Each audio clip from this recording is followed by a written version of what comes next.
The man's name is Chen Pinggang. 5 years ago he came from Earth to this immortal cultivation world.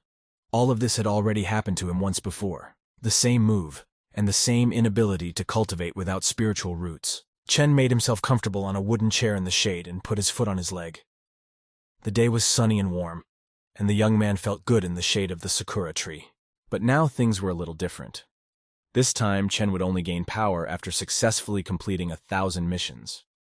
The system decided to give him a gift in the form of a few chickens that were quietly running around outside the fence. Ping'an realized that all his assignment was irrelevant, but the young man could use the rewards in his daily life. The system was generous and gave Chen another gift in the form of a small aquarium bed with fish and lilies. Ping'an was already tired of these gifts. He was used to living in the world of digital technology. Throwing another gift from the system on the ground, the young man shouted that he needed Wi-Fi and an air conditioner. Chen was tired of resisting. After he had yelled enough, he sank down in exhaustion on the wooden chair, which was also a gift from the system. Another gift from the system came in the form of an information display. The system immediately notified him that a new task had been selected. The young man lazily looked at the screen and asked what the new task was. The young man's blue eyes stared contemptuously at the screen. He was tired of making toys for children or breaking up fights between lovers, and wanted something new. This time, the system suggested that Chen go to the mountain sect. From surprise, the young man almost dropped the cup with the drink. He almost choked on it. Ping'an stared perplexedly at the display. He knew that the mountain sect was a sect of immortals that ruled the cities of the Swept Ones. Chen tried to convince the system that he couldn't get there. Suddenly, a timid hunch began to form in the young man's mind. The system would have to give him the opportunity to become stronger in order to carry out this plan. The system announced its requirements for the order.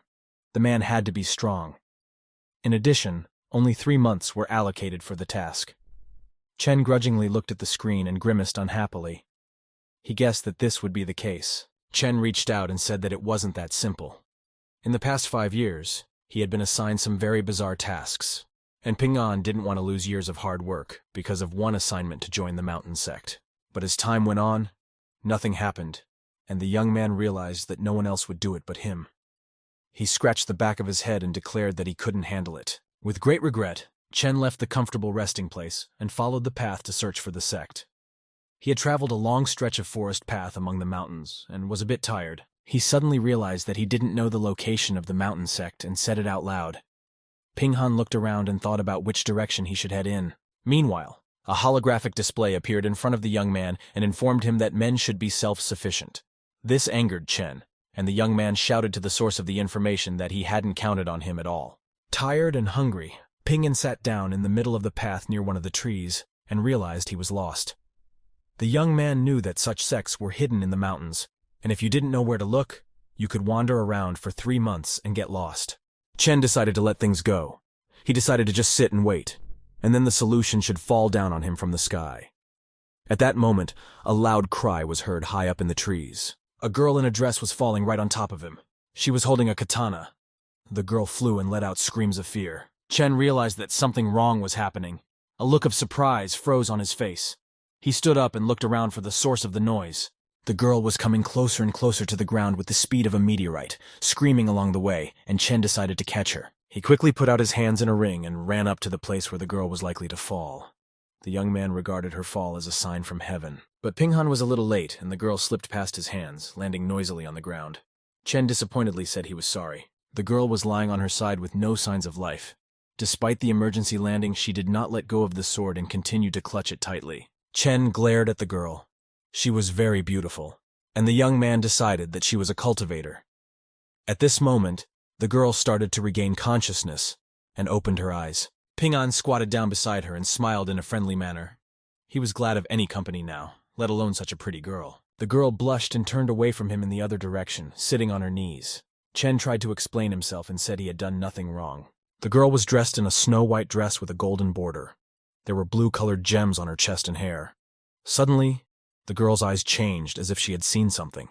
She called the young man elder and begged him to help her. Chen questioned what the girl meant. He didn't know what he should help her with. Meanwhile, behind his back, purple auras with silhouettes inside them began to appear out of thin air. They appeared one after another. Chen turned around and started to panic. He realized that the girl was being chased and he couldn't handle it alone. There were more and more of them. Ping'an was scared and told the girl that there were too many pursuers and she should flee. Chen was beginning to worry about himself. The girl kept sitting on her knees and tearfully begged for help. The young man got angry and said that pretty eyes would not help her in this case. There were more and more subjects. They were coming closer and closer to the young man. Chen decidedly did not understand how a mere mortal could defeat so many cultivators. Suddenly, the situation changed dramatically for Ping Han. As the cultivators approached him, they knelt down in respect. This was very strange. One of the kneeling ones apologized to Chen for disturbing him, and also called him senior. The others didn't even raise their heads. Ping Han was astonished by their actions. These were immortal cultivators, and they couldn't bow down to a mere mortal. Chen asked them why they were kneeling. In the meantime, the system's presence were chatting amongst themselves, taking advantage of Chen's absence. Sakura said she didn't know when the master would deign to return from his journey. The rooster mumbled back that he was in the chicken incarnation but was a phoenix, and he was terribly ashamed. He said that the master had taken a kitchen knife, but he had no luck. Fish also felt that he had been treated unfairly. He had been a golden dragon before, and now he had to flounder in this hole. Sakura complained about kitchen knife. According to her, Knife is always wanting to kill. One day he might just not be able to help himself and become a serial killer. Rooster assured Sakura that she had absolutely nothing to worry about. He added that Knife wouldn't dare to cut people unless his master wanted him to. The girl in the white dress marveled at Chen. She immediately realized that he was not a mere mortal, but now she knew that the young man was more than an elder. None of the cultivators could get off the ground. One of them realized that he wouldn't break through such a Tao rhythm. And that saved the girl named Mu Ron-Suhei, who was being pursued by them. Cultivator was frightened by Chen's mere gaze. He felt as if Ping Han could scatter his soul to the winds with a single glance. Therefore, the cultivator thought of Chen no differently than a monster with secret abilities. Ping Han himself straightened up to his full height and just stared at him. His eyes seemed to be looking specifically at the cultivator and trying to drill through his own pupils. Their goal was to reach his brain and dig into his subconscious. The cultivator couldn't stand the mental attack and shouted that he couldn't take it anymore. If Chen had something to say, let him say it. The cultivators would leave immediately afterward. Ping Han was beginning to understand. It turned out that cultivators were actually not bad people, but because of the system, Chen had become just a puppet to follow orders. The young man tried to hide all signs of hostility and portrayed friendliness on his face. He turned to the cultivators and asked them to leave. At the same second, the cultivators let out a chorus of cries of thanks to the elder and rushed away with all the speed they could muster. The rescued girl hugged Chen and said that young Mu Ron-Suhei thanked the elder for saving her life. Ping Han tried to explain that he was a mortal and not a cultivator at all. Mu saw something completely different. Before her eyes, a mere mortal had frightened 4 experts at the Jindan stage with just the Tao rhythm. She realized that Chen was obviously not telling her something. Ron assured Chen that she believed him. But the young man quickly recognized her deception and said that she didn't believe him at all. Ping Gang realized this from the look on her face. The young man asked if the girl was a holy maiden of the mountain sect, Mu Ron-Suhei. The girl was surprised. She was very happy that the elder knew her name. Chen told the young Mu Rong that he needed to go to the mountain sect and offered to walk together. The girl was happy and assured him that she would do anything he asked for. Chen regarded the girl as a big shot, and was excited to experience flying in the sky in addition to going to the mountain sect. Ron had also counted on flying in the sky with the consent of the elder. Without knowing each other's true thoughts, they continued on their way to the mountain sect and smiled at each other. Each of them thought of the other as a deity. After a while, they arrived at the mountains. The rock to be climbed was very high. There were eagles circling over the top. There, they had a brief but thorough conversation, from which it was clearly evident that Chen could not provide the opportunity needed. Ping Han sadly admitted to young Mu Rong that he was only a mere mortal, and thus could only walk, much to his great regret. Ronnie readily said that she would accompany him on foot. Chen was taken aback. He had thought she would take him by air. In the middle of a small mountain reservoir, Chen was sitting and warming himself by the fire. At the same time, Ron was meditating in lotus posture on a rock in the center of the spring. The girl concentrated for the ritual and recited the necessary magical incantations. The streams of air flowed upward from her stone in a spiral. Closing her eyes, the girl methodically increased the pace of the spiral's rotation, and it turned into a homogeneous body. Suddenly a drop of water splashed into her eye, and Ron opened her other eye in surprise. She was displeased that everything was gone. The spiral of water she had summoned immediately plummeted downward, creating a lot of splashes. The girl continued to sit on the rock and watch the water move. Ronnie said bitterly that she has failed again. She has been watching the water and educating herself for months, but all to no avail. And Mu doesn't know what to do. Ping An pondered in turn that he would be taken directly to the sect.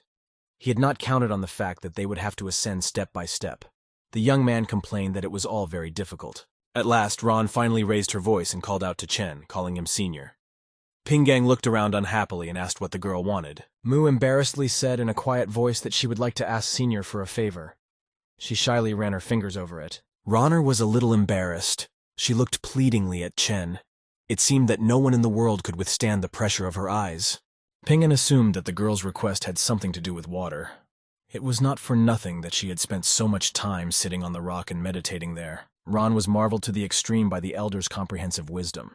He had somehow anticipated her thoughts and actions. Chen mentally asked her to marvel after the girl dried her things. He regretfully thought about the fact that gentlemen like him weren't supposed to watch this. Pingan looked at her with wide, open blue eyes.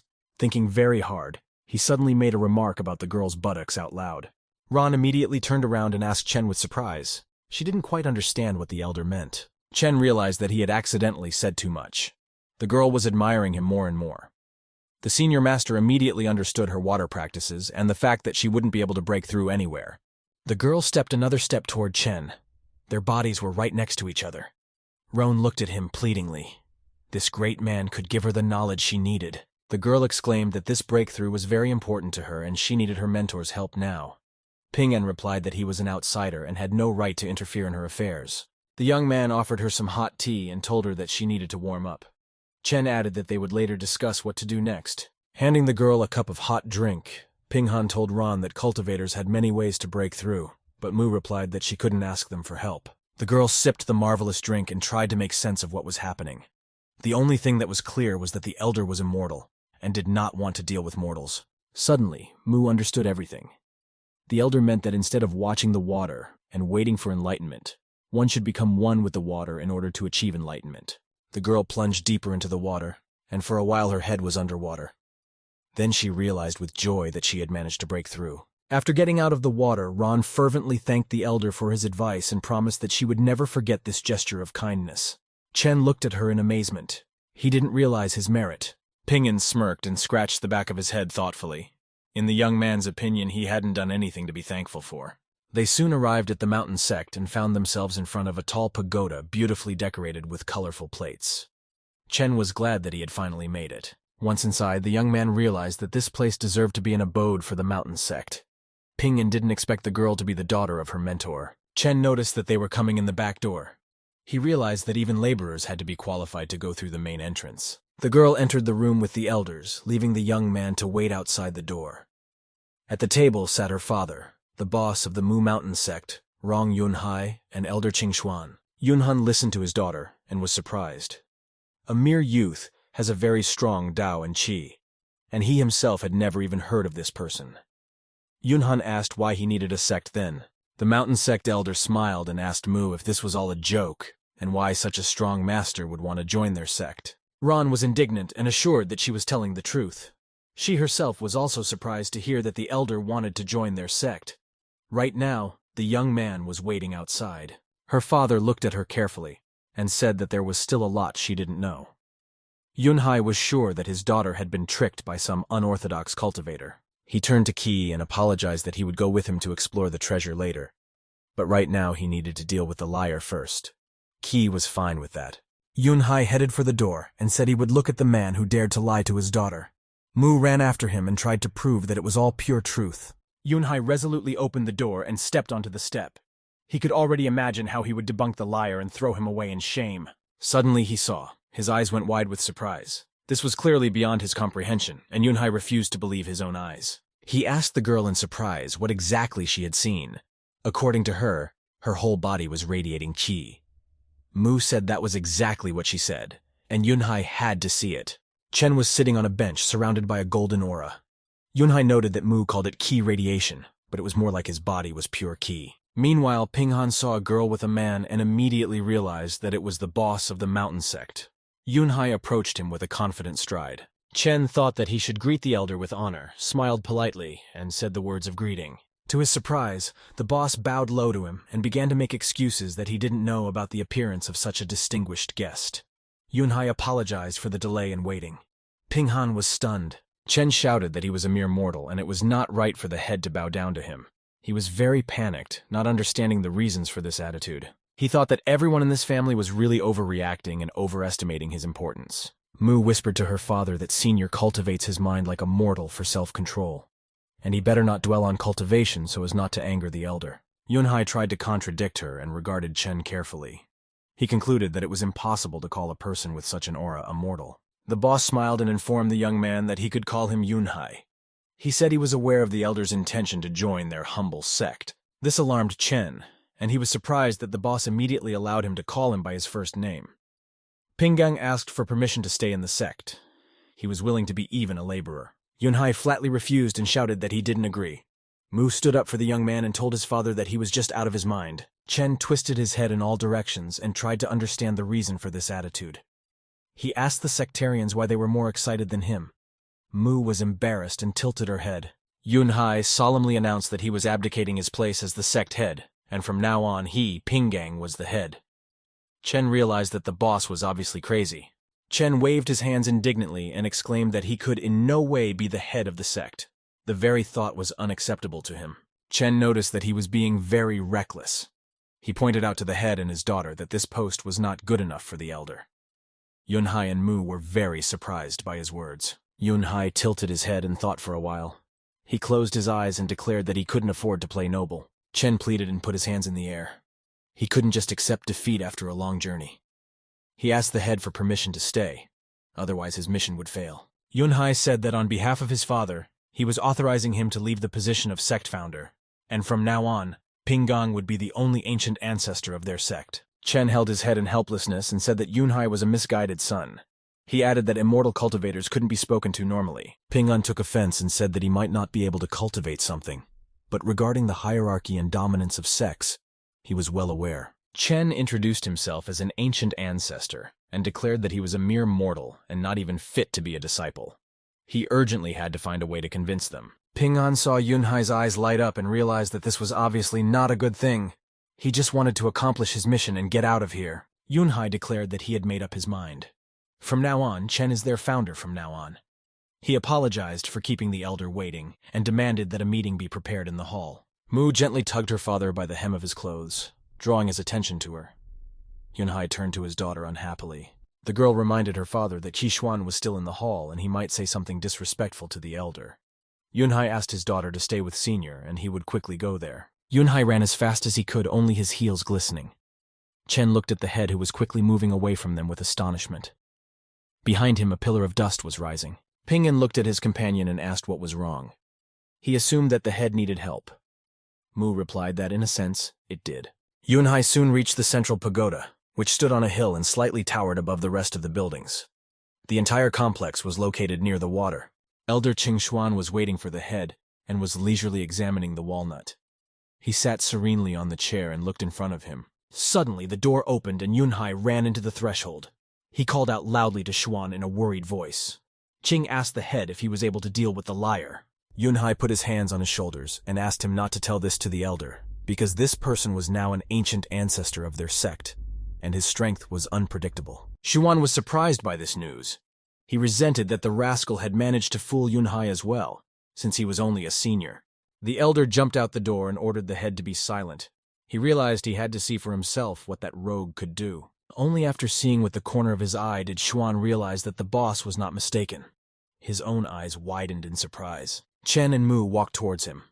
Both of them were surrounded by a unique golden aura that only very strong warriors had. The elder immediately knelt down before Pingyan. He was bitterly sorry for his mistake and tried his best to rectify it. Xuan assured that he really didn't know about the Grandmaster's visit. He sincerely apologized for not greeting him immediately. He was very sorry for that. Kneeling down and with his face to the ground, Xuan thought about how lucky Yunhai was to have stumbled upon such a wise and great being. Chen wondered why they were so fond of bowing. He wondered if it was an etiquette among cultivators. Pingyan asked Elder Xuan if the young man should bow down to him in turn. In response, both the elder and Murong simultaneously squealed that there was no way he could do that, and held his hands just in case. At this moment, a walnut flew out of the elder's sinus and rapidly began to fall downward. As it hit the ground, it bounced off and ended up at Pingyan's feet. He picked up the walnut in surprise. It was new to the area. Chen showed the walnut to the elder and asked where he got the thing. His blue eyes were very surprised. The elder confessed that this item was found by his disciples of the illusory moon sect. They do not know the material from which the item is made. Chen laughed and said that the material was ordinary wood, and there was nothing interesting inside. There was food. Xuan looked at him in amazement. The elder asked how the elder was able to see what was contained within the objects. Ping'an tossed the nut up and caught it in his open palm and then said he couldn't see inside the object. He just made it himself. Chen thought that if the assignment was to make toys for children, it was nothing new to him. A young man would be able to do it. He pulled out a knife and stood under a tree. Ping'an had an idea to make some Lubin locks. The mechanism looked broken, though, and it was impossible to open it in the normal way. The young man began to rummage through his bag, looking for the right thing. Finally, sometime later, he found what he was looking for and retrieved a large cleaver from his bag. Chen waved his cleaver, cutting through the air with a whoosh. The sect boss and daughter were astonished by what they saw. They had never seen such a thing before. Mu asked what had happened in the first place. Yunhai was amazed at the power of the weapons. After all, even the tools of immortals are not at this level. Ping'an claimed it was an ancient legendary artifact and swung his knife. A walnut lay on the table in front of him. Everyone was mesmerized by the nut and Chen's manipulation of the cleaver. The nut seemed to be whole, for no one had ever been able to open it before. Xuan's eyes went to his forehead in surprise. In his brain, it was no other than a clash of laws. The cleaver came down loudly on the fruit and split it clearly in half. The young man said cheerfully as he opened that lock with it. All three were near the door, and Chen asked them why they had traveled so far away. Mu walked up to him and asked him unhesitatingly what it was. Chen replied that it was just candy, and said it was supposed to be a reward for the children who opened their toys. The girl hesitantly said that this item had too much spiritual power for candy. She tasted the insides of the fruit and was very much surprised. A new sensation ran through her whole body and she felt a surge of energy. Mu admitted that she had advanced, and very quickly, from the first level of core formation straight to the 10th level. She was very grateful to Chen for both saving her life, helping her break through, and building up her strength. Mu said she didn't know how to thank him. She looked at him pleadingly and asked if she could repay him with her body for all the good the elder had done for her. The elder all flushed at such an unexpected offer from the girl. He thought Mu Ransuhe was beautiful and her figure was good. He was surprised that such a beautiful woman was willing to sell herself for candy. The girl stood there embarrassedly, waiting for an answer. The older man thought the girl clearly had a problem with her head. He was stunned. The elder said that Mu Ransuhe didn't have to act like that, and he didn't do anything like that. The young man didn't need her body, not to mention that her father might not agree. Mu Ran Yunhai replied that he had taught Mu Ransuhe to be grateful since childhood, and he thought that reciprocity was the best way to repay the favor. The elder put his hand on Mu Ransuhe's shoulder and addressed her. He said virginity is clearly not something she should give up for candy. Mu Ransuhe said that when the elder came to the mountain sect, he needed someone willing to serve him. The girl clung to the young man's chest. She asked the older man to let her be his maid. The young man was very surprised at this offer. She looked at the older man with her big eyes and asked if she really looked that bad. The young man got a nosebleed from that sight. Unable to withstand the pressure, the guy agreed to the girl's proposal. Her father was happy about it. Qing Xuan angrily told his brother that he was trying to say that Mu Ransuhe would be his daughter-in-law. He asked him to keep some dignity and quit. Yunhai said that if he had the opportunity, Qing Xuan could snatch it from his senior. It was not reasonable to blame others for his incompetence. Especially this was Mu Ranshue's wish. The sect elder thought that things were very messed up, and his brother was definitely greedy for his elder's favor. Qing Xuan really didn't know how things would work out for this great deity to stay in the sect. Not only had Mu Ransuhe made a breakthrough, but she had also jumped through 10 levels at once. He didn't realize what chance his son would have if he faced an elder. His son was also very handsome. The mountain sect elder thought that perhaps his son and the elder would like each other. Qing Xuan glared angrily at the senior from behind his back. The young man was embarrassed. The elder was hugging Mu Ransue at this time. He didn't understand what the elder was thinking, and why his gaze was sending chills down his spine. The older man asked Mu Ransuhe to let him go and pushed the girl away from him. The girl clung to his chest, hugged him tightly, and screamed that she would never let go. The older man thought he couldn't stand her embrace any longer. He thought that he had inexplicably been propelled to the position of elder by the sect leader, and the sect leader's daughter had somehow become his maid. The young man was sure that there was not a single sane person in this sect. Somehow or other, the young man accomplished the task of joining the mountain sect. The guy approached Yunhai and asked what the ancient ancestors usually did. The boss replied that the elder didn't need to do anything, and was only needed when the sect needed to make an important decision, or the sect was facing insoluble difficulties. The guy held his head up and asked the chapter if they would take him back. He figured that if he wanted to fly, he shouldn't go around and around with this group of people. Better to just say so. They moved in the blink of an eye with the help of the immortal's powers. Yunhai said that they were in place. The elder said with a sad look, "That's too bad." Yunhai was horrified at these words. The boss thought that it seems traveling at light speed in the eyes of the elder looks as slow as a turtle crawling slowly. Yunhai thought that he had wasted the senior's time. At this time, the elder thought that unfortunately the speed was too fast, and there was no feeling of flying. The older man told the chapter to forget about it. He was just thinking about stuff. The young man decided to go and make himself a cup of tea before leaving, and after that, he would meekly follow them. Yunhai sighed with relief and thought that it was good. At least the elder didn't blame him. The boss was surprised to see the senior's residence. He thought he should have negotiated a better together for him in the sect. The young man said that he actually liked this life, and still had fish and chickens to raise at home. A beautiful peach tree was blooming next to his senior's house. At that moment, one of the chickens approached the visitors. She had an angry look, and her eyes were glowing yellow. The cult members were frightened when they saw her. The older man looked around and asked the boys what was wrong. Yunhai and Mu Ronsuhe said they were fine. They were just a little exhausted. Qingshuan also said that everything was fine. They watched the chickens walking around the courtyard. The elder told his guest to take a walk around the courtyard for now, and the young man would go and make them tea. The sect boss objected to him. All the visitors were horrified that the older man had gone and left them alone. The sect members thought it was over, but there was terror on their faces. Qingshuan tremblingly said that he had never seen such a thing. The peach that grew in the senior's yard was just all surrounded by qi. In addition, the pond in which the fish swam was also surrounded by kai. They noticed that the chickens are surrounded by qi, as is the broom. The senior's entire yard was made of qi, energy enveloped everything around it. Mu Ronsuhe asked her father what the treasure was. The girl noticed that the place where the elder lived was too scary. She asked what they should do. Yunhai thought that maybe the elder is probably checking on them and need to brace themselves. The sect members looking at the courtyard surrounded by qi thought that there was just a devil's guard here. Mu Ronsuhe flushed. She felt uncomfortable in the courtyard of the elder. She told her father that she couldn't hold back any longer. All the sect members heard Senior coughing loudly outside the door. The fish, chickadees, and broom were surprised to hear such a loud sound. The sect members were still standing in the courtyard watching qi around them. Yunhai said of course, the speech is about the ancestor, but he thinks they need to check everything. The boss suggested a quick trip inside the elder's house. Yunhai opened the door to the young man's house and addressed the elder. He was sitting there coughing with a cup in his hands. The young man choked. He was drinking tea too fast. The older man asked if the visitors had finished their tour.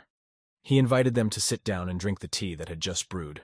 The young man looked at the sect members who had entered with surprise. They were out of breath, sweat running down their foreheads. The older man asked if they had been exercising in the yard. The older one was surprised to see them. He thought his yard was not a playground even after a few laps, so much so they wouldn't be exhausted. Looking at Mu Ronsuhe, he thought that perhaps they were doing something else. The young man blushed and thought it was none of his business. He began to pour tea for the guests. 14. The young man offered to taste the tea and tell if the guests liked it.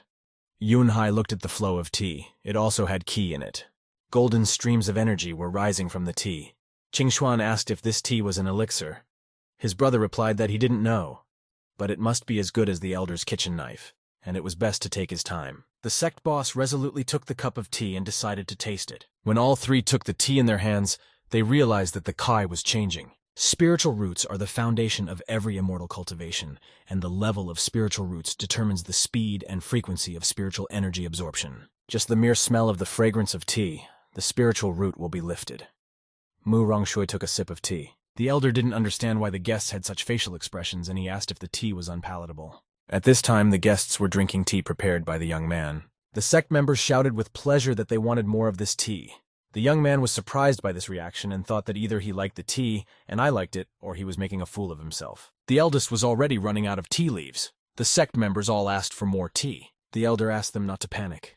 He said they had all drunk and there was no more water. The mountain sect elder began to conjure something with a sly look. He conjured up another bottle of water in a flash and handed it to the older man. The elder was angry and cried out to him.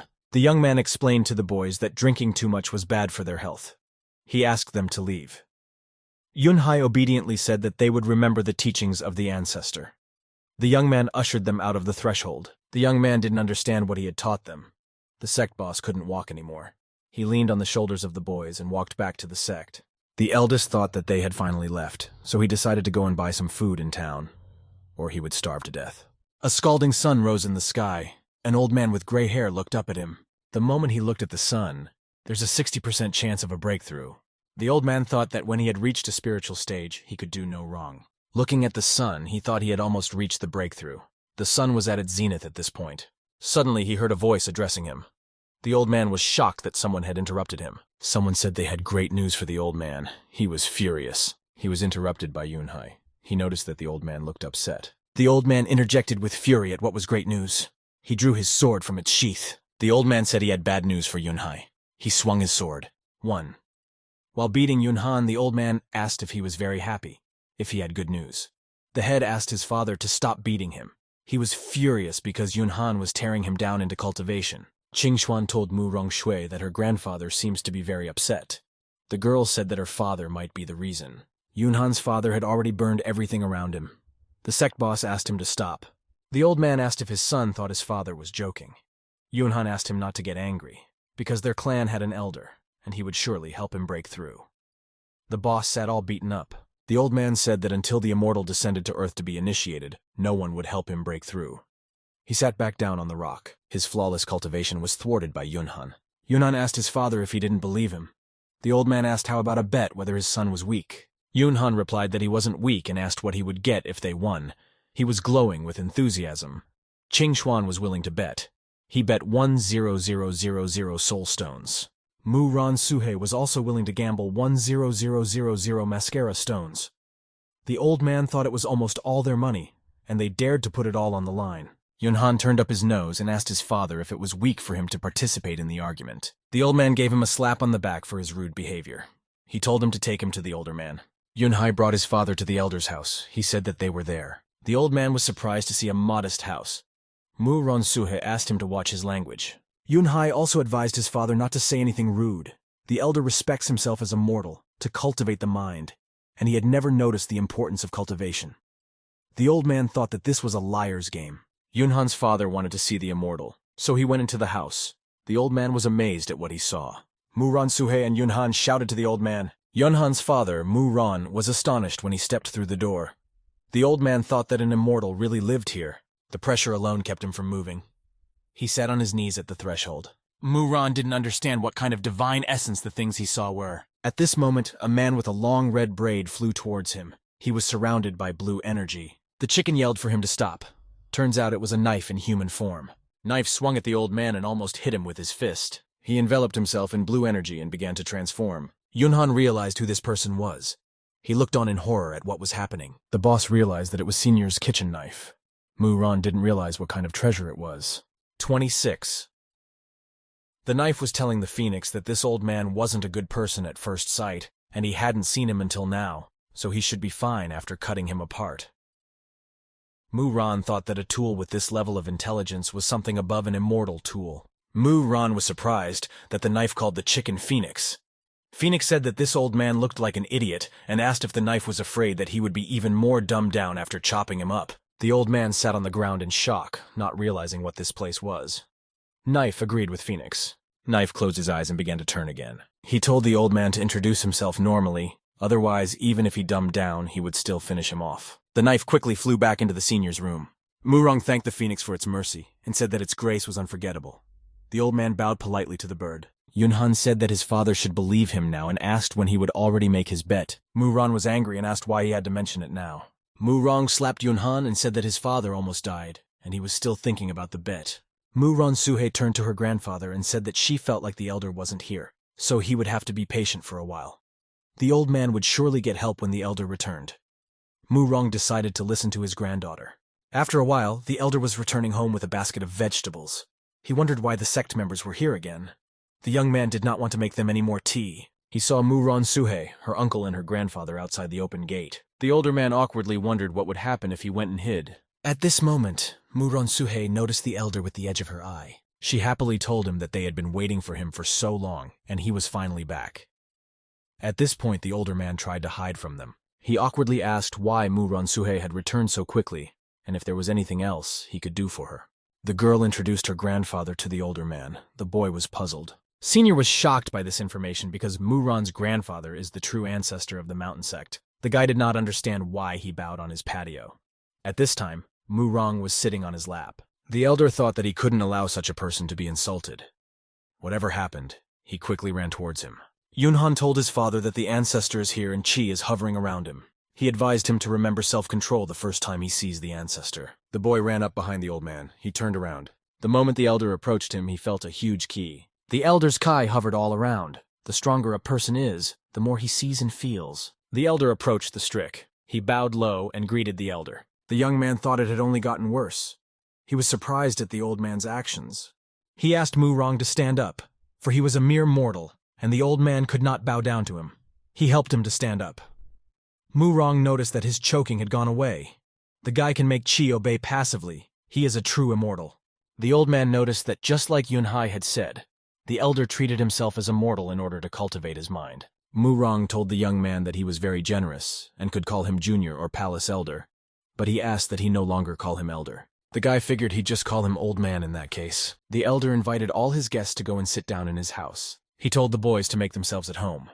Everyone's eyes lit up at the thought of the elder making tea again. The young man said that he wouldn't make tea this time. The boy was holding a basket of vegetables. He asked what about the food. The old man replied that it would be as the elder wished. Muronsuhe was overjoyed. The girl's eyes were burning. All the immortals sat down at the table in the elder's house.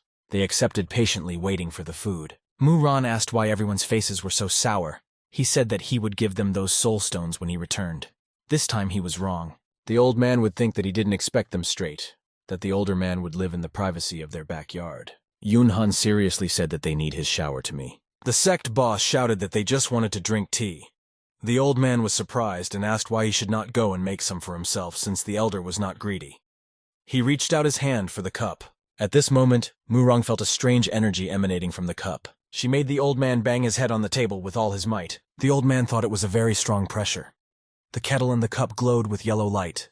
Murong thought that the utensil was also a treasure. It contains ki. Yunhan, teasing his father, said that they dared not lift a finger as they entered the house, but he dared to touch these things.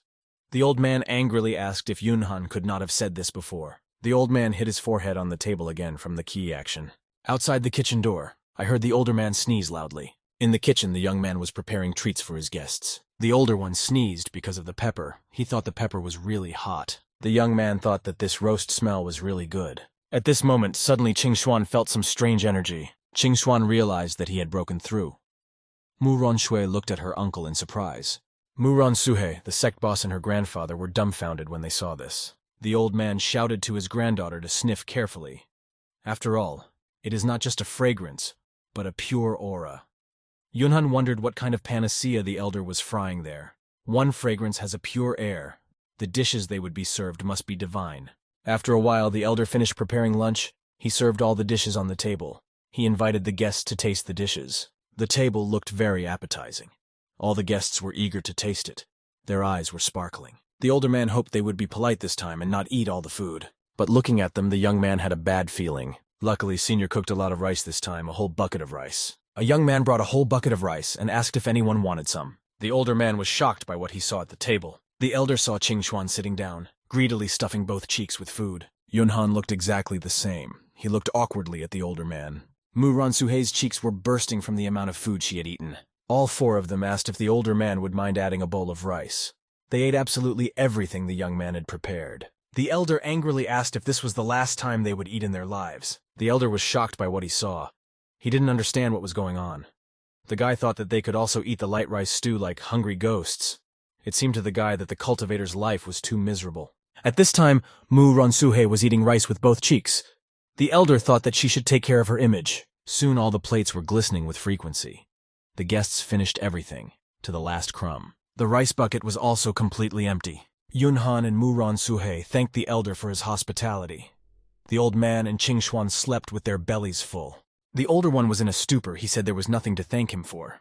The guy was very surprised that they even got the plates out clean. Qingxuan advanced from the 5th yin-yang stage to the 8th yin-yang stage. Old man Murong had advanced from the peak of the spiritual core to the 1st stage of divinity. Muronsuhe, from the 5th stage of ki accumulation to the formation of the nucleus. Yunhan advanced from the 8th stage of yin-yang to the 5th stage. The old man cried with happiness over finally breaking through. He no longer thought that it would be with him for the rest of his life, until he was finally driven into depression. The old man fell at the young man's feet and bowed low. He said he would never forget it, even in the next life.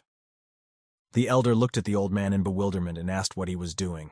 The boy was confused. He couldn't understand what it all meant.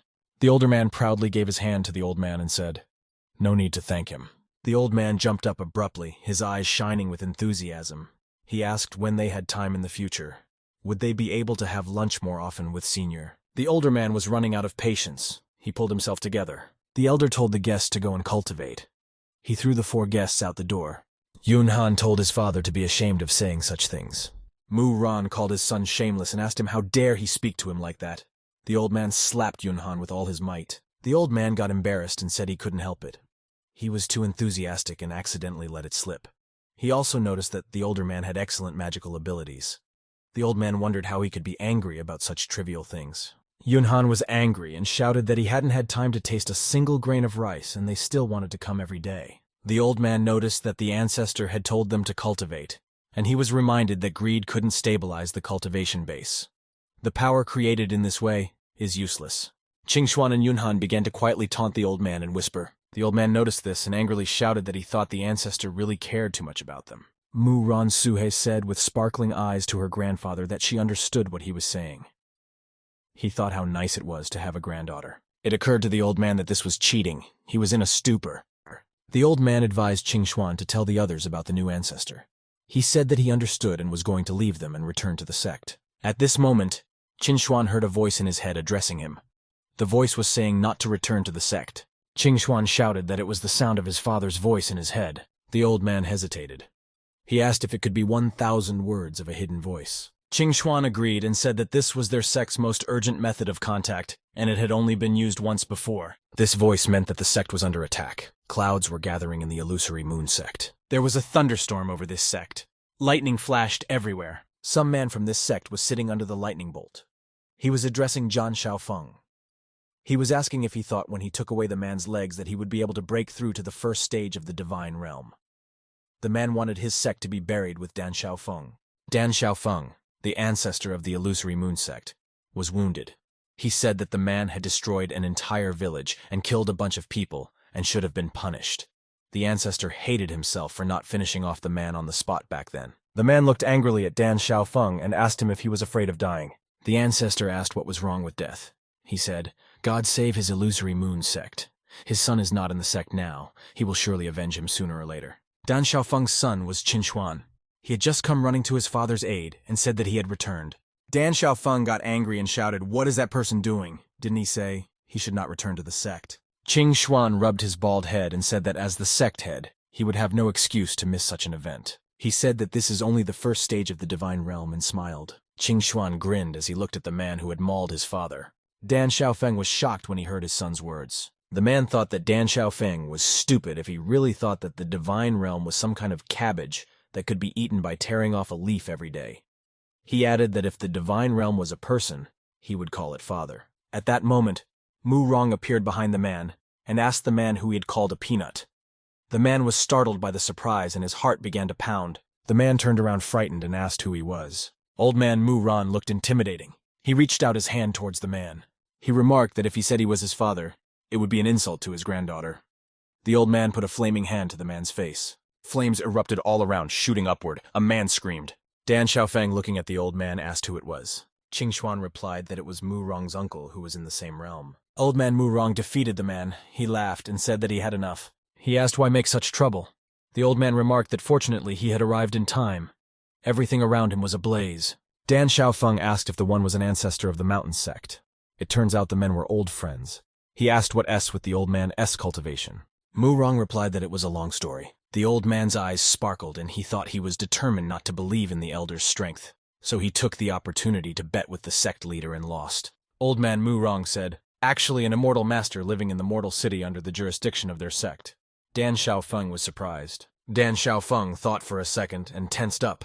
He stared intently at the old man. Dan Xiaofeng jumped up, ran up to the old man, took his hands and demanded, leading him to the elder. The old man Mu Ran asked if he believed what the old man said and didn't even suspect him of lying.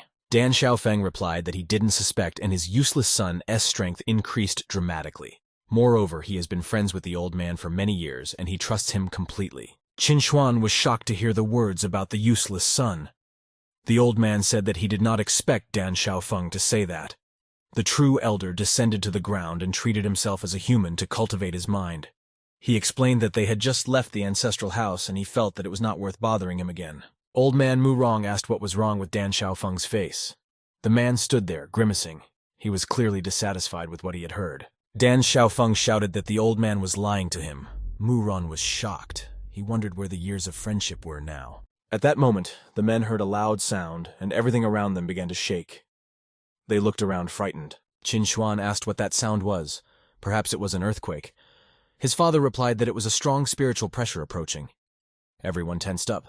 Old man Murong looked up. He noticed that these sounds were coming from the direction of the elder's residence. He offered to check what was there. The old man thought he would be home in time for dinner at the elder's house. The old man took Dan Xiaofeng by the arm. He didn't understand what was going on.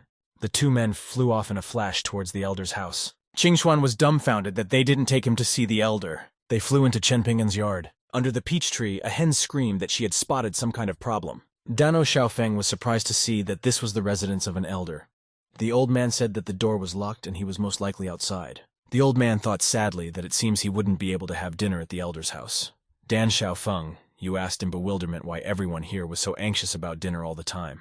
At this moment, Dan Xiaofeng noticed something and looked up. There was something that looked like a black hole in the air.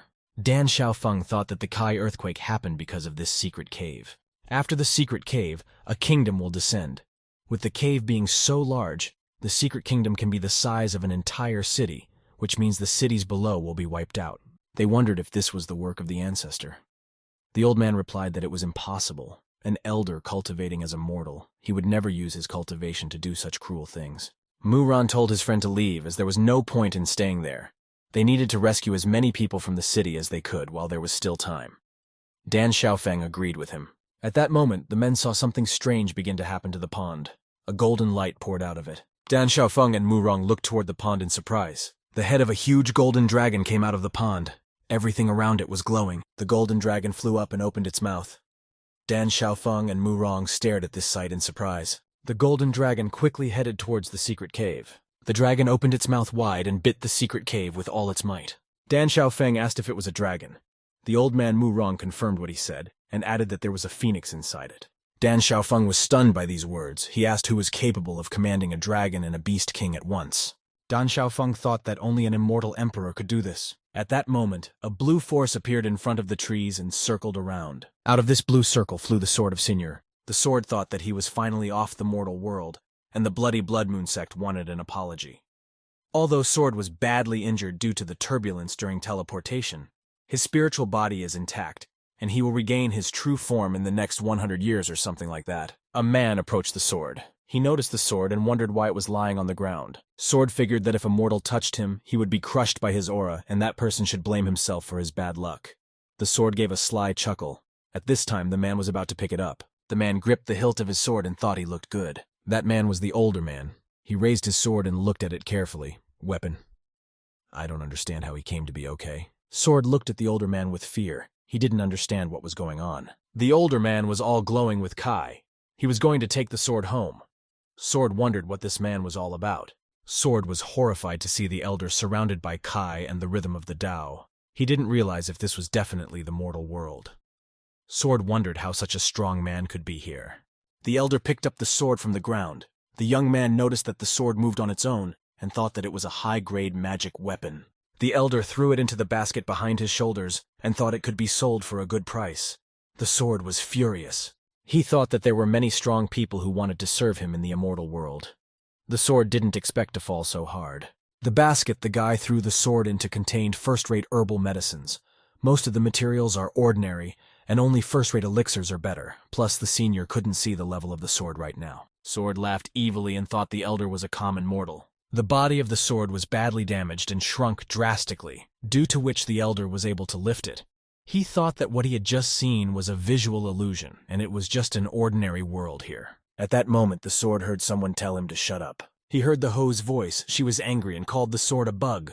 The older man heard some commotion in the basket behind his shoulders. The senior took the basket off. He didn't understand why he moved so hard. The hoe told the sword not to move. He replied that he would obey the big boss, the hoe. The sword looked at the hoe in surprise and fear. He thought it was actually an artifact. The hoe glowed with ki. At that moment, the elder saw something pass across the sky. He looked up. It was the immortals who flew to the secret cave on their swords. They said to hurry. Several immortals flew straight into the center of the secret cave. Murong excitedly shouted to them that there was no need to do that. Something strange began to happen to the secret cave. A huge beam of blue light appeared from it. The birds flew away from it. The older man watched the whole thing. He thought it was a black hole. He didn't understand where the beam of light was coming from. Senior thought that it couldn't be the so-called secret kingdom. Soon a new assignment came to the senior. He saw the system line and thought that the building must not belong to the black hole. The elder hoped in fear that the system wouldn't give him the task of dealing with the beam of light. Senior got a lottery alert saying that the current lottery would end in 5 hours and it was worth using the ticket as soon as possible. Senior thought that when the assignment was done, he forgot about the lottery, and he was pretty excited at first. But then he realized that he could only take the everyday things that were completely useless, so he ignored them all the time. The elder still decided to use the lottery, he thought. Luckily, it didn't involve a beam of light. A notification came to the elder that use was confirmed, and at the same moment the cave lit up bright blue. A flute fell out of the black hole. A notification came to the elder that the selection had been confirmed. Taking the bamboo flute in his hands, the elder thought that this time he had received a good gift. The older man threw the flute into his basket behind his shoulders. He had learned to play it in a past life. The boy was going to try it when he got home. The flute was in the basket next to the sword. It too glowed with ki. The sword thought it was another artifact. Sword saw the power flowing from the flute. He thought it was a very powerful artifact. Sword was shocked by everything that was happening. He thought it was absolutely impossible and unrealistic. It seemed to him that it was surely an illusion. After some time, the young man returned to his home. He was very exhausted and decided to wash his face first. He put his basket of herbs and artifacts on the table. Sword looked around and was thrown into shock. He didn't realize what was happening. The young man's entire house was full of artifacts. Everything around him was glowing with ki. Sword had been in the immortal world for thousands of years, but he had never seen such a thing. He also paid attention to the peach tree outside. He thought that she was Svetiya, holy wonderful peach tree, immortal emperor. Sword also noticed that the rooster and the fish in the pond were 1,000 times stronger than the immortal emperor's dragon and phoenix. The chickens in the yard were also head to toe glowing with ki. The hoe and the flute looked angrily at the sword. The flute asked why the master had picked up the litter. The hoe agreed and said that at first it was a bug that kept babbling crookedly, and if it wasn't for the master, it would just destroy the sword. The teapot joined the dialogue. He angrily asked how the sword dared to insult the master. The teapot was going to wipe him into powder. The sword was horrified. He said the big ancients are so wise and he's stupid not understanding the rules. He asked them not to be angry. Sword still doesn't understand where he is. 1. A huge beam of light still continued to shine from the black hole. Mu Rongshui walked closer and began to conjure. She gathered all her magical power into a fist and swung it at the beam of light. The girl struck with all her might at the beam of light. Mu Rongshui didn't succeed. She felt pain in her arm. The girl got a big bruise on her arm and told her grandfather that it was too hard. The old man told her not to even try. This was a secret kingdom, and here the second-level divinity would be useless. Mu Rong looked at the beam thoughtfully. He said that there was no passage, and the beam of light was still there. He thought that perhaps some secret word was needed to open it. The old man said that it would be problematic. Dan Xiaofeng thought it was worth asking the elder to help them. The old man replied that he knew that they wanted to see him. But the elder had definitely already heard about such a large-scale event. And since he didn't show up, it meant that the elder wanted them to handle it on their own, so there was no need to bother him. At this moment, the old man looked up intently at the beam of light. He thought that it was quite possible that the elder would show up a little later. Dan Xiaofeng asked why the old man was so sure of this. The old man started to reply, but the beam of light suddenly activated. He directed his forces towards Mu Rongshui. There were still some forces flying over the elder's house. The elder slept peacefully in his home. He sensed these forces. He was really pissed off about all this, so he asked if they hadn't already dealt with everything. He was angry that they woke him up. He demanded they let him sleep. The kitchen knife was inserted into the stump. He said firmly that he would kill anyone who disturbed his master's sleep. The knife transformed back into a tall, red-haired man. He accepted the master's orders and headed for the exit of the house to deal with the beam. Some new forces began to appear around the beam. Mu Rongshui thought that it was an elder coming. They were very happy about it. The old man noticed that it was the elder's kitchen knife. He was confused. Dan Xiaofeng asked his friend why he was hiding. Sword looked at the beam of light. He thought it was unexpected that something so powerful had appeared in the human world. Knife thought that this was not an uncommon occurrence in the immortal world. He began to use his power to fight the beam. The sword thought that unfortunately, it was nothing to the sword spirit. He channeled all his power right into the beam. The sword told him to disappear. The directional force of the ball reflected back. The sword ducked, bowing away from her. Sword thought he was thinking too much, so it didn't work out well. The sword redirected its power into the beam of light. This time it pierced through it. The beam shattered into small pieces. Mu Ronshui used her strength to cover her grandfather and Dano Xiaofeng from the shards. The sharp shards of the beam fell to the ground with great speed. A huge crater had formed in the place where the beam used to be, with a glowing sphere in the center. It was a secret kingdom. There was someone there in handcuffs and chains. Red chains enveloped everything around them. A handcuffed girl was lying on the ground, the chains around her body gradually breaking. The girl woke up and looked up. She had already fully recovered and sat up on her knees. The girl smiled. Knife looked in amazement at what was happening around him. Mu Ronshui happily told her grandfather that the beam of light had spread out and offered to go see what was there. The old man told her to wait a little while. The old man held his granddaughter's hand as she wanted to go over and look at the orb. Dan Xiaofeng looked up and didn't realize what it was. Above the sphere was someone's intimidating face that glowed red. It was smiling evilly. At that moment, someone's hand showed out of the sphere. Someone was about to get out of it. Knife was the first to see it. He was confused. Knife didn't expect this. Someone climbed out of the sphere and stepped onto the ground. It was that mysterious sphere girl. She asked if she had gotten into the Tianyuan kingdom. Old man Mu Ran looked at the girl in surprise. He thought that she was an immortal from the spirit world, and such a huge secret realm was used as a cage for her. The old man happily told Dan Xiaofeng that they had managed to meet another immortal. The man asked if the old man had decided to make jokes at a time like this. He wanted to meet an elder, not an immortal who wanted to kill him. The girl angrily stood in front of the men. Mu Rongshui turned to her grandfather and tugged on his sleeve. She excitedly asked what they would do now. Old Mu Rong replied that they had nowhere to go and couldn't even escape from under the immortal fairy's nose. Their only hope was the older man's kitchen knife. Knife folded his arms and said hello to the girl. The knife demanded to know who she was. The girl looked at the knife with surprise. She angrily began to use her power. The girl pushed herself off the earth. She took off and headed for the knife.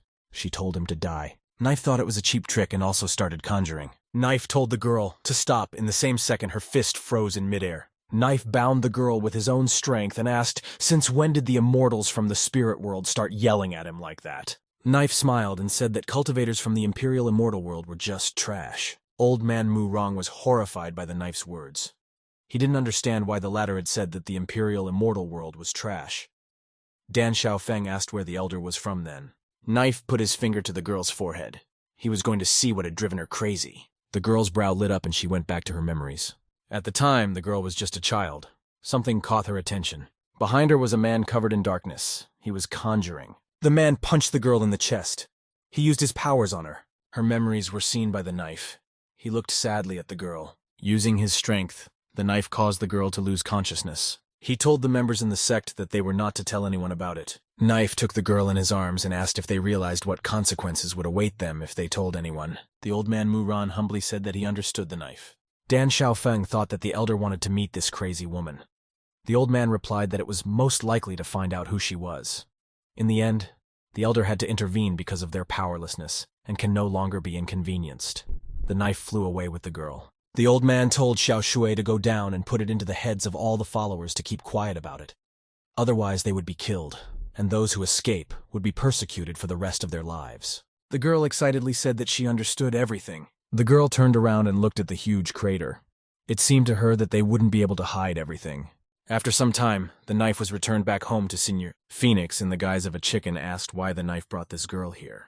Knife turned to the peach tree and said he would leave the girl to it and go himself. The peach tree began to glow with a blue light. Peach tree turned into a beautiful young girl in an instant.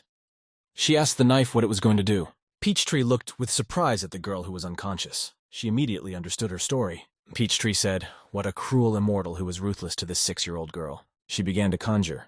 The peach tree conjured a flower. This flower was very beautiful. It glowed with golden energy. The flower of the peach tree broke off from the branch. The flower slowly descended to the girl's forehead. The energy of the flower surrounded the girl. She found herself in a sphere. The flower began to heal the girl's mind. Sword was watching from behind a crack in the door. He didn't know what was going on. Seeing the girl, the sword was startled as it recognized her. He realized that this girl was the daughter of immortal Emperor Su Ling. The girl finally woke up. She didn't realize where she was. Her awakening was watched by a peach tree and a chicken. They thought the girl was cute. Su Ling really was very nice. She went upstairs and asked where she was. Peachtree touched Su Ling's forehead with her fingers, used her powers, and said, "From this day forward, this is her new home." She told the girl to call the master Big Brother. Sword had a feeling that the immortal emperor wouldn't just leave it at that. The sword laughed. The spirit world was a very beautiful place. There were houses set up there and cranes flying. A green tablet lay on the table. It glowed with a message. The immortal emperor took the tablet in his hands. He realized that someone had destroyed the secret world that he had created, and allowed Su Ling to awaken. The immortal emperor summoned his 3 servants. He gave them an order. The servants obeyed him and bowed. The immortal emperor told them to relay an order to all the people from the court of heaven. They were to immediately descend to earth to track down the whereabouts of his daughter. He asked them to help find her. As a reward, she would give up her imperial throne. At this time, morning had come in the mortal world. The eldest was sleeping soundly in his bed. He wrapped himself in the blanket and said that he hadn't slept so well in a long time. At that time, Su Ling came up to him.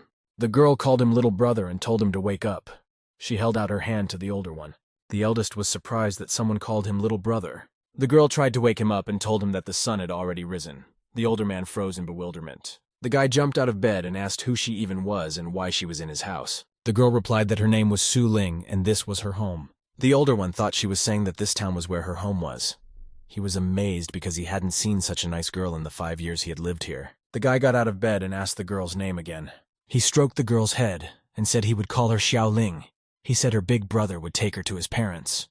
The girl was embarrassed and agreed.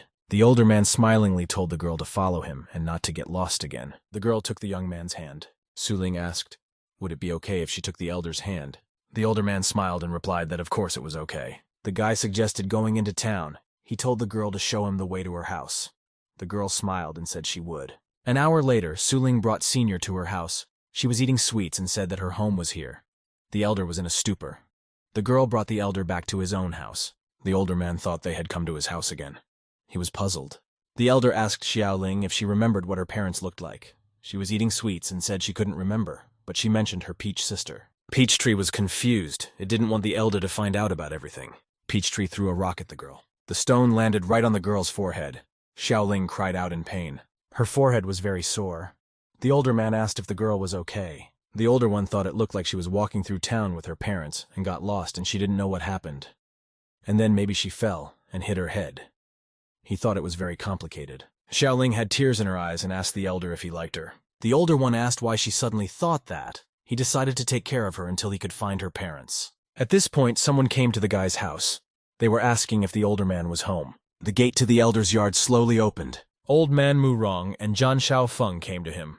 When the old man saw them, he asked what they were doing here. The old man introduced his friend and said that Zhan Shaofeng wanted to meet him in person, so he had brought him. Dan Shaofeng bowed politely, greeted the elder and thanked him for his help. Dano Shaofeng stared at the elder. He thought that the elder was as strong as Mu Rong had said. The elder didn't understand what kind of help the man was talking about. They didn't seem to have met before. Around the elder, Dan Shaofeng saw streams of qi everywhere. The older man was not happy about their visit. He wondered what happened this time. At this moment, Xiao Ling approached them and asked who the men were. Old man Mu Ran was in a stupor. Seeing the girl, he started to say something to the older man, but the latter interrupted him. The elder said that this was his little sister Xiao Ling, and she was an ordinary person. He told the girl to quickly say hello to the elders Mu Ran and Dan Shaofeng. The girl smiled sweetly and said hello to the men. There was a strong energy around her. Mu Ran and Dan Shaofeng were shocked by what they saw. They didn't think that the girl was an ordinary person because of her strong energy. The men didn't understand why the older man said she was an ordinary person. Dan Shaofeng said that this little girl looks even younger than Mu Rongshui, and she is after all the youngest genius in Mancini, but even Mu Rongshui doesn't possess such power.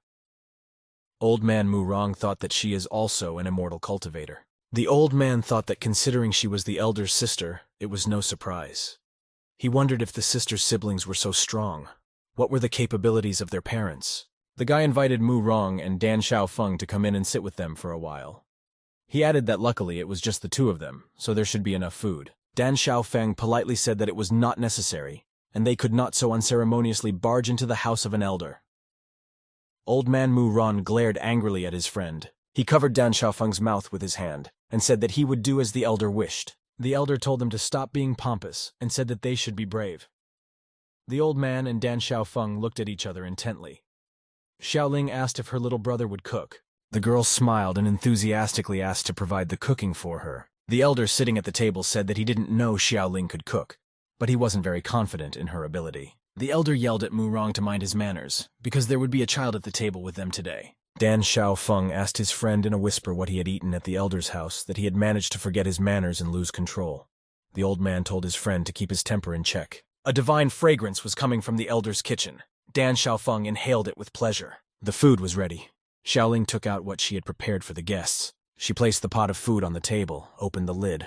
The food glowed with a golden glow. The men looked at the food with astonishment. Dan Xiaofeng asked what this unimaginable treasure was. After a while, both men sat with full bellies full of food. All the plates were empty. They thanked their hosts for the meal. The elder was surprised that they had piled up the container of rice again. He thought they were the devil incarnate. Xiao Ling calmly finished her food. Senior also tasted the rice. He said that Xiao Ling's cooking skills were an order of magnitude better than his, and she should apply to be a chef. The elder asked Xiao Ling where she had learned to cook. The girl embarrassedly replied that she didn't know, but she could cook a lot of things. The boy thought that was great. In other words, he didn't need to cook anymore. The cauldron in which Xiao Ling was cooking food also had consciousness. She thought that the girl was his soulmate. He told the elder that her food was what he called a real dish. The bowler loudly told the knife to tell the divine peach to add more seals to Xiao Ling, and she must not remember anything. Knife angrily thought that the bowler was very noisy. Dan Xiaofeng cried with happiness. He had finally had a breakthrough. After the meal, he was able to accomplish it and reach the first level of divinity. Mu Ran also sat and cried with happiness. He thought that the dish tasted great. It also strengthened his self-cultivation. He thought that Xiao Ling's cooking was delicious. The old man thought that Mu Ran Shui was his granddaughter was inferior to the girl in everything. The man envied Xiao Ling. The old man rushed to the elder. He asked him to let him exchange Mu Ran Shui for Xiao Ling. The elder was shocked and asked what kind of nonsense the old man was talking about. At this moment, Mu Rong Shui sneezed loudly. She thought she was sneezing because someone was scolding her. She asked what important business her father and grandfather were away on, and at that moment the girl noticed something in the sky. She looked up. A huge ship loomed over the girl. Mu Rong Shui thought she was here. The girl waited impatiently for the ship to land. The ship slowly landed on the ground next to Mu Rong Shui. A girl came down the stairs. She called out to Mu Rong Shui. It was the Imperial Princess Luo Langqing. The girl said that she had returned. Mu Ran Shui said that it had been so long since she had seen the princess, and complimented her that she was getting prettier every day. Luo Langqing replied that Mu Rong Shui knows how to talk teeth. The princess looked at Mu Ran Shui's breasts, and thought about the fact that they were all growing. The girl was very embarrassed and asked Luo Langqing to stop. At this point, someone else came down from the ship as well. It was Luo Xiaoji. He asked Mu Rong Shui if she hadn't noticed him. Mu Rong Shui angrily asked why he was here. Did he really take up again? She told Luo Langqing to stay away from this asshole. Luo Xiaoji told the princess not to listen to this nonsense. He is quite good. Luo Xiaoji angrily approached Mu Rong Shui and whispered that when she grew up, she became a little stronger. But she should keep in mind that when she was a child, he bullied her as much as he could. Mu Rong Shui laughed and said that at that time, his improvement base was praiseworthy and she couldn't beat him. But now things had changed. Luo Xiaoji told her to give it a try if she had the strength. Mu Ran Shui started to use her powers on the guy. She knocked him down. Luo Xiaoji fell to the ground. He did not understand how she had done it. The girl replied that she had an 8th level Ki. She asked Luo Xiaoji how he felt about her strength, whether it was comparable to the power of the 3-realm geniuses stuck at the 5th level of core formation. 1. Luo Langqing asked Katie what was wrong with her cultivation, and if it was all about the spiritual sword. Mu Ran Shui didn't understand what spiritual sword the princess was talking about. Luo Langqing said with a worried look that this is why she came here. That day, she and her father were to attend an auction. At night, the princess admired the mountains from the balcony of her house. Luo Langqing said to her father, "They say the mountains contain countless wealth and resources, and is also the basis for the establishment of the state." Out of the blue, however, a spiritual sword cut the mountain in two. It probably belonged to a great cultivator who was practicing diligently at the time of the incident. The princess was shocked by what she saw. The sword sliced off countless mountaintops, but did not receive any scratches. Luo Langqing said that besides her, many more cultivators had come to this place to find the sword master. Mu Rong Shui felt embarrassed and said that it was not the sword itself, but his intentions. The princess's eyes lit up as she realized that Mu Rong Shui knew something. Mu Rong Shui glanced angrily at Luo Xiaoji. She didn't want to tell everything in front of him. The girl told Luo Langqing that they would talk elsewhere. Luo Xiaoji shouted after them to take him with them. At this moment, Mu Rongshui used her strength and pushed off from the earth. Mu Rongshui and Luo Lanqing flew up into the sky using their strength. Luo Xiaoji called out to them pitifully. While the girls were flying in the sky, Mu Rongshui revealed what had happened after all. Luo Lanqing was surprised to hear about the old immortal, that tea increases the level of spiritual core, nutrition improves self-cultivation. The girl had completely forgotten that it was a secret. Luo Lanqing asked how powerful this deity was if her friend was lying to her. Mu Rongshui replied that of course she was telling the truth and invited the princess to come with her. She would introduce her to the elder.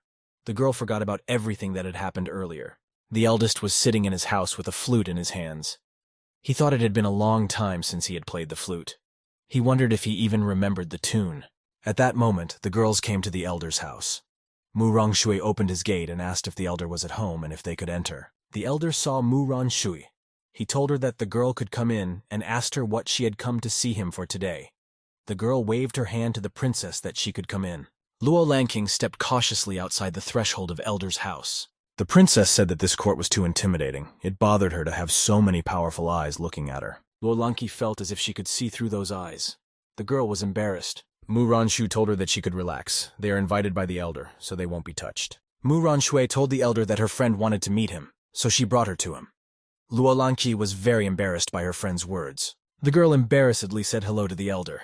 She thought that Mu Rongshui was right, and his cultivation levels were unimaginable. The girl thought the immortal would be a gray-haired old man, not a handsome young man. The older man suggested she drop the formalities. He told her to just relax. The young man was confused that everyone was calling him the elder, for he did not even come close to having that kind of power in his opinion. At this moment, Xiaoling appeared from behind a tree. She asked her brother who it was that had come. Mu Rongshui was embarrassed and asked who the girl was. The elder introduced his sister. The elder told Xiaoling to just call the girls big sisters. The girl said hello to them. The princess and Mu Rongshui fell in love with the girl at first sight. They thought that she was strong, as expected of the elder's younger sister. However, on top of that, the girl was also an indescribable cutie. Mu Rongshui and Luo Lanqing embraced Xiaoling. Senior thought that even though it was true that one couldn't take his eyes off Xiaoling, it was also indecent to stare. The boy thought he should continue his flute playing. The eldest picked up a flute and began to play a tune on it. Mu Rongshui was surprised when she heard the melody of the flute. When Luo Lanqing heard the melody, she had a strange feeling. Mu Rongshui asked if the girl had felt an awakening. She exclaimed that it was not an awakening, it was its peak. The notes were merging into harmony. The sword was also listening to the melody in surprise. He thought it was worth it to listen to the tune for a while, his injury half cured. It turns out that not only does the elder not only emit power and majesty, but he is also familiar with awakening. Sword thought that then the number of artifacts was not so surprising. The melody was to blame. Sword wondered if he didn't have a chance to become a divine artifact if he stayed here. Sword decided that he would not leave here and become the greatest artifact. Broom angrily yelled at the sword to shut up and go to the corner. The sword awkwardly agreed with what the broom told him to do. Xiaoling ran up to her brother, patted him and said that it was a beautiful melody. The elder was happy to hear it. The princess happily remarked that she had accomplished a great deal through the song alone. She was promoted from the first level of core formation to the 6th level. Mu Rongshui had also raised her level from Yuan Ying's level 5 to level 9. The girl thought that she still didn't know how many amazing things the elder was capable of. The girls bowed low to the elder and thanked him for his blessing. The elder did not understand what they were talking about at all. The older one was confused because he didn't even feed the girls. Luo Lanqing told the elder that she didn't even know how to thank him for such a broad gesture of kindness. She was about to offer herself, but the older one interrupted her and told her that she wasn't taking the body. The girl got angry. Tears came to Luo Lanqing's eyes. She turned away from the elder. There was only one thing going through the boy's mind: how immortals could open their hearts to a lowly mortal. The girls were about to leave his house. The boy pondered the question. To the eldest, it was because he was too handsome. Luo Lanqing, coming out of the senior court, said that she was the princess of the country. But her first confession was so decisively rejected. She was very upset. Mu Rongshui said that after all, the elder was an immortal, so was used to looking down on people like them. Luo Lanqing asked if Mu Rongshui had confessed her feelings to the guy. Mu Rongshui immediately felt embarrassed and said that she was not shameless enough to talk about such things. 22. Anyway, Mu Rongshui advised her friend not to be greedy, for the elder's blessings were not meant for her alone. 23. Luo Lanqing remembered the song they heard and reached into the pocket of her dress. The girl said she recorded it on a sound crystal she got at the last auction. When Senior said he wanted to play the flute, she secretly activated the sound crystal. Mu Ronshua was surprised. She told her friend that she was too clever and suggested that she find a place and listen to the tune again. The girl activated the sound crystal. They heard the beautiful melody again. The melody of the flute began to work on the girls again with the same force. They thought that this thing was really very useful, and if they continued to listen to this melody, very soon they could become immortal. Through this tune, Mu Ronshui advanced from the 9th level of Yuanying to the peak of Yuanying. At this time, Luolanqi went from the 6th level of core formation to the peak of core formation. The girl said that today they had made a breakthrough in one fell swoop. The princess picked up the crystal and wanted to turn it off, but something strange began to happen to the sound crystal. It exploded in midair. Luolanqi didn't understand what happened and why it exploded. Perhaps it was disposable. Mu Ronshui thought that the elder realized what they were doing and decided to punish them. The girl didn't understand what the black smoke was flying around.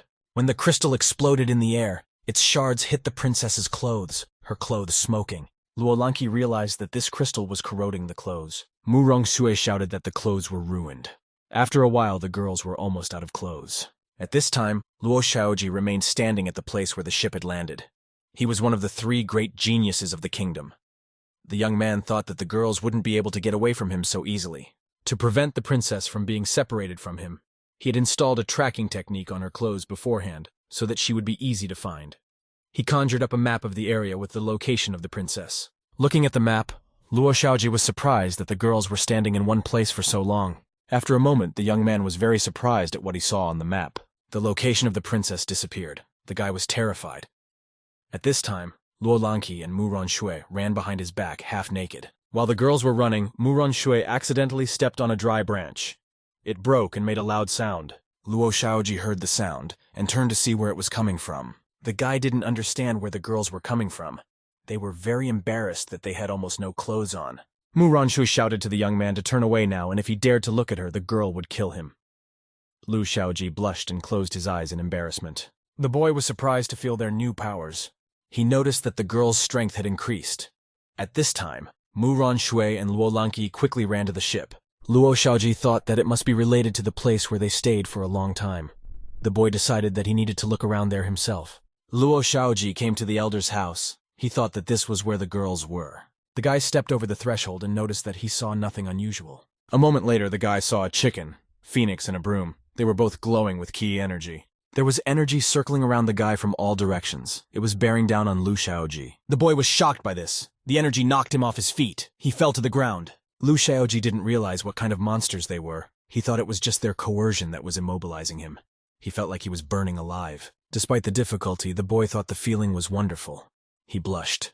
Chicken Phoenix wondered why he was so excited, and why she could feel this little brat's blood boiling. The hen asked the broom if the young man had any amulets. The broom was stunned. At that time, the eldest and his sister were coming from the market with groceries. The elder said that he digged a lot of yams today, so he would make some yams for the girl later. Xiaoling was happy to hear this. The boys went to the gate of their house. They were open. The eldest saw Lu Xiaoji sitting on the ground of his yard. He did not understand why this man was sitting on his knees. The guy thought that perhaps he had tripped, however his threshold was not that high. The elder ran up to Lu Xiaoji and asked if he was okay.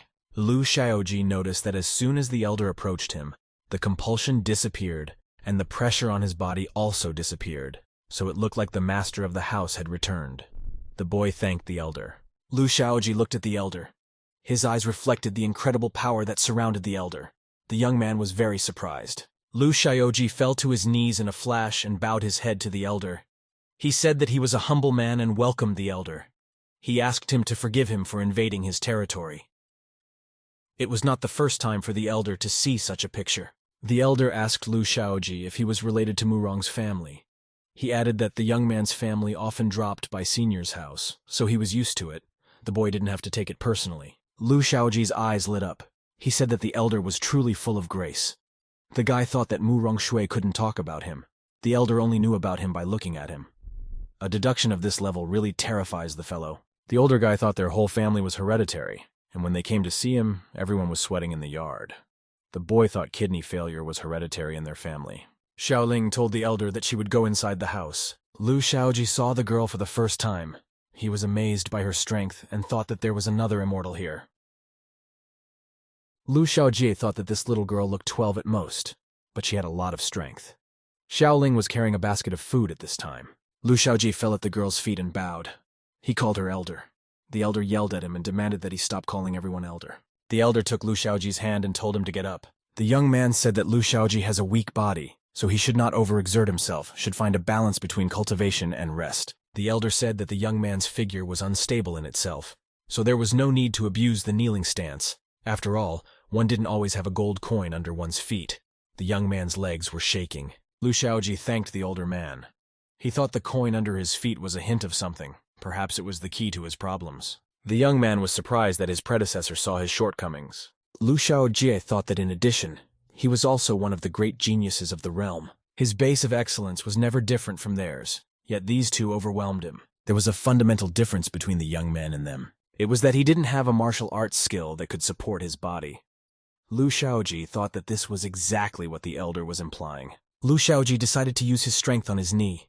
He thought that it should converge, condense, and collect. The golden air rose upwards, colliding and taking shape. The young man continued to conjure. The elder didn't understand what Lu Shaoji wanted to do.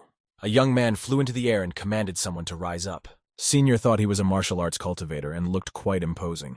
Lu Shaoji was pleased with himself. He had just created 3 martial arts at once.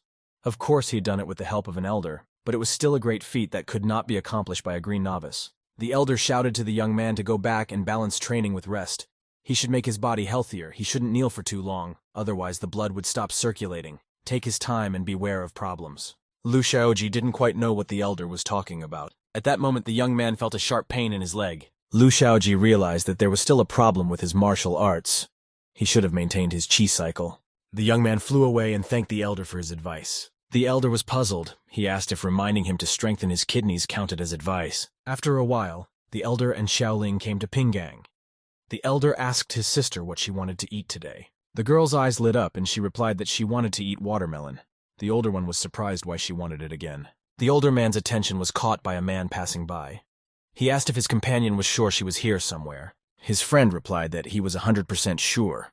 Quite a few bigwigs had come here to get a better look at everything. Senior thought they might be new cultivators. At home, at the elder's peach tree addressed the kitchen knife, it said that cultivators were appearing around, probably because of his actions. The phoenix hen said that if they found this place, they'd be sure to leave no stone unturned, so the kitchen knife is responsible. The fish in the pond agreed with what everyone else was saying and said that it was really all about the knife, so he should work out his own problems. Kitchen knife grabbed his head and said that he hadn't even expected an immortal emperor to be so squishy. It was definitely the crappiest immortal emperor he had ever seen. The master told him not to go out, but he didn't understand how he could fix it. Sword listened to their conversation. He was surprised at Knife's words about the trashiest immortal emperor. His older brother was talking about something else. Unexpectedly, the sword was spotted by a kitchen knife. The sword was frightened by its appearance. The knife asked the sword if the little useless trash wanted to help him. The knife was very scared. The sword said that if the knife needed help, he would be sure to make everything perfect. The knife replied that the task was not difficult at all. Knife put his hand on the sword and said that from the looks of it, his wounds were almost healed, so he could transform. He told the sword to come out to see what was going on, and then to think of a way to draw the curious barbarians away from their home. Knife added that although the tasks are not difficult, the sword can be very useful. Sword asked, shaking with fear, if Knife wanted him to be useful, and there seemed to be no turning back. Knife patted the sword on the hilt. Sweat of fear was digging from the sword. Knife smiled slyly and patted the sword on the iron shoulder. Sword replied that he understood the order and he would go complete the task. At the same moment, the sword flew away at the knife's command. Sword arrived at the scene of the incident at the behest of the knife. There he saw a large crater in the ground and fallen trees. Sword thought that, on that day, the knife's intentions were seen by the whole country, and many mountains were destroyed. If you follow the trail, you can come to the starting point. He still found the ruins that leveled the ground. Rays of light from the immortal realm. They definitely had to pay attention to it. The sword began to transform into its human form. The sword transformed. He became a young boy with golden hair. The boy said that he would fix it now. The sword flew into the air, swung his hand, and used his magic powers. His strength moved the stones out of place. The dust around him rose. Throwing balls at me and laughing in the air, he was trying to get my attention. People who were in the neighborhood noticed the guy. They thought it was a humanoid celestial artifact. The people of the area thought it was his handiwork, and a new artifact appeared. They said that if they had this immortal weapon, they would be invincible in this land. The residents wondered how they could catch the sword. At that moment, a man joined the conversation. That man was the master of Tianzhong Tower, Lan Tan. He said he knew what to do. He handed the people the artifact, a dream immortal formation. The man said that it needed a lot of qi energy to control it. However, Lan Tan didn't think that it would be difficult for them to trap the new artifact, since these people were all masters of the Mahayana realm. Lan Tan said that after that, the sword will be able to choose any master of his choice. One of the residents said that it was a great idea, and there was no other way out. Since they will sacrifice the artifact, they will unite to catch it. Sword looked surprised at what was happening. Long Aotan began to use his magic powers. He concentrated. The guy realized that they were using a dream immortal formation. At this time, 4 mages encircled this artifact and began to use their powers. Sword thought he hadn't seen him in a while, even though he had been looking so hard for him. The boy was very happy. It's been 2 hours. The sword was already tired of waiting for any action. The man who used his powers asked why the artifact didn't work. He was already exhausted. Another resident said his chi was also running low. He was very tired. The third man told him to take his tishan. That was all the chi this man had left. With great difficulty, they lifted the artifact into the air. Sword thought that their cultivation base was disgusting since they didn't even have enough chi. The guy was bored, he thought. How about he goes down and deactivates it? Long Aotan thought that the sleep immortal formation was good enough for a magic weapon against an immortal. But the man's chi was about to run out. Fortunately, not all was lost yet. As long as education works, he has a chance to become a recognized master. The men finally completed the activation of the sleepy immortal formation. Lan Aotan struggled to maintain his work. At this moment, gold chains appeared from Artifact A. They surrounded the sword that sat at the center of the formation. Golden chains circled the guy's arms. Sword was surprised. Lan Aotan was very satisfied that they had managed to catch the artifact. At this moment, the sword smirked slyly. The guy said it was his turn.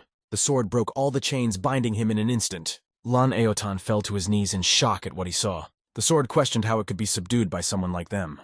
The man stared in horror at the bursting chains. Sword replied enthusiastically that he doesn't kill lowlifes. The young man was going to say something to these people. He had come here to find a master worthy of him. Sword said he would appear in the center of the mainland in a month and pointed his finger at him. He will appear for the one who will be destined for him by fate. The guy wouldn't mind helping him become #1 in this world, even get a place in the world of immortals. Guy wasn't sure if it would be all right. However, one way or another, it was necessary to escort them out. The sword flew away and said goodbye to the inhabitants. The men thought the artifact was too strong. The airstrike was so crushing that one of the men thought he was dead. The other one wet his underpants. They were in shock. The man told Lan Aotan to go back to the sect and report everything. In a month, they would go to the center of the mainland. If he was chosen by this immortal, the future would be a fairy tale. Lan Aotan sighed and thought that the world was huge. The man had power and influence. Given that, Lan Aotan had thought that he had no competitors among mortals, but now it seemed nothing more than a ridiculous assumption. The man hadn't been home in 1,000 years. He didn't even know if this little town was still standing.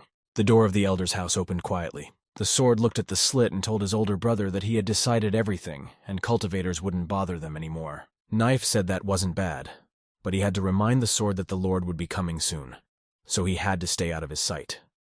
The sword should have returned to its weapons guise, or else its little body and mind would be destroyed. Sword asked in shock, would the Lord kill him if he saw him in this guise? At that moment, the door of the house opened. Sword looked in that direction with horror. It was the elder who came.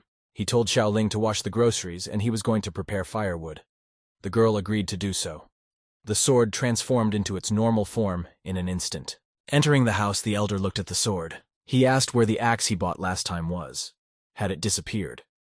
The sword didn't understand why the royal rhymes surrounding the Lord had disappeared. Sword thought that he probably hid them because of the annoying cultivators.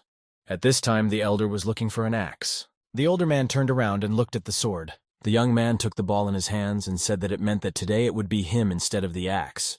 The sword did not understand why exactly he should do it. Sword wondered if they would chop wood with it. He was shocked. At this time, a ruined house stood at the edge of the woods. Lan Aotan walked into it. He didn't think it would be like this. Hundreds of years had passed, his parents long dead. He shook the dust off the table. The man thought he was old too, but he still went there. Even now, Lan Aotan remembered those dashing days. At this moment, Lan Aotan made a breakthrough, he thought. It seems like the weakness has disappeared, and apparently the development of the heart is not insignificant. A man used to be sure that the right way was to improve himself diligently, but now he realized that this was not the case. The man left the house and said he was not staying here anymore. Lan Aotan, looking at the house, told his dad and mom that their baby was leaving. He left, right then and there. promising them to be the strongest on this continent. While walking through the forest, Lan Aotan heard loud noises. The man stopped. He saw an older man chopping down a tree with a sword. Lan Aotan realized that this was the same immortal weapon he had encountered before. The elder thought that not only was it a cultivator's weapon, but it was also good for chopping wood. Lan Aotan was very surprised that this kid was chopping wood with an immortal weapon. The man even thought that because he had been hit recently, he was hallucinating. Sword thought that he had gained enough experience in his immortal life and would not be used as an axe. Sword thought it was a good thing no one could see this. He looked in the man's direction. Sword noticed Lan Aotan, who was staring at him intently. The man fell to the ground from shock. He realized that this was indeed the immortal weapon he had seen earlier. The older man noticed something going on behind his back. He walked up to Lan Aotan and asked if he was all right. The boy threw his sword aside. The man was twisted in shock that the young man had just thrown the immortal weapon to the ground. Lan Aotan took the older man by the shoulders and asked him why he was using such a strong weapon to chop wood. The boy asked if the man was talking about that sword. The older man replied that it was useless. Here he was using it where it would come in handy. The man was horrified by the boy's words. The elder was picking up branches that had fallen to the ground. He suggested that the man come to his house and wait until he was finished. The man stared in horror at the sword that lay on the ground. He was sure it was an immortal weapon. Lan Aotan thought that this person definitely had feelings, but he couldn't see the lightest level of cultivation. The elder seemed like a fool to him for not seeing the full power of the item and thinking it was an ordinary weapon. The man did not understand why the immortal weapon recognized him as its master. The man also wondered why, even if a master uses a sword as an axe, he doesn't go into a rage. The older man finished gathering firewood. He tied them with a rope. The elder asked Lan Aotan to carry his sword. The man was in a stupor. He interrogated whether the older man was serious now. The guy smiled and said there was nothing wrong with that. He just had to try not to cut himself. Lan Aotan wondered if the young man really thought that a cut was all this sword could do. The man thought it would kill him if he touched it. The sword glared angrily at the man, and yet the man still wanted to support the immortal sword in his hands. He reached for it. Lan Aotan took the sword by the hilt and thought to just do it. The moment the man raised his sword, the man asked what the man was doing and ordered him to die. Lan Aotan was terrified. He shouted that he was wrong, and it was the young gentleman who asked for his support. The elder coughed. At this moment, the sword immediately calmed down. The guy said he'd been working half a day, and his throat was a little dry. The older man told the man to follow him. Lan Aotan couldn't believe that he could subdue an immortal weapon so easily. He wondered who this young man was. The two men came to the house of the older man. Mek was standing leaning against a mountain of logs. The older man said it was his home. The young man apologized for its squalor. Lan Aotan looked at the elder's courtyard with surprise. He saw ki energy everywhere. He felt as if he had been electrocuted. The man immediately bowed to the older man, gave his name and said he was greeting his master. The boy was very surprised at the change in behavior. The man thought that compared to this courtyard, that immortal weapon is really useless. It seems like the elder is developing his mind, and if he is immortal, the man is nothing more than a mere bug. The older man was very surprised that just now Lan Aotan had called him kid, and now he called him gentleman. The kid said that there was no need for formalities. He was going to call the man Lon Lan. The young man asked if the man was a cultivator, and if he knew Murong Palace. Lan Aotan became numb when he heard of Murong Palace. The man thought of the founder of Tianzun Tower. It was already clear to him that he had ascended to the heavens 1,000 years ago. Lan Aotan wondered if the elder had found out something about the owner of the tower. The man replied that the Lord had the greatest wisdom and he admired it. The lad wondered if he was referring to everyone associated with the palace of Muron. At this time, the door of the house was opened by Xiaoling. The elder told her that they had a guest. She was very happy that her brother had finally returned. She greeted the man. Lan Aotan also said hello. He was amazed to see the girl. Lan Aotan thought that she was really cute, so she also had tons of strength in her. The elder asked if the girl had cut the watermelon he had brought. He told her to treat the guest. Xiaoling wasn't happy with this suggestion. She said that the watermelon was very small, after all, and so there would be nothing left for her at all. The elder stroked Xiaoling's head and told her to be a good girl and not be greedy. The girl pouted. She angrily told Lan Aotan that he could enter the house. The man wondered with horror, would he dare enter after such a thing? Lan Aotan felt uncomfortable with the situation. He turned to the elder. The man said that he suddenly remembered that he had unfinished business, and it was very urgent, so he had to excuse himself.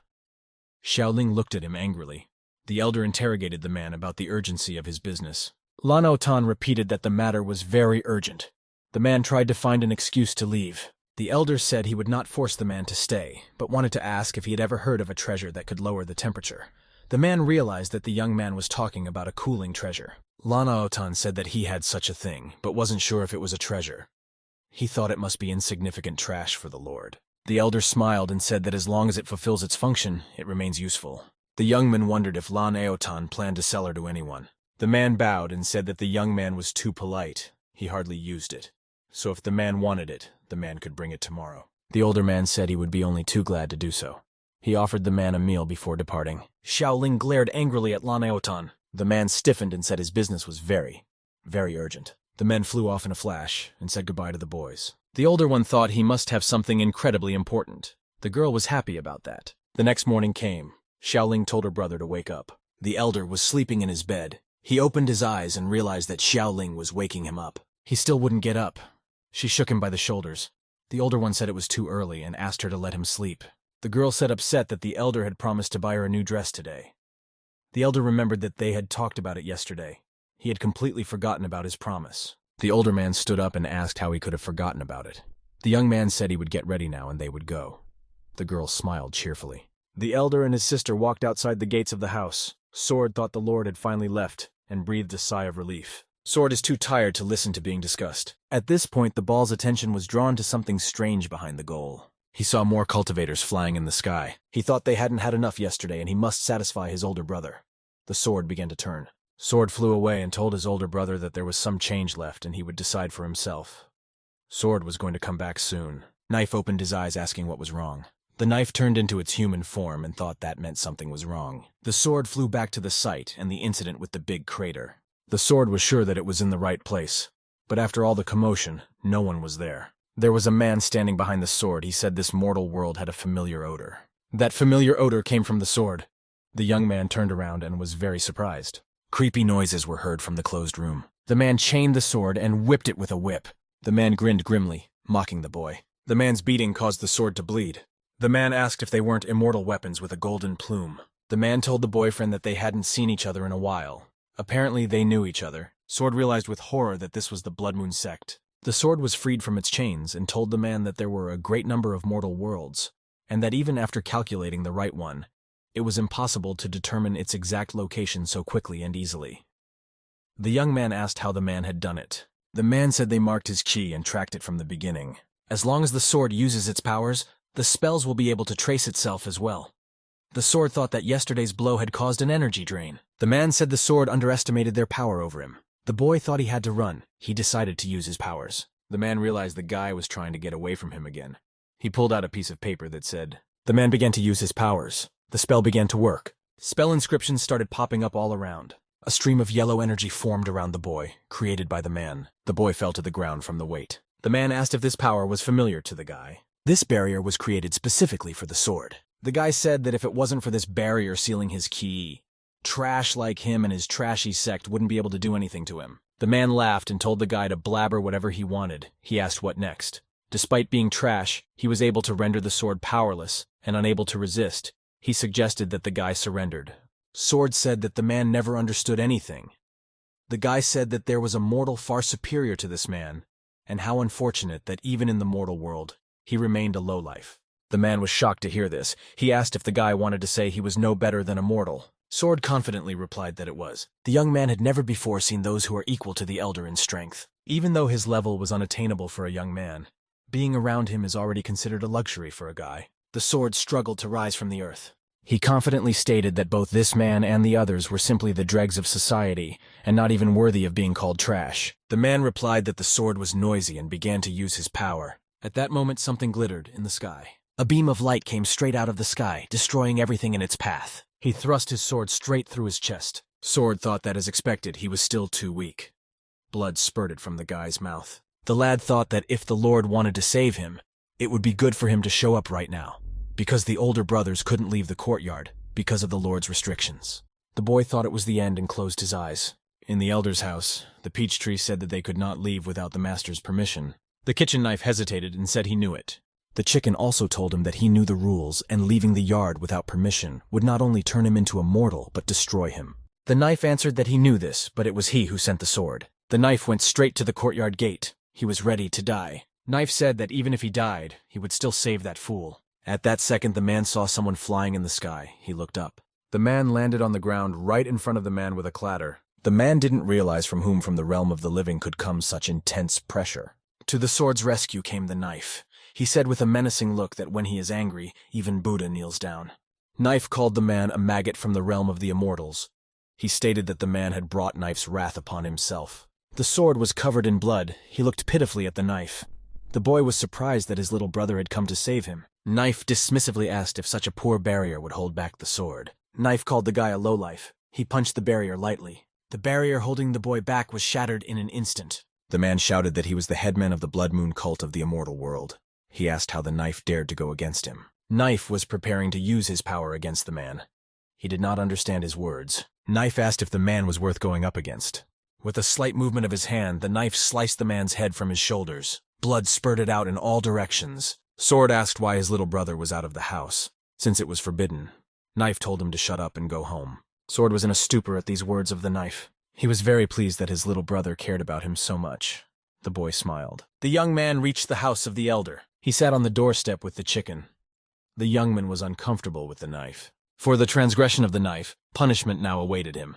He bowed to something. The image of a girl made of blue energy rose up in front of the Knife. This girl said the Knife broke a taboo. At this time, it was clear day in the immortal Blood Moon cult. There was fog all around. His subordinate came to the cult leader and said that Juhu's life card had exploded. The man was very surprised to hear this. He looked at his subordinate. He didn't understand who could kill an immortal. There are very few people capable of such a thing. The boss wondered if it could be related to the search for the immortal emperor's daughter.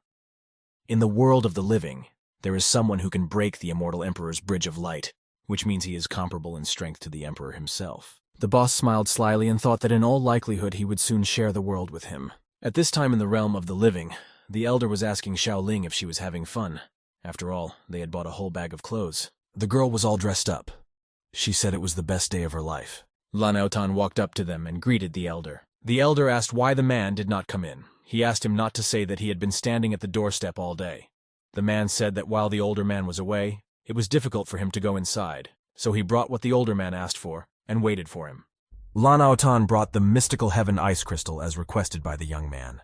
The boy took it away and exclaimed that it was wonderful. The guy told the man that if he came again he shouldn't be shy but just wait for him inside. The man thanked the guy. The older man said that Lan Aotan had helped him a lot yesterday, but he was in a hurry.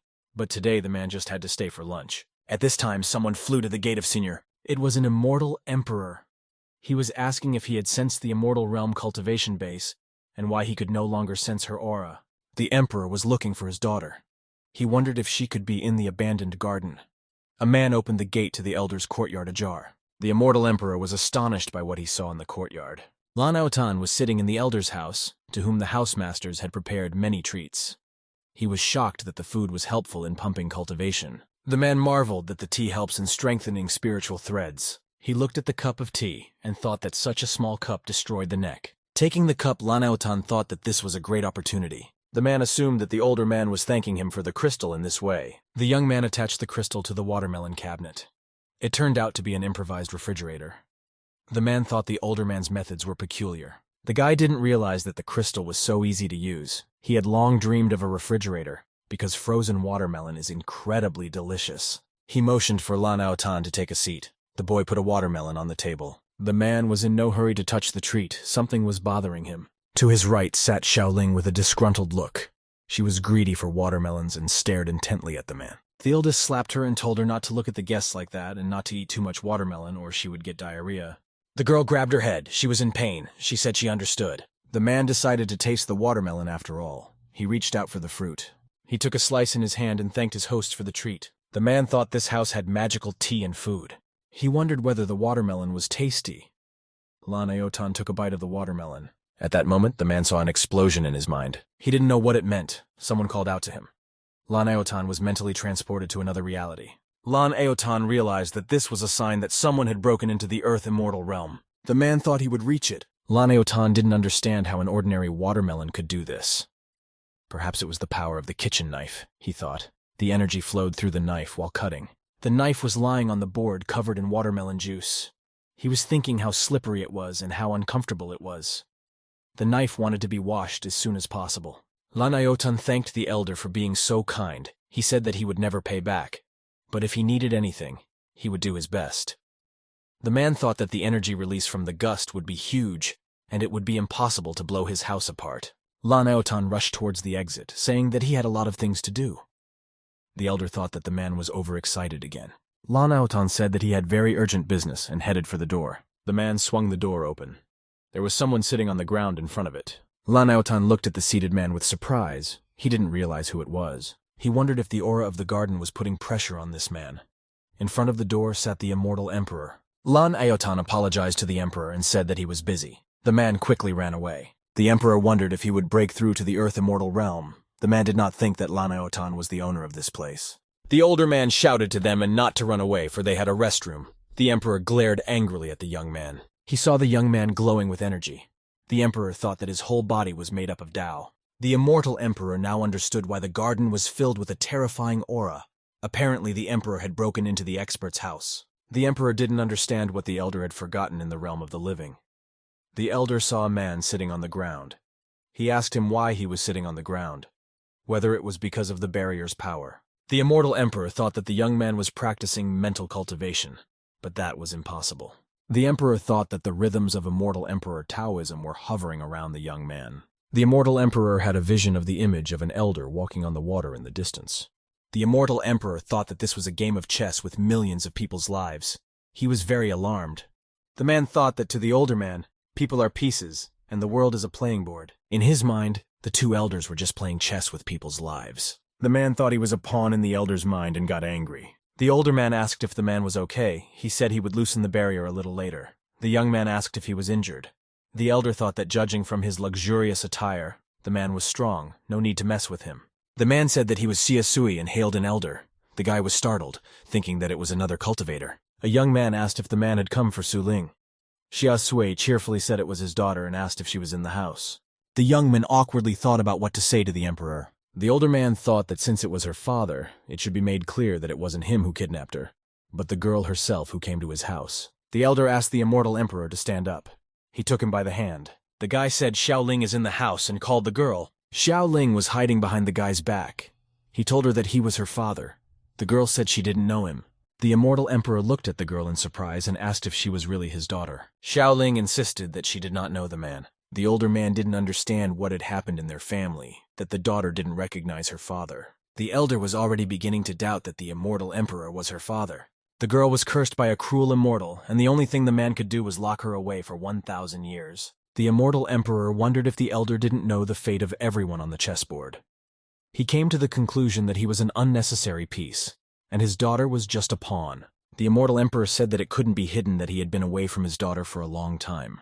The thing is, the girl should have grown up during this time, but Xiaolin looks like before, so the man was full of doubts. The guy looked at the man reproachfully and asked how he didn't even remember his daughter. The elder began to doubt that the man was her father. He asked Siasui to describe the girl's birthmark.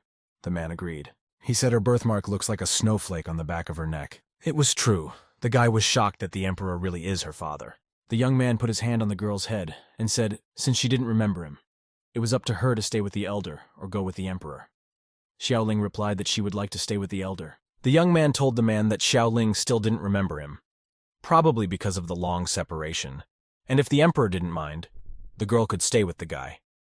The guy said that it was just about time for her to study, so he would take care of it and pass on all his knowledge to her. The immortal emperor thought that the elder wanted to train her. The man hesitated. It seemed to him that the elder had not only cured her, but had also offered such a favorable deal. The emperor gritted his teeth. Xia Sui bowed low and said that he was leaving his daughter to the elder.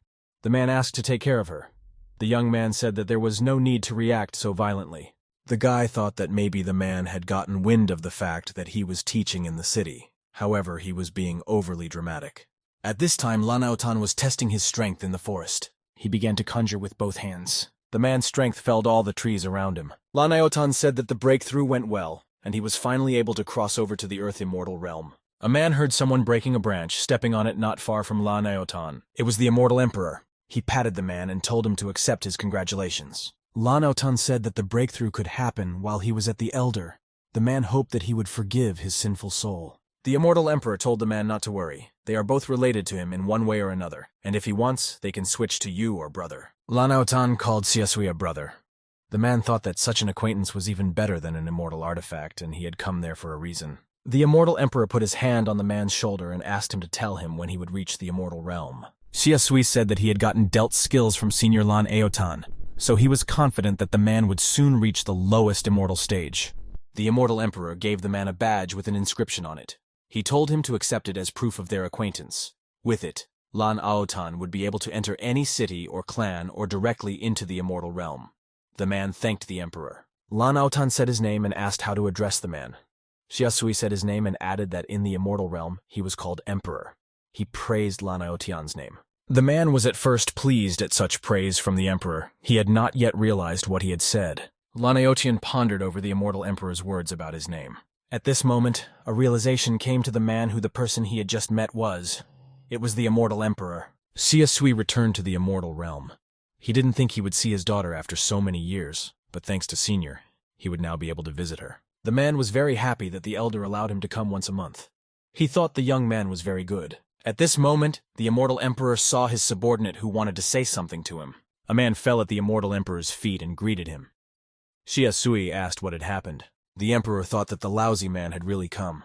The man asked if the emperor had found Fairy Suling. The immortal emperor passed by him and said that he hadn't found her yet. The man was shocked hearing those words.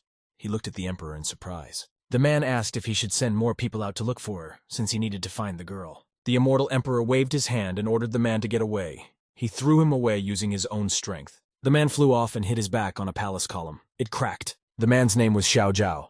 The emperor told the man to remember that if he showed up at the emperor's door again, he would kill him. The emperor added that it didn't matter to him whether the man was looking for an immortal weapon or something else. If Shiasui found out that someone from his clan had descended to the ground, he would cut him out completely. Xiao Zhao, lying on the ground, said that he understood everything. While the immortal emperor was lying in the garden, he felt an immortal artifact, a golden feather. The man thought it was good that the elder didn't blame him for it. The immortal emperor wondered if the elder wanted to share the world with him. The man thought that there was no harm in dreaming. At this time, it was a clear day in the human world in the capital of light. The events that followed took place in the immortal Shushan Academy. Someone was shouting about the wisdom of Confucius. The academy students said that this was indeed his skill. The guys were discussing something heatedly. At that moment, the door to the academy room opened and some man walked in. He was covered in soap foam. The man said that even if the new Confucius is really here, it doesn't mean you have to yell like that. He asked not to ruin the reputation of the academy. That man was Zhendan Teng. He angrily asked, "So where is the one the guys were talking about?" The man was standing in just a towel with a brush in his hands. One of the guys told the tutor that he didn't think this was the right time for this. At this moment, a young man approached Zhendan Ten. He greeted the man and said that his name was Shenguo Zimo, and he was a Confucius skill holder. Zhendan Teng angrily asked what it was, whether the guy was taught this skill as a child or by himself with the help of a mentor. Guo Zimo replied that he started training at the age of 13. For the past 4 years, he had been assisted by Mr. Chen, which was the name of the protagonist. The young man said that he had an unlimited supply of knowledge, and if he were a cultivator, Mr. Chen would at least be immortal. Zhendan Ten asked if Guo Zimo had written down his poems. The educator asked the fellow to read them. The man had not heard of such a thing in either the realm of the living or the realm of the dead. Zhendan Teng didn't know which weirdo had gotten this treasure, but he hoped he hadn't ruined this boy's life. Guo Zimo said that Mr. Chen had written countless poems, so he would read the one he gave to the young man on the last day of training. Zhendan Teng was surprised that this young man had mastered Confucius skills. The man hoped that it was not too late to correct his mistakes. Guo Zimo, with a peaceful expression on his face, began to read Mr. Chen's poem. The poem went like this. From the house you could hear crying, not the crying of misfortune or sorrow, but the crying of children gathered together, not knowing where the guest had come from. Zhendan Teng fell to his knees in shock. The young man was very surprised and frightened by this. The man was so much struck by this verse, its poetry and depth, that his legs could not stand. Zhendan Teng thought that these lines described life with all its vicissitudes. The mentor thought Mr. Chen was worthy of the title of Confucius for such poems. Zhendan Ten asked the young man with burning eyes where this beautiful Mr. Chen lived. The man would really like to visit him right now and offer to teach at their academy. Zhendan Teng changed his mind and decided that it was better to make him a mentor in their academy in the first place. Guo Zimo was in a stupor. The mentor grabbed the young man's hand and said that they were going to Mr. Chen right away. Zhendan Teng ran out of the academy wearing only a towel and dragged the young man with him. At this time, a new assignment came to the elder. The owner had to create a new cult with the name Pinyang. The young man was shocked by such an assignment. He was enraged because he was forced to join a mountain cult last time. But luckily, Muran's family was generous and gave him an ancestral title. And now they want the older one to create a whole cult. The kid was furious. The assignment said he didn't care, and the young man had 2 months to complete it. The older man thought he was going to be driven to his grave. The boy thought he might have to ask Muran's family for another favor. At that time, someone came to the elder's house. The guest asked if Mr. Chen was at home. The young man opened the door to the guests. Standing outside the door was Guo Zimo. He greeted Mr. Chen. The older man also said hello and asked if the guy was going to go to the city, or if he had already decided to return. Guo Zimo introduced his mentor to Immortal Shushan Academy and said that the man was very eager to meet him. Senior was shocked to see such a guest. He wondered if Guo Zimo was joking, because if he was right, the mentor was one of the most powerful people on the continent. Zheng Dan Teng bowed low and greeted Mr. Chen. The guy was confused by this greeting. The older one was shocked that another one was falling at his feet and worried. He thought he shouldn't do that if his health didn't allow it. Chen wondered if he was related to the Murong family. All the big shots bowed and called him senior. The boy wondered since when he had become invincible. The young man wanted to ask Mentor Zheng something. Chen awkwardly asked if he was too strong for Mentor Zheng. Mentor Zheng fell on his knees and bowed low to the young man. He asked for their forgiveness. Chen didn't understand where this reaction was coming from, he asked, just to answer honestly. Mentor Zheng wondered if the young man was angry. Perhaps he had interrupted his retreat. The man thought the elder had come down to train his talents and enjoy the solitude, then miscalculated his intentions for disturbing his peace. The man was drenched in sweat and was about to tell the young man everything he thought, since he had permission to tell the truth. Mentor Zhen decisively said that the young man was powerless. The mentor added that the elder didn't have a drop of cultivation in him, that he was an ordinary mortal. The elder turned away and thought it was not worth pouring salt on his wound. Zhen Dan Teng and said that they could dispense with the formalities. The man asked to call him Zhen Teng or Xiao Zhen. The older man decided against it. He was too uncomfortable to call his mentor that. Mentor Zheng's hands were shaking behind his back.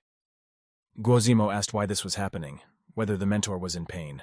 The man replied with a cold expression that he got what he wanted. He was very worried. He grabbed the boy's hand and said goodbye to the older man. The two men flew off in a flash. Mentor Zhen looked back. He noticed that he was not being attacked. Apparently, the elder had decided to let them go. The man thought it was a good thing he didn't make the elder even angrier, or there would have been no problem. The man thought that maybe it was all about Zemo because he was a senior's apprentice. The guy didn't know what was going on. Mentor Zhen thought that in that case, he should seriously look into training this genius. The man smiled. The elder thought that perhaps Guo Zimo had read that poem to his mentor, and the mentor thought Chen had written it. And then the mentor came to the conclusion that Senior was a literary genius, so he came to idolize him. The young man thought it didn't matter now and needed to figure out how to accomplish the task. He was going to leave the house. Senior didn't know anything about cultivation, and the system wants him to organize a cult. The guy thought it was stupid. Senior was going to go to the city and buy a couple cultivation books. The eldest came to the market in town. There were no people there. He saw a store of 1,000 books in the marketplace. The elder opened the door to the store and asked if Boss Duan was here. The young man said he wanted to buy a book. The girl slammed down the book she was reading and thought that if it was Mr. Chen who had come to see her. The girl noticed that the young man had not visited them for a long time. She asked what he had been doing. Chen agreed and said he really hadn't visited her in a long time. He asked if they were making progress. Dwayne got up from the table and said that there was no progress. It was business as usual. They were barely making ends meet. Duan looked seductively at the older man and said that she was a weak woman trying to make a living by hard work, but she would like to find a good, not-looking husband. Chen replied that he didn't think there would be a guy to match the girl. Duan smiled slyly and looked at the elder. She approached Chen and said that she felt like such a man right in front of her. The older man looked embarrassed and closed his eyes. He coughed and said that was the end of it. The young man asked if they had books on cultivation. He was interested in some for beginners. Duan said that of course they did. The girl said angrily that the older one changes the subject every time. The boy said that for some reason he felt like they had every book. The girl replied that he thought he was right, for the lad had seen their name. Duan smiled sweetly and handed the young man a book. She said it would be a free book for him, a token of her love and appreciation. The older man took the book to thank the girl and said he would be sure to help her with the publicity. Duan replied that there was no need to do that. The young man just needed to stop by more often. The older man wondered why he felt like he was doing something terrible by coming here time after time. Walking out of the store, the guy thought that Duan's boss reminded him of someone. And in that instant, the elder remembered that he had forgotten to do something. The guy turned around and called out to the supervisor. The girl asked if Mr. Chen had changed his mind, if he had decided to propose to her.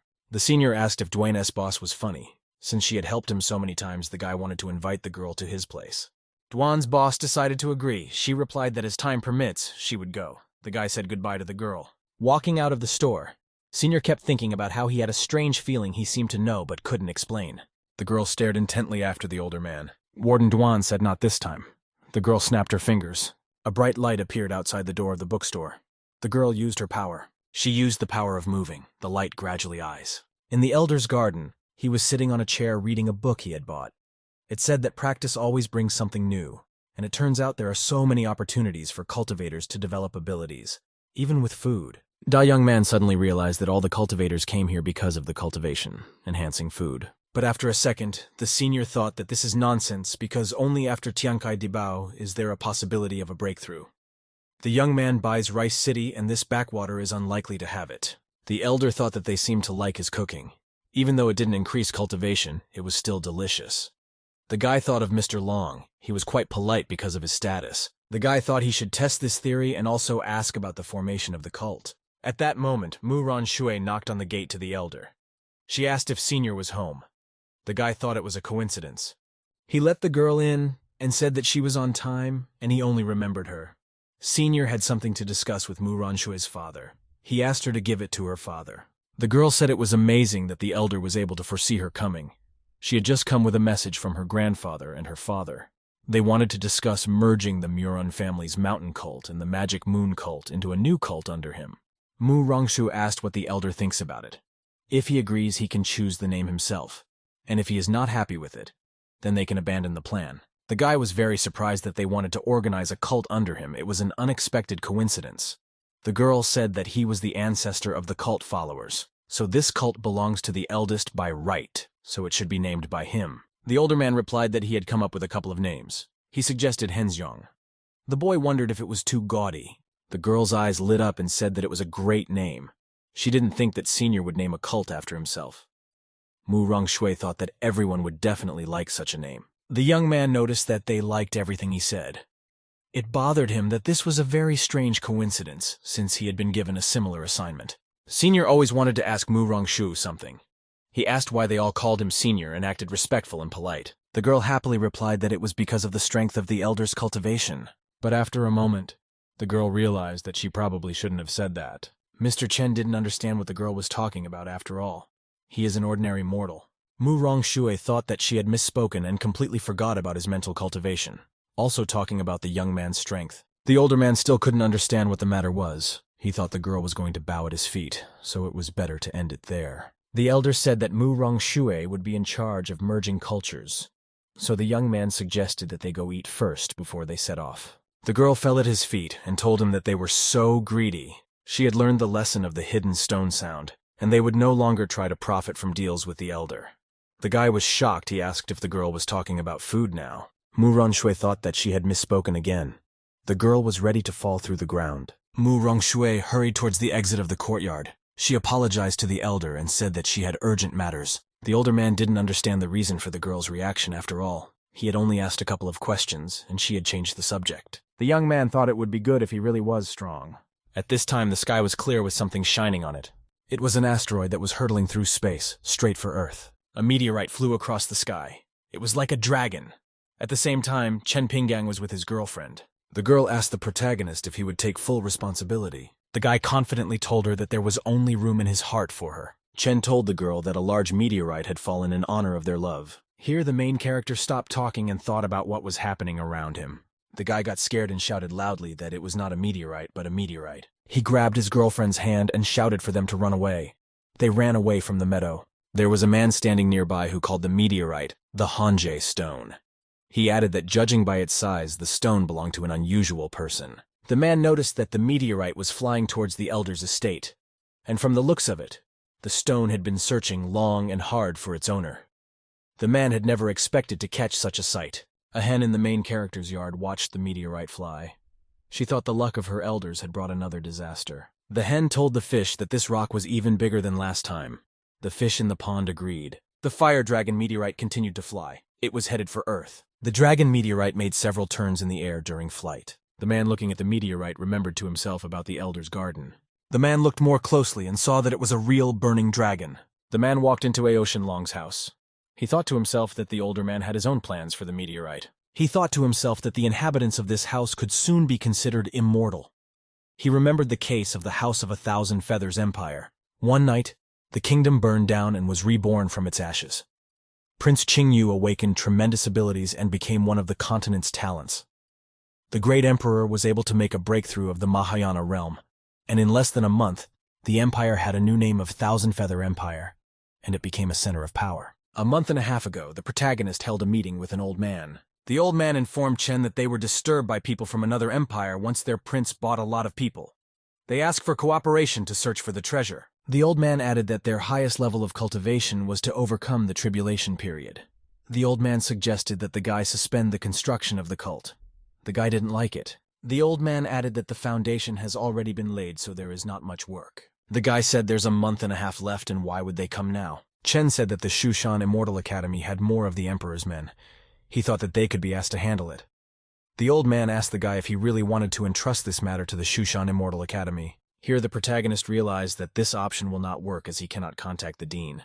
The guy thought and remembered about Xiaoling's father. He was also strong and could be asked for help. The old man asked the prudent protagonist if he knew anyone stronger than the academy students. The guy replied that the one came a month and a half ago and we should wait for him for the same amount of time. The old man sadly asked the older man why he couldn't get in touch with anyone. A princess of the Empire of 1,000 Feathers named Liu Yushi sat on a makeshift throne in the forest and commanded the workers to dig a hole. The girls shouted angrily to them that any old woman was stronger than they were. She was clearly displeased. The workers with pickaxes looked angrily at the princess. She shouted at them that if they didn't like it, they should fight the guy standing next to her. An immortal superiority world cultivator stood beside Liu Yushi. A maid came up. She said timidly to the princess that she had brought her watermelon. Liu Yushi asked angrily at the maid how dare she shake and called her a useless creature. The maid replied that the melon was harder to get because of the greedy people living in the area. The princess decided to try the watermelon and she took a small bite out of it. Liu Yushi shouted hysterically to the maid that the watermelon was unpalatable and demanded that she bring another. This behavior of the princess made the servant girl very angry. She could hardly contain herself. The servant girl looked at the princess very angrily and was even ready to hit her. Liu Yushi looked at the servant girl with a smile and asked her if she was reluctant to attack her. The acolyte thought to herself that she needed to calm down and conflict was not allowed in the cult's territory. Then the girl saw her grandfather coming from afar. She ran towards him. She asked her grandfather what the older man said. He replied that Chen still couldn't get a grip. So there will be more meetings. Suddenly from behind, the girl heard a noise. She couldn't understand what was going on. Grandpa stood next to her warily. He said excitedly that it might be an earthquake. A strong earthquake shook the neighborhood, and the workers began to climb out of the pit. The princess asked loudly if this is how the birth of the treasure happens. Suddenly the earth opened up violently, and a big and long beast came out of it. The princess was very surprised and frightened. She did not understand what it was. The princess was very much frightened. A big snake jumped out of the ground next to her. The man standing next to me was very surprised. He seemed to realize what had happened and who the monster was. The man called this dragon the Black Serpent. The dragon looked at the man carefully. The princess shouted pitifully for the man to stop this huge dragon as soon as possible. He was about to carry out the princess's instructions, but someone from outside shouted to the man to stop. The owner of Tianzhong Tower came over. He said that as long as he was here, no one could kill the dragon. The princess approached the owner of Tianzhong Tower, introduced herself, and asked him to take her to a safe place. The owner looked at her and thought he had been gone a very long time and didn't know what this girl had done. He thought to himself that there wasn't much mana left after his last breakthrough. The monster in front of him was at the peak of the Mahayana realm. In the end, the owner of Tianzhong Tower decided that the black monster was perfect for training. The dragon named Black Serpent looked at the owner of Tianzhong Tower with anger. Suddenly the dragon squirmed and said that he had never killed anyone and explained that he was a Buddhist. The tower owner was very surprised by this answer. He said that there were many innocent people here, and he should not have let him hurt them. The dragon calmly replied that he never intended to hurt anyone. He said that he had just come out to bask in the sun. The dragon said that he used to be good at killing immortal beasts. The tower owner thought the dragon was a demonic beast. The tower owner kept thinking about why he felt humiliated. He decided he didn't need to kill the dragon. Here came the princess. She timidly addressed the owner of the tower and called him the elder. The princess told the man that the dragon is very afraid of him, so he's being quiet. After the tower owner leaves, the dragon may kill everyone here. The princess further told the tower owner that the dragon might then go somewhere else to wreak havoc. For that reason, it is better to kill it now. The man told the princess that he was not the sword for her. He also added that he was not impressed that she was from the Empire of 1,000 Feathers. The owner of Tianzhong Tower added to the girl only that he looks at her and realizes that her father is no better. He added to the princess that everything she was given could also be taken away if she was very angry. The man told her she was on her own now. The princess didn't like it. She shouted after the owner of Tianzhong Tower that they too would one day fall at the feet of their empire. When the tower owner left, the dragon cheered up. The black serpent rose to its full height. The dragon asked the princess if she had just said something bad about him. The princess was very frightened. She did not know what to say to the dragon. The owner of Tianrong Tower thought angrily that he had only given the princess a reprieve because of his predecessor's good luck stone. He assumed that it was all planned by the elder, but apparently it wasn't. The tower owner went into the forest and heard a noise. He demanded that his warrior show himself. From the thicket, a warrior jumped from a tree to the ground. He greeted his master. The master commanded the warrior to immediately gather everyone from Tianyun Tower and all the auxiliary forces to fight the 1,000 Feathers Empire. The tower owner also threatened to declare anyone who cooperated with the 1,000 Feathers Empire as enemies. The warrior replied in agreement. After a little thought, the master told the warrior to send a message. During the night, the Empire of 1,000 Feathers was defeated, and a bloody battle was fought with many casualties. The warriors from Tianzhong Tower had a bloody massacre, and there were many dead. The warriors mercilessly massacred the population of the Empire of 1,000 Feathers. The chief warrior found the father of the princess of this empire and approached him. The warrior looked at the princess's father and told the man he was having a great night. The owner of Tianzhong Tower was having tea with the protagonist. Chen turned to him and called him Elder Lao. The protagonist asked Lao if he knew the Empire of 1,000 Feathers. The tower owner hesitated, surprised by the question. He decided to make Chen happy with his answer. Elder Lao said that he came to the protagonist to talk about it. He said that the people of the 1,000 Feathers Empire were too cruel and arrogant. He added that he had already subdued these people. Lao apologized to the protagonist if he had overstepped his authority. The main character was very happy. He said that he did not expect this from the elder and called him a good man. He thought about it and asked the elder why he was apologizing to him. The elder was silent. Chen asked Lao why he called him senior.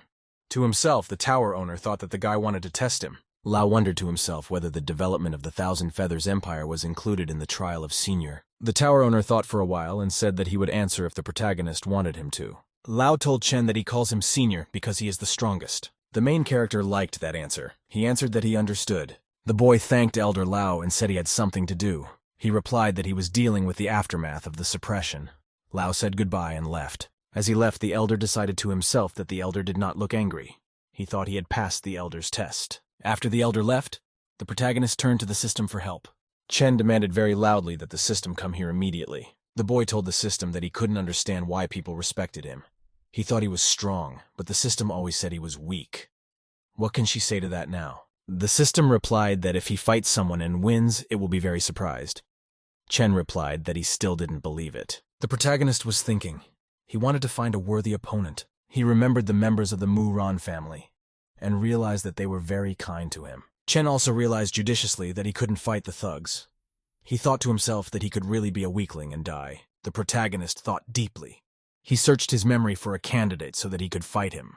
Senior Chen thought for a long time.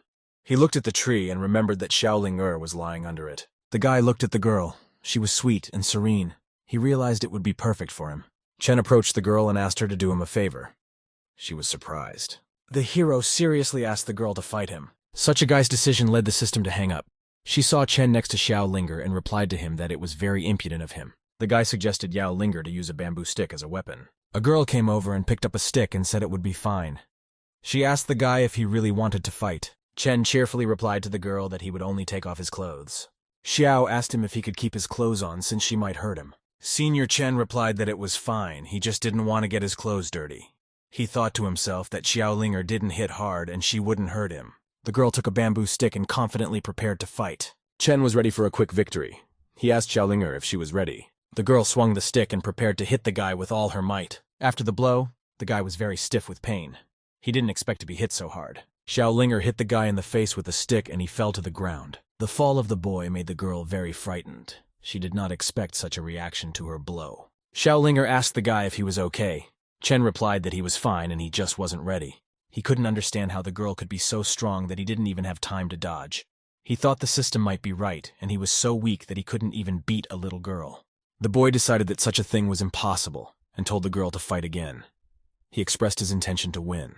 The very next moment, Chen received another very hard punch to the face. The main character stood up and told the girl to hit him again. The girl agreed and swung for a punch. Chen kept trying to fight Xiaolinger, but he couldn't beat her. Pretty soon a beaten Chen was sitting on a chair. Now he realized that he was not strong at all. Then the system activated and reminded him that she had told him before that he was weak. Chen replied sadly to the system for her to shut up, for he wants to be alone. Xiaolinger turned to the main character. The guy thought to himself that judging from the girl's appearance, she was descended from 7 cultivators. For this reason, she is stronger than an ordinary child. The girl asked the guy if he was okay. Chen decided to himself that he was weaker than Xiaolinger. Senior Chen thought to himself that perhaps this was all a bug. He remembered that the textbook said that cultivators could sense the strength of their opponents. He thought to himself that he was weaker than Su Ling because of the bug, and everyone felt a strong aura around him. The guy realized that this was the reason everyone called him elder and didn't believe him when he said he was a mere mortal. Chen immediately cheerfully thought that he could lie about his strength. A deep night descended upon the country. All slept and rested in silence. The dark night was a good time to activate magical and magical powers. At this very time, a large dragon was quietly and peacefully sleeping. It was the Black Serpent. Night also enveloped the main character's estate. He was resting after a hard day's work. Chen was sleeping peacefully and didn't even know what exactly was happening in his yard right now. There was a guy with golden hair sitting in the courtyard. He asked the goldfish why he felt one of his dragon family today. He added that it was a very strange feeling. The fish replied that perhaps the creature had eaten a dead dragon.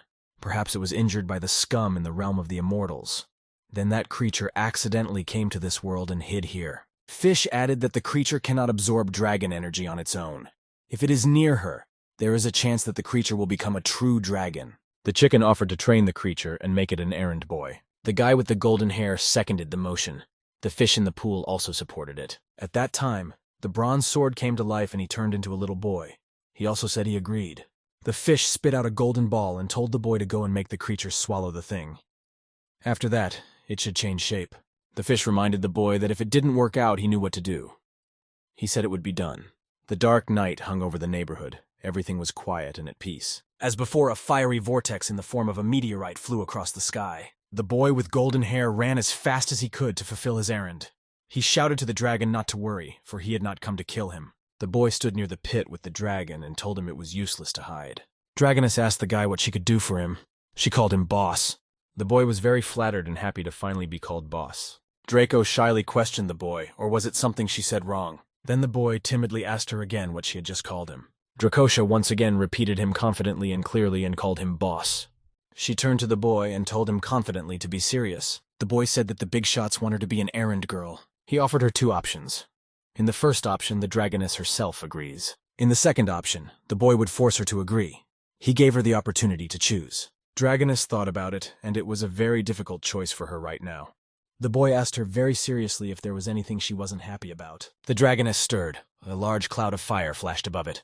After a little thought, she answered confidently and unambiguously that she agreed. The boy told her that if she was willing, she could eat the golden ball. Just then, the boy put a golden ball into the dragon's mouth. It swallowed it. Here, she immediately sensed that there was a lot of pure dragon energy in this golden sphere. In a couple seconds, she swallowed 1/10 of the energy in her body. And a secret transformation technique. Dragoness realized immediately that she could change her form now. Immediately, the transformation process began. The dragoness began to shrink in size. Its head became small. Her tail became small and the usual black fluffy paws appeared. Instead of a dragon, there was now an ordinary black dog that barked. She wondered to herself why exactly she had changed from a dragon to a dog. The boy was very surprised and amused by the magical transformation. He laughed. The boy told the dog that he wasn't laughing at him, but just remembering a joke. He continued to giggle. The dog realized that the boy was laughing at him and didn't want to stop. The boy took the animal with him and said he would introduce it to the real boss. They made their way to the main character's residence. The boy shouted to everyone that they were back. The black dog was very surprised. She had not expected to see such creatures here. The guy with golden hair thought he felt a terrifying aura. The hen remembered to herself that she used to think there was only one powerful guy here. Here the bird concentrated. It began to look with a fiery gaze at the dog that had come. The dog said hello. She thought to herself that she hadn't expected there to be a pond of them. The guy with the golden hair said the little brat was well trained. The boy told him that they had trained him. The guy turned to the dog and told him to behave himself, especially around the master. The guy also added that if the master suspected something, the dog was finished. She nodded positively. The guy said if she understood, she should come over and talk to her ancestor. The dog looked into the pond and there was a fish swimming there. She immediately said hello to it. The dog sensed something was happening to him. As he looked at the fish, he felt the dragon's energy level rising. Fish told the dog not to worry and he would soon get used to it. She explained that it was hard for people with dragon blood in them to look at her. Here the dog was interested in the fish in the pond and asked who it was. Fish explained eagerly that she's known to many as the Holy Dragon. The dog felt a bit of the memories of the dragon he had eaten. She had remembered something like that before. Such an ancient dragon existed long before the creation of the world. Also, he exists always and everywhere. He is the true ancestor of dragons. The dog was surprised that a real deity lived in a pond shaped like a goldfish. The dog wondered how strong their master was. There was a peach tree suddenly lit up brightly. The flowers on it shone in the night. There was the sound of walking feet. They belonged to the magical girl who had come down from the tree. The girl glowed in the night and she held a magic mirror in her hands. Proud, she addressed the sleeping Xiaolinger directly with her words. The girl with the mirror told Xiaolinger to persuade the owner to keep the dog tomorrow. Xiaolinger confirmed that she would fulfill the peach tree girl's request. In the palace of the Thousand Feathers Empire, Emperor Liu Zhentao was talking to his father. His father demanded an explanation from him. Liu Zhentao sat in silence. His father demanded that he explain what was going on here. In response, Liu Zhentao said that he only knows that Yushi went on a treasure hunt. The emperor's father's name was Grandpa Liu. He angrily shouted to his son that Tianzhong Tower had defeated them overnight. Also, former allies had turned their backs on them. Liu Zhentao said that he really didn't know. Just then, a young princess came through the door. She said that she had returned. The girl said that it had gotten dangerous lately. She asked why no one was there. She demanded that someone bring her a cup of tea. Her father was surprised that she was still in the mood for tea. Liu Zhentao asked strictly for the princess to tell her what she had done while she was away. The girl said that the cult masters had become completely lazy and worse than dogs. The father figured it out. He told his daughter it was all her fault. In response, the princess timidly and innocently asked her father what had happened. The emperor himself was very angry. He wanted to beat his daughter now. The father asked the princess's grandfather if he could hit his favorite granddaughter. He stopped him. The girl was very happy. She decided that her grandfather would protect her from punishment. Old Man Liu said menacingly that he would even help the emperor in punishing the princess. The very next morning, the protagonist was woken up by Xiaolinger's girlfriend. The guy woke up and with great reluctance asked her what was wrong. The girl greeted him. A large black dog stood beside her. Chen asked her excitedly where she found that big black dog. The girl said the dog was very cute and she found it near the door. Xiao thought the dog was lost. The main character asked her if the dog was just lying by the door, how she knew it was lost. Xiaolinger told the protagonist that the dog told her everything. Senior Chen put his hand on the girl's head and told her not to talk nonsense. The guy told the girl that someone let the dog go for a walk, so he needs to take it to the yard. He'll come back when he's done playing. Chen noted that Xiaolinger likes the dog. At the same time, the dog found in the mountains may be wild. In the end, the guy decided it was better not to risk getting a dog. Xiaolinger told the dog that she had done her part. If her brother didn't like the dog, let him go and play in the yard. The dog was disappointed not to be invited to live in the house, but she decided to herself that she had to try and make a nice face. The dog decided that he would do whatever it took to not get kicked out of here. The dog came to the well and decided he would just lie there. The guy came out of the house in the morning and was very much surprised by what he saw. Chen was very surprised that the dog was really lying in the yard waiting for him. Xiaolinger suggested that the dog steal her bones and chew on them. The guy yelled for the dog to walk. The dog thought the bones from the elder's yard would be a real feast for him. The protagonist was distracted as he heard and felt a message from the system. The system sent an alert. The guy thought that the new assignment was right after the last one, and this was the first time it had happened to him in 5 years. The system voiced a task within 10 days. The main character's cult should consist of 10,000 people. The protagonist resented such a task. He realized that he couldn't find so many cultivators in 10 days. The system told him that death is not a punishment for not completing a task. Chen decided to himself that if losing didn't kill him, he didn't have to do it. The comm system informed the guy that if he did not comply, his sex organ would be halved. Such a warning made the protagonist very angry. He clutched at the system screen. Senior Chen swung around with all his might and tried to knock the system screen to the ground. At the same time, he heard someone knocking on the door and asked for permission to enter. The boy immediately realized it was the old man knocking. He got excited. Chen told the old man that he was on time and to come in. The old man remarked that everything seemed to be resolved with the Thousand Feathers Empire. The protagonist reported that through common action, the Empire of 1,000 Feathers had been suppressed. The cult building has been completed. Soon we will be able to accept disciples. The old man said that a couple days ago a monster appeared where they were looking for treasure. Here the old man stopped. Something from outside caught his attention. The old man looked with surprise at the black dog lying before him. Elder Chen noticed the strange behavior of the old man. He turned around in surprise. The boy asked the old man what had happened to him. The old man pressed himself against the door out of fear. The old man thought to himself that the dog's breathing was similar to that of the black serpent he had seen earlier. The old man remembered that he had insulted the serpent, but assumed that the serpent would not take revenge on him. Xiaolinger asked the old man in surprise if he was afraid of dogs. The old man replied that he was not afraid, and he realized that if the dog was here, the snake was under the control of the elder. The old man asked the boy what he wanted to say.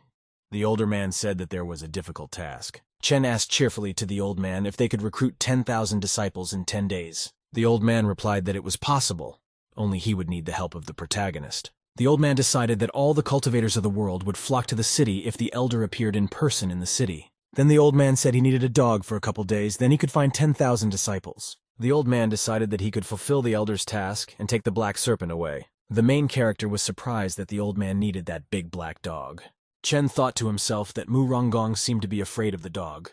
He also remembered that Yao Lu had appeared nearby. The main character decided that Yao Lu might be the black dog. In the cultivation book, it was written that some demonic creatures, although they look normal, can go on a rampage and start killing. Senior thought about the dog that it might eat the chicken, or it might attack Xiaolinger. The main character decided to try asking the old man again. He asked him what he would do with the dog. The old man replied cheerfully and confidently that he would take the dog to town. Chen told the old man to leave his estate as soon as possible. The old man took the dog in his arms and told the protagonist that he would have 10,000 students in 10 days. The dog looked pitifully into the pond where the fish was.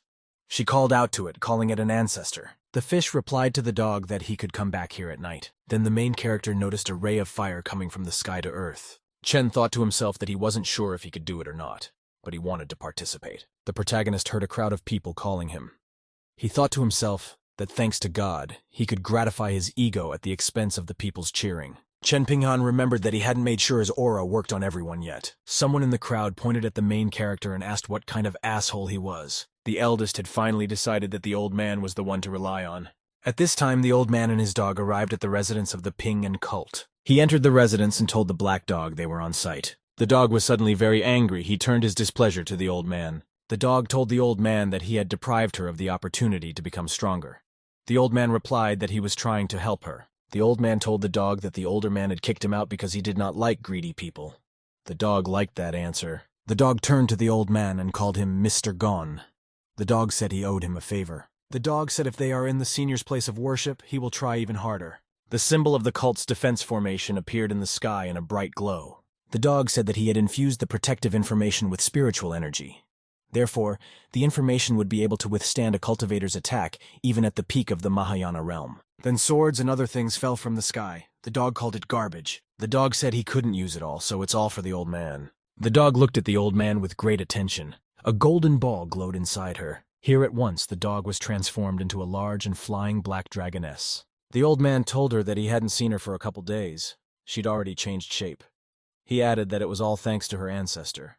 The old man said that after this moment, the recruitment of the Pin and cult begins. Elder Lao observed from afar the formation of the Mahayana realm. The elder thought and connected the formations of the kingdom with the dragon protector of the mountains. He saw a huge black dragon above the residence and thought that the elder had accidentally given them this formation. He remembered that the older man thinks things through and he couldn't go wrong. Petty Officer Lao decided that this was a divine test of the three. The first test was the Empire of 1,000 Feathers. The elder knew they would prove to be arrogant and oppressive. He gave them a chance, but this empire unfortunately didn't change. The second check was Elder Lao himself. He, under the command of an elder, had saved the people of the mountain cult. He also handled the destruction of the 1,000 Feathers cult on his own. The elder was still looking at the dragon. He realized that the third check would be the mountain cultists. Apparently those had done well too, and for that reason the elder had gifted them with the formation. Lao realized immediately that everything was going according to plan. The elder was able to calculate everything. His warrior appeared in front of the elder. Lao demanded that he find him a great gift. The warrior told the master that he didn't know exactly what kind of gift he wanted. The elder said he needed something suitable for life on the peak of the mainland. At the same time, Chen Pinggang was at his home in his residence. He got a message from the system that the cult mission was over. The guy got a lottery ticket. The older man was glad the task was over. He hadn't expected Moran to do it so quickly. The system's instructions started the drawing. Then the system informed that it is now possible to draw a ticket. Chen thought to himself that he didn't like the sword he had picked up on the mountain. At the same time, a boy with golden hair looked out from behind the door. Immediately, I received a message from the system that the ticket was successfully pulled. The system says the guy's about to get his winnings. It was a big bag. The bag fell out of the sky on the guy. He almost fell out of his chair. Chen Ping'an looked at the bag carefully. He pondered what was inside. That's when the guy realized he was inside the bag of fertilizer. He thought he was lucky because he wanted to grow something in his yard. The guy called the girl Xiaolinger and said that if she wanted watermelons, she could buy seeds. The girl was overjoyed. She agreed with the main character. The protagonist decided to take a walk into town together with the girl Xiaolinger. They went to town and bought watermelon seeds for themselves to plant. They then proceeded to cultivate the soil for planting watermelon seeds in it. They organized a small vegetable garden in their yard and enclosed it with a fence. The protagonist competently and confidently sowed the soil with watermelon seeds. Xiaolinger helped him inspiringly. Gradually, they got it all in. After the job was over, the guy said cheerfully that they were finally done. Chen looked at himself and saw that he was dressed like a commoner. He noticed to himself that he was moving away from the cultivator's lifestyle. Xiaolinger was very excited for some reason. She pointed at the bed to the elder. The boy saw a green sprout on the ground. He was surprised that the seed had already sprouted. Chen realized that these fertilizers accelerate the growth of any plants very quickly. The guy said it was a normal gift, not the garbage it used to be. That outraged the fish in the pond and the broom in the corner. Also, the main character's words about trash didn't endear him to the axe on the stump. Xiaolinger shouted joyfully to the main character that they would soon have watermelons. The guy said that although the fertilizer is good, it should be used properly. You will have to wait for 2 weeks. The girl said she would go and change and start cooking right away. Xiaolinger was about to leave, but then she noticed a huge bag of fertilizer. The girl looked at the bag for a long time. She was considering something very emphatically. Xiaolinger poured the fertilizer into a bowl and began to scatter it over the bed. The girl ran merrily around the bed and sprinkled fertilizer everywhere. She thought it would grow faster. Fertilizer did the trick, and green branches began to emerge from all sides of the bed. Chen approached the girl and asked what she was doing. She immediately stopped. Xiaolinger shouted to the guy with joy that the watermelons had grown and could now be eaten. The guy was surprised he realized this magic fertilizer was stronger than he thought. Chen then looked at the girl enigmatically. She was silent in response. The guy asked strictly to Xiaolinger what happened to the fertilizer. A third of the bag had disappeared. The girl said it might have been blown away by the breeze. The girl ran away and hid behind the door. The guy thought she was so fond of watermelons. He told the girl to go wash her hands and she agreed. Chen decided to make his own watermelon. He started to cut it into pieces. The guy thought to himself that watermelon is hard to cut. It might not even be edible at all. Chen decided to try the watermelon first before Xiaolinger ran. He noticed that the girl was already eating watermelon without any restrictions. The guy asked her if she was doing well and if she was feeling okay. She said the watermelon was very sweet. The older man told the girl to eat slowly and no one would steal her watermelon. Xiaolinger, gorging on watermelon, said that the guy could give it to the boy outside the gate. Chen didn't even realize at once which boy the girl was talking about. Then he heard a knock on the gate. The elder decided to see who was bothering him at this time. He went to the gate. When he opened the gate, he saw that there was indeed a boy standing there who had come for something. The boy with red hair stood and silently looked at the protagonist. Chen was still standing with a piece of watermelon in his hand. He asked the boy what was wrong. The boy was still silent. He was still looking at Chen. The protagonist thought he had scared him. Here the protagonist guessed and asked the boy if he was a cultivator. The guy realized the boy was scared by a bug. Even Old Man Long used to get scared. The main character thought, why is the boy silent? Is he really stupid? The guy gave the boy a slice of watermelon and said he wouldn't invite him inside. Chen told the boy to go home and not make his parents worry. After that, the boy closed the gate door. The boy with red hair was left alone.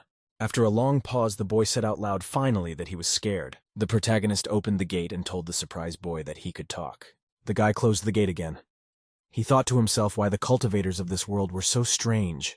Not a single normal one. The boy decided to leave.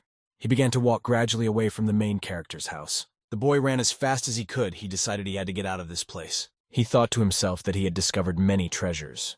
He was so frightened that he couldn't say a word. The boy didn't think a man as strong as the older man would live on the outskirts of a small town. Running away, the boy was genuinely glad that the older man did not scold him. He ran until he reached a deep forest thicket. There he felt at ease. The boy felt at ease and decided to taste the watermelon that the main character gave him. The boy thought to himself that the older man didn't want to be disturbed, so he lived on the sidelines. Then the boy froze. He felt some important change in himself. He felt that the level had increased. He received the first level of divinity and the 5th level of Dan. The boy looked at the piece of watermelon and realized that the main character had given him a chance. He was holding a magic amulet and thought that the neighboring cult had intensified because of the protagonist. Holding the amulet, the boy said to his grandfather that this cult is not as easy as it seems. He also said that he had to prepare a better gift. At this time, Chen was at his manor. He kept thinking about the boy's strange visit. The boy decided to himself that the gate door should be bolted. Chen kept pacing and pacing around the courtyard. He was very much concerned about one question. He walked over to Xiao Linger, and looking at her thought, how could she know that someone was standing behind the tree? A guy asked strictly a girl if she knew the basics of cultivation. Xiao Linger realized she couldn't escape. The protagonist figured it out. The guy kept looking at her. Xiao thought she was pretending so well to please Chen. She didn't understand how he knew. Xiao Linger unequivocally confirmed to the guy that she knew the basics of cultivation. The main character was very surprised by the girl's answer. He didn't believe it was true.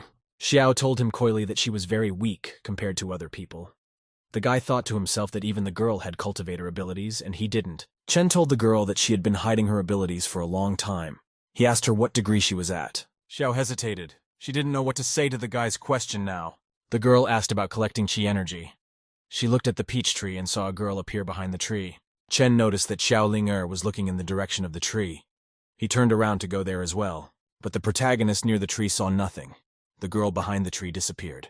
The guy asked strictly to Xiao Linger when exactly she became a cultivator. Xiao noticed the girl appearing behind the peach tree again. She advised Xiao to tell the guy that she had become a cultivator not too long ago. Chen was worried again. He realized that something very important was happening to the tree. The guy realized why Xiao was always looking behind his back when he said something. He thought someone was giving the girl a hint. The protagonist looked around once more and realized that it was just him and Xiao Linger. Chen took the watermelon dish in his hands and said, "Xiao Linger has done a very bad thing." The protagonist added that if the girl didn't tell him everything, he would take the watermelons away from her. Xiao said it wasn't her fault. Xiao Linger told me that her sister Peachtree taught her. She asked the guy not to take her watermelons. The guy was interested in this kind of answer about Sister Peachtree. He remembered about the cultivation book. The book reported that all living things that survive for many years can become immortal. These spirits can take human form and speak. The boy looked at the peach tree.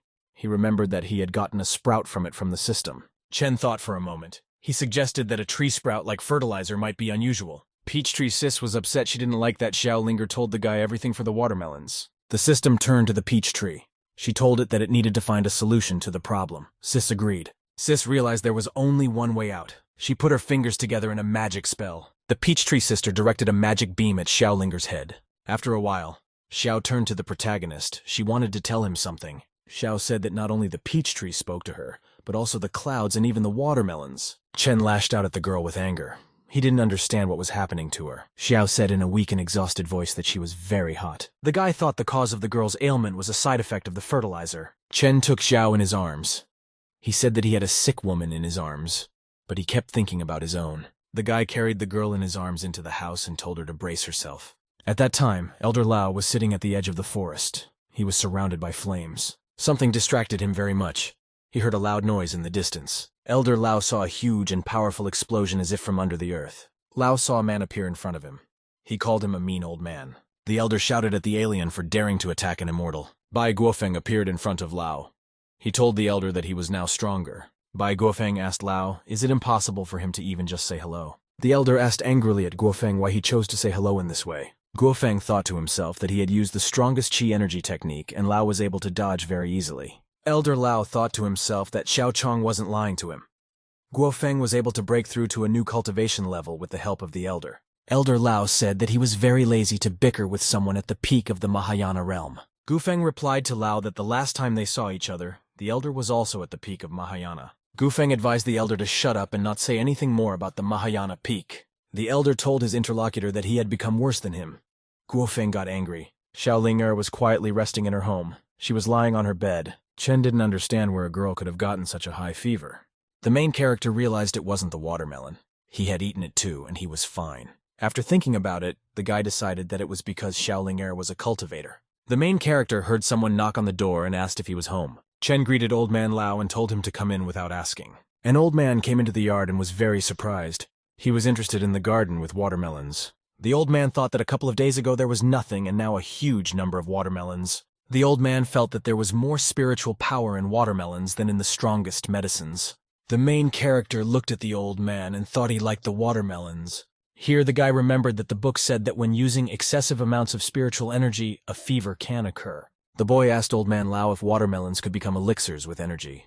He thought to himself that it was possible to create an elixir with magic fertilizer. The old man replied that he did not believe that watermelon could be an elixir. The old man thought to himself that watermelons had indeed become elixirs. Chen decided to himself that if the watermelons can't be an elixir, then it means that Xiaoling just has a fever. The old man said that today was the opening day of the school, and for that reason, he had come to call the boy with Xiaoling with him.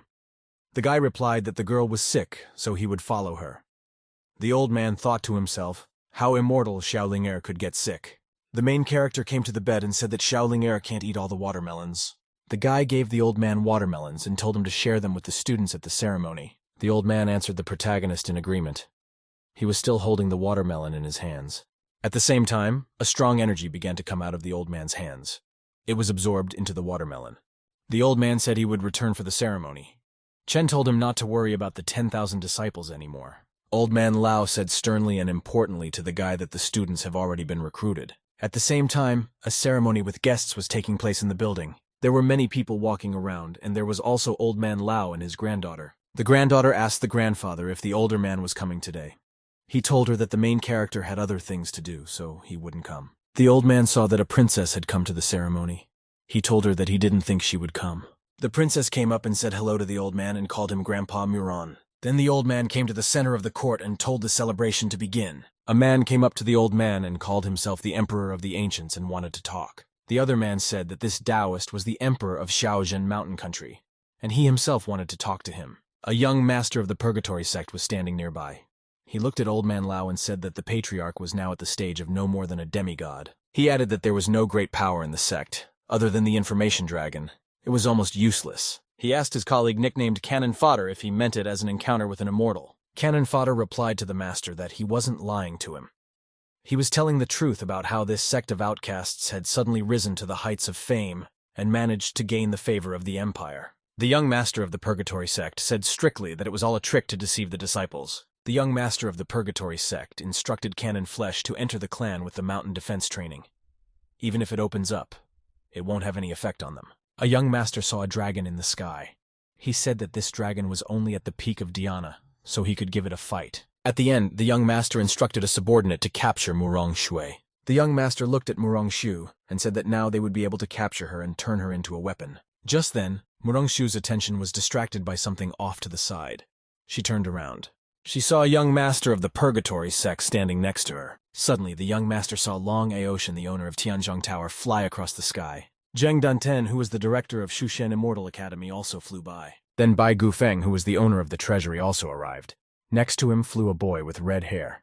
They all came down from heaven and said they were here to congratulate you on the opening. The young master of the Purgatory sect was surprised by the arrival of the three strongest people. The young master of the Purgatory sect didn't understand why all these people were here. Long Aoshin, the owner of Tianzhong Tower, thought that Bai Guofen had arrived since he had heard of Senior. Old Man Lao apologized for not greeting the three guests properly. They told him he was very polite. Old Man Lao thanked the visitors for saving him that time. Zhen Danten, the director of Shushen Immortal Academy, told the old man too that he could just call him Brother Zhen. Bai Guofeng also wanted to introduce himself but didn't have time because of the other's behavior. Zheng Danten and Long Aoshin shouted that Gufeng should be called a jerk. Old Man Lao told the guests that they had come apparently because of the elder. He invited them to pass. Zheng Danten told the old man to accept their humble gift. He took out a box. Zheng Danten opened the box and said that it was a painting called The Dragon and Phoenix Chengxiang. He added that if you look at the picture for a long time, you can improve your cultivation skills. Old Man Lao was very amazed at what he saw. He had not expected such a gift. Old Man Lao said that this is the treasure of the Shushen Immortal Academy. Zheng Danten confirmed his words. He said it was a gift for the academy to open. Bai Gufeng came over with a box. He said he could not leave the old man without a proper gift. He opened the box and a blue glow came out. Gufeng said it was a source of pure spiritual energy. Long Aoshin said that there are 5 levels of spiritual guides. These are low, medium, and high. Long Aoshin told Stark Lao that he could flush Guofeng's gift down the toilet. He added that the absolute energy conductor would be better. Gufeng shouted to Long Aoshin that he would not calm down. He replied that he was always one step ahead of Gufeng. Bai Gufeng said unexpectedly that he has another gift. It's a gold card that gives a 10% discount in his treasury. Zheng Danten was very amazed at such a gift for Old Man Lao. Zheng Danten looked at Gufeng and thought that 10% was half of the treasury. Long Ocean said that he and Tianzhong Tower are at the full disposal of Senior. Long Ocean asked rudely at Guofeng how dare he take money from the elder. Bai Gufen shouted that his grandson would study at this academy, and from today he is a member of the Ping-An cult. The boy was very happy about this news. It was a nice gift from his grandfather. Long Aoshin shouted to Guofeng that he was planning to send his grandson to this academy. Gufeng replied that Long Aoshin could also send his grandson here. The conflict between Long Aoshin and Bai Guofeng was watched from the side by Zheng Danten. He thought how difficult it was to deal with them. The young master of the Purgatory sect was surprised that the top cultivators had come here to congratulate him on his discovery. He realized that there was someone very powerful at the head of the cult. His assistant Canon Fodder asked if they are still on schedule. The assistant reminded his master that they needed to catch Murong Shu. The young master shouted to the assistant to look around before opening his mouth. Murong Shui pointed at the young master of the Purgatory sect and his assistant, and said that those people were up to something. Such words made Long Bai and Zheng very excited. They couldn't understand who dared. Long Aoshin walked over to the young master and put his hand on his shoulder. Long asked strictly to the young master of the Purgatory sect what he was saying. Long asked the young master if he came from the torture cult and if he knew whose cult it was. He pointed out that the young master had gone on a rampage in his brother's cult. Bai Gufeng didn't like Long's boasting.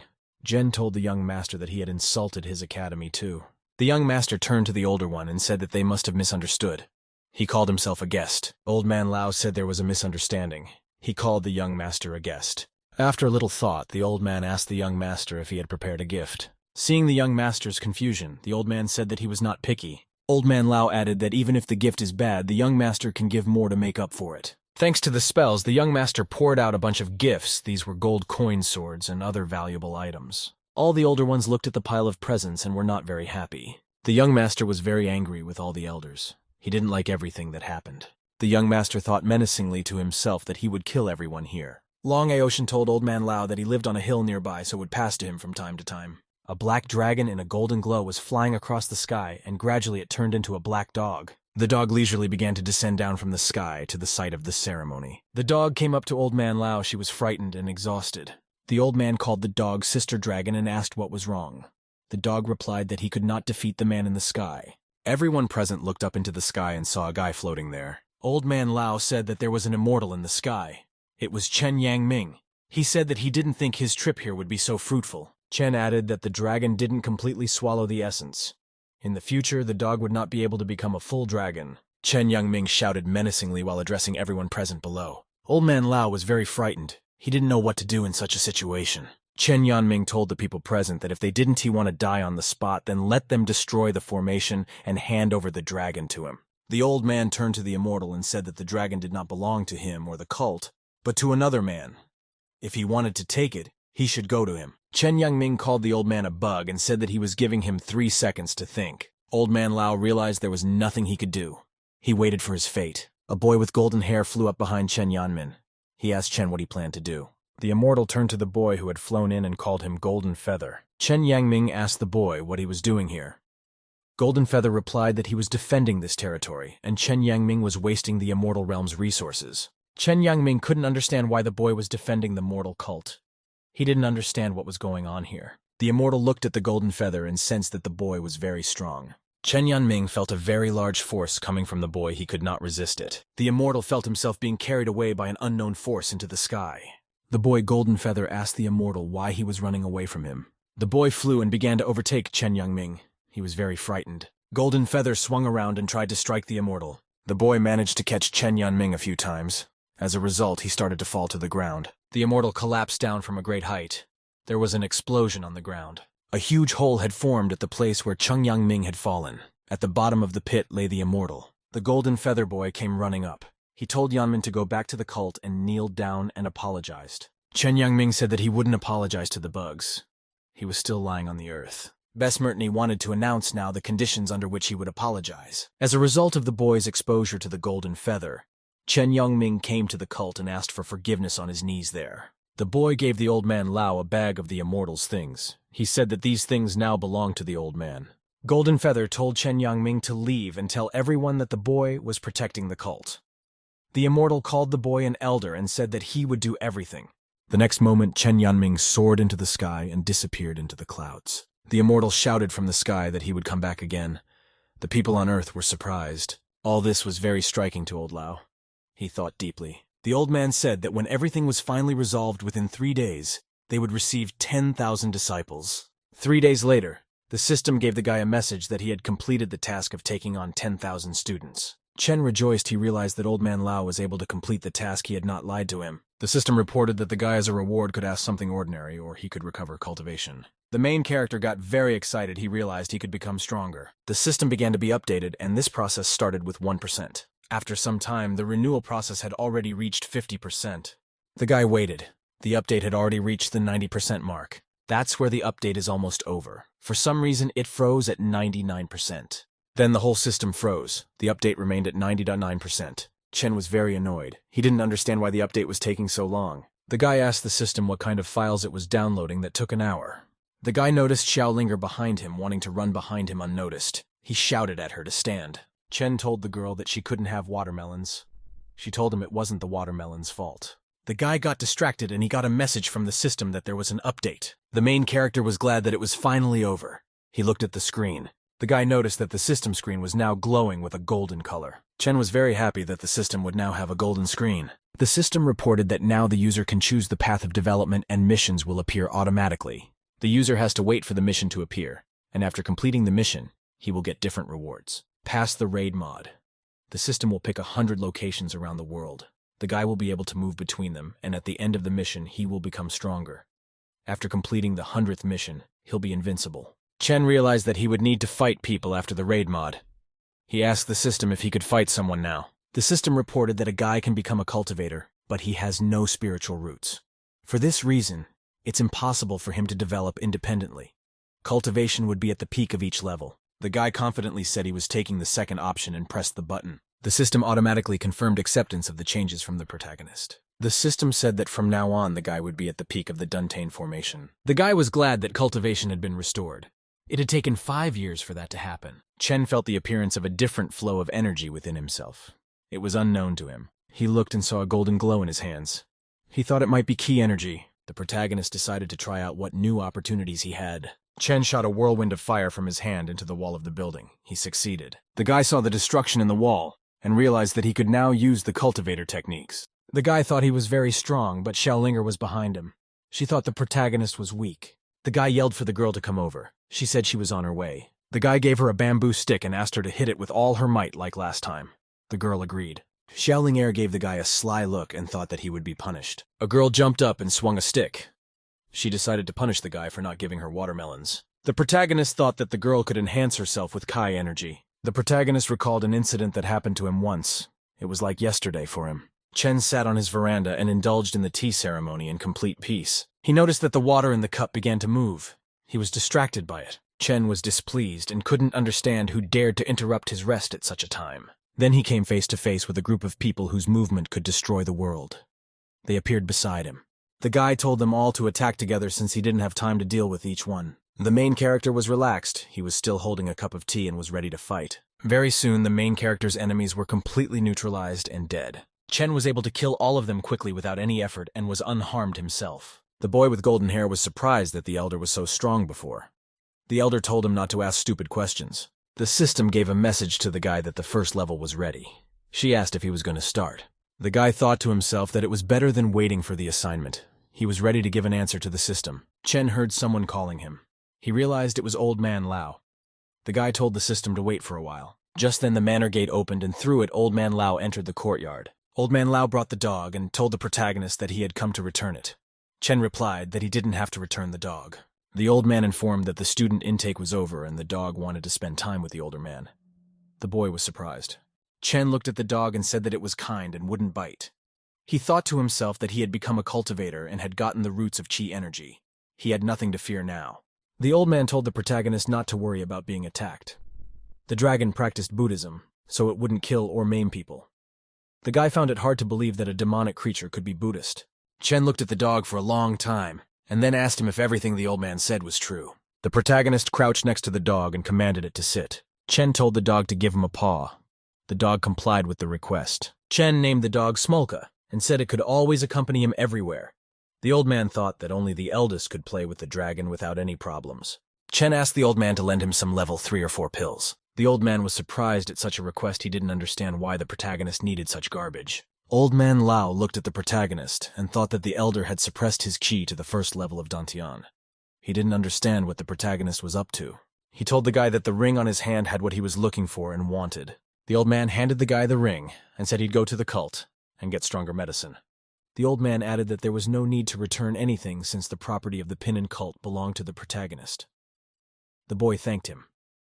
He thought to himself that he would pay the cult in full when he became stronger. Chen suggested that old man Lao take a couple more watermelons. The old man agreed. The guy said it's only a couple of watermelons. Xiaolinger won't eat many of them, so the old man can have them. The old man thanked the boy. He thought to himself that if the older man traded valuable watermelons for pills, he was giving them a chance to develop. As the old man left, he thought that maybe the main character couldn't find a reason to give them watermelons, so he came up with the pills as an excuse. The old man left with the watermelon and thought to himself that the elder was very kind. Chen thought to himself that the old man wanted to refuse him but was shy, so he agreed to his request. The protagonist thought to himself, looking happily after the old man, that he was very kind.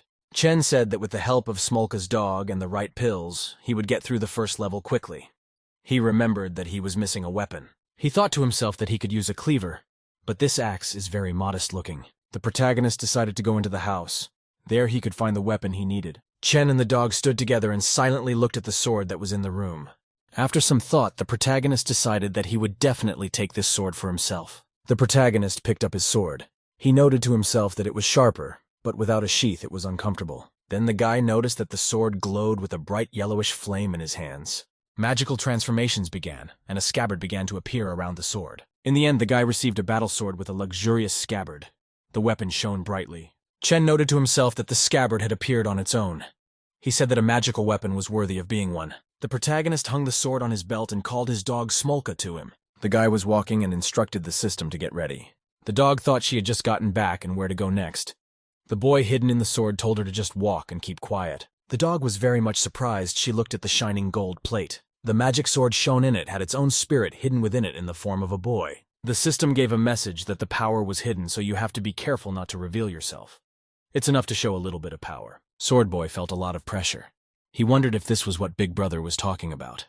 Then he noticed the lady. Then the mistress appeared in her blue reality.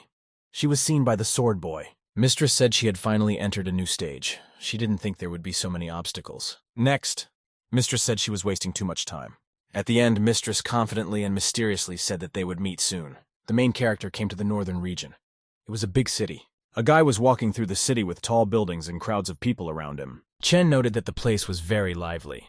He assumed that he would be performing system missions in the forests, but his missions would be in separate kingdoms. The system told the guy that in this kingdom he would be known as Long Aocean. The system said that after the successful completion of the task, the guy's Kai level would increase.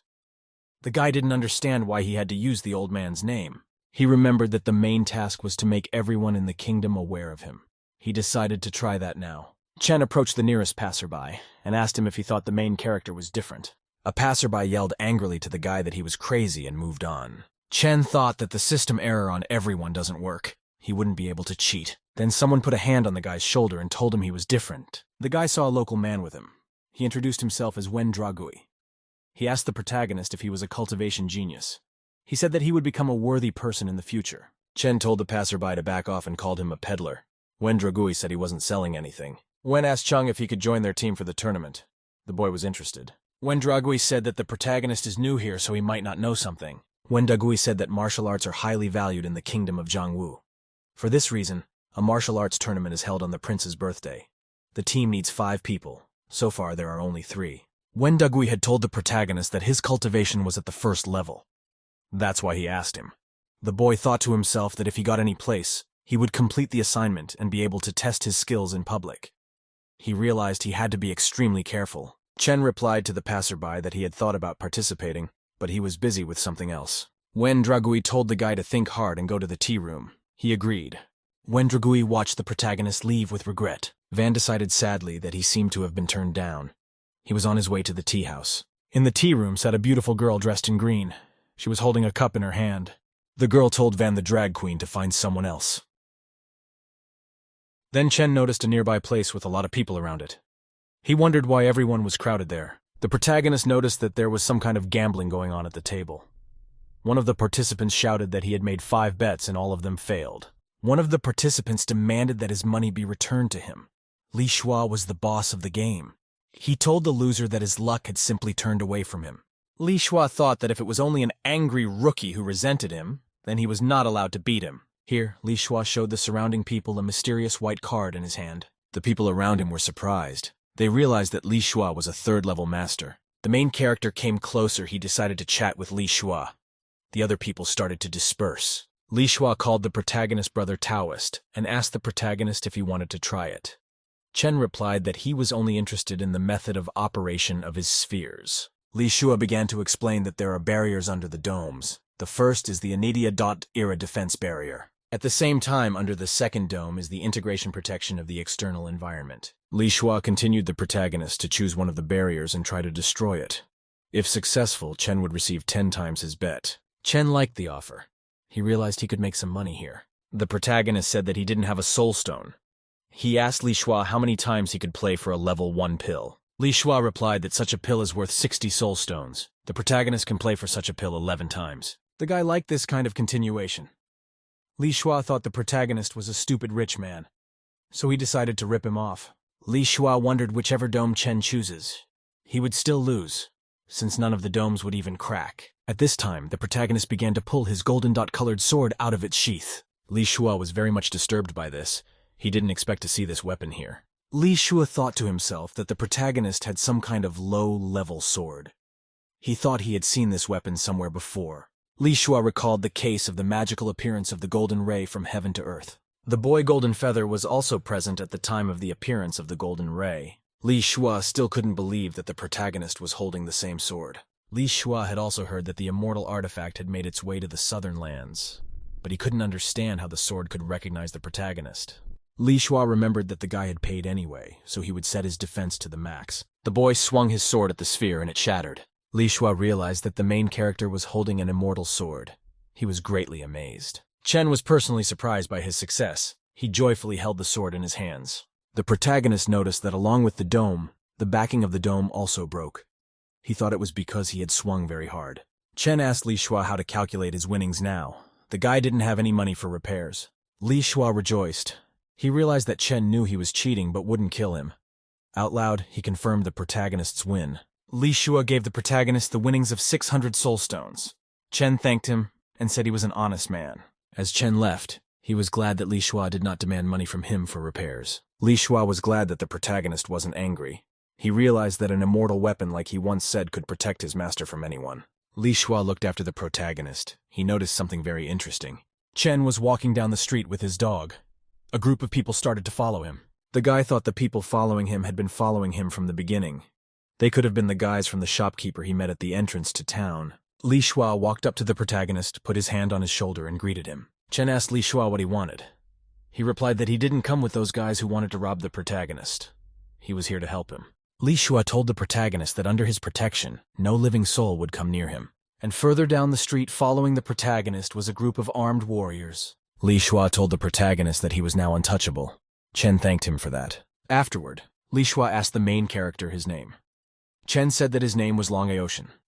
Li Shua was very wary when he heard Long Aocean's name. He had heard it somewhere before.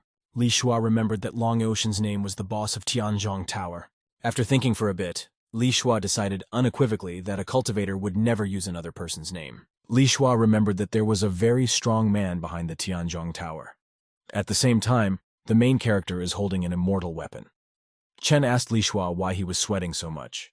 Li Shua, to justify himself, told the protagonist that he was sweating because they were standing in one place for a long time. The protagonist decided to return to the tea house he had already been to today. Chen walked to the entrance of the tea house and greeted all the people there. Wei was very surprised to see the main character. He asked him if he agreed. The girl in green was very surprised to see that Li Shua had come with the main character. Inside the tea house was Peng Han. He was a cultivator of the 5th level of the Dantian realm. He asked Li Shua rudely what he was doing here. Li Shu replied that he wanted to participate too, so he's joining them all together with the main character. The girl in green was happy. Peng Han was angry. He realized that until Li Shua came, he was the strongest cultivator. This could help him win Fei Shan's attention. Peng Han still looked at Li Shua with anger. He thought to himself that he didn't expect this trash to come. Unexpectedly, Peng Han was attracted to Smolka, the dog who came with the protagonist. Peng Han asked Chen if this dog was his and why he brought it here. The protagonist calmly replied that it wasn't a dog that came with him, but a demonic being. Peng Han asked the protagonist with interest if he knew what he was talking about. Peng Han called the dog a garbage dog and said it couldn't be a demonic creature. A dragon began to awaken inside the dog. Peng Han noticed some changes in the dog. It made him very wary. Peng Han clearly saw and sensed a huge demonic dragon coming from the black dog. Peng Han seemed to be very much frightened, and with fright he fell on his knees on the floor. All the people around him were very surprised by this. They didn't understand what had happened to Peng Han. Li Shua became very interested in what was happening. He realized that the dog was the cause of everything. Li Shua looked at Smolka and realized that although she looked like a normal dog, she was emitting energy like a demonic being. The dog thought to himself whether Peng Han would dare to say anything to her again. Peng Han couldn't get up. He was still on his knees and couldn't understand why he had fallen. Peng Han looked at Smolka and couldn't understand that there could be so much pressure coming from her. Chen asked Peng Han whether he had fallen due to lack of hemoglobin or whether he had seen a ghost. Peng Han said in his defense that he just slipped and fell. The verbal conflict was interrupted by the girl in green. She told everyone to stop. The girl said there's not much time left before the tournament. We need to go to the wild mountains to get a good workout. They got together as a group and went to a distant forest. The distant place was called the Distant Mountains. Chen asked the girl why there were no creatures in the forest. She replied that they came at the wrong time. Small creatures hide if they see someone stronger and fiercer than them. The girl told the main character that he was on the lowest level, so he should stick with them. The guy agreed. Peng Han turned to the girl and called her Shen Shen. He said that she was of their level and no monster could harm them. Peng Han added that they came to pump, and they don't need to protect this scum. Shen Shen replied rudely and directly to Peng Han to bite his tongue. This kind of answer from the girl pleased the protagonist. Peng Han was still looking at Chen with anger. Peng Han looked at the protagonist and couldn't exactly realize how strong he was. Peng Han thought that he had no spiritual roots, and so he couldn't determine the level of the people around him. Chen felt that Peng Han wanted to hinder him. Sword asked the dog if he had shown the dragon's breath. Smolka answered that she didn't know. Sword said he had more cultivation than a dog.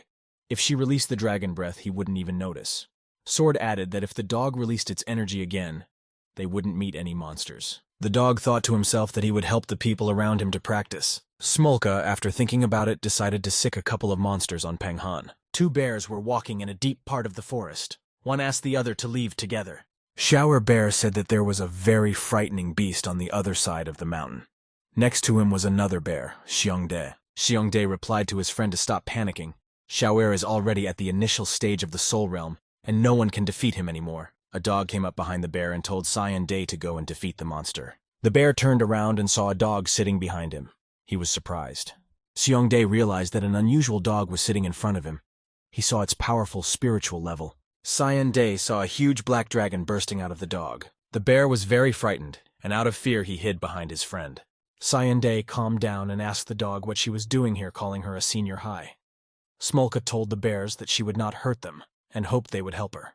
The protagonist, accompanied by other companions, walked farther and farther through the forest. Chen saw the bear in front and told those around him that there seemed to be a monster ahead. Peng Han asked the protagonist where the monsters were. He wanted to kill them with his own strength. Peng Han threw himself on the bear to show his heroism in front of Shen Shen. Peng Han prepared to strike the bear hard. His hand was enveloped in blue flames. The boy kicked the bear with all his might. He hoped he could defeat the monster right away. The bear remained standing as if nothing had happened. Peng Han was very surprised at this result. Peng Han saw that the bear wanted to attack him back. He was very frightened. Peng Han saw the bear swing its paw. He thought that the monster was in the early stages of the Soul Realm. The bear swung his paw at Peng Han with all his might, and he flew backwards. The bear was very pleased. Peng Han lay on the ground without any consciousness. Shen Shen thought with fear that here comes a strong monster. She saw the beginning stage of the Soul Realm in the bear. The girl looked at the lying Peng Han and realized that they only had one at the 7th step of the Dantean formation. The girl realized she had to flee. The bear wanted to attack her too. He was furious. The protagonist realized that the girl was in trouble and rushed towards her to save her. The protagonist bravely rushed with his sword to defend the girl from the bear. The bear wanted to hit Chen with his paw with all his might. He defended himself with his sword. The Shen Shen girl was very surprised. She didn't expect such bravery from Chen. The protagonist's other companion would also be very surprised that the guy was so brave to throw himself against the bear. Standing behind the others was Li Shua. He calmly watched everything that was happening. The bear stopped and calmed down. He realized to himself that it was a good thing he had been delayed. Bear thought to himself that if he had wounded Chen, the High One would have made mincemeat of him. Chen thought to himself that it was good that he had repelled the bear's attack, or he would have died on the spot. The boy was still holding his sword, and he wondered if he could hold off the bear. Why the others were not fighting. The main character's companions told him together that they were leaving everything to him. Chen decided that the monster was very weak, so they decided to entrust it to him. Peng Han possessed the 6th stage of the Dantain formation. He was lying unconscious. The guy thought that the bear only had the 1st stage of the Dantain formation. For this reason, Chen's companions wanted him to show off his abilities, so they trusted him to kill the monster himself. The guy realized he had to act decisively. He realized it was worth the effort.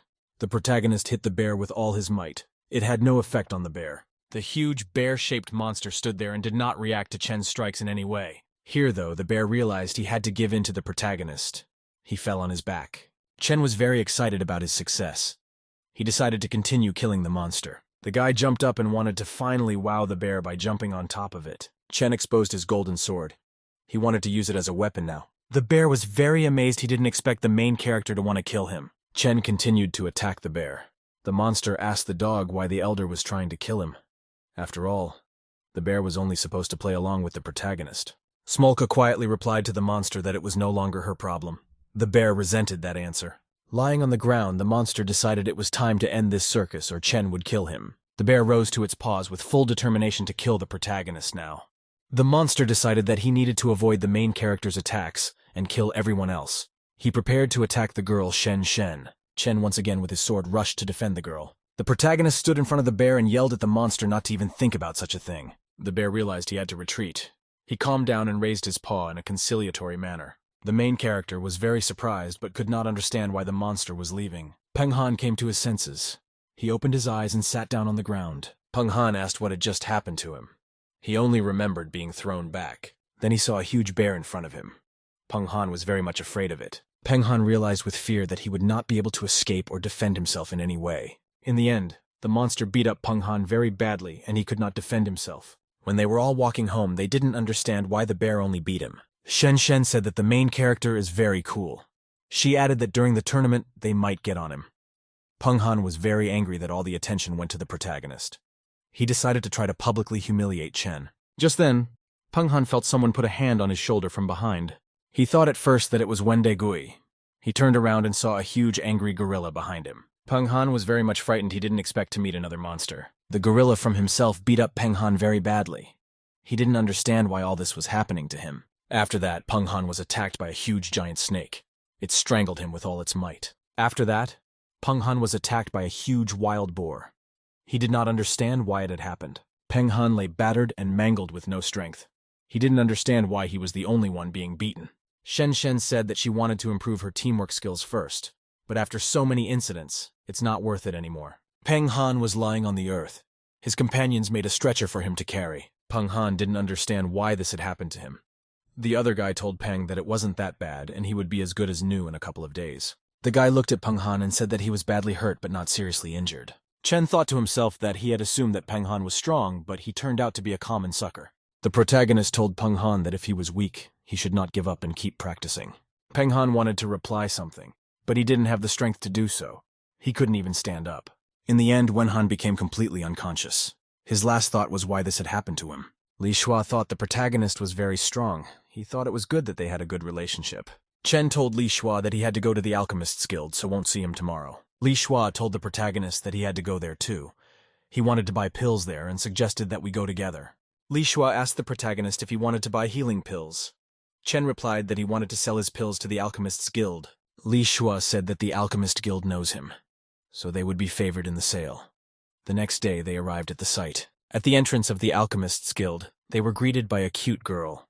She asked Li Shua why he had come to them. The girl in the guild was called Ye Ming. She asked why Li Shua had come unannounced. Ye Min looked closely at the main character. She hadn't seen him before. The girl suggested that Chen eat with him together sometime.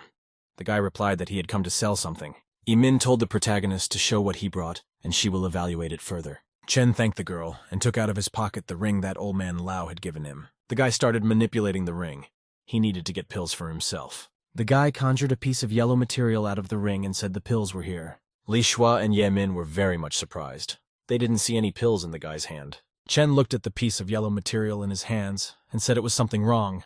The protagonist said that he just got this ring and so he is not very good at using it. Li Shua thought to himself that the protagonist was able to kill the Yuan Yin monster, so he has no right to embarrass himself on nothing.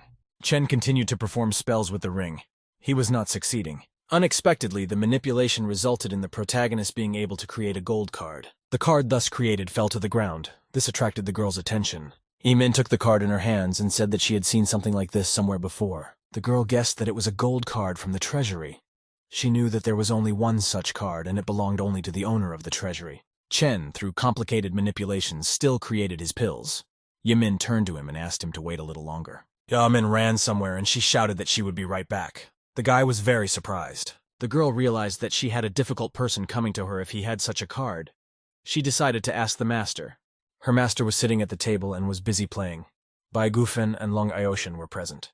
Master Yimin's name was Shimin Chen. He was very surprised by the story the girl told him that a guy named Lan Aotian, who owned a gold card of the treasury, had come to sell pills. At this time, Bai Gufen was playing at the table with Long Aoshan. They were all arguing over the game. Simon Chen definitely couldn't understand what was going on. He asked them to be quiet. Shimin Chen called Bai Guofeng and Long Aoshan, who were arguing beside him, idiots. Long Aoshan noticed something in Simon Chen's hands. Guofeng said that Simon was holding a gold card of the treasure hall. They realized that the main character was here. They decided to give advice to Shimin Chenyu. Long Aoshan took hold of Simon Chen's clothes to tell him something very important. Aoshan said in an important voice for Simon to treat the protagonist as his father. Simon was a little surprised. Gufeng in turn told Heman that even if his alchemist's guild was emptied out, he should not say a word. Simon asked his guests if they were now referring to the guy they had previously met in the southern region. Simon told his guests in a commanding voice to stop. Simon was told that he couldn't throw out the protagonist. Chen must be treated with respect and fulfill any request. If Simon insults the protagonist in any way, he is finished. After this conversation, they continued to quietly play onward. Long Aotian said that he didn't think the senior would make it to the northern region so quickly. Simon Chen said that the protagonist could visit the treasure hall without any problems. Therefore, he would have no problem buying pills or elixirs. Simon said he knew the reason why the protagonist came here to see him. Simon said he needed it for senior, because he even came to the North Region General Council to find it. Long Aoshan thought to himself that he really disliked his interlocutor Simon Chen. Heman Chen looked at the card in his hands and thought about what he should do. Yemin's girlfriend was sold on romantic dreams of her possible love with the protagonist. She decided that she had to fulfill all of Chen's demands. She hoped the guy would propose to her. Yemin imagined realistically in her dreams how Chen offers her hand and heart. The girl thought to herself that the main character was very good. She ran. Yemin imagined how she would continue all of herself to Chen Yu. The girl imagined the guy's reaction. The mistress from the system was watching all of this. She didn't like it at all. Mistress was evaluating a possible meeting between the protagonist and Yimin. She said annoyed that here comes another one. The protagonist at this time was rejoicing over his successful transaction. He was holding the sack in his hands. Chen said that he didn't expect to be able to sell so many spirit stones for 10 third-level elixirs. He added that it was all thanks to the acquaintances Brother Liu had found for him. The hero also bought 2 cultivation manuals. He will study them at home. The boy, along with his dog Smolka, approached an alley. They stopped. Chen instructed the system to teleport him back. The system gave the confirmation. The boy thought to himself that the people Liu's brother had introduced him to could be very useful. He didn't understand why girls in this world always wanted to get married. The guy thought to himself that it was because he was very handsome. The system issued a message that the teleportation process was complete. The protagonist had to teleport to the grounds of his estate. The guy noticed that there was some kind of error. He didn't believe that the teleportation was complete. The protagonist and his dog were thrown after being teleported to the ground near the trees. Chen asked the system why the hell it had thrown him off the ground. The system told him that there was an error during teleportation. The boy shouted that there was no need to look for excuses. The dog and the sword wondered what was happening to the older man. The protagonist thought that he had been gone for a long time. For that reason, Xiaoling'er might have missed him. At the same time, the girl Xiaoling'er was relaxing in the courtyard. She thought to herself that the days without his brother were the best days for her. Suddenly the doors opened. The girl didn't expect someone to come in now. Xiaoling'er was happily resting and enjoying her solitude. Then she heard the voice of the main character saying that he was back. The girl was amazed. The girl revealed that she was very excited to see the main character arrive. Chen silently looked at the girl. Xiaoling'er wanted to hold back hard, but she still hiccuped. The girl wanted to cover her mouth, but a hiccup was still breaking through. She was ashamed in front of Chen. The girl said pitifully that she thought she was dying. She kept looking. The protagonist asked her how many watermelons she had eaten. At the same time, the night passed into the immortal world in the sky. A blood-red moon was shining. In the mansion, Mistress was taking a bloodbath. The maid was pouring blood on Mistress. Here Mistress scooped up some blood into her hand and something really displeased her. Mistress, sitting in the bathtub, said grudgingly that there was not enough blood again. The mistress demanded that her warrior come to her. He asked for instructions. The mistress said with a smile to go to the mortal world and destroy a few cities to replenish the blood supply. The next day, the protagonist woke up at his estate and it was a bright day. Chen said that even if he didn't sleep much, he was still full of energy. Chen stood near the peach tree. He had planned to leave on his business today. Xiaolinger anxiously asked her boyfriend if he was leaving her alone today. The older man looked at the girl carefully. He thought something might have happened to her. Chen replied to the girl that he would stay home with her and miss one meeting today. Xiaolinger told him that she was fine and not lonely. It won't be good for Chen to miss appointments. The boy thought to himself that it was a good thing he hadn't stayed long in that kingdom. Otherwise, the girl would have been sad without him. The protagonist told the girl that he would have to be away on business a lot. He advised Xiao to keep the fever at bay and consume watermelons minimally. The girl agreed. The guy came to the gate and he yelled to the girl that he was leaving. She said goodbye to him. Xiaolinger was very glad that Chen had left. She had her own plans for fun. A girl ran into the barn. She turned to the cleaver and told him to come out and play with her. The protagonist has come to a large city in the warrior kingdom on business. Chen was walking down the street. He thought to himself that he was a little late and he needed to find Brother Liu and the others. The protagonist noticed a red light in the sky. He realized that someone from the immortal world had come down here. He thought it was someone from a cult. Smoka the dog wondered what kind of immortal world this was and what kind of sect it was. The guy remembered that if there was an evil sect that could use human blood in its cultivation level. Apparently they were interested in the blood of people from this town. The guy decided he needed to go check out who exactly came down from the immortal world. A sect warrior flew across the sky. He looked down at the people and decided that there was a lot of blood to collect in this kingdom. The warrior prepared to use the spell to kill people. He wanted to start here. Suddenly the warrior heard the voice of the golden feather boy behind him. He asked the warrior why he had chosen this particular place. A sect warrior saw the boy carrying the golden weapon of the immortals. He didn't understand how he could have it. The boy told the warrior that those were the last words he spoke. The warrior shouted to the boy to stop. Golden Feather attacked him with his sword. The boy using the golden sword was able to kill this warrior. The boy was approached by a dog named Smolka. She said that this world is very big. But for some reason, the immortals from the sect decided to choose this place. The dog said the warrior who flew in was definitely out of luck. The boy said the dead warrior wasn't the only one who came down here. At the same time, the immortal sect warriors began to destroy other cities. There were a lot of dead people as a result of the destruction. The dog said they don't care about other cities without orders from the senior man. At the same time, Old Man Lao came to the gate of the main character's residence. He knocked. No one answered the old man. He thought to himself that the older man must be at home. Old Man Lao saw the elders begin to descend from the top of the sky. Elder Zhen looked around and was surprised to see his colleagues nearby. Bai Gufen said that they are all here for the same reason. Long Aoshin added that immortals destroy cities. Long Aoshin asked Old Man Lao if the elder was at home. The old man replied that the elder was not here. The elders who arrived were very surprised that the protagonist wasn't here. They were all spotted by Xiaolinger from the side. The girl approached the elders and greeted them by calling them grandfathers. One of the elders looked at the girl and saw that she had a very strong aura. He thought to himself that he never imagined the girl would be so cute. Long Aoshin shouted to one of the elders that Xiaolinger is the sister of the elder. Old Man Lao told the girl that they had a very important matter and needed the help of an elder. He asked where Chen was. Xiao said that the protagonist wouldn't be back until tonight. Old Man Lao thought anxiously that millions of people would die by evening. Xiaolinger asked the elders if they meant the guys in red suits. She said she could help too. Old Man Lao asked the girl if she had seen them. Xiaolinger replied that she had seen it. At the same time, her eyes sparkled. The girl said that if Chen returned early, her plans would be ruined. She decided to help the elders with such simple things. The girl started waving her arms in different directions. That should have helped. Xiaolinger raised her hand up and said cheerfully that it was ready. The elders stood nearby in bewilderment. High in the sky, two warriors of the immortal sect were talking to each other. One asked why two people were missing. The other replied that the other could not be contacted for some reason. The warrior said they can't do anything in this world and they can't be killed. Suddenly, the warrior saw a huge blue spirit in the sky in the form of a girl. It was Xiaolinger. One of the soldiers was very frightened. He did not expect to see such a thing. The warrior wanted to protect himself from the girl. He saw her huge hand in the sky. At the same time, Xiaolinger delivered a powerful blow with her hand on the warrior. Long Aoshin asked Xiaolinger seriously if she was joking. She replied that she was not. The girl remembered annoyed that she had missed one warrior from the immortal sect in the skies. The warrior flew to the place where he was scheduled to meet his colleagues, but there was no one there. Just then something very much caught the warrior's attention. He turned to the side. The warrior saw a huge blue projection of Xiaoling'er in the sky, and it prepared to attack him. Xiaoling'er told the elders that she was able to destroy the warrior just by snapping her fingers. The girl gave all the details about the battle in the sky. Old Man Lao thought it would be hard for them to believe her stories. Bai Guofeng told Old Man Lao that they had no more time to wait. He suggested going to the northern region to find the elder.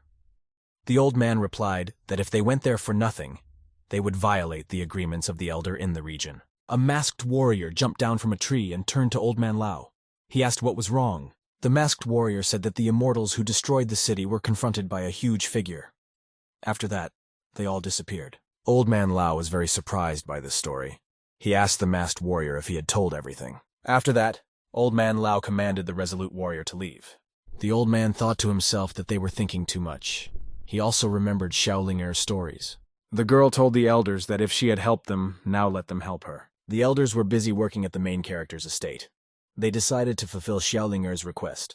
Elder Zhen was cultivating the vegetable garden. He thought to himself that if the elder's younger sister was very strong, how strong was the elder himself? Another elder turned to his colleagues and said that all 5 of them were high, ranking people of varying power. Old Man Lao asked surprised if these words applied to him too. Long Aoshin said that 5 people are like 5 fingers to rule the world. He said that the elder plays them like pawns in chess. Bai Guofeng said that he was honored to join them as a pawn of senior. All the other elders said they were honored too. They were the 5 most powerful people in this world. At the same time in the immortal world, in the evil sect's hallway, the female blood general brought reports to her lord. The female blood general said that the people they sent to the mortal world to collect blood suddenly died almost simultaneously. The blood lord said that there is someone in the mortal world who is immortal. The female lord told the female general that she really needed blood to get to a higher level. She also told the female general to go down herself and scout the situation. Xiaoling'er went to the elders and suggested that they eat watermelons. Long Aoshin asked the girl if she was serious about giving them this watermelon. Xiaoling'er confirmed that she was serious. The girl thought slyly to herself that she could then tell Chen that all the watermelons were eaten by the elders. Long Aoshin accepted the platter of watermelons from the girl's hands. They began to eat them. While the elders were enjoying the consumption of watermelons, the girl heard someone call out to her. Xiaoling'er saw a man standing in the gate. He asked permission to enter. The girl refused him. The man told the girl not to be mean to him. He reminded her that he had the right to visit them once a month. Then the hen looked menacingly at the man who had come in and asked if he had not heard the girl's answer well. The chicken confirmed to the guest that the girl said no. The fish added that the master was not at home. The elders could not understand what kind of man had come to them and dared to break in here. Bai Gufeng said that the alien's cultivation level was very high. He asked what kind of idiot came to her. Long Aoshin replied that an immortal emperor had come to see them. Guofeng immediately didn't even understand the answer he received from Long Aoshin. After thinking for a while, Elders Zhen and Guofeng were very surprised that the immortal emperor had come to them. Long Aoshin called the immortal emperor Brother Su and said that they hadn't seen each other for a long time. The emperor called Long Aoshin Brother Moon and asked what he was doing here. Aotian explained to the emperor that he and the other elders are the assistants of Senior. The emperor listened to them attentively. Aotian added that they had come here to find the elder. The elders decided to tell the emperor what had happened. All this took a long time and the sun was already high. The emperor was still standing near the entrance of the manor. Long Aotian was telling him what had happened. After explaining the situation in detail, the emperor said that the massacre was caused by the evil sect warriors from the immortal world. He is also looking into the matter, but has not come to any conclusion yet. Immortal Emperor said that he sensed that someone had decided to come down here again. He called the elders to come with him. At the same time, a portal to the warrior realm from the immortal world opened. The female blood general went down to the place where the first soldier disappeared. She thought that the mortals in this world should feel her aura. Suddenly, the woman was very attracted to something. She was surprised. She saw the elders floating in the clouds. She could not understand what these people were doing here. The elders were still consuming the watermelons with gusto. They looked at the woman of the bloody general. The immortal emperor flew up behind the woman and asked if she was looking for him. She was very surprised. Just then, the immortal emperor grabbed the woman's throat with his hand with all his might. The emperor told the woman to spill everything. He threatened her otherwise to destroy her whole sect and torture her for 1,000 years. The woman couldn't understand what the immortal emperor was doing in the mortal world. She also thought that the emperor didn't need to appear in person even if her lord herself came here. This woman had a hunch of some kind. She decided to try to escape. The next moment, the Emperor noticed that the female blood general had disappeared. The Emperor wondered what kind of escape technique this woman from the immortal world had used. The Emperor shouted confidently after her that she could not escape him. The female bloody general teleported successfully to another location. Sitting on the ground, the woman realized that she wouldn't be able to escape from the immortal Emperor. Here the female blood general remembered her lord's request. She decided to be sure to kill every mortal within a 100-mile radius. She was ready to die and take everyone with her. The immortal Emperor was able to catch up with the bloody general's woman.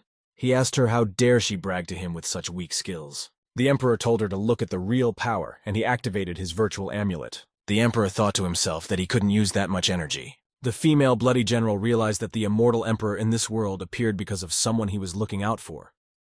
She didn't think it would be because of a mortal. The Emperor didn't know whether to use his full power or not. Long Aoshin said that if he let the woman go, more mortals would die in the future. The Emperor said that saving these mortals was not a problem. He added that the female bloody general had taken hostages in the forest. Chen was among them. The Emperor noticed that behind the hostages was also an elder. The protagonist could not understand why his companions had stopped. Li Shua said he felt a terrifying aura of death and a desire to kill.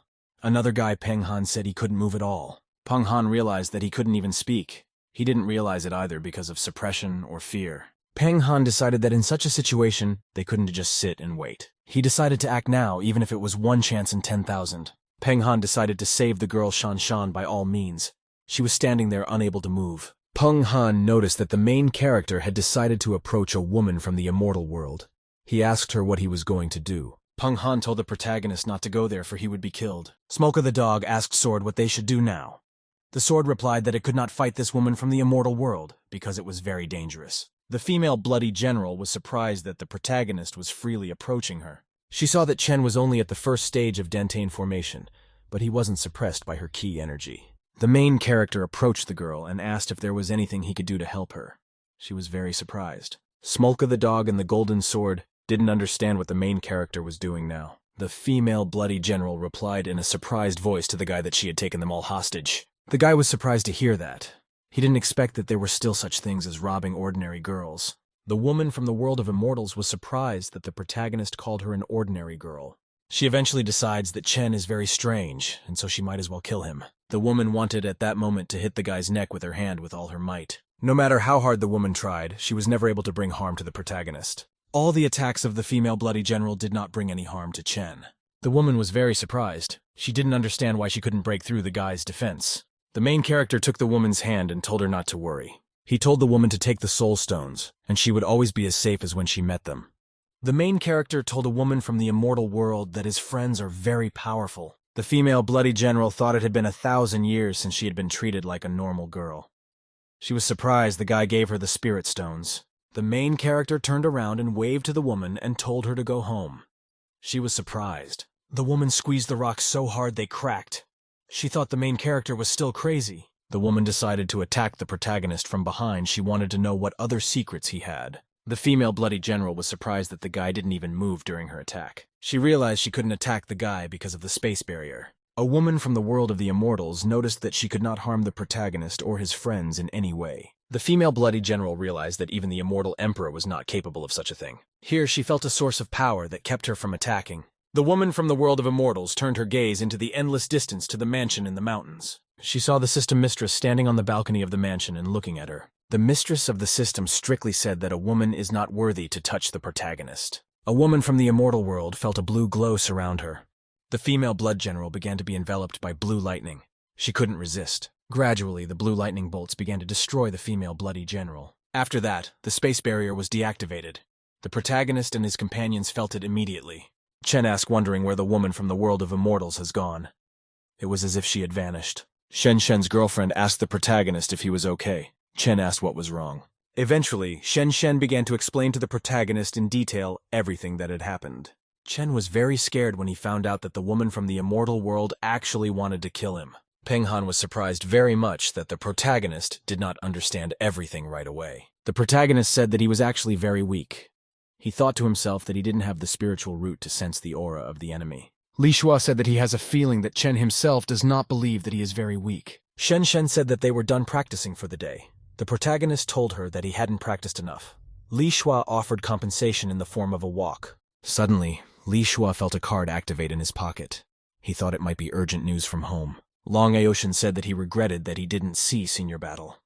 Immortal Emperor thought that it was the power of the Flood Black Dragon, an immortal weapon. The Immortal Emperor deeply pondered whether he was right in his judgment. Old Man Lao said that the Elder was really in this region. Elder Jen said that the protagonist had taken a liking to some of these guys and they wanted to support him. Another elder said that he had details about Chen coming to their association to sell pills. The elder said that the protagonist passed along with a second-rank mage named Liu Shua. At the same time, a group of guests came to the Liu mansion to visit its owner. The great elder turned to Liu Qi and told him not to force them. The grand elder reminded us that they are all family. He added that under his leadership the family will be several times stronger than it is now. Liu Qi was the father of Liu Shua. He told the grand elder that he had received his position from his father and could not pass it on to him. The grand elder once again menacingly asked Liu Qi if he wanted to accept his proposal. Liu Qi was silent and he decided not to give in to the elder's entreaties for anything. The grand elder attacked Liu Qi with a blue lightning strike. In the end, Liu Qi was lying on the floor without any strength. The grand elder said that he would ask again. The elder asked Liu Qi whether he agreed or not. He added that he would take the seat anyway. The grand elder told Liu Qi that he had no sense to stay in Liu's family. He wanted to hit him. Suddenly, Liu Shua entered the house. He told the great elder to stop. The father asked his son why he had returned. Liu Shua replied that he could not help but return at such a moment in time. Liu Shua asked the grand elder if he was trying to start a riot. He said he might kill him before he killed his father. The elder said he was surprised to see young Master Liu. The grand elder asked Liu Shua how he wanted to stop him with his current strength. He swung around to hit the guy. At the same moment, Tower Master Tianyun and the rest of the elders walked in. The master of the treasure hall and the president of the Alchemists Association also came. The grand elder didn't understand why these big shots had come here. The Liu family has nothing to do with the elders. At this time, Liu's father asked his son who he had already offended. The grand elder was worried that some of the family members would not be convinced by a violent takeover of the head position. Now he could justify it. Bai Gufen asked strictly to the grand elder where the head of the Liu family was. Bai Guofeng thought that he should be the first to take the opportunity to please the elder. The great elder introduced himself. Bai Guofeng hit the grand elder and told him to get out. Lan Aotan asked Bai Guofeng why he was in such a hurry. He rebuked Bai Guofeng that they had come to visit and he was being rude to people. Bai Guofeng agreed and said that it was indeed too impulsive. The great elder had a mark on his face from the blow. Bai Guofeng approached him and said that he was in too much of a hurry, so he didn't pay attention to who was in front of him and apologized. The elder replied that it was fine and he was fine. The main thing was to make them happy. Hemen Chen approached Liu Shua and asked him if the man standing next to him was his father, and if that was the head of Liu's family. Liu Qi had beating marks on his face. Zhen Danteng excitedly asked who beat up the head. The grand elder said that he was the one who beat up the head. Since he had insulted bigwigs like them, Liu Qi deserved to be punished in his opinion. Bai Guofeng grabbed the great elder by the scruff of the neck and told him to repeat what he had said. Bai Guofeng angrily asked if Elder Liu Qi had injured Veliki. The latter replied that he had. Bai Guofeng threw the great elder with all his might and told him to get the hell away. Bai Guofeng grasped the shoulder of the hand with which he had thrown the elder and said that he was unlucky. Liu Shua turned to the elders. Lan Aotan said that there is no need to be polite. There is an elder who is interested in the young man's growth, and they just follow his wishes. That is why they came to visit him. Lan Aotan gave the young man a silver ring with a green stone. He said it was part of the assets of his branch in Tianzhong Tower. It was a gift. The man asked the boy to accept it. Bai Guofeng held out a gold ring with a red stone to Liu Shua. He said it was part of the assets of his treasure branch. He asked the young man to accept the ring. Hemen Chen also gave the young man a ring. He said that it was part of the assets of the Chtab, the Alchemist Guild apartments. Zheng Danten was surprised at the luxurious gifts his friends gave him. He thought that they were mocking him for not opening more branches. He awkwardly held out a modest ring as a gift from his Shushen Academy. Liu Shua felt embarrassed and said that he could not accept such gifts from men. Lan Aotan told the young man to just accept the gifts, for it was all for the sake of the elder. He put the rings in the boy's hand and wished him a bright future. Liu Qi thought that all these artifacts were worth more than the entire kingdom. He didn't understand why it was all given to Liu Shua. Liu Qi asked his son in a whisper whether the elder they were talking about had met the young man in his stall. Liu Shua replied that he had. The young man told his father that he did not expect to meet such a powerful man, Epi Sr., and he would never open his kiosk again. His father smiled and advised Liu Shua not to close the stall, because he could make a good career by opening more branches. The boy was shocked. Meanwhile, there was a clear sky over the forest where the elder was. The older man was sitting on the ground, looking at all his treasures. The boy thought he had gotten pretty rich, and he never thought he would find so much treasure wandering through the mountains. Senior thought that all these treasures should have been lost by cultivators of different levels, so this kind of treasure hunting was much more profitable than cutting firewood and digging up herbs in the mountains. At that moment, the elder heard a loud sound that came from deep within the forest. At this time, Ming, prince of the warrior kingdom, and his subordinates were also in the forest. They also heard the sound and were frightened. A demonic beast of the astral realm that looked like a giant panther appeared in front of Ming and his men. The prince of the warrior kingdom was greatly frightened. Looking at the animal, he thought that this was where they would die. The young man thought that only a miracle could save them. At that time, the elder ran quickly to the sound he heard. Ming saw the elder running straight towards the animal. Ming realized that the senior was at the first stage of the Dantain formation. The young man thought that this guy would definitely be a quick snack for the demonic beast. The older man ran up and braked sharply against the ground. The elder stood directly in front of the demonic beast. The young man pointed his sword at it. The demonic beast screamed loudly in terror. The older one didn't understand what was going on with the beast at all. The elder's dog sat across from the demonic beast and glared viciously at him. The dog showed the demonic beast his true gut, a dragon. The demonic beast of the astral realm was frightened, saw this, and screamed loudly. The animal started running away. The older man shouted at the animal to stop. The animal did stop because of the young man's words. The eldest was very surprised that he made it. Ming was puzzled because the elder had just scared away this monster. The guy thought that the elder was only at the first stage of the Dantan realm. Then why would the beast do his bidding? The elder coldly gave the demonic beast the command to sit. The cat obediently obeyed the elder's order. Ming was shocked at what was happening. The demonic beast lay on the ground. The elder walked over to it and started stroking its head. Ming didn't understand what happened to this monster and why it was acting like a dog. The older man asked if he was depressed. The boy sighed. The demonic beast started hugging and rubbing against the older man. The guy thought that this beast was too weak. He would have liked to face a monster like the bear last time, so at least he would be able to practice. Elder asked the demonic beast if he was scared of her burden. The cat's eyes rounded. The demonic beast frightenedly looked to the side. He looked at the dog, who was glowing with energy. The demonic beast thought it was very frightened. The elder didn't understand why the demonic beast was seriously frightened. He looked around. Thigai thought that maybe his big key was still working, and even though it didn't work on humans, but maybe on the monster it did. Ming thanked the young man for saving them. The older man said that the most important thing was that he was okay. Ming asked the elder what his cultivation level was. He thought that to be able to instantly suppress an astral realm monster, the elder's strength should be above the initial realm.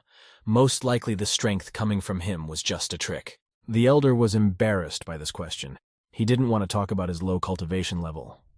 He replied that it didn't matter. The older man replied that maybe he was a little stronger than them, just a little.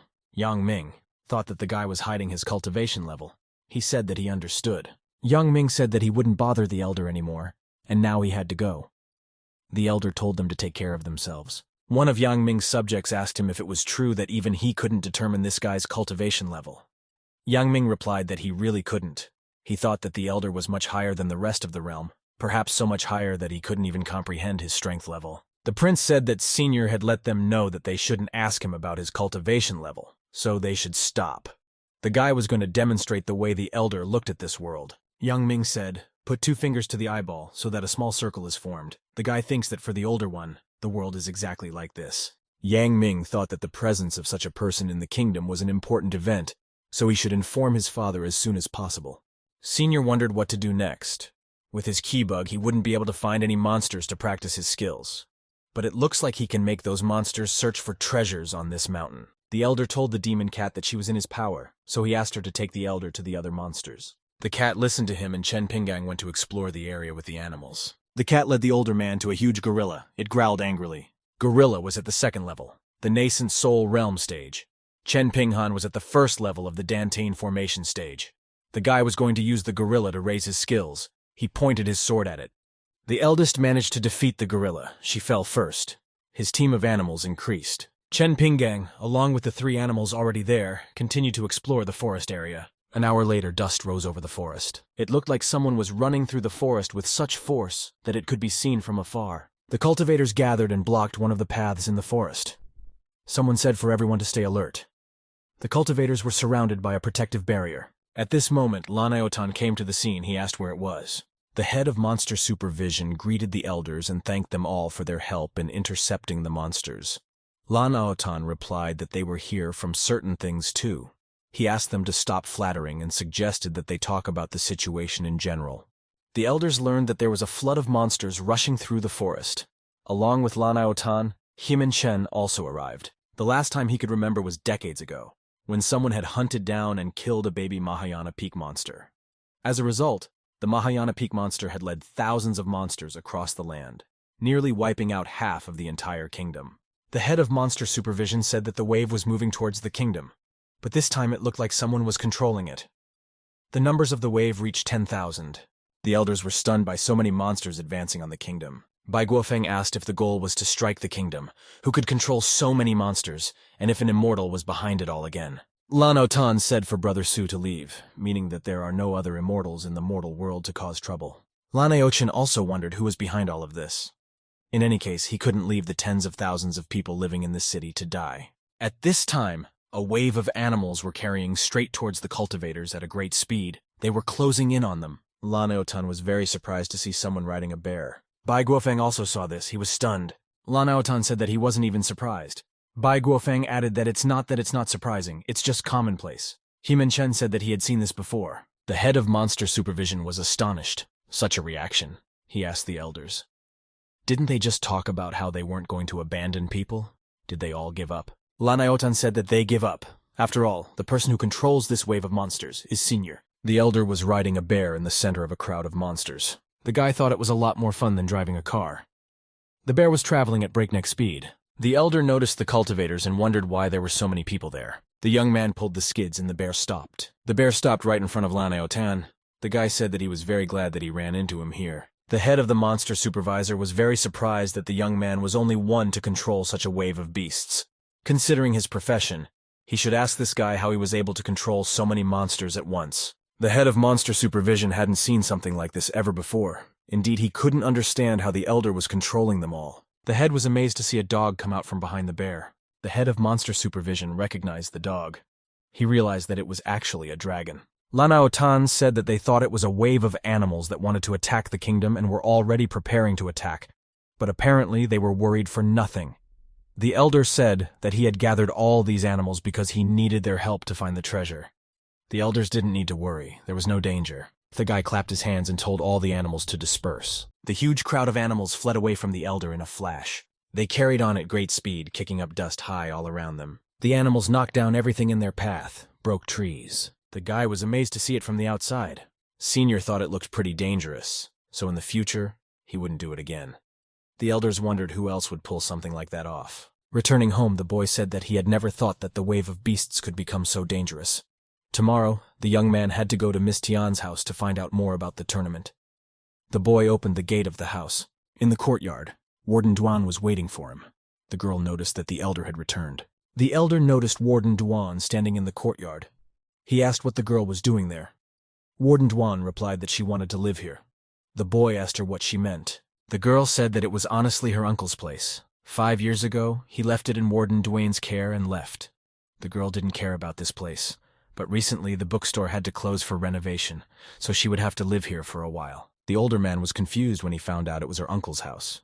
He asked the system what was going on. The system replied that the girl was not lying. Indeed, it was the house of Duan's boss's uncle, and the system had to borrow it.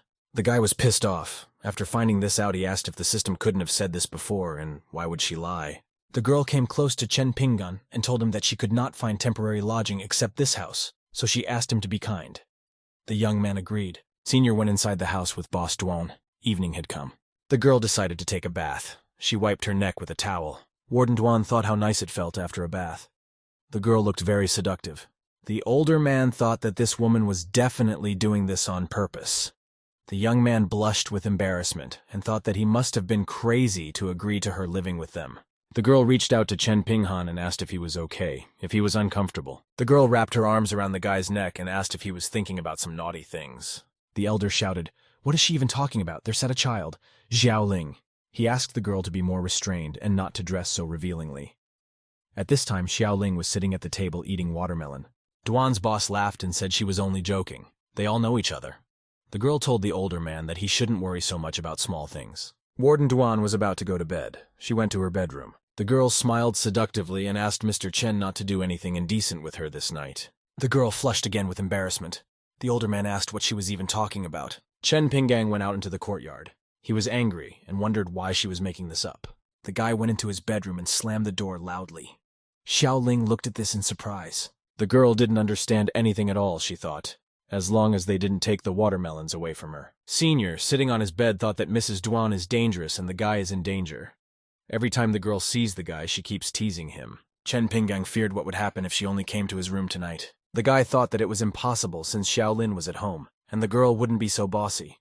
Especially the door to the young man's room was locked. The older man decided that enough thinking was enough, and tomorrow he would go and look for a place for her to live. The guy fell asleep. Night fell. It was morning in the mortal world. Birds were flying around. Eldest woke up in bed. He opened his eyes and saw someone's hair. In his embrace, Madame Duan was lying in his arms. The guy was embarrassed. Waking up in the arms of Warden Duan, the young man was very amazed to see the girl. Chen Pinghan looked around. This was not his room. Guy didn't understand why he woke up in Boss Duane's room. The boy was confused. Chen Pinghan thought that maybe he was sleepwalking. He looked at Boss Duan. The girl was lying down in a very revealing outfit. The older man wondered how he didn't know. After all these years of mooning, the boy stammered. The older man got up from the girl's bed. Chen Pinggang didn't understand what was going on. At that moment, the girl reached out. The guy saw that she was wearing very seductive clothes. The older man was shocked. He looked at the girl in surprise. The older man thought that in any case, he should get out before he was spotted. He tiptoed toward the exit. At this moment, the door to Mrs. Duan's bedroom was opened by Xiaoling. The girl loudly asked if the girl was awake. Xiaoling caught a guy trying to leave Madame Duan's room. The girl was surprised to see her brother. She didn't understand what he was doing here. Xiaoling was embarrassed. She started to close the door and said that she didn't see anything. The elder said that he didn't do anything like that. Chen Pinggang told the girl not to make things up. These conversations woke up Mrs. Duan. She yawned. The girl said good morning to the older man and asked what he was doing in her room. The guy awkwardly said hello to the girl and said he wanted to take her to breakfast. Duane smiled and asked where breakfast was. The boy awkwardly replied that breakfast wasn't ready yet. It was a clear sunny day. Chen Pinggang was awkwardly eating a bun in the kitchen. All three of them were sitting at the table, eating breakfast. Warden Duane decided to talk about what had happened last night. The girl smiled and said that she had slept very well last night, and it was probably the best rest and sleep she had gotten this month. The older man blushed with embarrassment, remembering what had happened last night. Chen Pinggang was relieved that the girl didn't know anything. Xiaoling quietly asked her brother if she should now call Duan his wife. The boy choked on his bun at such a question from his sister. He spit out all the food right on the girl. Xiaoling asked why her brother did that. The elder replied that he told his sister not to make up anything. Duan smiled slyly. She took out a napkin and started wiping the girl's face. Boss Duan said that Xiaoling meant that the young man was already over 20 years old, so he should have found a wife by now. The boy thought about what his boss had said. He thought that this question had been bothering him for a long time, as well as the fact that there was a system that erased everything. Once upon a time, the elder lived in the world of men. The young man remembered those times and his home there. Chen Pinggang wondered how long he had stayed in this world. The young man thought back to his room where the picture of his wedding was hanging. The guy couldn't even believe he couldn't remember what his wife looked like. Warden Duan asked what was on Mr. Chen's mind and what he thought about the offer she made to him. The guy didn't understand what kind of offer she was talking about. Duan's boss asked what he thought about her becoming his wife. The boy blushed with embarrassment, his heart beating faster. The oldest put his chopsticks on the table, coughed, and said he was full. Mr. Chen said he has some important things to do today, so he has to go. Xiaoling said Senior is so nervous, and can't you just say no? The guy went to the gate together with the dog. Madame Duan told the girl not to worry. One day the elder would understand and be careful, and if the girl tried to hint to him, the girl would confiscate her watermelon. Duan pulled Xiaoling by her ear. Warden Duan smiled and said that now was not yet the time for him to find out everything. At this time, it was a clear sunny day in the warrior kingdom. The elder came to the marketplace of the warrior kingdom. The young man decided to put aside ideas on finding a house for Duan for now. Tomorrow was the tournament. If the task couldn't be completed, there would be a big problem. Unexpectedly, Senior saw Miss Tian walking along with her acquaintance. They were talking about something. The older one approached the girl and said he was just about to look for her. What a coincidence. He asked where the others were. The girl didn't recognize him. She asked if they knew each other and what the young man's name was. The boy bewilderedly introduced himself with a stranger's name, Lun Aotianem. Miss Tian's acquaintance asked if the girl knew the older man. The princess replied that she didn't know him and had never seen the guy. Senior asked what about the tournament. Miss Tian's acquaintance told the young man to fuck off. He said that it was better for him to realize all at once that he shouldn't harass his fellow tournament mates. Senior thought that Miss Tian had teamed up with someone else again for the tournament. The older man got angry and thought that it was nonetheless overkill to pretend that they didn't know each other. Chen Pinggang said that in that case, he would consider that they didn't even know each other. The young man left. Senior told Miss Tian that they would see each other on the tent. The guy who was with the girl called the Senior Danton Level 1 trash. He was surprised that the guy had the courage to challenge. Hearing these words, the older man stopped. The dog asked why the sword didn't kill him. The sword replied that he wanted to, but it depends on the situation. There are too many people here and there is nothing he can do. The older man told the young man that since he was so good, how about we have a duel? The boy told him to bugger off. He didn't want to waste his time on someone like the elder. Chen Pinggang asked, "The young man is unwilling or just can't he do it? The person who calls others trash at every turn is no better." The dog and the sword thought that the boss said just fine. The cocky guy said that since the older guy wanted to be beaten up so badly, then he would satisfy him. He told everyone around him to disperse. The guy's name was Mo Yi, and he was the son of the prime minister. A girl in the crowd wondered why he was in conflict with someone who was on the first level of the Duntain formation. Mo Yi asked the older man when he wanted to start fighting. Mo Yi asked the elder when he wanted to start fighting. Mo Yi said that he tried to do the elder a favor, but apparently he didn't need it. He asked the elder not to blame him for knocking him out. The older man started counting. He called out the number 3 and then 1. The young man pushed himself off the earth. The elder punched Mo Yi in the face with his fist. The crowd was surprised. Mo Yi himself was surprised. He didn't expect this from an elder. The guy flew to the ground from Chen Pinggang's blow. Mo Yi said that the elder is much stronger and how dare he disregard the martial ethics and use his power secretly. The older man reminded Mo Yi that he said they would start when he counted to 1, not 3. He swung his foot at Mo Yi. The crowd was in shock. They didn't understand what was wrong with this guy. Mo Yi had a mark on his face from the older man's shoe. He got very angry, saying that it was enough. The guy started to use his power. Mo Yi said that the older one is very good at trampling others, so he will tear his foot off today. Mo Yi got into a fighting stance and began to use the 1,000 breakthrough technique. Qi energy was blazing around him. The elder thought that the young man was going to use a martial art. According to the books, the essence of martial arts was to control one's qi. The elder realized that the lightning around his body was where he controlled his qi. The lightning was concentrating around Mo Yi's fist. Senior thought that it didn't look too difficult. Lightning was also surrounding Mo Yi's leg. Mo Yi swung at the senior and started attacking him. Chen Ping'an realized that the guy was using the 1,000 breakthrough technique. The elder dodged Mo Yi's strike. He didn't expect this. Blue lightning flashed around the elder. Mo Yi saw that Chen Ping'an had started to concentrate qi energy around his body. Mo Yi didn't understand how the elder had learned how to master this technique. The guy thought that Chen Pinggang was going to use his legs in battle. However, this turned out to be a bluff on the part of Senior Chen Pinggang struck Mo Yi's face with his fist. An excited Miss Tian ran up to Mo Yi. She asked if the young man was all right. The girl helped Mo Yi to sit down. She asked who the elder was and why he was getting in the way of others and beating them for no reason. Chen Pinggang didn't understand what the girl was talking about. He said that maybe he was wrong and there were 2 identical versions of the girl in this kingdom. At this moment, another Miss Tian called out to the elder. The guy was shocked that his assumption turned out to be correct. Chen Pinghan was stunned to see 2 identical girls. Turns out they were twins. Tian Laiqi asked if the young man was a member of Tian Shanshan's team. The latter replied that he was. Laiqi realized what her sister was going to do. Attack them before the tournament. She asked if that was the method the girl had chosen. Shan said it wasn't. The guy realized that the girls were twins. He thought they looked too much alike. Chen Pinggang wondered how he didn't realize that the girls were twins earlier. Tian Shanshan said that it must be a misunderstanding, and suggested that they talk about it and try to make up. Mo Yi was coming up from the earth. He was angry at this misunderstanding. Mo and began to use his powers, said he was insulted twice in the street and the girls tell him it was a misunderstanding. Mo Yi angrily said that he wanted to take Chen Pinggang's life. At this moment, Liu Shua joined their conversation. He wanted to see who here today wanted to touch the older man. Mo Yi was horrified when he saw Liu Shua. Mo Yi greeted the guy and asked him what he wanted. Liu Shua replied that he wanted exactly what he said he wanted. He explained that it was just a misunderstanding and there was no reason to quarrel. Mo Yi was furious because of the young man's words. The elder beat him 2 times in a row. He didn't know what kind of luck had fallen to the Liu family. Mo Yi didn't understand how, from a family whose existence was unknown to anyone, they had grown to a family that could not be insulted.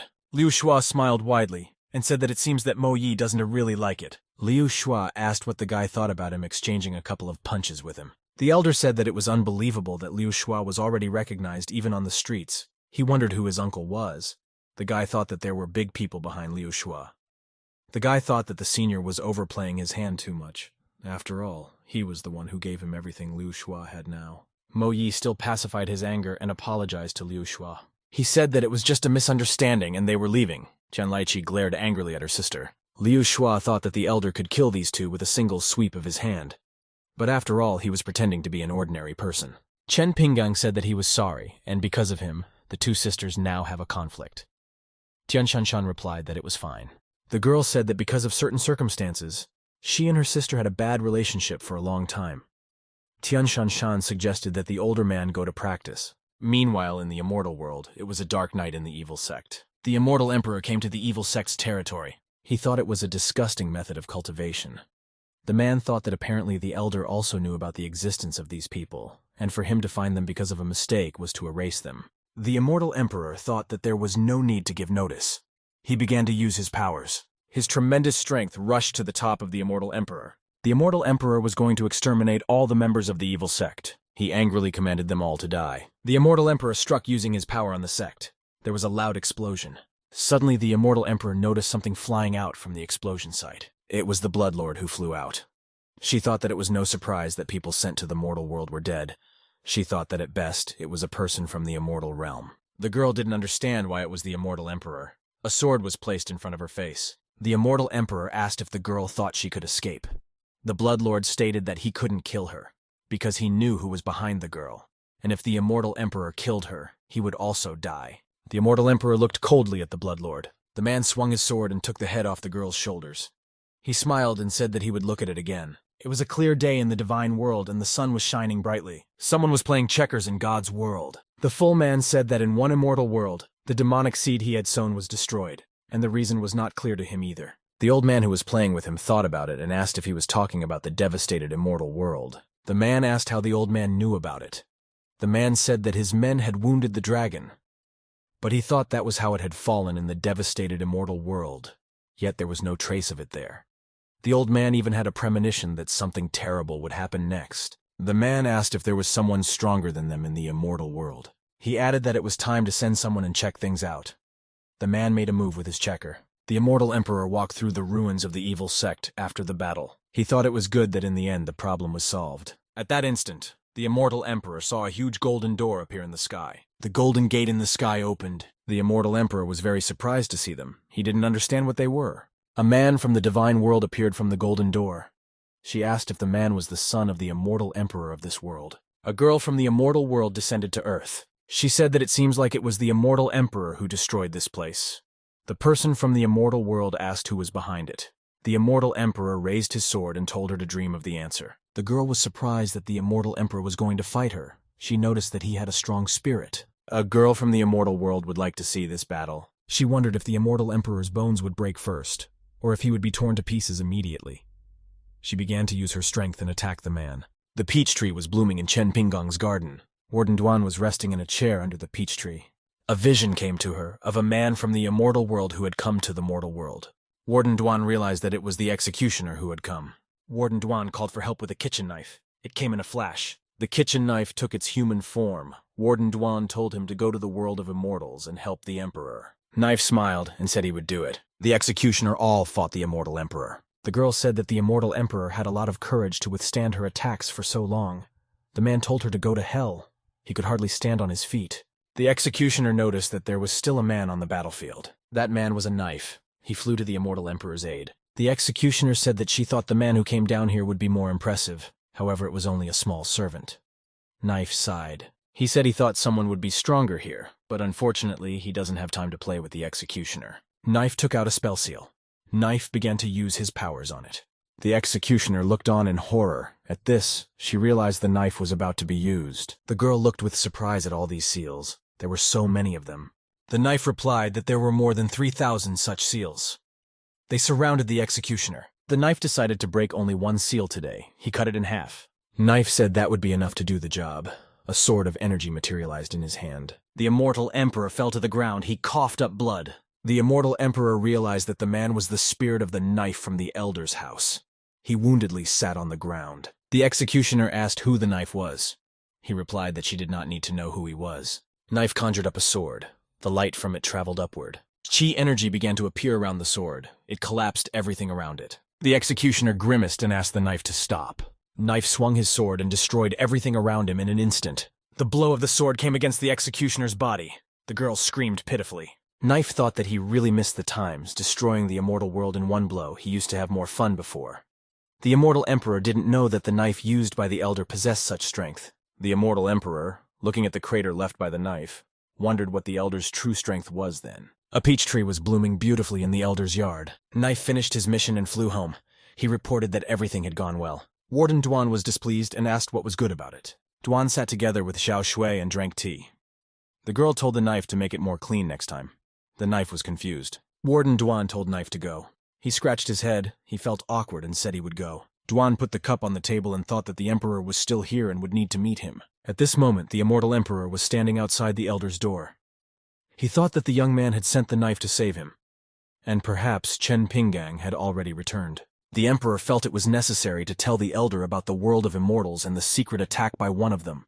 A man knocked on the door. The door was opened by Supervisor Duan. She asked what was wrong. The immortal emperor was very surprised to see the girl. They were already acquainted. He kneeled before the chief of the Duan. The immortal emperor called the girl a great master. She had already told him that she was not the immortal emperor's master. Duane asked if the man had forgotten what she had told him. The immortal emperor replied that the girl had told him to always treat her as a stranger. But 10,000 years ago, she had given him a heavenly law and allowed a man to become an immortal emperor.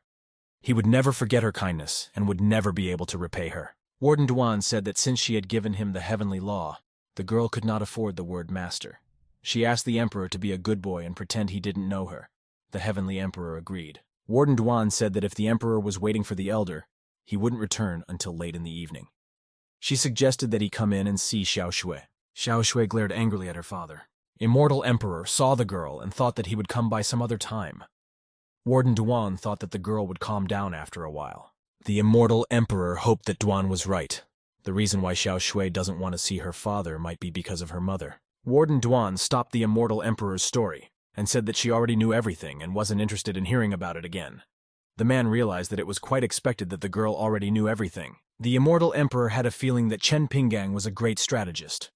He was worried that Duan was the opponent of the elder, however. Now that they were living together, he was relieved. It came to the Immortal Emperor's attention that these two were living together. He imagined their family life and thought that they were in a romantic relationship. It was a clear sunny day in the divine world. The man who had previously played checkers was angry. He did not understand how this was possible. He was saying that the man who had just been sent to the immortal world in an instant was killed along with his soul. The man didn't even have time to send reinforcements. The old man was shocked after hearing this. He said they don't have a way to research it properly anyway. The man said that the person who was sent down was one of the top of the middle level in the Divine World Division. And in that instant, he was killed, but all the evidence was gone. The man added that there is probably only one person with such power. The old man asked if he was referring to the Eternal God Emperor. Did he really come out after being in seclusion for so long? The old man did not understand how he was related to the immortal world. The man said that he did not know, but they were one of the most important figures in this divine world, where he had placed them. The man suggested that we go to him and find out for ourselves. The events unfold in a divine world in a beautiful castle. God, the emperor asked what the two were forgetting in his palace. Two men came to the peak of the god realm level. The god emperor said that he had recently come out, so he was gaining strength. He asked them to speak quickly and to the point. One of them said that the god emperor was in charge of the three factions. Gods, demons, and Buddhas, the god emperor had to maintain neutrality. The man asked what his intentions were, attacking the demon faction now. The old man said that they came today to get an explanation. The god emperor asked what had happened in the demon faction. God emperor asked with a bored look if the men thought he had taken any action against their faction. God emperor didn't remember doing such a thing. The man was very angry. He began to shout at God, the emperor. The man said that he had sent his man there, but the man had been destroyed along with his soul. The man demanded an explanation. The god emperor looked at him intently. God, the emperor interjected what the man had said and swung his hand. He ran up to the man and asked with a furious look if someone had been destroyed along with his soul. The man was frightened and said that it was true. God, the emperor smirked. He understood what he was talking about. The god emperor stirred and said that no one could do such things except these two. It was years ago, and finally he got some information. God, the Emperor, demanded that the men tell him everything they knew. It was a clear day in the mortal world. Li Shua looked up in surprise at something. He turned to Brother Long. Wen Dagui and Tian Shanshan were also looking at something fearfully. Li Shua asked if they were sure about it. Their sparring partners were to be the bears Xiaoer and Xiangde. They were the ones the guys looked at with horror. In front of the bears stood the elder. Chen Pinghan smiled and patted the bear on the back. He told the guys not to worry. He had used a secret artifact, so the bears would be very docile and they could confidently practice on them. Peng Han was certain that there was no such secret artifact that could control these demonic creatures. The young man remembered how in the past one of these bears had defeated him in a fight. Peng Han accused the elder of being the one to make those bears beat him up the other day. The elder said that he found this artifact a day ago, so it was definitely not him. Peng Han said that he had indeed treated the elder unkindly that day, and so he got what he deserved. Peng Han didn't know how many secrets the senior still had that he was hiding, but with him, the boys should have a good chance of winning the tournament. The tournament was very important to Tian Shanshan. The girl had already started practicing for the bear fight. Peng Han told the older man that he saw her sister today. They used to be very close, but now they have become enemies. The bear swung his paw at the girl. Tian Shanshan was unable to form a team at first because her sister had secretly set her up. The young man thought that the elder must have wondered what the situation even came to be. The bear hit the girl with its paw. Chen Pinggang stood astonished and listened to this story. He did not understand why Peng Han was still telling. Peng Han had already started to tell the story of the Tian sisters' Sora. Chen Pinggang huffed and said that he was not interested in listening to this. The young man was surprised. The elder said that he was participating in the tournament to achieve his own goals. Fate just happened to meet all of them, and so he was also an ordinary person, and didn't want to mess with his head. Peng Han listened to this in surprise. The elder saw the young man's reaction, and asked if it wouldn't be enough if they won the tournament. The next day the tournament was started. All spectators and participants gathered at the tournament arena. The elder petted the dog. He called her Smolka. The young man said that she could not participate in the tournament. The animal was upset. The young man tied her to a tree and asked the dog to just stay here while the tournament was going on. The dog nodded. The older man said that was good, and he would come back when it was over. He stroked the animal's head again. Chen Pinghan turned around and walked towards the tournament arena. A girl with pink hair was walking towards him. The young man didn't notice the girl. She was significantly shorter than him. Chen Pinghan bumped shoulders with her. The older man apologized for his inattention. The girl stopped. She turned around in surprise and looked at Chen Pinggang. The girl thought that the sword in his hand was not simple. She thought she had seen it somewhere before, but could not remember where. The girl woke up and thought that she couldn't be distracted anymore. If she didn't get the bird back this time, she would be scolded to death. Turns out the girl was distracted by treats and interesting food in the mortal world and lost the bird. The girl looked at Chen Pinggang's footsteps. She thought that the sword in his hand could really be a treasure. She thought that if she brought him home, that act would atone for the sin of losing the firebird. She decided to have a little more fun at the mortal tournament and compete in it. Flags were hoisted over the tournament arena to signify the start of the competition. Tian Laiqi and Mo Yi were sitting at the resting place in the tournament arena. Suddenly Mo Yi was called out and called his brother. The young man turned around. It was that girl with pink hair. Her name was Guo Xiyun. She asked if the tournament had already started and said that she was a little late. Tian Laiqi asked Mo Yi if Guo Xiyun was the participant the young man had decided to call. The boy replied that he didn't know anything and hadn't seen her before. Mo Yi asked the other participants if anyone knew this girl. The people around him replied that they did not know her. The girl's eyes lit up with chi power. She called the guys funny and asked how could she not be known since she was Guo Xiyun. The girl started to use her power on the others. It was something like hypnosis. She said that she was the most important member of their team. The power worked on Mo Yi, and he believed it. Guo Xiyun smiled slyly and thought that she had succeeded in hypnotizing the people around her. Sword Elder watched the scene. He thought that there were quite a few familiar faces in this mortal world lately. Sword knew the girl. She was a saint of the Yunji Immortal Realm sect. Tian Shanshan began to explain the conditions of the tournament. The girl said that the tournament was divided into 2 rounds, with the first round being a duel and the second round being a team match. Their team had enough strength to take first place, but they all had to be careful. Everyone on the team and listened carefully. The older man interrupted the girl and asked if he could go first in the duel. The guy explained that other teams would not allow their strongest player to participate in the arena so they could keep their chai and earn higher points in the team matchup. The guy said that he was the weakest here, so this was the right round for him. Li Shua looked at him incredulously. Li Shua smiled and said, Since the elder was burning with the desire to go first, it was worth giving him the opportunity. Tian Shanshan awkwardly agreed to this. The girl was surprised by this decision, as she thought that he was the strongest among them. The older man was very happy with the team's decision. He had learned something from the last fight on the street. The guy noticed that he could learn other people's martial arts skills at a glance. He was going to try this chip again at the tournament. The senior thought that if he could get so many skills for free, he could make a fortune from it. Li Shua told the elder that the prince was also participating in the tournament, so he should be careful. Chen Pinggang confidently reassured him and said that he would not hold back. Li Shua didn't know what to say to the guy. The king begged Li Shua to tell the elder, for he was afraid that Chen Pinggang would accidentally cripple the prince very badly. It was time for the tournament. In the first round, a senior fought against a prince. That prince turned out to be Yang Ming. He recognized the elder. After all, he had helped him deal with the monster. He was surprised that a person as high level as Chen Pinggang had also come to the tournament. The elder was surprised and delighted to see his opponent. He thought it was a wonderful discovery, and suggested he start fighting. Senior took a fighting stance and thought that since Yang Ming was a prince, he must have some very expensive martial arts skills. Yang Ming bowed politely to the elder and said that he was giving up. Chen Pinggang was shocked by this turn of events, and thus the senior won the first round. The tournament spectators were amazed that the prince just gave up. They could not think that the elder could be the prince's benefactor. Chen Pinggang, suddenly one of the audience, remembered something about the benefactor. A few days ago, they were attacked by a monster in the mountains. The monster looked like a huge centipede. The man defended himself against it with a shield. Turns out the older man was controlling the beasts in that forest and quickly saved those people from the monster. The elder was then riding a bear, his bear crushing this monster. The men now understood why the prince had given up, for the elder could control all these beasts. The man realized that the young man in the arena now was Chen Pinggang. Another man remarked that the older man had also saved them once. The rest of the audience also joined in and started saying that he had also helped them in the past. The other participant in the tournament, once their round with the senior also started, surrendered and bowed his head. Chen Pinggang didn't even realize who he was.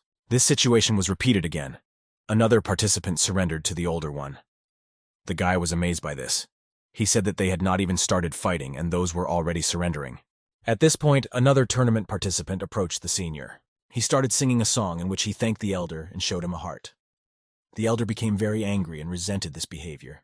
The young man didn't realize whether it was a tournament or a charity event, and if he had known it was going to be like this, he would have been better off not going out at all, because so many people had already given up and it was a big loss. At this point, the next competitor in the tournament came out to the senior, and he confidently said that he didn't care what tricks the young man used. He told the elder not to think that he would let him win just like that. Chen Pinghan was glad that at least someone wanted to fight in this tournament. Opponent senior drew his sword from its sheath. He was surrounded by ki energy. The elder's first opponent was Mo Yi. He swung his sword and said that this time, he would make the young man suffer. He told the elder not to think that he would let him do the same thing that happened then. Mo Yi asked if the elder knew what the sword in his hand was. The elder was disappointed when he saw Mo Yi. He said that he had already learned his techniques and asked to fight someone else. Mo Yi was furious. The elder smugly remarked that Mo Yi's sword was not as good as his sword. Mo Yi became furious and asked who had even asked the elder about it. Mo Yi said that since they both used the sword, then he would let Chen Pinggang use the sword so that others would not think that Mo Yi was bullying him. The elder agreed and prepared to attack. Mo Yi thought that the elder really didn't know anything about the sword. This sword was found in a secret realm, and even powerful people on the continent want to obtain it. The guy smirked. At that moment, the elder swung his sword and struck Mo Yi's sword. It shattered into many shards. Mo Yi was amazed and realized that it was a spiritual weapon. He looked in shock at the shards of his sword that were flying everywhere. Senior asked why Mo Yi was talking about such a lousy weapon for so long. It was pissing him off. Mo Yi wondered how his magic weapon broke his spirit sword. It seemed impossible to the guy. The elder added that, to tell the truth, he had actually made a mistake that day and confused his comrade. But he had decided to beat up Mo Yi because he had called Chen Pinggang trash. The elder pointed his sword at the young man. Mo Yi asked if the elder would feel low if he beat him with the weapon. Senior didn't understand why he should care. After all, he had already behaved shamelessly in public twice. The guy thought about it and decided that taking a sword to easily slash Mo Yi didn't look good. Mo Yi sighed in relief and thought that as long as the elder didn't use the sword, everything would be fine. The elder conjured another sword for himself in a flash. He grinned and said that he thought chopping Mo Yi with 2 swords would be more stylish. Mo Yi was shocked at this guy's actions. He admitted defeat. Senior said it was the right decision, and now he's letting Mo Yi go. The spectators were shocked at Mo Yi's decision to admit defeat. They thought that his sword was the best, but the older man shattered it with a single blow. The difference between the 2 guys' strengths was really great, and Mo Yi had nothing to do but surrender. The onlookers thought the senior was just something. The young man stood proudly, rejoicing in his victory. Mo Yi frustratedly left the tournament arena. Yang Ming smiled. He had no idea that his benefactor had such a wonderful sense of humor. The prince realized from the conversation between the elder and Mo Yi that the 2 of them had a problem. Yang Ming glanced angrily at Mo Yi. The latter was the son of the prime minister, and the prince thought that he still needed to tell his father. The 10th round came. In it, the senior fought against Guo Xiun. The girl entered the arena and told the guy that his sword was really something. The older man was horrified to see who would fight him in the next round. The young man asked loudly who lost the child, pointing his finger at Guo Xiun. The girl got angry and said that his whole family was children. The girl started accusing the older man of having double standards for girls. Because what's wrong with being cute? She asked him why he called her a child. The older one asked if she was really participating in the tournament, because there was so much noise around because of the girl. Guo Xiun replied that in truth she was very interested in his sword. She offered to bet on this duel. The young man was surprised and interjected that the screensaver she wanted to bet. The girl said that he must put the sword that is in his hand. And the girl was going to bet herself. She asked how he could do such a thing. Guo Xiun started to use her powers of hypnosis. The guy looked at Guo Xiun with a bored look. She seemed mediocre and uninteresting to him. He replied that he didn't want to place a bet. The girl was shocked by Chen Pinggang's answer like that. She didn't understand how it was possible. Guo Xiun realized that the power of control wasn't working on him. She became very angry. The girl clenched her fists and replied, since the elder was so ignorant, she would take his sword herself. Guo Xiun started running to attack the elder. She used the blue phoenix technique. The older one's eyes sparkled. He was happy that he got to see a new technique at the tournament. The girl swung at the older man and struck him. At that instant, the older man vanished somewhere. The girl did not understand where the young man had gone. The elder moved behind Guo Xiun's back. He used the blue phoenix technique. Chen Pinghan couldn't believe that he had learned such a technique with just a single glance. He wondered if he was a genius. Guo Xiun noticed the elder behind her back. She tensely turned towards him. The girl landed another blow on the guy using her blue phoenix technique. Guy also used the blue phoenix technique and pushed off from the earth. He jumped high and I dodged the punch. Guo Xiun doesn't understand why the guy is using the same technique as her. Guo Xiun asked Chen Pinggang where he learned this technique. The girl said it was a secret technique of her sect. The older man replied that he had just learned it. Guo Xiun accused the older man of lying.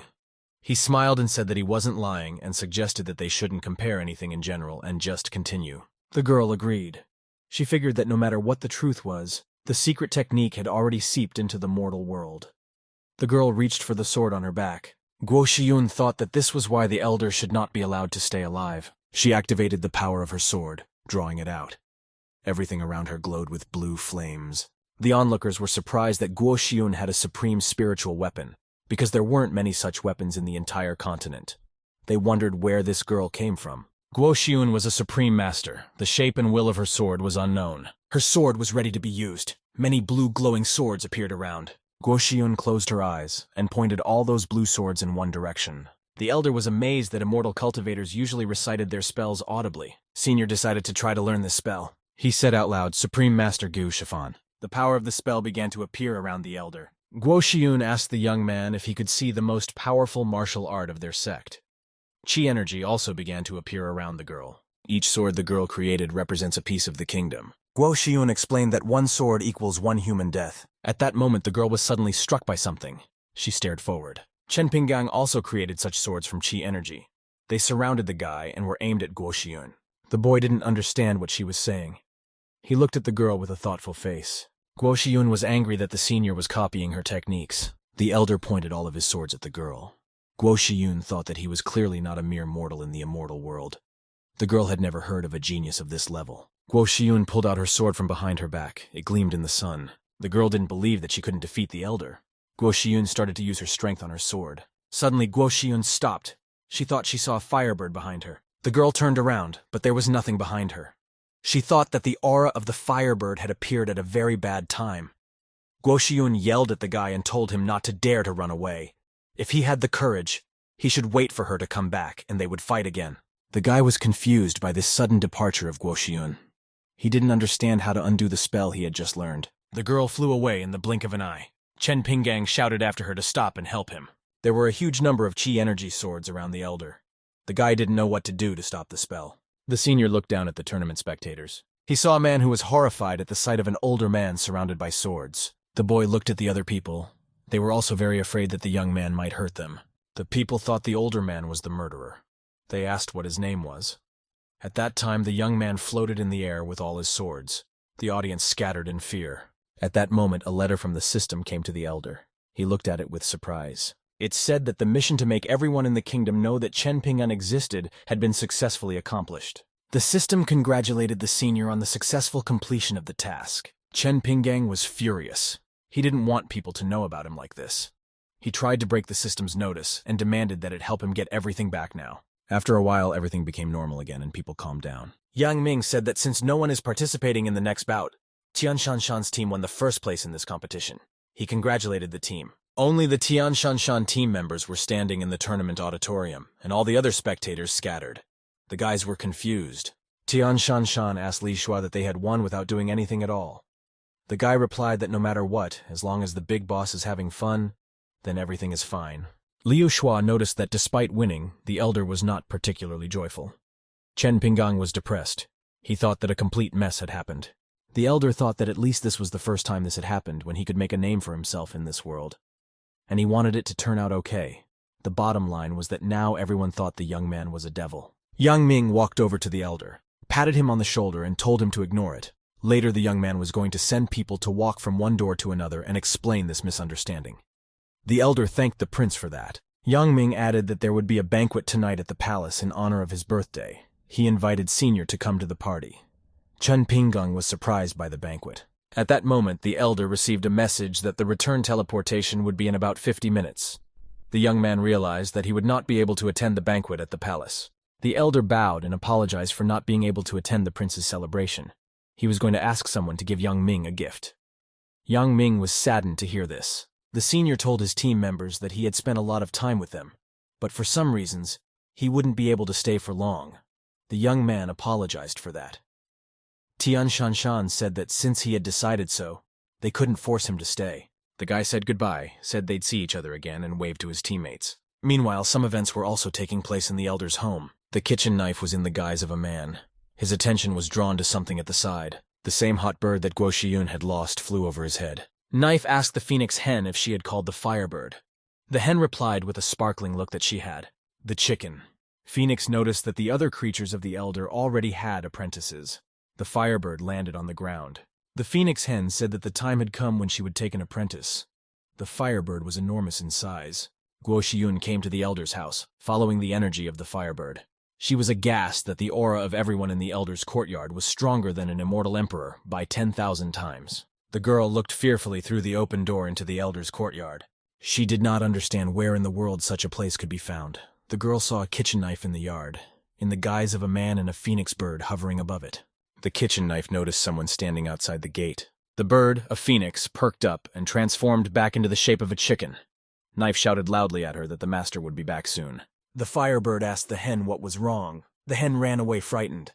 The phoenix hen told the firebird to stop talking and hide. The firebird obeyed her order. At this time, Guo Xin didn't understand what was going on in the courtyard. At that moment, someone came into the elder's house. The girl heard footsteps. Guo Xiyun was very scared when she realized that someone was approaching from behind. The girl wondered who exactly could have scared all these mighty creatures to such an extent. She turned around shivering with fear. Behind her back, she saw the older man. The girl was in a stupor. The elder was shocked by the girl's presence. He didn't understand what she was doing here. After all, the northern region was hundreds of kilometers away. Chen Pinghan thought that perhaps Guo Xiyun was hiding her true strength. The guy had an idea that the girl had come here to take revenge. Guo Xiyun was shaking with fear. The girl clung to the older man's leg and began to sob. She was saying that it was all her fault for trespassing in his yard and talking nonsense. The older man tried to pull the girl off him. The elder said he didn't blame Guo Xiyun and asked the girl to stand up. She continued to sob. At this moment, someone called out to the senior. Chen Pinghan looked in that direction. It was Warden Duan and Xiaoling. The warden asked what the young man was doing. They were both carrying groceries in baskets. The elder asked if the girls had gone to the market. He was very surprised at their sudden return. Guo Shiyun continued to roar as she clung to the young man. The elder again asked her to quickly stand up. Boss Duan asked if Guo Shiyun is the same girl that Chen Ping'an likes. She said that it's no wonder the elder is so indifferent to her love. Xiaoling covered her eyes with her hands and thought that her brother was a pervert. The elders asked her not to make things up. The elder sighed and made an effort to unhook Guo Shiyun from himself. The elder approached Mrs. Duan and asked to be allowed to explain everything. Guo Shiyun was sitting on the ground at this time and trembling with fear. Guo Shiyun thought that there were suddenly so many terrifying masters. She had a feeling that this senior's cultivation must have been fake. The girl noticed that Boss Duan's strength was just as unfathomable. As if with a single thought she could make it dissolve into thin air. Guo Shiyun didn't understand who Xiaoling was. She thought that the girl was the daughter of Senior and Madame Duan. Guo Shiyun noticed that she didn't even look like she was more than 12 years old. But she was already immortal realm level. Boss Duan gave Guo Shiyun a friendly hand and asked if she was okay. Duan smiled widely and said that she hadn't seen a girl in this city before. She suggested her to come inside for a cup of tea. However, Guo Shiyun saw this sentence very differently. She thought that Boss Duan was very mean to her, and thought that she was trying to take her man away and wished for her death. Guo Shiyun was horrified at such a suggestion. Guo Shiyun turned her head, desperately refusing. Boss Duan was surprised by the girl's demeanor. Guo Shiyun began to slowly stagger backward, trying to get away. Suddenly the girl rushed away from Miss Duan with all her legs. Tay thought that the girl's behavior was very strange. Boss Duan thought it was very strange that the girl wouldn't even let her walk her home. Chen Pinggang started to justify himself to Mrs. Duan.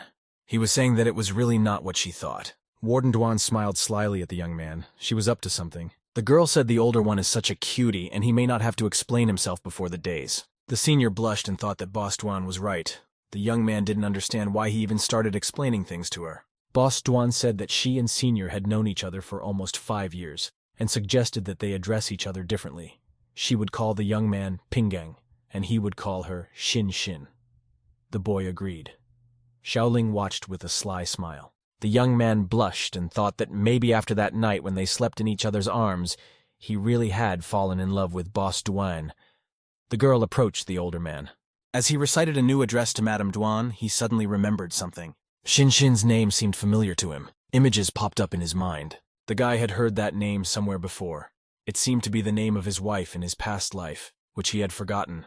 Somewhere in his subconscious, scenes from their wedding were playing out. He remembered the music playing at their wedding and the doors slowly opening. His wife, Miss Chang Yun Shin, had a beautiful white dress. She was led under the hand of her father to Senior. The father accompanied his daughter to her beautiful future. There was music playing all around. A man who looks like a Senior's kitchen knife and a peach tree were also at the celebration.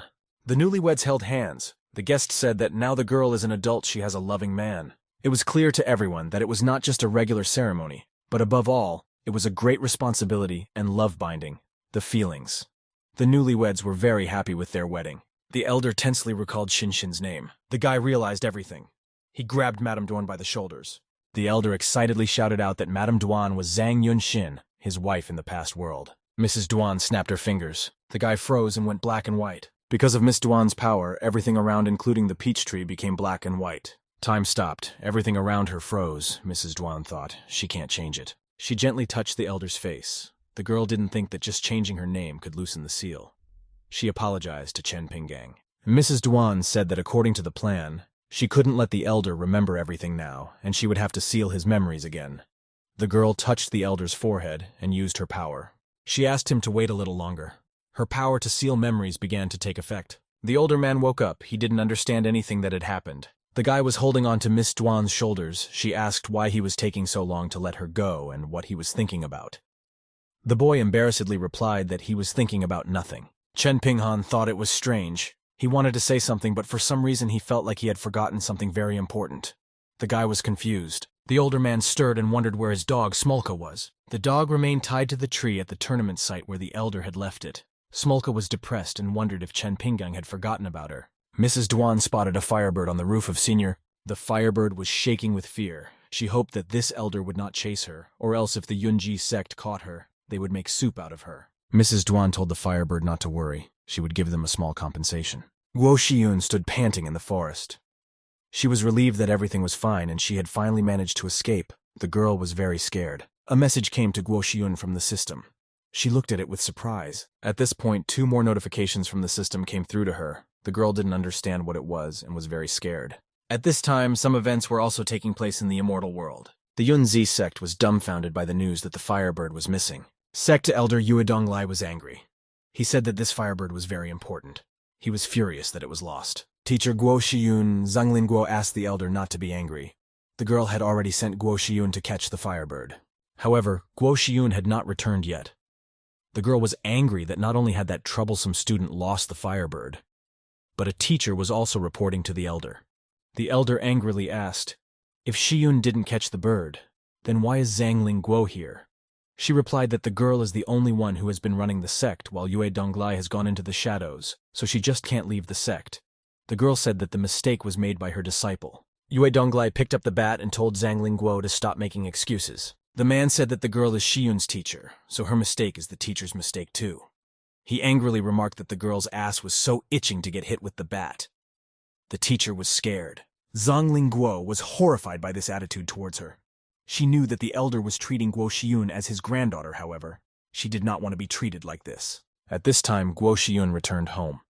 The teacher looked at the girl angrily. Zhanglin Guo thought that the girl had come back just in time. She was going to watch this wretch get a lesson from the elder for making a mistake due to her carelessness. Yue Donglai's eyes lit up with joy when he saw the girl. Guo Shiyun was also very happy that the elder had returned. The girl said that Yue Donglai had been in the shadows for over 10 years, and she missed her very much. The girl threw herself into the elder's arms. The man noticed how Guo Shiyun had grown during that time. He said that she had become very mature. Yue Donglai stroked Guo Shiyun's head and told her that she was still just as beautiful. The girl was very happy to hear that. Zhanglin Guo was furious as she watched their interaction. The teacher wondered why the elder immediately became so cute after all. This girl had lost the firebird. Yue Donglai asked if Guo Shiyun had found the firebird. The girl replied that she hadn't found it and would probably never find it again. Zhanglin Guo was very happy about the girl's failure. She thought that it seems like the elder has common sense, so she wanted the man to teach Shiyun a lesson. Yue Dunley picked up the bat and swung it.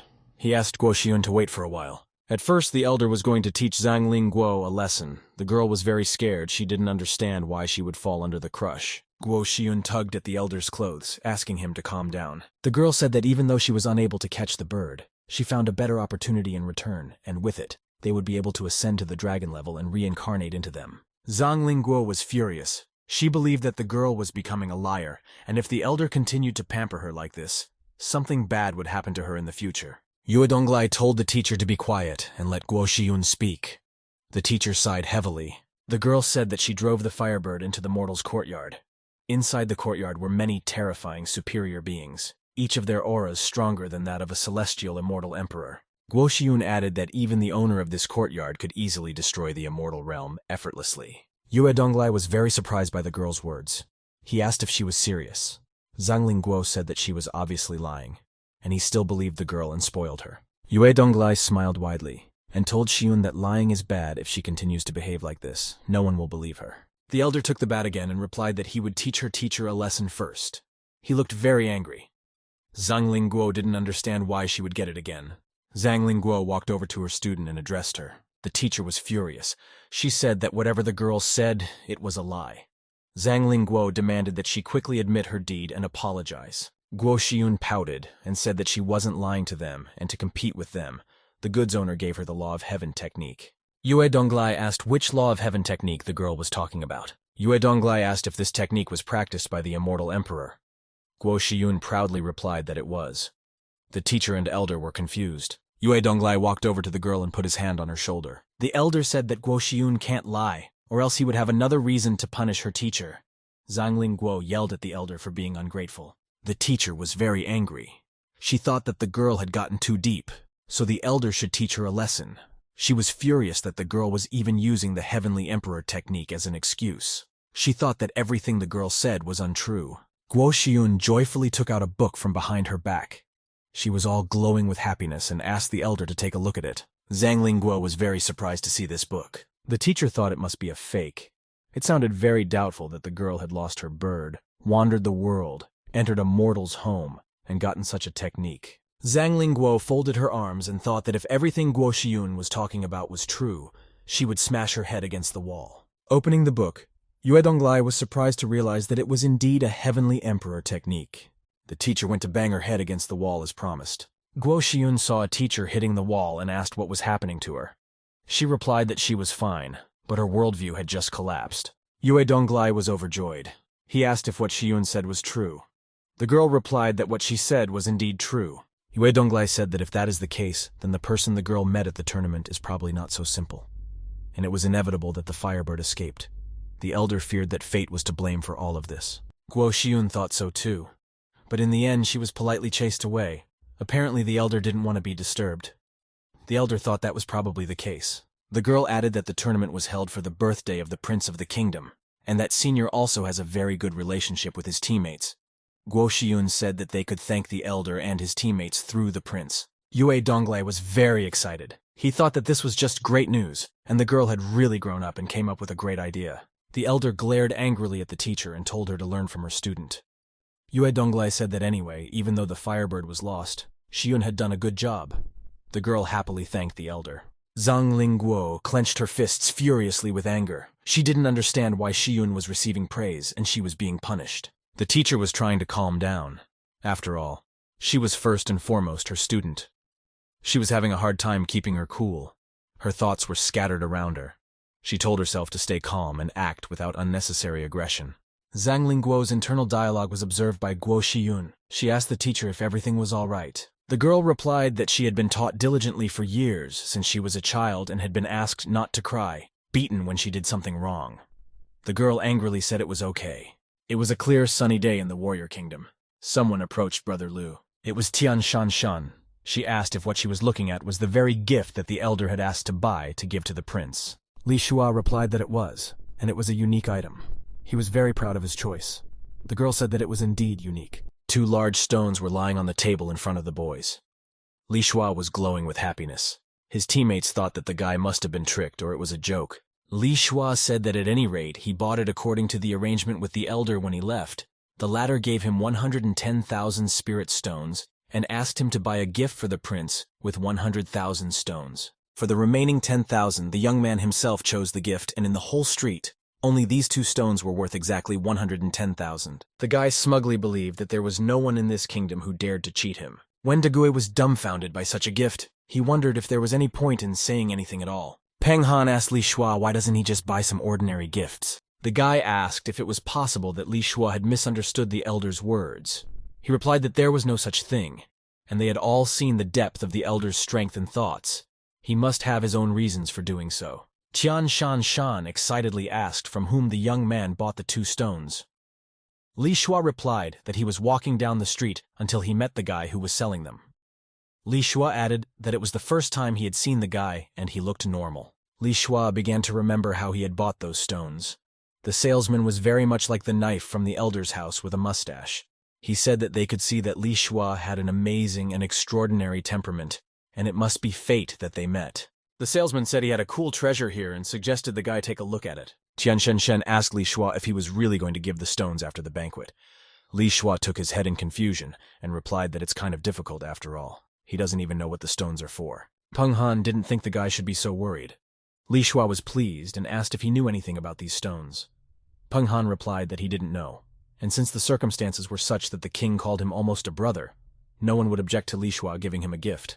Li Shua was confused by these stones. He sighed heavily and closed his eyes. The guy looked at the rocks and said he thought he would only find out what it was during the banquet. It was time for the banquet to celebrate the prince's birthday. There was confetti and fireworks everywhere. All the guests wished the prince a happy birthday. Yang Ming told all the guests to forget about formalities today and do whatever they wanted. All the invited guests solemnly raised their glasses. The ceremonial presentation of gifts to the prince began. The first was a gift from the Prime Minister's son. The Prime Minister's son donated one of the swords of the treasury. The next were given a gift from the Alchemist's Union. They were the purest spiritual herb. It was the turn of the gift from the son of the state counselor, a top-grade breastplate. Li Shua was very panicked and embarrassed because the prince was given so many things. The boy thought that perhaps he should give these stones later in private. Yang Ming at this time was staring intently at Li Shua, expecting a gift from him. The young man was very embarrassed and even more nervous. Li Shua made the decision to trust the elder. He stood up from the table. At that moment, the attention of all the guests was attracted by some strange flashes. Right in the celebration hall, a portal appeared, revealing 3 shadows of people. One of these men stepped out of the portal and stepped into the banquet hall. Yang Ming was very scared. He looked at these people with horror. The uninvited guests were Yue Donglai, Zhang Lingguo, and Guo Xiun. The 3 of them walked out of the portal. The prince wondered what level of qi these people had. Li Shua realized that the immortal key in front of him. He wondered if this was the girl that the elder had fought in the tournament. The young man thought that they had all gathered here to take revenge on him. Yang Ming greeted the 3 of them with fear. He asked why they honored his kingdom with their presence. Yue Donglai replied that there was no need to be alarmed. They were only here to attend the banquet and present a gift. Yang Ming was shocked that such honorable people had come here just to attend his celebration. The prince was surprised that the elder was very polite, and even called him a young other. The prince was embarrassed to think that it was all because of his benefactor. Guo Xiun asked if the elder who fought with the girl yesterday would come to the banquet. Li Shua awkwardly replied that the elder would not come. He asked the young man to give a gift from him to the prince. Yue Donglai was clearly upset by this. He sighed and wanted to say something. The elder replied that it was a pity the elder would not be here, but they had not come here just to see him. The elder said that since he was talking about presenting a gift, he should not retract his words. The man gave the prince a gift called a talent token, which is extremely rare in the immortal world. The mark on the token was directly related to his sect. Every time the prince would touch it, his cultivation level would continuously improve. Yue Donglai added that after a while, Yang Ming would be able to break through to the immortal level and everything would happen very smoothly. The prince was surprised by such a gift. He thanked the guests. Yue Donglai replied that there was no need to thank him. They were doing it all from the bottom of their hearts. The prince thought that he would be able to increase his cultivation level and also reach the immortal level. Li Shua said that he had a gift from his elder. The prince was surprised to be given a gift from his benefactor and asked what it was. Li Shua awkwardly remarked that he didn't know what the gift was either. The young man explained that the process of buying this stone was also quite strange. The elder gave him certain instructions, and he followed them. Li Shua thinks that the function of this stone can only be revealed when he offers the gift, and he just wanted to learn it to the prince. The guy thought that these 3 should know how to use it. Yue Donglai looked at the gift with surprise. The elder realized that the elder had even predicted the fact that the man would go to the banquet and had even properly presented the gift. If the man had not come, no one in the place would have known that, and it would have made no sense. This stone was the transformation, the material from which the talent token had just been made. According to this size, it should make a grand total of 3 tokens. Yue Donglai added that it also meant that the elder wanted the man to help them create a talent token, but in that case, it would just be a duplicate of the gift that the elder himself had given. It wasn't clear to him what the elder's intentions were. The prince thought the man was right, and he already had such a token. He wondered what the benefactor meant by his gift. An idea came to the guy that this stone could be used to make 3 tokens, and besides the senior, there were 3 people left on their team, and these tokens could help the guys. Yang Ming was very happy that he had guessed everything. He pointed at the boys and said that the 3 tokens would belong to them. Tian Shan was confused and asked why the principal was giving this gift to them. The one said that it was exactly what the elder wanted. Yang Ming asked Li Shua if Senior had prepared a separate gift for him. The boy replied that he had. Li Shua took out a small stone and asked what its usefulness was. Yue Donglai was shocked when she saw this rock. He ran up to Li Shua and asked him if he wanted to be his disciple. The boy was surprised at the offer. Li Shua was very surprised by the man's proposal. The elder thought that not only was the guy able to guess the elder's intentions, but he was also gifted with a very rare and excellent transformation stone. Perhaps the heavenly technique wasn't just given to them because of the compensation of the firebird. Li Shua pondered. He was ready to give Yue Donglai an answer. He bowed his head to Yue Donglai and agreed to be his disciple. It was a clear sunny day at the elder's house and the following events took place. Chen Pinghan woke up, opened his eyes after a sound sleep. Today he woke up in his own room instead of Mrs. Duan's room.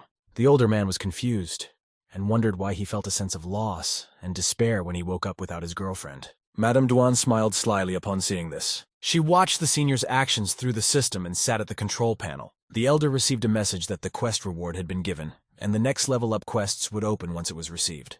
The reward was in the part of the main realm level. The guy's cultivation level had reached the 5th soul nucleation level, and Chen Pinggang would be given system-related functions. The guy was surprised that he had only passed one stage and immediately jumped to the 5th level of soul nucleation. Chen Pinghan wondered if he scored 100 points. Would he become invincible? He thought that maybe now he would be able to exchange for heaven-destroying skills. However, the guy only had the option to trade for condoms. They were worth 10 points. Chen Pinggang got angry and tried to break the system's notices again. The older one thought the system was broken. She wasn't happy that the guy treated her that way. Thealdis still poked around in the system's exchange menu. Chen Pinggang could trade for a pistol, sniper rifle, grenade, and other items. He also had the opportunity to trade for a small bike.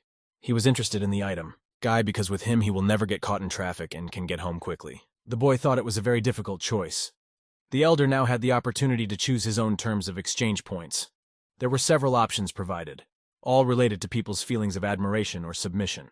Chen Pinggang thought that depending on the level, these 3 options are relatively easy, and the first 2 are passive and the third requires him to exert effort. The third option had a loophole. It didn't matter if the person actually liked Chen Pingana. If he answered yes, the guy would get points.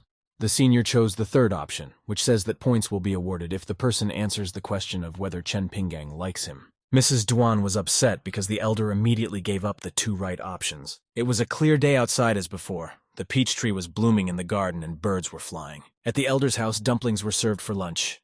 Someone put them on the table. The elder walked up to Xiaoling. She smiled when she saw the guy. The older one asked with a creepy expression on his face if the girl liked him. The girl was very frightened at the sight of her brother. She ran away from the house.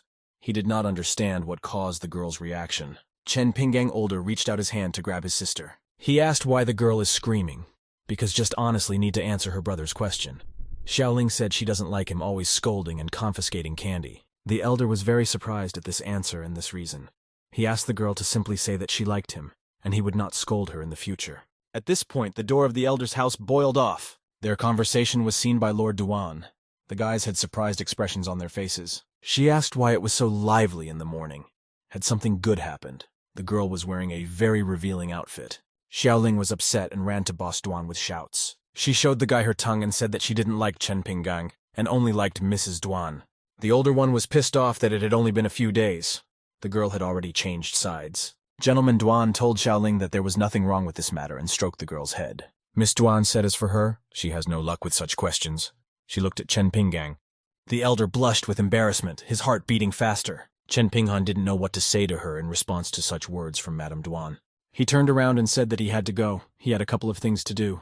Chen Pinggang ran away. Meanwhile, in Xinkyun City, a man asked a salesman at a Kanbao pharmacy what he was reading. The guy replied that he had recently found a book about medicine, but the content was very strange. The man in this book is a traveling doctor, and he can cure all kinds of difficult diseases. But the one thing he can't cure is a man who likes another man, and the male protagonist is prone to rivalry and won't stop until he's cured. The male protagonist, took the hand of his love interest in the book. They were the traveling doctor himself.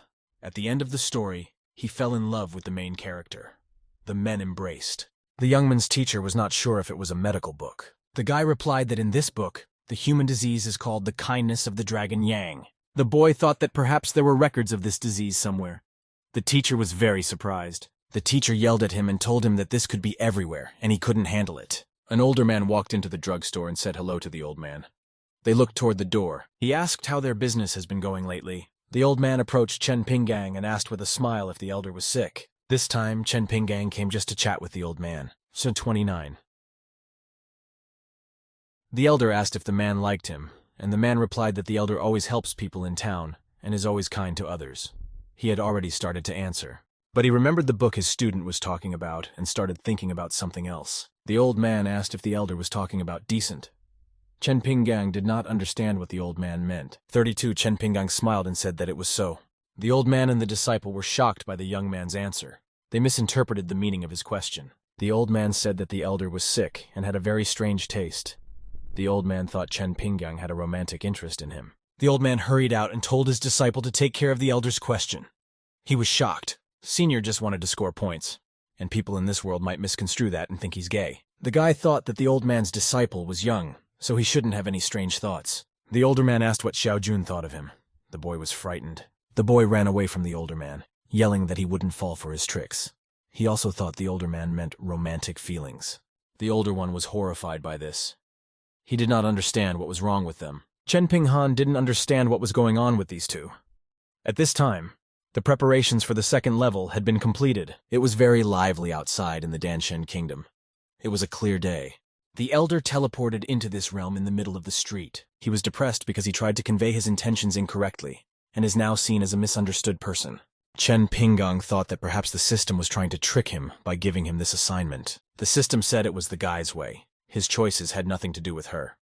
The older man was angry because he didn't know that people here would take his questions that way. The guy thought that if he continued to ask such questions, the genre of this manhwa would have to be changed. He decided to look at the assignment and called the system. She said that here he would be called Jen Danton. Now, Senior joined the Dano Yuan sect, and most people there appreciate him because of his alchemy skills. Senior thought it was necessary to find someone to tell him about it. At this moment, Chen Pinggang heard shouting behind her, someone demanding to stop. 3 girls were running after the guy. He was thinking how he could lose them and was scared. The guy saw something in front of him. He was in a stupor. The guy ran that way. There was a dead end up ahead. The guy's back was turned. Chen Pinggang politely asked the guy if he needed help. The senior thought it was a great opportunity to make new acquaintances. The boy thought the man was in the right place at the right time. The guy ran to Chen Pinggang and said he really needed help and asked him to help him. The elder started to use his chi energy. He noticed that it was a beautiful day. Chen Pinggang conjured a sword and thought, how can he stand by and watch the violence on the street? Chen Pinggang saw all those girls chasing after the guy. He looked at them in surprise. The girls looked at the senior in surprise. They stopped. Chen Pinggang did not understand what kind of situation this was. The girls' forms were very lush. The older one was embarrassed and thought it was different from what he had imagined. The girls got angry. They demanded the guy to speak clearly and give them an answer. The girls asked decisively which one the guy would choose. The older man was shocked and said it wasn't something he could help with. The elder asked the boy how he managed to get into such a situation. Mr. Wang thanked everyone for their waiting. The guy slyly said he'd already found his soulmate. Mr. Wang touched the older man's chest and began to explain who was the only one he liked. The guy replied that the only person he liked was Chen Pinggang. He was confused. The girls were shocked to hear this. Their world collapsed at that moment. The guy's points went up 10 points. He was very upset, but he realized how his points were going to go up. The older one didn't want to be in those situations and get compliments from men. The girls were stunned. One of them asked if it was true that Prince Wang liked boys. Everyone was confused. The girl smiled slyly and said that was even better. Senior and Prince Wang didn't understand what the girl was talking about. They were shocked. A girl said that Chen Pinggang looks quite handsome. Another girl said that since he was a man, if she was around him, nothing much would change. The girls ran up to the guy and started hugging him. The older one thought that these girls were too overexcited, and it seemed to him that if he stayed here longer, he would have to fulfill some difficult request. The elder touched Prince Wang's shoulder and thought that they should run. With his current level of 5th stage Yuan and the technique he had learned to escape was a simple matter. He took Mr. Wang in his arms and started running away from the girls. The girls ran in pursuit of the two. They called desperately for the prince. The older man looked back with tension at the girls who were chasing him. The older one realized they were chasing them. The girls shouted for the boys to stop. The guys managed to get away from the girls. They were standing under someone's house. It was getting dark. The older man panted and said they finally broke away from the girls. The elder asked Prince Wang what he had done to them that they wanted him so much. The young man clung to the elder's chest and was embarrassed. The elder noticed that the prince was acting strangely somehow and looked at him in surprise.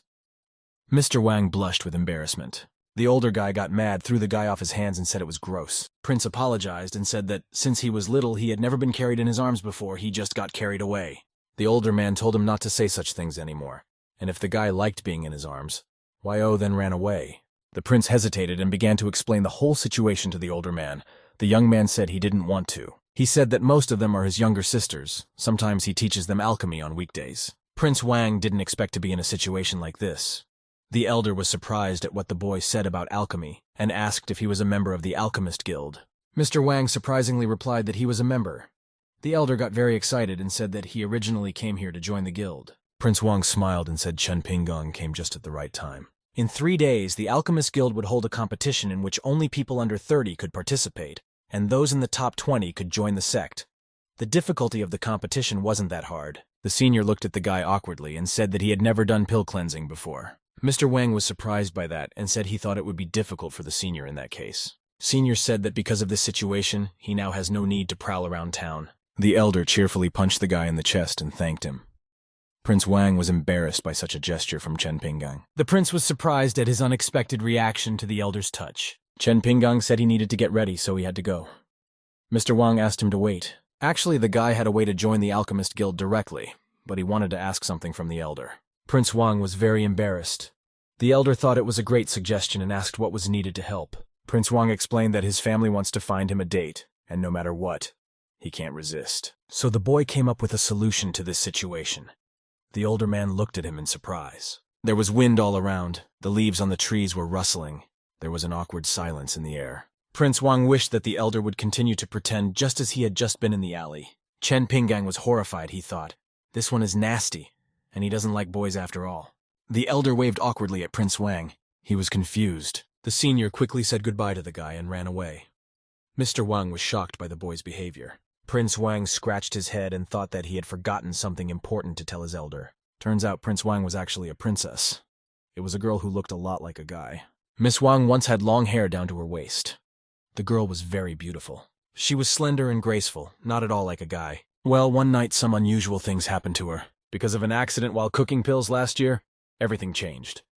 The girl was sitting over the medicine stove at the time. The furnace began to burn on all sides. It became dangerous to be near it. Because of this incident, the girl's hair was burned. She was very frightened. She didn't want it to be known, and she was embarrassed, so Miss Wang decided to keep it a secret. The furnace kept blazing while the girl looked at it in surprise. Miss Wang cut her hair very short. Other girls started coming up to her and calling her Mister. One day, a girl came up to Princess Wang and thanked her for guiding her.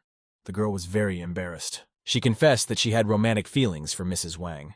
The girl blushed. Miss Wang was shocked. From such a confession from another girl, she didn't expect such a thing. She awkwardly said that she was, in fact, also a girl. The girl who confessed to Miss Wang was very upset. Tears appeared in her eyes, and she said it was not nice to reject her using such a reason. The girl turned around and left in tears. She apologized for bothering Miss Wang.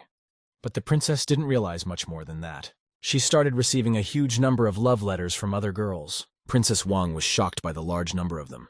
A whole basket of such letters was being collected. All the girls were crazy about her. The princess ran away into the forest. She was shocked at what was happening. Miss Wang ran up and started talking to the hollow tree. She asked loudly why she was being treated like this. She said they are girls too, and just want a relationship with a handsome guy, which she is not. There was an older man sitting on a rock in the forest. He breathed a sigh of relief and thought that at least those girls hadn't caught up with them. The eldest didn't understand what was wrong with this world and why men were paying attention to him. It scared him straight. But at least he got information about the country and the way to join the Dan sect. Chen Pinggang had never practiced pill-making before, although he had the necessary books and materials. He took out one of the books from his sleeve. However, the elder had no place for an oven and no stove for making pills. Chen Pinghan had never once visited Elder Gong's sect. The elder thought that he would find everything he needed in it. He asked the system to bring him back. The system teleported the guy. Elder Gong's sect was of an impressive size. The building simply glittered with grandeur. The elder was surprised by what he saw. He wondered if he had teleported correctly, if this was a world sect, and how Elder Gong had gotten so big. There were a lot of people at the gate. Senior wondered what they were doing there. There was a guy with red hair sitting near the gate. He was asking when Miss Muju would show up. He had been waiting for her for days. The guy was the prince of the empire. He was too pissed off by the whole thing. The two men standing next to him looked at him with judgment. One of them asked how many princes he thought there were here. Apparently he was very embarrassed that he went there alone. The other guy said that if he didn't like waiting, he should leave, and Miss Murong wouldn't trust someone as impatient as him. The guy noticed two other people coming toward them. He said they were here too. They were Zhen Lenshu and Zhen Xia. They were the prince and princess of the strongest Jinyu empire. Zhen Lenshu laughed and thought that whether it was status or strength, they couldn't even reach half his level, and how could they even dare to join Murong? The senior was also there. He awkwardly said hello to Zhen Lenshu. The latter thought that even a villager dared to go, and it must be a joke. The guy thought they were all just a bunch of little bugs, and he would definitely take Murong this time. Zhen Xia interrupted the guy's thoughts. She told him to keep smiling, or he would look very rude. The guy perked up. Zhen Xia said that contacting Miss Murong was not easy. He must remember to hold back a little. Zhen Denshu scratched behind his head and obediently agreed with his sister. The elder greeted the two of them. He suggested that judging from the way they spoke earlier, perhaps they were Miss Murong's friends and were joining the sect as well. Zhen Lenshu angrily told the guy to mind his own business. His sister looked at the guy with judgment. She punched him in the face with her fist. The girl told Zhen Lenshu to speak calmly. The girl apologized and said that her brother was off his medication today. She was Murong's friend, and they had specially come to see her today. The elder was just about to go and ask to open the gate. He suggested that they come over together later to say hello to Miss Murong. Zhen Lenshu thought that if the elder could open the gate of peace to the sect, he must have a high status. The elder began to shout loudly and call out to Elder Gong. He also asked if Miss Yamurong was here. Jen Lingshu was stunned by the guy's actions like that. Chen Pinggang kept calling Elder Gong. He asks if they are here. Jen Lingxia was shocked. He thought the senior was stupid. That guy with red hair asked if the senior was new here. He advised him to calm down and doubted that his shouting could make Miss Mu Rong come out. At that moment, the door behind the boy's back fell off. He was shocked that the older man's shout had worked. The girl opened the door with a smile and asked if Chen Pinggang was here. The guy with the red hair wasn't sure it wasn't a hallucination, and the girl really did come out at the guy's beck and call. He was surprised that the elder just called out for Lady Mu Rong to come out. Chen Pinggang was chatting sweetly with the girl at this time. A guy with red hair was holding a bouquet of flowers, he called out to Lady Mu Rong. He was going to take the girl out to dinner. All the other men in front of her house were also very happy that the girl was out. They wanted to get her attention too. Mu Rong replied sharply that she was busy. She turned the guys down. They were horrified. The girl asked the older one how it happened that he was free today. The boy replied that they had not seen each other for a long time, and he decided to go for a walk. Jen Xia walked up to Mu Rong and awkwardly said that she and her older brother had specially come to meet her today. The girl recognized Jen Xia. She smiled and said that she didn't have time to accompany them today, so she would have someone show the guests around the neighborhood later. The guys were shocked at such an emphatic refusal from Lady Mu Rong. They were stunned. The girl asked the older man what he was doing here. The older man replied that it was nothing special, and he came here to practice alchemy since the sect sort of has a lab. The girl said that it did. The boy asked to be taken to the lab. Jen Lingshu was shocked that the legendary Lady Mu Rong was so friendly with the guy. He was surprised that the girl was excited about the village boys. He pictured Senior and Mu Rong together. Jen Lingshu thought that perhaps Shui liked alchemy and this brat was talented at it. The guy gritted his teeth and wondered how, with his ridiculous soul level, he would be able to refine a 5th-grade elixir and get a girl to call herself a senior. Jen Lingshu told the girl that he liked alchemy and was a 4th-grade alchemist. He asked if he could follow them to the lab. The girl didn't know what to answer. Senior said that this gentleman wasn't an old man, but he already had such a high level of alchemy, and since he wanted to, the guy offered to go to the lab together. The elder thought he could get some guidance on alchemy with him. Jen Lingshu smiled slyly and thanked the elder. He thought that there was a chance that the elder's level might be high, and he probably wanted to use this opportunity to train him in alchemy. Jen Lingshu wanted to see what the older man could do. All 4 of them went to the lab. They arrived at the alchemy hall. It was already evening. Mu Rong took out a basket with many medicinal herbs. She provided the elder with an alchemical furnace and herbs. The elder thanked the girl for her efforts. Jen Lingshu was surprised that these were all 1st-grade herbs, and the highest pill that could be prepared would be 2nd grade. The young man did not understand what the elder was thinking of. The older guy asked the guys to wait. He needed to read the instructions. He opened a book on alchemy. The boy thought that maybe it was some kind of special pill. The senior was holding an alchemy book for beginners. Jen Lingshu was surprised that the guy was reading a beginner's book. Jen Lingshu pondered that perhaps it was all a disguise. Although his strength wasn't great, perhaps the guy was using a special flame to prepare pills. The elder read in a book that first he had to start a fire. He took 2 stones and started rubbing them together to make a spark. Jen Lingshu was shocked that a guy would use this kind of fire to refine pills. Jen Lingshu thought it was worth it to calm down and quiet his emotions. The guy thought that some very precious furnaces could be used with ordinary fire, and it wasn't surprising that a strong sect like Ping An possessed such a thing. Next, Chen Pinggang began to transfer his spiritual energy to the furnace. Jen Shu thought that at least the elder knew how to use his spiritual energy to increase the intensity of the fire. Senior had read in a book that each type of herb had to be purified separately for several hours. The guy thought it was too much of a hassle. The elder picked up the basket of herbs that Mu Rong had brought. The guy didn't want to exert himself, and decided that he would throw all the herbs together into the furnace. Jen Lingshu was amazed by the young man's actions. Jen Lingshu pondered that although it's unheard of for herbs to be processed together, perhaps the guy is some kind of master. The elder took the chopsticks and pulled out a mushroom from the brewing potion. The elder looked closely at the graya and noticed that it was best boiled. Jen Lingshui was out of shock as he watched the guy brew the potion. He was about to admonish the older man when his mouth was covered with his hand. Jen Xia covered her brother's mouth with her hand. He indignantly mumbled something and tried to break free. The older one, looking at these two, thought that maybe he was doing something wrong. The aroma of the pills filled everything around. The elder breathed it in. The elder looked into the furnace and thought it was done. Jen Lingshu didn't understand how this was possible. He looked at the pill guy with astonishment. The eldest succeeded in making flavored pills. Qi energy filled the whole room. The older one turned out 2 patterned and pill-flavored pills. It was considered rare. Jen Xia realized that it was 2 pills. So on top of that, the spiritual energy density was above class. At this time, Madame Duan was watching everything.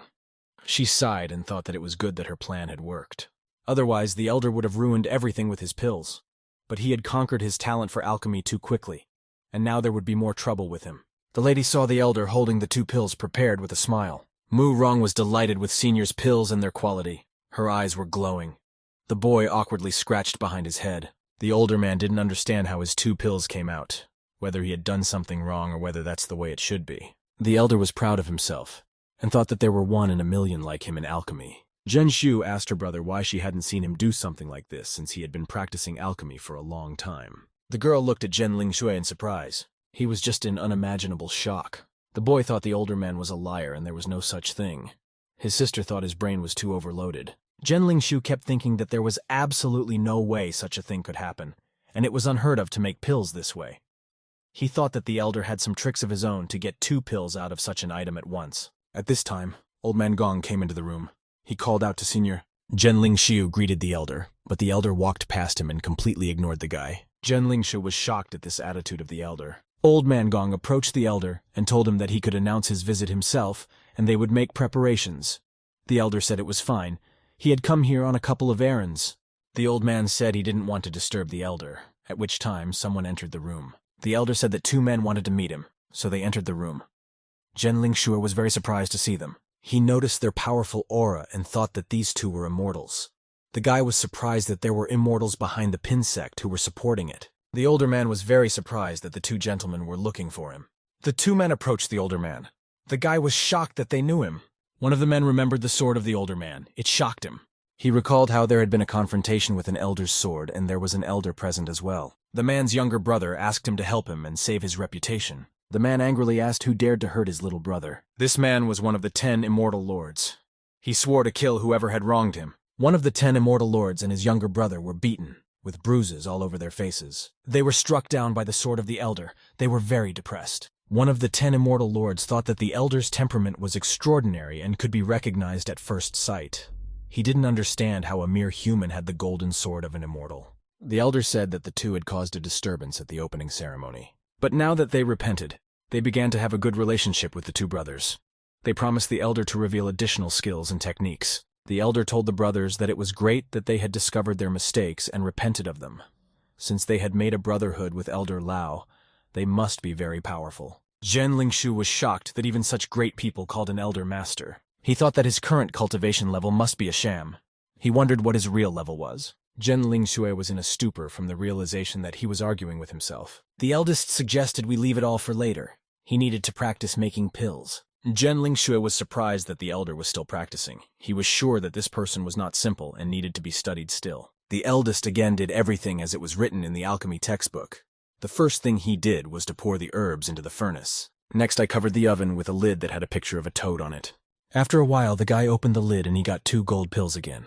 Zhen Lingshu couldn't understand anything about what the guy was doing. One of the brothers asked if the other felt something unusual. The one replied that the elder must have been afraid of frightening people, so he suppressed the energy of the U-pillow. The level of the pills was lowered from high to 2 levels below. One of the brothers was convinced that it was impossible to use the spiritual herbs of the first level to prepare the higher pills. The older brother confidently replied that this was not true, and such a thing was possible. At this time, the elder used his energy to intensify the flame of the furnace. Elder brother said that even in the immortal realm, such a procedure was possible in theory, and one should replenish spiritual energy during their purification. In this way, the dirt is constantly purified, while the spiritual energy is constantly replenished and restores the medicinal properties. This method required a lot of spiritual energy. The brothers had witnessed such a technique, and now understood why the sect was under Chen Pinggang's protection. From the outside, the pill preparation looked simply unimaginable, everything around it filled with a blue color. The older brother thought it was terrible that the older brother realized he was shaking the world. At the same time, the elder kept completely calm. He made them pay attention to it without even doing anything obvious to the others. The man realized that Chen Pinggang had created 2 pills to warn them. If the man didn't get the hint, he would die a horrible death. The eldest was shocked that he had created 2 pills again. He tried to find the answer in the book. However, it was not written in the manual. The older man was confused. All the guests looked at the older man in surprise. He asked if they had any problems. Zhen Lingshui was confused, from Chen Pinghan showing his strength again. He bowed and said that he could not even remove the benefit of his actions. The elder wondered why they were benefiting, for on the contrary, they should be educating him. Chen Pinghan took a deep breath. He had something to say, judging from their reactions. The older man thought he should do well at the competition in a few days. The elder noticed Zhenling Shui and Zhen Xia. The old man asked what they were doing here. The girl replied that it wasn't really anything special. They were just visiting. The old man smiled and said he understood. He smilingly shoved the two men out the door and told them to get out. Zhen Xia pouted and said that her brother was a coward. Zhenling Shui said that this person is too scary, moreover he has connections with two immortals. The guy felt that their empire had no right to insult such a person. Zhenling Shui said that her sister said she had a good relationship with Mu Rong, but it didn't show. In fact, the girl had only seen her once at a sect event. Zhenling Shui replied that his father had originally planned that he would get close to Mu Rong to conquer their sect, but there seems to be no hope for that. Zhen Xia had a plan for what they should do next. She thought something would depend on her if she pulled something like that. The guy was surprised. The girl was going to seduce someone. Zhenling Shui was furious. He thought that no one was allowed to covet his sister. The elder said that the sect is currently growing very fast, and the number of disciples has doubled. When the two brothers establish a branch, the number of disciples will be even greater. The elder replied that he did not expect them to develop so well. Unfortunately, he could not help them. The elder replied that the whole foundation was laid by the elder, and their current achievements also belonged to him. Chen Ping'an thought that he had done nothing but pick up the name of the sect. He thought that since he was here, it might be worth refreshing his memory. He reckoned that Elder Lao and the rest of the reasonable people would definitely think nothing bad. The elder said he had recently developed a technique to improve qi and suggested the others try it. Chen Ping'an said it was very simple. He would ask a question. They should just say yes or no. The guy wanted to ask a question that would help him earn points. The older one blushed and asked if they liked him. Mu Rong didn't hesitate to run up to the boy and said yes.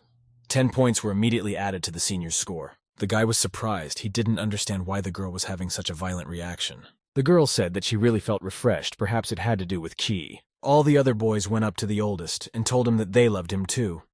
He immediately had 30 points added to his score. The elder also approached the elder and said that if he wanted, they could do it again. The guy said that according to his theory, they all could do it and he wouldn't lose anything in the end. The guys started repeating that they loved Chen Ping'an. At this time, 10 points were added to it every time. The guy was shocked at the intensity of the score.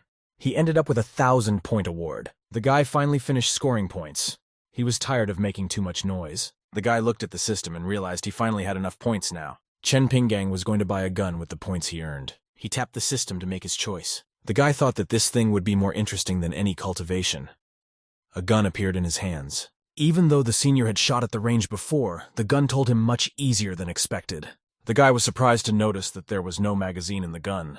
The gun's safety was also fake. The older man looked at the gun with surprise and thought it must be a moulage. Chen Ping'an still decided to try out the gun in action by firing it. Chen Ping'an decisively pulled the trigger. The gun turned out to be genuine. A beam of light flew out of it and pierced through the tree. The elder was amazed at such destructive power of the gun. It was stronger even than his own qi energy attack. The older man had a thought that it didn't look like an ulu either.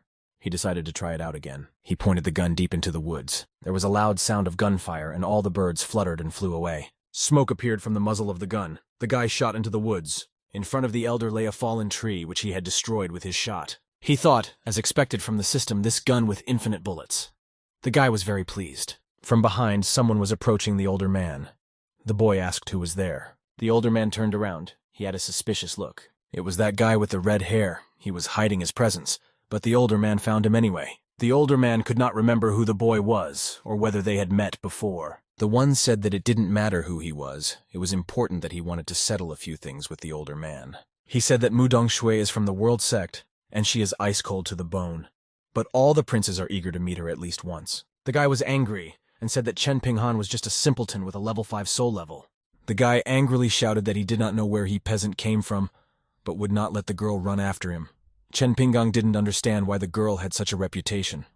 The guy said again that Mu Rong was icy to the point of freezing his bones. He lit up with a red flame. The guy decided he was going to get justice today. He was furious. This level of cultivation that he had studied with the resources of the entire country was now being used against an elder. The boy suggested to the older man that he try to stop him. The older man fired his gun at the young man. The one was defeated. He fell to the ground. His shoulder was wounded from the gun. He didn't realize what it even was. The senior said it didn't matter what kind of gun it was, and the kid was wrong to think he could beat the senior. Chen Ping'an put a gun to the young man's head. He was frightened. The guy sitting on the ground said he was wrong. He was very scared. The elder with an intimidating look ordered him to flee. Chen Ping'an said that it wasn't very safe here and it was time to go home. The guy ran away. Chen Pinggang came home as he wanted to. Mrs. Duan was waiting for him, and she said that Senior came back early today. The older one was very embarrassed to see the girl in a revealing outfit. He didn't understand why the girl was wearing such tight clothes. The boy involuntarily looked at the girl's breasts. He figured he would still abstain despite her attractiveness. Boss Duan approached the older guy and asked if he was glaring at her. She suggested going and sitting in a place than just standing there. The guy said Xiao is still here. Mrs. Duan angrily looked at Xiaoling. She didn't want the girl to disturb her. The girl turned away, covered her ears with her hands, and said that she didn't see or hear anything. The older man did not understand how the girl made her obey. The boy threw Mrs. Duan his gun. She caught it and asked what it was. Chen Pinggang said that this is a secret weapon. He blushed. He added that the girl goes out every day and it may not be safe, so she could use it. Mrs. Duan was embarrassed and thought the guy would use the gun himself, but all the while he was worried about the girl. She smiled and said she didn't know how to use it. It was a lie. She just wanted to see what would happen next. The guy took Mrs. Duan's hand aside and said that she was very difficult to deal with. He was going to go and teach her how to use a gun. The older man suggested to Mrs. Duan to come to the tree and practice. The girl agreed. She quietly passed the message to Xiaoling. Mrs. Duan smiled. She showed the girl that everything was going according to plan. Xiaoling supported her. Meanwhile, in the Yunji sect in the Immortal Mountains, someone was practicing their strength by sending out a stream of energy. The one who trained his energy was Yue Donglai. He thought that this Immortal Emperor technique was very powerful. The man thought that it didn't look like it would take him long to cross over to the new realm and reach its isle. At this moment, someone approached the man from behind.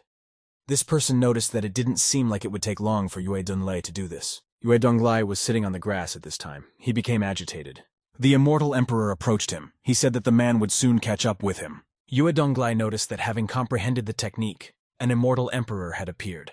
And if he were to make an impulse now, would definitely shake his identity as an Immortal Emperor. The Immortal Emperor smiled and said that there was no need to be so polite after all. He had been chosen by an elder. Yue Donglai wasn't sure which elder he was talking about. Perhaps the one in the mortal world. The man was surprised that even an Immortal Emperor would call him an elder. The Emperor didn't expect the man to also obtain the Heavenly Emperor technique. He noticed that the man's future would not be inferior to his. The Immortal Emperor was amazed that Senior had given Yue Donglai this technique. He thought it was all to make him become an Immortal Emperor. The man thought that if Yue Donglai became an Immortal Emperor, he would no longer be one. He didn't understand if that meant it was time for him to ascend to a new level. The Immortal Emperor thought that perhaps he should go to the Divine Realm level. He looked up into the sky. Some events were also taking place in the Elder's home at this time. The door to the Elder's yard slowly fell away. Xiaoling ran into the courtyard and said with a wary look that something bad had happened. The older one asked what happened. The girl said something had happened to the door to the room. It turned out that the door to the room had been stolen. The guy was shocked by it. The elder did not understand how the door to the room could have been stolen when it happened. The girl said it was not long after he left. The girl was closing the doors to the room at this time. She sensed something strange behind them. Some silhouette stole into the room. She didn't even have time to react. After that, the man stole the door and fled. The older man didn't realize what kind of robber he was, whether he was bored or not. The elder asked Miss Duane if she had accidentally stolen it. She replied that Chen Pinggang knew she was with him in the forest, and there was no way she could have taken the door off. The elder looked suspiciously at Xiaoling. The girl started to make excuses, saying that she was weak and could not lift such a door. She added that the neighbors said he robbed many people. The guy decided to go ask his neighbors. He didn't believe there were such fun robbers. The boy came to the other side of the mountain and wanted to ask the old man if he had heard of some door robber, if there had been such a thing in his house. The old man replied that there was. No one can understand what kind of burglar it is that steals the door. The guy was shocked that the girl was telling him the truth. The old man added that just after he was about to leave, a silhouette rushed past him and he had no time to react. It was a silhouette that burst into the house and clawed at the door. Looks like it was a girl. Silhouette broke down the door with tremendous force. He only used one hand to do it. Silhouette took the door off its hinges and began to carry it away. After that, the silhouette just ran away with the door. The old man was shocked. They say this man had already robbed a lot of people, even left a lot of money. The boy didn't understand why things were getting even more confusing. Night came on. The lights were on in the elder's house. The guy said he believed the girl. It was incomprehensible to him why so many families only had their doors stolen. Mrs. Duan said that stealing the door is just a small thing. The most important thing is that Xiaoling was not hurt. She asked thoughtfully if Senior was sleepwalking. The girl explained that their rooms were opposite each other and had no doors. A mere glance would be enough to see much in the girl's room. She asked her eldest not to peep at her or do strange things. The elder replied emphatically that he had no intention of making them. Morning came, birds sang behind the house, peach blossoms bloomed. The guy woke up in shock again in Madame Duan's bed. Chen Pinggang didn't understand how he was there. Senior was horrified to think that he hadn't been sleeping in his room for the past few days. He didn't understand why he always ended up in Madame Duan's bed every morning. The older man got out of bed and thought to slip away quietly. The boy was about to get up from the bed, but at that moment, Mrs. Duane took the older man by the shirt. She clung to her tightly and wouldn't let go of the guy. Chen Pinghan looked at her in surprise. The elder shouted that Miss Duan should be patient and listen to the guy. Boss Duan woke up, opened her eyes, and told the guy to lie down. The older man awkwardly agreed. The sun was shining outside. Chen Pinggang was still lying in the girls' room. There were chickens walking around in the yard, bustling with life. The elder was lying snuggled up to Madame Duan in her bed. The young man didn't understand what was happening now. He was uncomfortable. Duan's boss said she knows he sneaks into her room every night and sneaks out in the morning. The guy can come when he wants, and he doesn't have to be sneaky. The older man blushed. He didn't realize if it was a hint. Chen Pinghan thought he was clear and clear. He looked at the girl sleeping beautifully in the bed. The boy looked confused and wondered what he should do. The elder decided that it was worth it to lie down for a while. He went to bed and hugged Madame Duan. They fell asleep together. It was midday. The sun was shining brightly at its zenith. At this time, preparations for the alchemists' competition were underway. The men brought several making furnaces into the arena. The audience didn't understand why the competition hadn't started yet, as 2 hours had already passed. The events unfolded in the Dan Empire at the Alchemy Square. The spectators did not understand what Dan Yuanzong was doing. The girl looked around fearfully and didn't understand why Chen Pinggang wasn't coming. After all, he had said he wanted to participate in the competition. She was approached by her father, Dan Yuan. He was a sect master.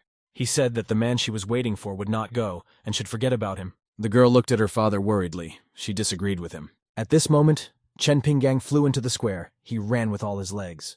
The girl noticed that he had come and was very excited. The senior thought it was bad that he was late. Luckily, the competition hadn't started yet. Dan Yuan was very surprised to see the older man. He recognized the young man. A man was recalling past events. Someone tapped his hand on the table and told everyone to listen to him. It was Heeman Chen. He said that he had prepared very important information for this meeting of alchemy masters. All members of the Alchemists Guild must obey him unconditionally. He showed the senior's portrait and said that Chen Pinggang liked to pretend to be an ordinary country boy and blend in with the crowd. Heeman Chen told them not to try to act rashly. They should all understand his secret plan to act according to it. Dan Yuan was shocked that his daughter knew the elder. He thought it was probably just a coincidence. He should ask about it after the competition. Senior began to climb up to the stage for the alchemist competition. He was very out of breath after running. Chen Pinggang was glad that he had made it in time, and thought that the mission was about to fail. Other participants asked the older man why he was only coming here now. The crowd started shouting that it wasn't fair. One of the participants said that the eldest should not be allowed to take the test. Dan Yuan clapped his hands and said that now that everyone had arrived, the test should begin. Everyone was surprised at the man's attitude toward the situation. The elder didn't understand what his words about everyone having arrived meant. One of the participants was indignant that they had delayed the tournament for so long just to wait for one person. Everyone was pissed off that they couldn't start, and for a senior, the participants wondered what the big deal was with this guy. Dan Yuan didn't understand what he should do if he angered the elder because of his missteps and caused trouble for the guy. The man thought he was wrong. He remembered the president saying that everything this senior does has an extremely deep meaning. Since he was so late now, it must make sense, and his negligence caused everyone to dislike him. Maybe this is exactly what Chen Pinggang expected. Dan Yuan thought that this was probably the elder's goal, and he wanted to cause hatred in his direction. The man thought he must have figured it all out, and this older man really has some forward-thinking plans. Dan Yuan thought for a moment and told everyone to be quiet. He said that this time, the sect had recruited a total of 100 people, and the speed and quality level of alchemy was their benchmark standards. That's why it was worth it to stop gabbing and start the exam. One of the participants was very angry that the senior had delayed the exam time. He thought that he had to face hardships, giving him less chance of joining the world sect and consolidating his position in the imperial castle. The guy took hold of the necklace around his neck. It looked like an orange bead. He thought that since the elder had reduced his chances, he shouldn't blame the young man for using such methods. The fellow was the grandson of the third emperor of the Danu Empire, and this bead could control flames within a 10-foot radius. The alchemist's tournament was in full swing. The pill furnaces were burning brightly. The grandson of the third emperor of the Danu Empire looked at the elder. He was about to find out what the man Lord Wang was so protective of was capable of. Chen Pinghan was preparing the pills at this time. He was just about to throw all the ingredients into the furnace. The grandson of the third emperor looked at this in surprise. Chen Pinggang didn't follow the rules of pill preparation. The guy thought that he didn't know alchemy at all. The guy shouted in surprise and pointed his finger at Chen Pinggang. His expectation didn't match with reality. Chen Pinghan didn't understand why this guy had been staring at him so intently ever since he got to the exam. He hoped that the men of this realm didn't have any strange fetishes. The grandson of the third emperor thought that if Senior continued to refine the pill so carelessly, he wouldn't lose anything from it. So the guy decided to forget about it. The likes of him would blow their own furnaces anyway. He looked at his orange bead. The grandson of the third emperor felt that he needed to start by selecting those who posed a threat to him. The grandson of the third emperor smiled slyly. He was about to put his plan into action. And he was going to start with one of the guys who prepared his pills according to all the rules and carefully added the ingredients to the potion. The grandson of the third emperor activated his magic bead. A red magic circle appeared around him. At that moment, the flames on the guy's furnace began to burn more and more intensely. A second later, a loud explosion was heard. That guy's furnace exploded. No one realized what was happening. The judges felt that number 15 had blown up his own furnace. He was disqualified. However, the grandson of the third emperor was actually behind it. He believed that it didn't matter how talented a contestant was. If he stands in the way of the grandson of the third emperor, he should pay for it. Number 15 frustratedly left the competition. The grandson of the third emperor continued to implement his plan. Number 10 also, in the opinion of the judges, blew up his own furnace. They were followed by number 3, his furnace also exploding under strange circumstances. Wang Xiaojun thought that this was all very strange, as she didn't see any mistakes in their actions. The girl asked her father why suddenly their ovens all exploded. The sect leader replied that apparently someone was not using the right tactics. Sect head Wang realized that Sunzi, a playboy prince who was forever ruining his father's reputation, might be behind these. The man thought that Senior was really an interesting person. His refining technology was strange, but the furnace was very stable. His furnace didn't explode when herbs with conflicting properties were mixed together as an exquisite power. The older man even let this guy stand by his side without any fear of losing. The man believed that there was still a deep meaning in his actions. Sect head. Dan felt that since this was Senior's plan, he couldn't take the liberty and ruin this guy's tactics. Senior would probably handle everything himself. Sunji had eliminated all those who could be better than him. His pill was almost finished cooking. He was sure that the first place would be his. Unexpectedly at this moment, Sunji smelled an incredible and noble fragrance. He was very surprised. The whole public thought that this participant was a very successful pill maker because it gave off such a rich odor. They were all talking about Chen Pinggang's pill. He had probably concocted a 4th or even 5th level pill. Sunji was very angry at such a success of his opponent. He didn't understand how such an inept could defeat him. Sunzi wasn't going to let the elder get the upper hand over him. He activated his orange bead. Chen Pinggang's furnace began to burn more and more intensely. It was ready to explode. The elder didn't understand how the fire was able to increase so much. He had everything under control. Chen Pinghan was angry. He couldn't let the furnace explode or else he would fail the quest. The older man thought it was over and the fire was out of control. If it continued like this, the grass would just burn. The elder decided that it was worth using this kind of fire to quickly form a pill. He began to use his powers. Chen Pinghan directed her magic power towards the furnace. It enveloped her. The stove's lid did fly off from the guy's strength. He squeezed his eyes shut. Chen Pinghan rejoiced. He had succeeded in taking control of the situation. The spectators saw his furnace explode. They thought he would be disqualified too. They were upset. However, the elder had a plan. He smiled slyly. Chen Pinggang's pill was ready. He proudly took it in his hand. The pills even turned out to be 2. They were perfectly shaped and burned with flame. Chen Pinggang presented his pills to the examiner and asked him to check them. The sect head took the guy's pills in his hands. He concluded that these 2 pills were the highest grade 5 pills. The audience wasn't sure how this was even possible in 2 pills at once, especially since the guy blew up his furnace. One of the female spectators remembered that only first-level medicinal herbs were allowed in this competition. Sunji was very angry at Senior's success. The sect head has been practicing this craft all his life, and had never heard of anyone being able to create such a miracle. He thought Senior was magnificent. Chen Pinghan scratched behind his head and awkwardly asked if he had passed. Dan Yuan replied that of course the guy had passed and those 2 pills were enough. Sunji became even more angry. Sunji shouted that there was no way he would let Chen Pinggang win. The guy stated that Senior had cheated after all. It was impossible to form a pill after destroying the furnace, especially 2 at once, so he probably hid them beforehand. Dan Yuan asked the guy to watch his language. He asked if Sunji wanted to accuse his sect. Prince responded that this calls into question their fairness and all the other entries that have been submitted for this competition. The audience began to question the whole situation. Some thought what he was saying made sense. Sunji also remembered that today's competition was postponed because of this guy, and they weren't fair from the start.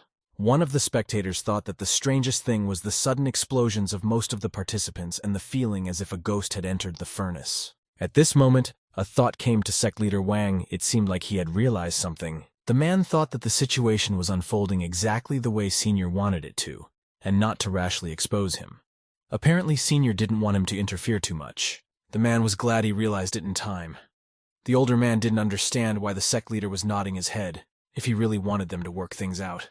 The elder felt that he understood everything, and that the sect leader knew that the pills were made by Chen Pinggang, so he let him handle the situation to assess his abilities.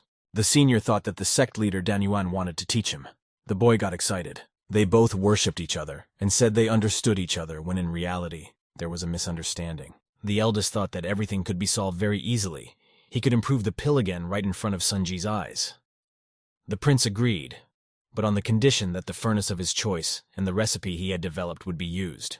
Everything was going according to Sunji's plan. The latter thought that Elder was caught and was going to be ruthless. The prince gave the elder the royal family's secret recipe that helps break through to the next level of kingship. If Senior makes this pill, Sunji will believe that he is right. Sunji added an herb to the original recipe that contradicts the main ingredient and created a fake recipe. Once these two ingredients come into contact, they will produce a dozen explosions that can kill a person. The elder and the sect leader looked at the recipe with horror. They realized that there was something wrong with it. Although the elder knew nothing about herbal medicine, this recipe didn't seem consistent.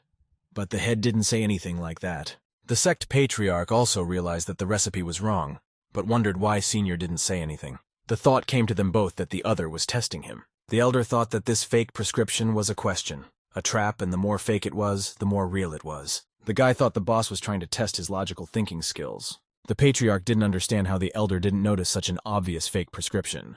The man thought that Chen Pinggang must want to take this opportunity to teach the prince a lesson. The elder and the patriarch sighed and simultaneously said that there was no problem with this prescription. They both looked at each other happily and thought they definitely understood each other's thoughts. Sunji smiled slyly. He was glad that everything was going according to his plan. Sunji chose the furnace he had used before because he was sure that there was no problem with it. The older man agreed. He knew something was going to go wrong. The furnace that Sunji had chosen began to burn very brightly, the flames rising upwards. The older man was already throwing all the necessary ingredients into it. The guy saw that something was wrong with the oven. The herbs began to simmer slowly, a wonderful aroma emanating from them. Chen Pinghan thought that it was now worth it to let them fuse together and turn into a pill. At that moment, something suddenly happened. An explosion was heard and a bright flash appeared. Chen Pinghan was confused. He didn't understand what was going on. Chen Pinghan didn't understand what this sudden explosion was after all. He was sure that he hadn't made any mistakes. Sunji was glad that everything was going according to his plan. This time, Chen Pinggang didn't have to survive. Sunji turned to the sect leader Wang. He told the man to be careful. After all, if he tells it like it is, then Chen Pinggang will not be the culprit, and he will not be suspected of fraud. Sect leader Wang was angry. He knew exactly what the prince had done and told him to remember his words next time. The sect leader threatened that if Sunji was to blame, he would not live. At this moment, an incomprehensible force descended upon the entire sect. It hovered in the air. People didn't understand what it was. The elder lifted the lid of the stove. The pill was glowing brightly under the days. The light of the pill was so intense that it rose up into the sky in a huge beam. The elder got 2 pills at once. He got proud and thought that he was really an alchemical genius. The elder took the pills out of the oven and was ready to show them to everyone. He presented his pills to the sect leader Wang. They were perfect again. People around started to chatter. They were surprised that the guy had made it and thought he was very talented. Sect leader Wang was very surprised to see these pills. He didn't know what to say. The pills in Elder's hand are not the prescription kind. Sunji took out a real breakthrough pill. It was a gift after his father passed away. He opened the pill box. The people around also noticed the differences in the pills, however. It seemed to them that Sunji's pill was worse than Chen Pinggang's. And another viewer thought the word useless would have described her better.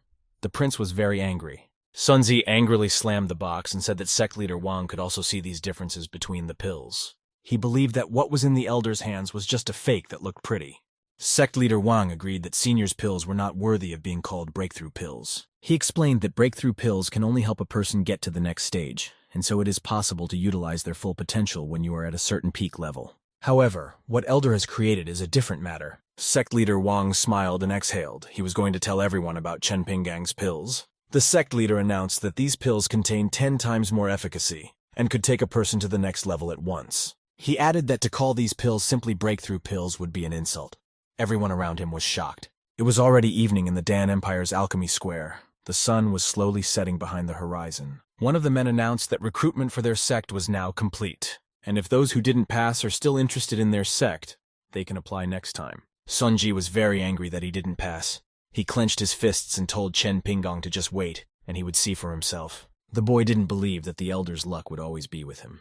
He angrily turned around and walked away. It was already evening in the Dan Empire's Alchemy Square. The sun was slowly setting behind the horizon. The elder thanked Sect Head Wang, however. He couldn't stay in their sect forever. The man said it couldn't be helped, and with his alchemy skills, he wouldn't be able to go against the elder's wishes. The sect leader smiled and said that if Senior didn't mind, he could just call him Brother Wang. Chen Pinggong was embarrassed and blushed. He replied that since the man wanted it so much, he would accept his wish. They were both very kind to each other, and both thought it was a great good fortune that they could call Big Brother. Sect Head Wang was holding the pills that Senior had created. He was going to give them to the guy. Chen Pinggong replied that he didn't need them and asked to keep them. He hoped that the sect leader would find someone to give them to. Senior's entire cultivation base comes from the system, so it was useless for him to take the pill, and thus he would thank the chapter for the favor. It was already late. The elder had some things to do, so it was already time for him to go. The elder was worried about Xin Xin and Xiao as they were the weakest in the family. Moreover, some strange robber had appeared. Sect Head Wang pondered over who to give these elder pills to. It seemed to the man that perhaps the elder already had a plan, for he had assigned the matter to him. Sect Head Wang had a brilliant thought at this moment. He decided to give the pills to Xiao Jun. Especially, he wanted to ask what kind of relationship they had with Senior. The elder walked through the market, not far from the sect. One of the stalls was selling a figurine of a dog with a bell. The older one was worried that he was gone for a very long time today, and anything could happen at his house. He paid attention to the dog figurine, thinking that if he didn't take anything, Xiaolin would definitely be upset. At this moment, something flew from behind directly onto Chen Pinggong's head. This thing hit him on the back of his head. The guy was in pain. He grabbed his head and angrily asked who threw it. The perpetrator of this incident was nervously clutching his clothes. He apologized. The guy said he didn't mean to, and just threw it in a fit of rage. He didn't think he was going to hit anyone. The boy became very nervous. He suddenly remembered something. He was the son of the Prime Minister of Danwu, Zhou Xiaoming. The older man picked up what appeared to be a martial arts book. Chen Pinggong looked at her and asked why the guy threw her out. The older man noticed the book's signature. There were a bunch of misspelled words. Zhou Xiaoming explained that the scammer said he had a talent for martial arts, and the guy believed and so spent all his money to buy the book. But it was not effective at all. The money the boy spent on it would have been enough for very cool books, so he threw it away. The older man said it was okay and advised the boy to be more careful next time. The boy thought that the scammers were terrible now. The older man asked, since the boy didn't want the book, if he could have it. He said yes. Chen Pinggong opened it and started reading. Zhou Xiaoming asked if everything was fine. Could he go? At this moment, Senior decided to try one of the techniques written in the book. He changed it a bit. Zhou Xiaoming ran away from the elder. He thought that the guy's aura looked strange. He didn't understand how a martial art could look so exciting. Zhou Xiaoming was stopped by something. Magical energy was flying around. It demolished everything in its path. The boy turned around. He was very surprised at what he saw in front of him.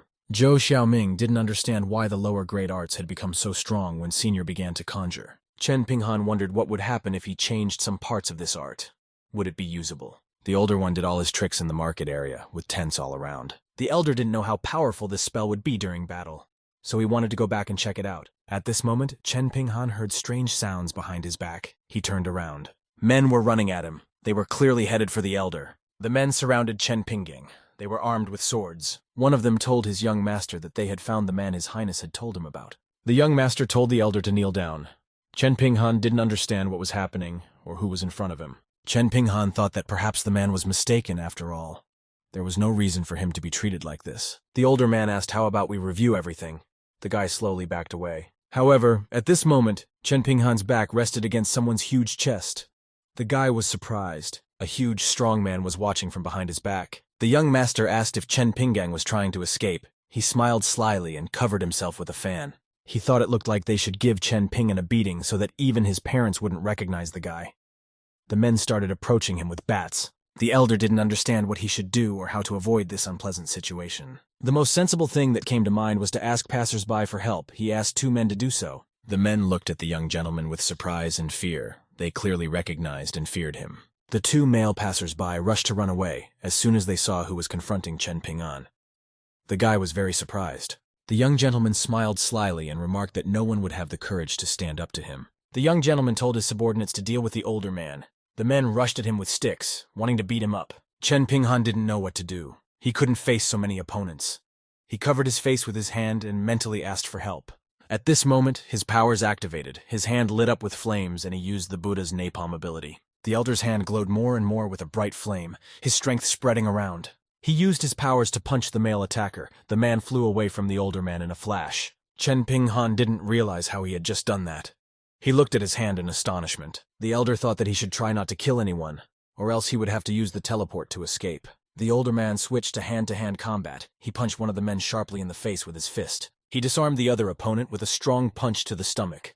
The man's baton flew off. After a while, all of the elder's opponents lay battered and disarmed on the ground. Chen Pinghan didn't realize when he became so strong.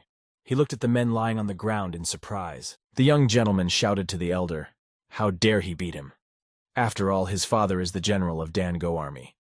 He said that the elder will not be able to leave Danwu." Chen Pinghan glared angrily at the young master. He was going to scare him and teach him a lesson. The older man turned around and began to walk slowly towards the young master. He was frightened and thought it would be better if the older man didn't do anything strange. Chen Pinghan didn't listen to him. He swung at the young master. The latter shouted to the elder to stay away from him. The young master finally gave up and let the guy go. Chen Pinghan is so tired. From these 3,000 points, his hands feel useless. The guy thought he needed to find a place right away and teleport home. At this moment, the older man was stopped by someone. The guy didn't realize what other problems might be following him. Chen Pinghan turned around in horror. He thought that it was the army arriving, however. Even for her, it was too fast. It turned out that the elder was called out by Zhou Xiaoming.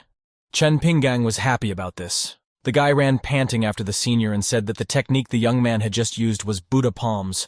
Zhou Xiaoming got all lit up and asked admiringly if he could have a copy of the book or the original. The older man became embarrassed and asked if the guy wanted to learn the technique. Chen Pinghan thought he wanted to use a gun to defend himself, but luckily the guy gave him a book. Chen Pinghan replied that these arts were originally lower level, but he improved them, and they became immortal martial arts. The guy thought that if he was going to lie like this, he would have to act like this all the way. Zhou Xiaoming's eyes sparkled. He was surprised by the senior's words about the immortal level and asked how strong the guy was. Chen Pinghan replied that he could tell the guy this, but he should never tell his secret to anyone. After all, the elder is an immortal being. The older man was about to continue, but people outside shouted that there was an asteroid approaching. They told everyone to run away. The elder turned around and saw a huge asteroid flying straight from the sky into the street, burning with red flames. People were scattering in terror. They were sure that this asteroid would bring them trouble and their empire was doomed. At this moment, Zhou Xiaoming grabbed the elder's clothes. He wanted something from Chen Pinghan. The boy looked at the older man with hope in his eyes and asked him to stop this asteroid faster. Chen Pinghan felt embarrassed and replied that what he had just said was a small lie, and he had not yet reached the immortal stage. The elder was certain that he couldn't just stop this asteroid. At that moment, an asteroid exploded in the air right above him, and small pieces of it flew off and scattered everywhere. The elder looked at it fearfully. He didn't understand what caused this to happen. Zhou Xiaoming looked at Chen Pinghan with joy. He thought that he was the one who blew up the asteroid, and thought the guy was very strong. Chen Pinghan thought that luckily there was someone capable of stopping the asteroid. The older one thought this kid was very easy to fool, so he continued to lie that he just pointed his finger at the asteroid and it exploded. Chen Pinghan said that he used his mind to make the asteroid explode without even touching it, all because he was immortal. The boy believed everything the elder said. Chen Pinghan became proud and said that there was no need to be surprised. After all, these were elementary things. All the people frightenedly ran away. They shouted that another asteroid was approaching, this time much bigger than the previous one. The passers-by asked for help. They thought it was the end, and there are no options to escape. They only have to wait for their death. The elder turned around and looked at the asteroid. It was indeed gigantic in size and was falling to the earth at a great speed. The boy asked him to stop it. Chen Pinghan did not know what to do. It was the first time he had seen such a natural phenomenon. Zhou Xiaoming was full of hope.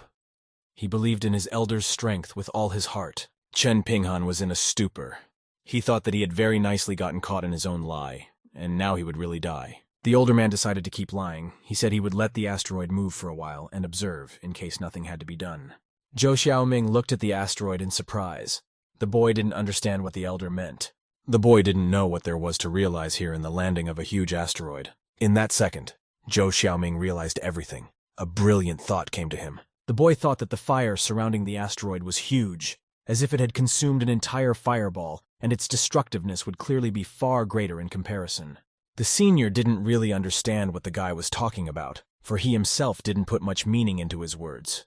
Zhou Xiaoming apologized, for he didn't understand anything else. The boy asked if it wasn't strange that the asteroid was on fire, as it ignites itself. The older man replied that it was because it was falling so fast, and the friction caused it to catch fire. The boy was very surprised. It was the first time he learned the information why the asteroid was on fire. Zhou Xiaoming exclaimed loudly that he understood everything. The elder thought that if no one stopped the asteroid, at least he could teleport the child with him. Chen Pinggang asked if the boy was serious and what he understood. At this moment, Zhou Xiaoming started to use his strength. The older man was very surprised to look at the boy, for he was sure he didn't understand anything. The power enveloped the boy more and more intensely, and he was also burning with flames. The older man didn't understand what the boy had realized. Chen Pinghan thought it was strange that there were always people who became enlightened just by exchanging a few words with him. Chen Pinghan didn't realize how it always coincided like this. At this moment, a thought came to the guy. The elder thought that he was the only one who didn't understand anything about cultivation at all. The guy became very angry. The power was enveloping the boy more and more intensely, and he was also burning with flames. The older man didn't understand what the boy was doing. Zhou Xiaoming decided that it was time to act. He opened his eyes and looked at the asteroid with determination. The boy realized that his trampled spiritual root of fire just needed some spiritual energy to start working, and apparently he had a breakthrough. Zhou Xiaoming thanked the elder for mentoring him. He was overjoyed, his eyes shining. At that moment, another asteroid exploded above the elder's head. It shattered into small pieces in all directions. Chen Ping'an thought it was great that the asteroid problem had solved itself, and he didn't have to do anything. The boy rejoiced. He thought the older man had let the asteroid get a little closer on purpose so that he would learn something new. Chen Pinggang became proud and said that an asteroid of this size was nothing in his eyes. Zhou Xiaoming thought the guy was very cool. The elder replied that it was just a small thing, and it was all due to his luck. At this moment, someone called out to Zhou Xiaoming. It was his father, the Prime Minister of Danwu Zhou Yongping. He didn't understand where his son had gone. The man told the boy to come to him quickly, for it was dangerous. Zhou Xiaoming asked his father to let him introduce the elder. He is the one who destroyed the 2 asteroids, and thanks to him, the boy is fine. The boy also introduced his father. Zhou Yunping bowed and thanked the guy for protecting Zhou Xiaoming. He couldn't imagine someone as young as Chen Pinggang possessing such strength. The older man told the man to calm down because he had a friendly relationship with his son. And as for the asteroids, they were quite dangerous for him, so the guy easily blew them up. The elder didn't understand why he was still lying. He hoped that Zhou Yunping wouldn't expose him. Their dialogue was watched by the boy in surprise. Senior and Zhou Yunping looked at each other incredulously. The man seemed to look like he was at the soul nucleation stage.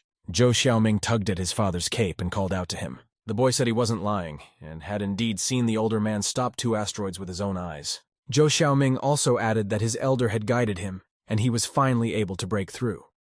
The boy showed his father his new abilities.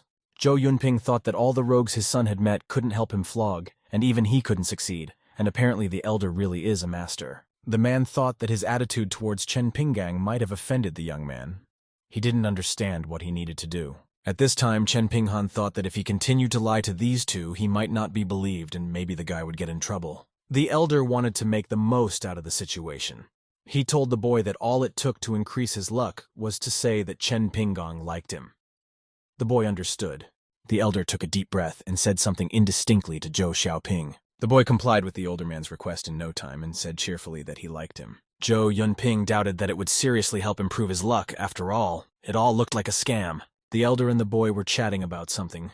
Zhou Xiaoping said a few more times that he liked the boy. At this time, the points were all adding up. They reached 4,000. The elder said he could not increase the boy's luck any further and he would send him the book tomorrow. The older man decided it was worth it to leave. The boy was very excited to be able to get this awesome book tomorrow. He hoped Senior would come early. At this moment, Zhou Xiaoming realized something with horror. He remembered that he had forgotten something. The boy didn't tell the older man their address or what would happen if he couldn't find them. The boy ran after him into the alley. Suddenly, Zhou Xiaoming suddenly stopped. There was a dead end in the alley, but when the boy reached it, the older man was not there. He did not understand where the young man had gone. The older man went back to his house. It was already evening outside. The sun was slowly setting over the horizon. Chen Ping'an thought that it was a good thing that he left quickly, because this kind of lucky thing was a hard thing to explain. A guy stepped over the threshold. He brought Xiaoling to eat various goodies. The girl was very happy that her brother had already returned. Duan's boss was sitting next to her, and she offered the older man some papaya. The elder told Xiaoling to go and wash her hands.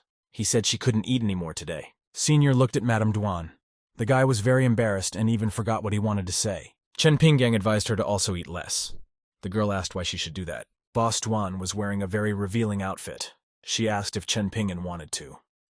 The young man's heart couldn't bear the girl's passionate appearance, and he blushed and became embarrassed. The elder turned away and tried not to look at the girl. At this time, Madame Duan laughed at the elder. Xiaolin was angry at the elder. The girl didn't understand why she couldn't eat watermelons further.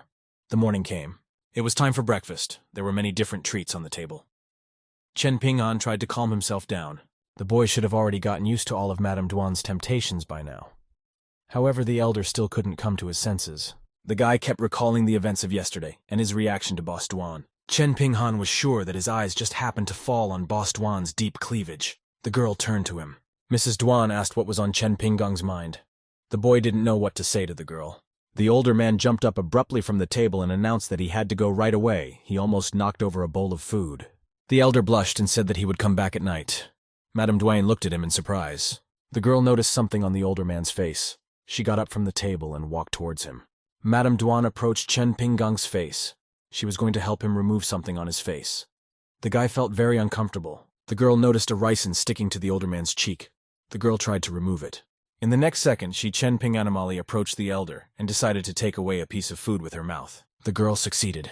The older man was shocked by these events. He was embarrassed, and his face poured red. The boy decided that the best way out of this awkward situation was to just run away. He ran out of his house, all flushed and bullet-ridden. Senior quickly ran through the forest. Trying to escape from Madame Duan, he thought about the situation. Chen Ping'an thought that the girl was too straightforward and would soon take all the initiative. This wasn't the first time something like this had happened. At that moment, the elder remembered something. It was as if it had hit him. The guy thought it was very strange. He figured it wasn't the first time he'd been in this situation. He slowed down. The older man recalled events from his past life on Earth, his marriage. It seemed to him that he had been in a similar situation before. Chen Pinggang felt as if he had been electrocuted. It seemed to him that Madame Duan looked very much like his wife on Earth. Warden Duan sighed heavily. She was contemplating what she should do next. The girl had already put up a barrier, and it was only a kiss. It broke part of the seal, and it seemed her time was running out. The girl thought that some things would have to be abandoned, and started looking at the system. The supervisor turned around and told them to go, because they knew what they had to say. The girl addressed the big black dog and the little pink bird that sat on the dog's head. They answered that they knew what to do. The elder was still walking through the forest. White clouds floated across the sky, and high mountains could be seen in the distance. The scenery was very peaceful. The nature in the area was amazing in its beauty. While the older man was walking through the forest, he suddenly noticed his dog, Smolka. The boy didn't understand what she was doing here, and why there was a bird on her head. The animals said they were waiting for the older man. The boy was very amazed, for it was the first time he had heard his animals speak. The older one grabbed his head and asked in horror if his pets could talk. At this moment, his sword began to transform. He asked Chen Pinggang not to panic. The older man didn't understand at all what was going on here, or who was talking to him at the moment. Sword turned into his human form and once again asked the older man not to panic. He explained that they really could have been talking the whole time. However, Sword had been afraid of Chen Pinggang for a while, so he kept quiet. Smolka agreed with him and added that after they got to know the elder better, they felt that he was kind and pleasant to talk to. The older man was very surprised at the dog's words. He knew that Smolka was a monster himself, and it was surprising to hear from such a strong monster that the guy was scary. The elder knew that only immortal weapons could change shape. He realized that the broken sword he picked up earlier was an immortal weapon. Chen Pinggang said that he of course knew of such a thing, but since he had come to consider himself immortal, he had chosen to be ignorant. Chen Pinggang thought his character still had a bug that made others think he was a god. Chen Pinggang asked the animals to show their true forms and introduce themselves. The bird agreed to turn, energy enveloping her in an instant. Smolka followed the bird and began to transform as well. The bird transformed into a beautiful phoenix in the blink of an eye. And the dog showed his true form, a black dragon. The elder watched their transformation in surprise. He didn't understand what was going on, and how he could have overlooked such obvious things all this time. The phoenix flew high into the sky, flapping its long wings. The creature saluted its master, Senior. A black dragon also flew up. It was huge in size and easily floated in the air. The two animals were surrounded by chi energy. The dragon also greeted Chen Pinggang. The older man was shocked at what he saw. He didn't understand why his pets were a dragon and a phoenix. He wondered how long the bug would work. Chen Pinghan hoped that this system bug would work longer. At this time, the dragon looked at him. The black dragon asked if Chen Pinghan was heading towards the world's sect. He threw him under with his nose the air. The elder landed on the nose of the dragon. The animal was about to ride its master to his destination. The phoenix shouted that the dragon was cheating because the bird also wanted to ride Chen Pinggang. Sword got angry. He asked what was the point of riding a dragon since you could fly a golden sword instead. People flying swords were much cooler in his opinion. The black dragon didn't care about their words. He laughed and told them to scram, for they were too slow. Flying ships with guests have arrived at the world sect. The girls of the sect were very much looking forward to this arrival. They waited anxiously for the events that would follow. At this time, the sect elder was talking to Qing Xuan. The elder asked why Qing Xuan didn't inform the elder about the wedding. He replied that it was because such matters were not worth the elder's attention. And besides, he probably already knows. Whether he comes or not is his decision. Zhang Daling was sitting at the table. Qing Xuan yelled at him and said that he was here to look for a wife. Why didn't he show his face? The guy didn't want to be here at all. Zhang Daling was not interested in Xiao Shui. Qing Xuan admonished that they had grown up together, and that meant that the girl was interested in what? At this moment, Mu Rongshui turned to Zhang Daling and called her brother. The girl put her hand on the guy's shoulder. Mu Rongshui smiled and wished the guy good luck in finding a wife. He was petrified with surprise. At this time, Zhen Xia was watching their conversation. Mu Rongshui waved at the guy and said that she would go look for a place for the show. Zhen Xia called her over to the table, and she wanted to talk to her about something. Qing Xuan came to comfort Zhang Daling. He explained that, ever since she was little, she had always thought of him as a brother. So he should stay. After all, a man would always take care of him. Zhang Daling didn't even want to get married anymore. Qing Xuan replied that it was nonsense and the banquet had already started. All these people had come. He asked how the guy planned to stop all this. The guy folded his arms and smirked. He reckoned he had no trouble stopping it all. Zhang Daling loudly announced that he had an important message. All the gathered girls listened to him attentively. The guy stated that everyone knows that the world sect has the support of the strongest and he especially respects the eldest. If the eldest says that he should play the wedding, then the guy will do it without hesitation. Since Zhang Daling knew how Senior acted, he now understood everything. And since the elder didn't come today, it must mean that he didn't want the guy to play the wedding. At this moment, all the girls who had gathered looked up fearfully. A shadow appeared above them and they saw the strong man who was helping the world sect. The guy also looked up. He was in a stupor from what he saw. There was an elder riding a dragon. He stated that it couldn't be. At this point, the men ran to meet the elder with dignity. Absolutely all the most important guests rushed to see the greatness of their patron. They believed that the strongest immortal had arrived. The sect leaders welcomed him. The elder got off the dragon and said no greetings and asked why there were so many guests. Qing Xuan replied that it was because he was looking for a daughter-in-law for you. The man thought that it was not by chance and that the older man probably wanted to choose a daughter-in-law for him. The elder turned to his son and asked him who he had chosen as his wife. Zhang Daling didn't know what to say. Qing Xuan said that the boy was waiting for the elder to choose a bride for him. Zhang Daling thought that his father had purposely chosen such a time to make a fool of him. Senior didn't want to get involved in everything. He felt that it was his own marriage. It would be better if he made the choice himself. Chen Pinggang couldn't help him choose a wife. The elder and Qing Xuan interpreted his words to mean that the women here were not suitable to be his bride, and he would soon meet his other half.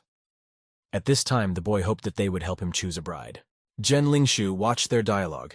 He noticed that the elder was visibly in honor. There was probably no one here who resembled the role of Zhang's fiancé. He thought that Xiao now had a chance. The girl clutched her dress nervously. She didn't realize if she had no other choice. The girl finally made up her mind, she thought, all or nothing. Zhen Xia proudly declared to the elder that she liked Zhang Daling. She hoped that the elder would let them get married. Everyone present was shocked, especially Zhang himself. The older man didn't understand why the girl was asking him, but since she asked, he just decided to help her out. The guy said he had seen this lady before and she was nice. Qing Xuan looked at his brother. They both thought at the same time. The elder still wanted to choose the guy's own bride after all. The older man asked the guy what he would say when Zhen Xia confessed her feelings to him in front of everyone. The guy was very embarrassed. Zhang wondered if the older man hadn't said that it was his wedding, and he should choose his own life partner. Zhang Daling felt awkward. He didn't know how to react to such an unexpected proposal and the girl's confession. The guy thanked the older man for his guidance and said he would definitely enter into a relationship with this lady. Zhen Xia was very excited and embarrassed. She was head over heels in love with the guy. The girl blushed and thanked the older man for his support. The older man laughed and said no thanks, and as you can see, this lady is also interested in the guy. The guy because, well, he didn't say no. Chen Pinggong turned around and said that he had some alchemy matters to attend to. He should go. Senior went to the alchemy room. It was a clear sunny day. The guy wanted to practice. The elder remembered that Brother Wang had said that within half a year, there would be an alchemy competition in the capital, and during that time, the alchemy masters would return back. This tournament is the best chance to get approval from the entire sect at once, but before that, the elder needs to improve level 6 pills to participate. Chen Pinghan fired up the pill furnace and began practicing his alchemy skills. The lad heard again the magnificent aroma that came from his pillory in the oven. He was very happy. Now he could rely on the system that would provide him with endless amounts of spiritual power to purify pills and elixirs. At this moment, a lightning discharge was heard behind the senior's back. The guy was surprised. This seemed strange to Chen Pinggang because a few minutes ago the sky was clear. He looked out the window. The guy had a feeling that the weather had turned bad right after he started practicing alchemy. The sky was covered with dark clouds. The clouds kept thickening. The lightning strikes never stopped, and the weather turned bad in an instant. No one realized what was going on. It looked like a storm was coming. Qing Xuan said that the wind was leading towards the alchemy room. He also didn't understand why the thunderstorm suddenly broke out. The old man thought that perhaps the elder's chemical recipe didn't work. At this moment, a lightning discharge struck the alchemy tower. The lightning kept flashing. No one understood what caused such a change in the weather. In the next instant, a loud explosion caused by lightning was heard. The tower was destroyed by the lightning discharge.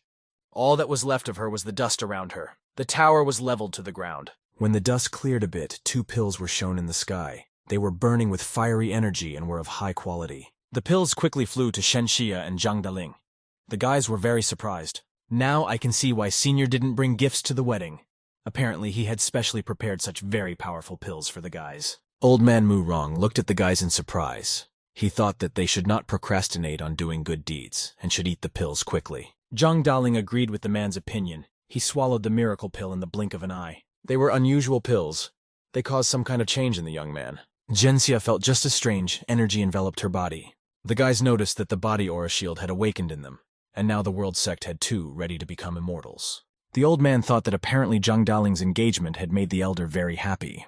Zhen Lingshu thought that Zhenxia's engagement made the elder happy. At that time, an older man was trying to get out from under the rubble of the tower. The young man was covered in dust from the explosion. He was very upset that all the pills were scattered after the thunder struck.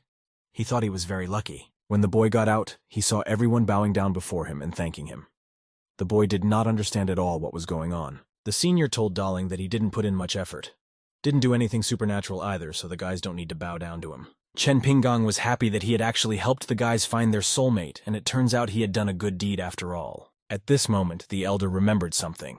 A brilliant thought occurred to him. There were a bunch of people gathered around here. Chen Pinghan thought it would be a good idea to collect points from them. Chen Pinghan said that meeting each other was fate, and he had a secret method that would increase their luck. If everyone said words of gratitude to him, their level would increase. Everyone started to do so. The senior said that the guys only needed to answer him that they liked the guy when he asked. Zhen Lingshu had heard a similar secret somewhere before. The older man's glasses began to appear quickly. The guy thought that it was time to leave, or he wouldn't be able to increase the luck of them all. Zhen Lingshu wanted to ask Chen Pinggang one last time if he had been to the Danwu Empire yesterday. Chen Pinghan tensed up and looked at Zhen Lingshu suspiciously. He asked how the guy knew about it. The older man got angry and asked if he had to inform anyone about his movements. Zhen Lingshu fell to his knees in front of Chen Pinggang and asked him not to swear. Zhen Lingshu heard that 2 asteroids fell in the Danwu Empire yesterday. Later the guy decided to check. He heard from Prime Minister Zhou that the senior had developed a secret technique to save everyone. Chen Pinggang laughed and replied that he had only put the question a little wrong, so he could stand up.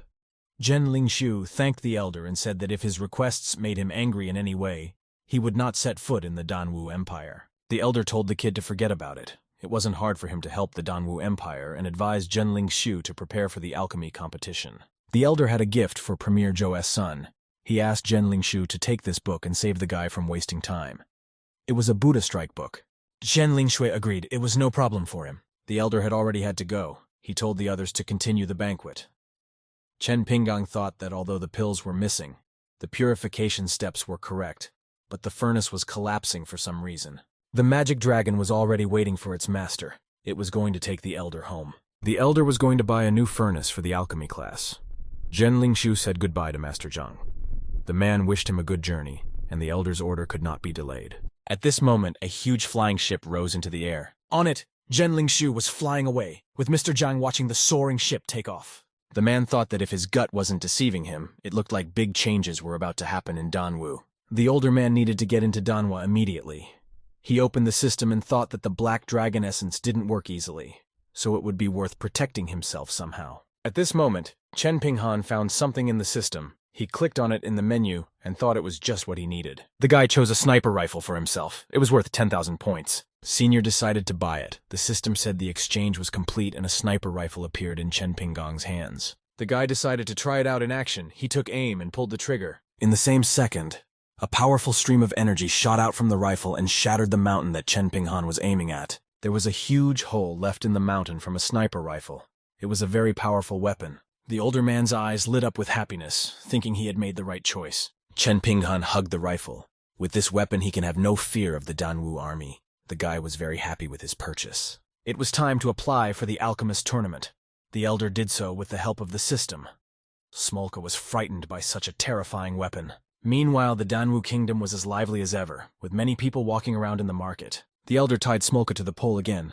People were having fun around. Children were running around. At this point, the older man saw the guy who wanted to beat him up last time. He didn't realize what had happened. This guy was walking, handcuffed, with guards beside him. One of the men said it was a shitty general, and the former emperor didn't even do anything about it. A couple days ago, the new emperor found out about more than 300 crimes of his family. He asked the elder why he didn't know about the news related to Danwu Kingdom, and asked where the guy was from. The elder replied that he was a foreigner, and asked him to tell him what had happened. The man began to tell with great pleasure. It had to do with those 2 asteroids that had suddenly appeared half a month ago. The asteroids were a disaster of legendary proportions, and one of them hit the Prime Minister's house. As a result, the former emperor wanted to depose the Prime Minister. However, the fallen asteroid also caught the attention of the Jin Emperor. After the Emperor stopped the assassins, he made an alliance with the Prime Minister and offered to provide mercenaries to avenge the former Emperor. Emperor Jin is Daling's father-in-law. Imperial forces overthrew the past power, and Prime Minister Zhou took advantage of the situation and became the new ruler. All this happened because an elder asked him to help him deliver a book. Another fellow approached them. He noticed that the man was well informed and asked what about the recent alchemical genius who had appeared in Danwu. The man replied that the one came to the right place, and recently, the Zhang sect had obtained an incomparable genius, Senior, because they are talking about him.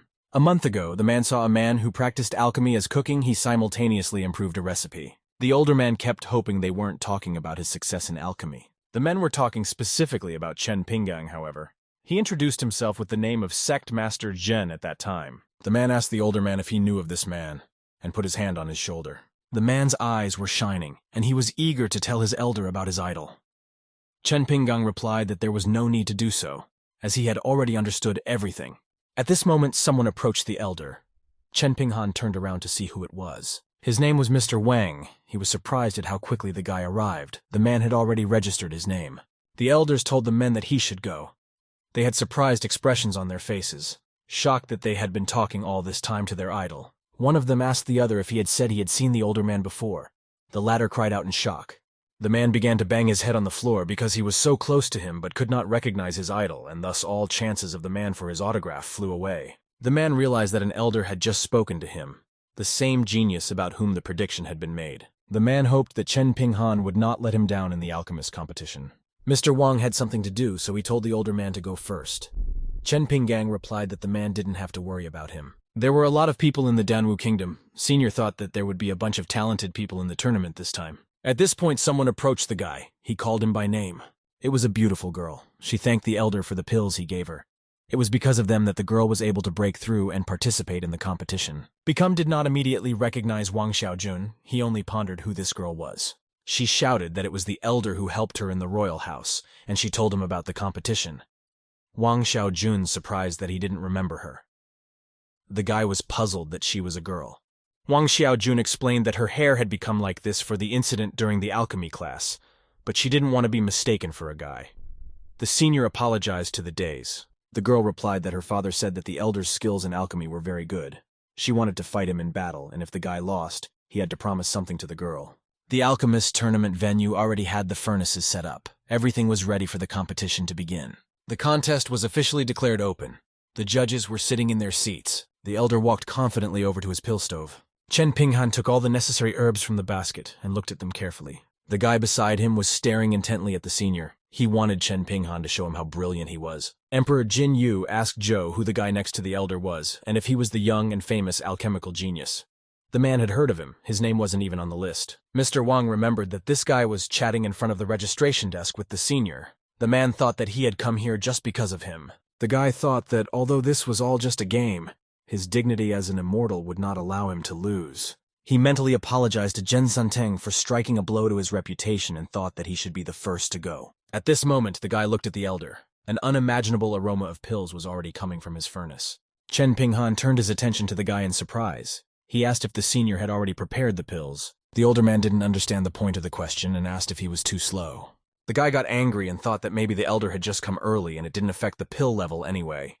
He was sure that his elixir would definitely be of the highest quality. The spiritual energy input was pure enough to raise the level of the pill. The guy was going to show how an immortal pill was truly improved. He began to conjure. The guy's strength reached the furnace with his pills. Chi energy appeared around. The next step was the 1000th formation. The boy was confident in his abilities. At that moment, something caught the guy's attention. He thought it was strange. There was only one pill in his furnace. He wondered how it could attract such a huge lightning bolt. The clouds thickened again in the sky, and lightning broke out. The boy thought it was no good. The lightning was about to strike right at the guy's furnace. He was sure that the power of this thunderstorm would destroy his pillory. He set about using his powers. He used his magic to protect the furnace with his pill. A protective barrier appeared around it. Lightning reflected off the barrier and struck directly at the elder's furnace. This threw him off. The guy was very surprised. He looked at his opponent. 2 pills flew out of the elder's furnace. The whole place was covered in dust. The elder's furnace was destroyed. It had been split open by a lightning strike. And despite that, 2 pills flew out of it. The pills were perfect as always. They glowed with chi energy. The elder grabbed the pills in a flash to keep them from flying further away. Chen Pinghan thought that this time the pills were well made and not a single one was missing. The guy asked if the thunder appeared because of the elder, and if it had happened before. He thought that the guy had made immortals pills. The elder didn't understand what the young man was talking about. After all, his book didn't mention the use of spirit herb to prepare immortals pills. The boy wondered if his alchemy skills were inferior to those of a mortal. The guy was depressed. He didn't understand how the mortal was able to overpower him. The older man thought the guy looked like he had already given up. The older man coughed. He was about to say something. Chen Pinghan turned to the other participants and said that it was fine and there was nothing to gawk at. The senior had accomplished the mission. The rewards would only be given to him when there were fewer people. That's what the system told the guy. At that moment, someone shouted that it was wrong. The elder turned around at him in surprise. It was that guy shouting. He stated that he had also made the immortal pill, however, why was there no thunder? When he said this, the clouds in the sky thickened again, and thunderstorms appeared. The lightning struck right at the guy, just as he wished it would. The boy could barely stand on his feet. He had clearly been hit hard by the lightning. He was glad that he had succeeded, though. The older man looked at him in surprise, thinking that he was a masochist, and that it would be better to get away from him. It seemed to the guy that the elder couldn't be a mere mortal with his skills, and should stop pretending. He said that under Mosu Heaven, a realm of immortals was appearing.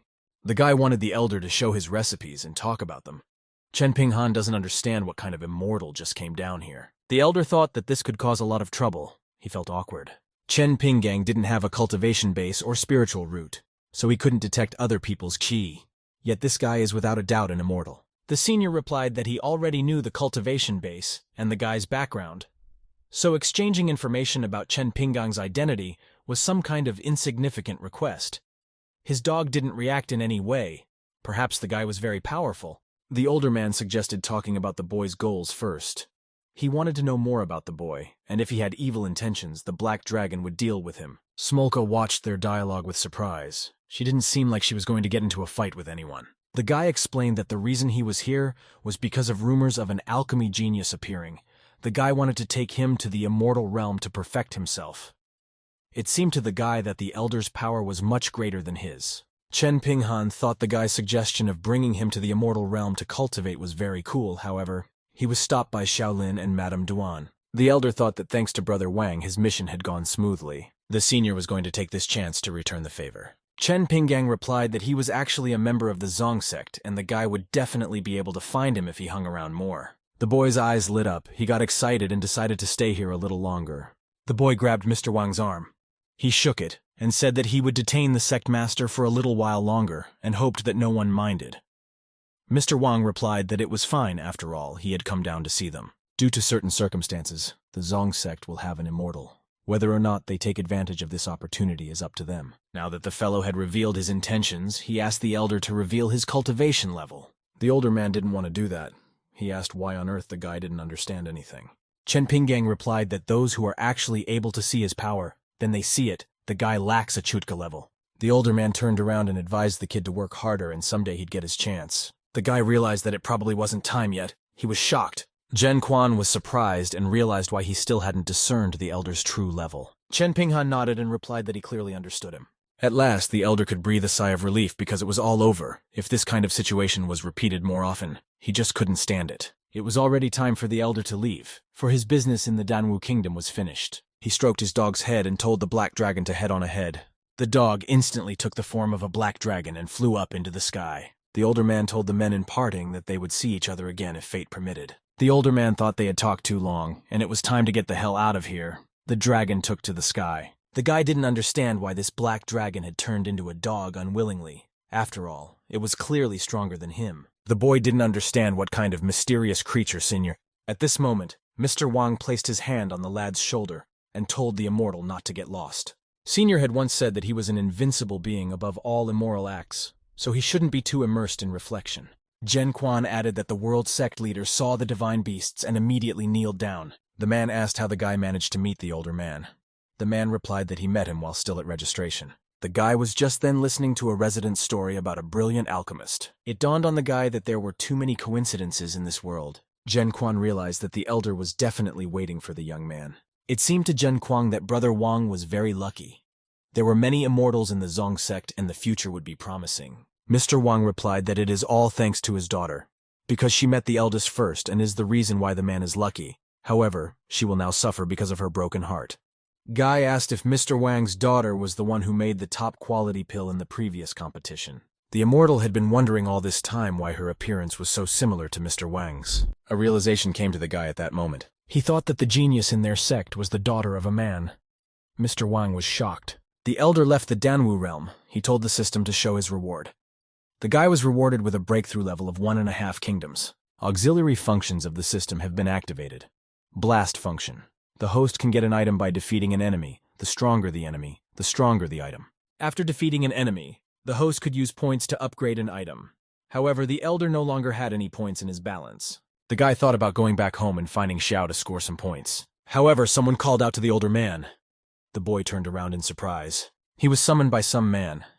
He said that the whole town had heard that Senior wanted to play a wedding, and gave him the tonic he had prepared especially for Chen Pinggang. The elder realized that it was probably Xiao again what you performed. Xiao Lin was probably talking some nonsense. He was going to find her. The pharmacist thought that the tonic would clearly be useful to him. It was already evening. The sun was slowly setting over the horizon. The older man had returned home. He got angry and asked Xiao Lin what she was doing, and what kind of rumors she was spreading. Chen Pinghan opened the door to his courtyard. He was shocked at what he saw there. Madame Duan was there. The girl stood there in her wedding veil and asked what the rumors were. Mrs. Duan stood in a beautiful wedding dress. Xiao Lin helped her dress. The girl asked if Xiao had done something bad again. The senior blushed, his brain exploding. Chen Pinghan asked why the girl suddenly decided to discuss such a thing, and if it was too early for a wedding. Mrs. Duan asked what the guy meant. What about the days when they slept together? She pretended to be very upset and asked if that meant Chen Pinggang didn't want to tarnish his reputation by being with a girl. The guy yelled that it had nothing to do with that at all and would do whatever the girl wanted. That was Madame Duan's plan. She smiled slyly and laughed. The girl told Chen Pinggang to go and quickly try on her wedding suit. She was going to see if it would fit the guy. Evening came. The sunset shimmered with different colors. Clouds slowly floated across the sky. The evening changed to a dark night. Fireflies were flying around, and the lights were on in the elder's house. Madame Duan ran her finger across the elder's chest. She asked if they didn't have some things to do first before they got married. The boys lay together in bed. The older man blushed and replied that after all, they weren't married yet, and thought it wouldn't be appropriate if a new life was suddenly born. Warden Duan got embarrassed and asked what the guy was thinking. The girl was referring to the kiss between the lovers. Chen Pinghan breathed a sigh of relief and became embarrassed at his own thoughts. Warden Duan touched the boy's lips. The girl moved closer to him and gently kissed the elder. Chen Pinggang blushed. It was an unusual kiss. This way Boss Duan transferred energy to the elder. The girl thought it was time, and it was time to release some seals. She did so by way of a kiss. After that, the elder was alarmed. He felt strange. Duan's boss asked what was wrong with the boy. He said he was fine, but just had a headache. The girl asked if she needed to worry. The older man still hadn't come to his senses. There was something like a hallucination in front of the guy's eyes. He saw colored divisions everywhere. The older man began to use his powers, trying to catch the multicolored streaks. However, even with spiritual energy, he still couldn't touch the thing. No matter how hard he tried, his fingers went straight through the colored divots. Chen Pinghan thought it was strange that the system didn't even notify him of the problems with his body, and apparently he was just doing something wrong. At this moment, a realization came to Chen Pinghan. A thought appeared in his mind. Guy had heard that some immortals could use their spiritual skills to channel the power of heaven and earth to amplify attacks. The elder decided to try this, and began to use his energy. He succeeded. The guy's hand lit up blue and he was able to touch the lines. The older man thought it was the power of heaven and earth. The elder tried to use it to strengthen his attacks. He created a flame in his hand. Chen Pinghan decided to try out the new power. He concentrated it in his palm. The power grew more and more intense, his palm burning red. Chen Pinghan used a technique and a Buddha kick. He channeled all his energy straight into the forest. The guy's amplified energy was incredibly destructive. It burned everything around it. The burnt remains of tree trunks were lying on the ground. Everything was on fire. Mrs. Duan watched all the guy's actions. She laughed that her husband was so strong. The elder thought that since he had already gotten such strength after the headache, he would try even harder. It was actually part of the Tao and not heavenly power. Warden Duan thought it was the perfect time to give the guy a new quest. At the same second, a new quest appeared in front of the guy's eyes. He was wondering what reward he could get this time and what he needed to do. The system notification had no rules, and said that the host would receive more information upon arrival at the immortal realm. Meanwhile, on the forest outskirts of the city, Qin Yuan Sr. thought that although the people in the immortal realm were strong, he had a black dragon on his side. There was also a phoenix bird sitting on it. The elder still had his ring and sword, so the young man thought he was safe. Chen Pinghan decided to accept the mission and go to the immortal realm. He pressed a button on the system. The elder began to teleport, and found himself in the immortal realm in the Zhao family's mansion. It was a clear day there. The elder teleported straight into one of the rooms of the mansion. There he saw a man lying on the floor. He was covered in cobwebs. A spider was crawling all over him. This corpse belonged to the owner of the room. His name is Zhao Xian. He is a descendant of the big Zhao family in this city. When he was young, his parents died. Since he was young, the guy had so many talents, he was destined to become the head of the family. Since Senior was similar to Zhao Xian, the essence of the quest was to live like him and fulfill his last wish. The whole thing in the room was covered in mold. The elder looked all around. He didn't understand how someone about to become a head could die in such a place. Shortly before becoming a head, his cultivation strength had plummeted. When his cultivation level dropped for several years, he was often bullied by those who were jealous of Zhao San. So the guy got more and more depressed and finally decided to kill himself. The older man understood. He picked up the corpse from the ground and asked the system what his last wish was. He wanted to regain his position as head of the family and earn the approval of others. It seemed like a logical assignment to the older man after all. Reality was not a comic book. He activated the ring on his hand. The ring opened a portal. Chen Pinghan threw Zhao Xian's body in there. When the guy came back, he wanted to bury the young man. At this moment, someone knocked loudly on his door. They were demanding that Zhao Xian get the hell out of here. The elder didn't understand what had happened. Most likely the very people who bullied him had come to Zhao Xian's house. Chen Pinghan opened the door for them. The men stood with bats and were about to beat him. Chen Pinghan did not understand what was happening. The guy said that if they wanted to beat him up, there had to be a reason. The older man hadn't been out for a long time, so he couldn't have done anything like that. Zhao Mafang, a descendant of the Zhao family from a rich family, told the guy not to play dumb. He had already warned him to stay away from Zhao Li, but he still dares to talk to her. He also shouted that she would soon be his wife, so it was worth teaching the elder a lesson to remember. He told the other men to beat him. At this moment, a girl with pink hair was watching the scene. She called Zhou Mafang over and said that he was shameless. The girl stood up for the elder. The girl was Zhao Li.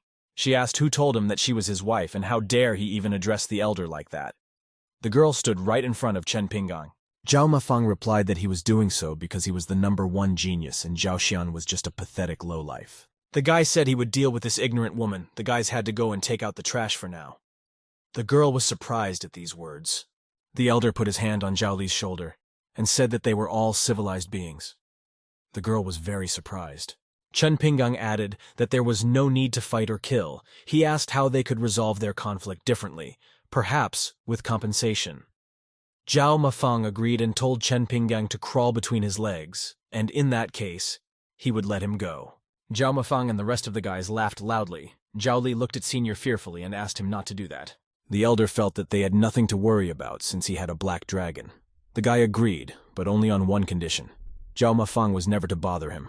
In return, she would give him a treasure. The elder was going to increase the power of the Buddha palm with the power of heaven and earth.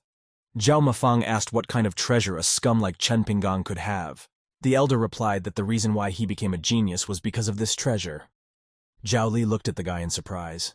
Zhao Mafang's eyes sparkled, telling the elder to quickly show the treasure. Chen Pinggang told him to come closer, and he would show it to him. Zhao Mafang did so. He approached Chen Pinggang, and the latter extended his hand. However, there was nothing there. Flames lit up around Zhao Mafang. He felt a strange energy and was very surprised. Chen Pinghan decided to use the Buddha palm technique to deal with his abusers. His hand lit up with yellow flames. The elder swung, and with a martial technique slapped Zhao Mafang with all his might. The impact was so strong that the man flew far away. He was unconscious. The elder was very happy about his newfound strength. Zhou Li didn't understand what was going on. The girl asked if the elder's strength had returned. The boy turned around. He was waiting for her to ask that. Chen Pinggang replied that he had been home for years because he had met the legendary immortal in his dreams and learned this power from him. Zhou Li didn't understand what the young man was talking about. Chen Pinggang said that he knew it was hard to believe, but had the girl seen this kind of special martial art from him before? Zhou Li didn't know what to say. Chen Pinghan sighed. He said that he had unfortunately been in dreams for too long. When the guy woke up, he realized that he had forgotten a lot of reality, and even the girl's name. She was very surprised. Chen Pinggang asked Zhou Li to tell him everything that was going on in the situation with the Zhao family. Maybe he would remember everything. The girl was excited and was ready to tell him everything in great detail. Zhao Li was Zhao Xian's childhood love, whose life was lived by Senior. The girl asked where she should start. Chen Pinghan asked her to talk about the recent global events in the immortal realm. Of the major events, it was that the immortal emperor had ascended to the realm of the gods, but he didn't hand over the position of immortal to the 10 greats under him. Instead, he gifted the power to someone unknown, Yue Donlei. The older man was pleased to hear a familiar name. He asked for more details. However, at that moment, the urgent call for the clan to gather was heard. Zhou Li thought that something important had happened. She took Senior's hand. The girl was going to talk about the immortal emperor with the elder later. They needed to rush to the clan meeting. The clan meeting was taking place in the discussion hall. There were a lot of people gathered there, all of them excitedly discussing something. Zhou Li and his senior entered the room. All the men were surprised that Chen Ping'an dared to come out of his house. They hadn't seen him for a long time. The people around him could see that the guy's cultivation level had not changed. He had no progress. The men felt that if they were scum like Chen Ping'an, they would have been killed by now. At that moment, someone approached the guys. It was a man with green hair. He said hello to Chen Pinggang and said that they hadn't seen each other for a long time. The man thought that Chen Pinggang wouldn't be there today. The older man didn't understand who they were and their attitude towards him. The elder tried to slip away from the man. He didn't know what these people had to do with Zhao Xian. However, the men were angry, for Chen Pinggang dared to not respond to Big Brother Buju's words. Chen Pinggang turned around. The men had a very angry look. They thought he was arrogant. Every time Zhao Li found him, he never answered. They thought that Zhao Mafang had come to check on him, but the young man was not here right now. They wondered where he was. Chen Pinghan didn't know that. Chen Pinggang was surprised and upset that this was what Xian's life was like. Everyone was negative towards him. No wonder the young man committed suicide. Zhou Li told the elder that it was indeed a difficult mission. She advised Chen Pinggang not to listen to these people's nonsense. They were all just kids. The boy agreed with her. Chen Pinggang asked who all these people were, and it seems that Zhou Li didn't like them either. The man with green hair was Zhao Buju, Zhao Mafang's brother and the strongest of the younger generation in the clan. He's a hypocrite. The girl stated that compared to Chen Pinggang, he was a cattle when he was 10.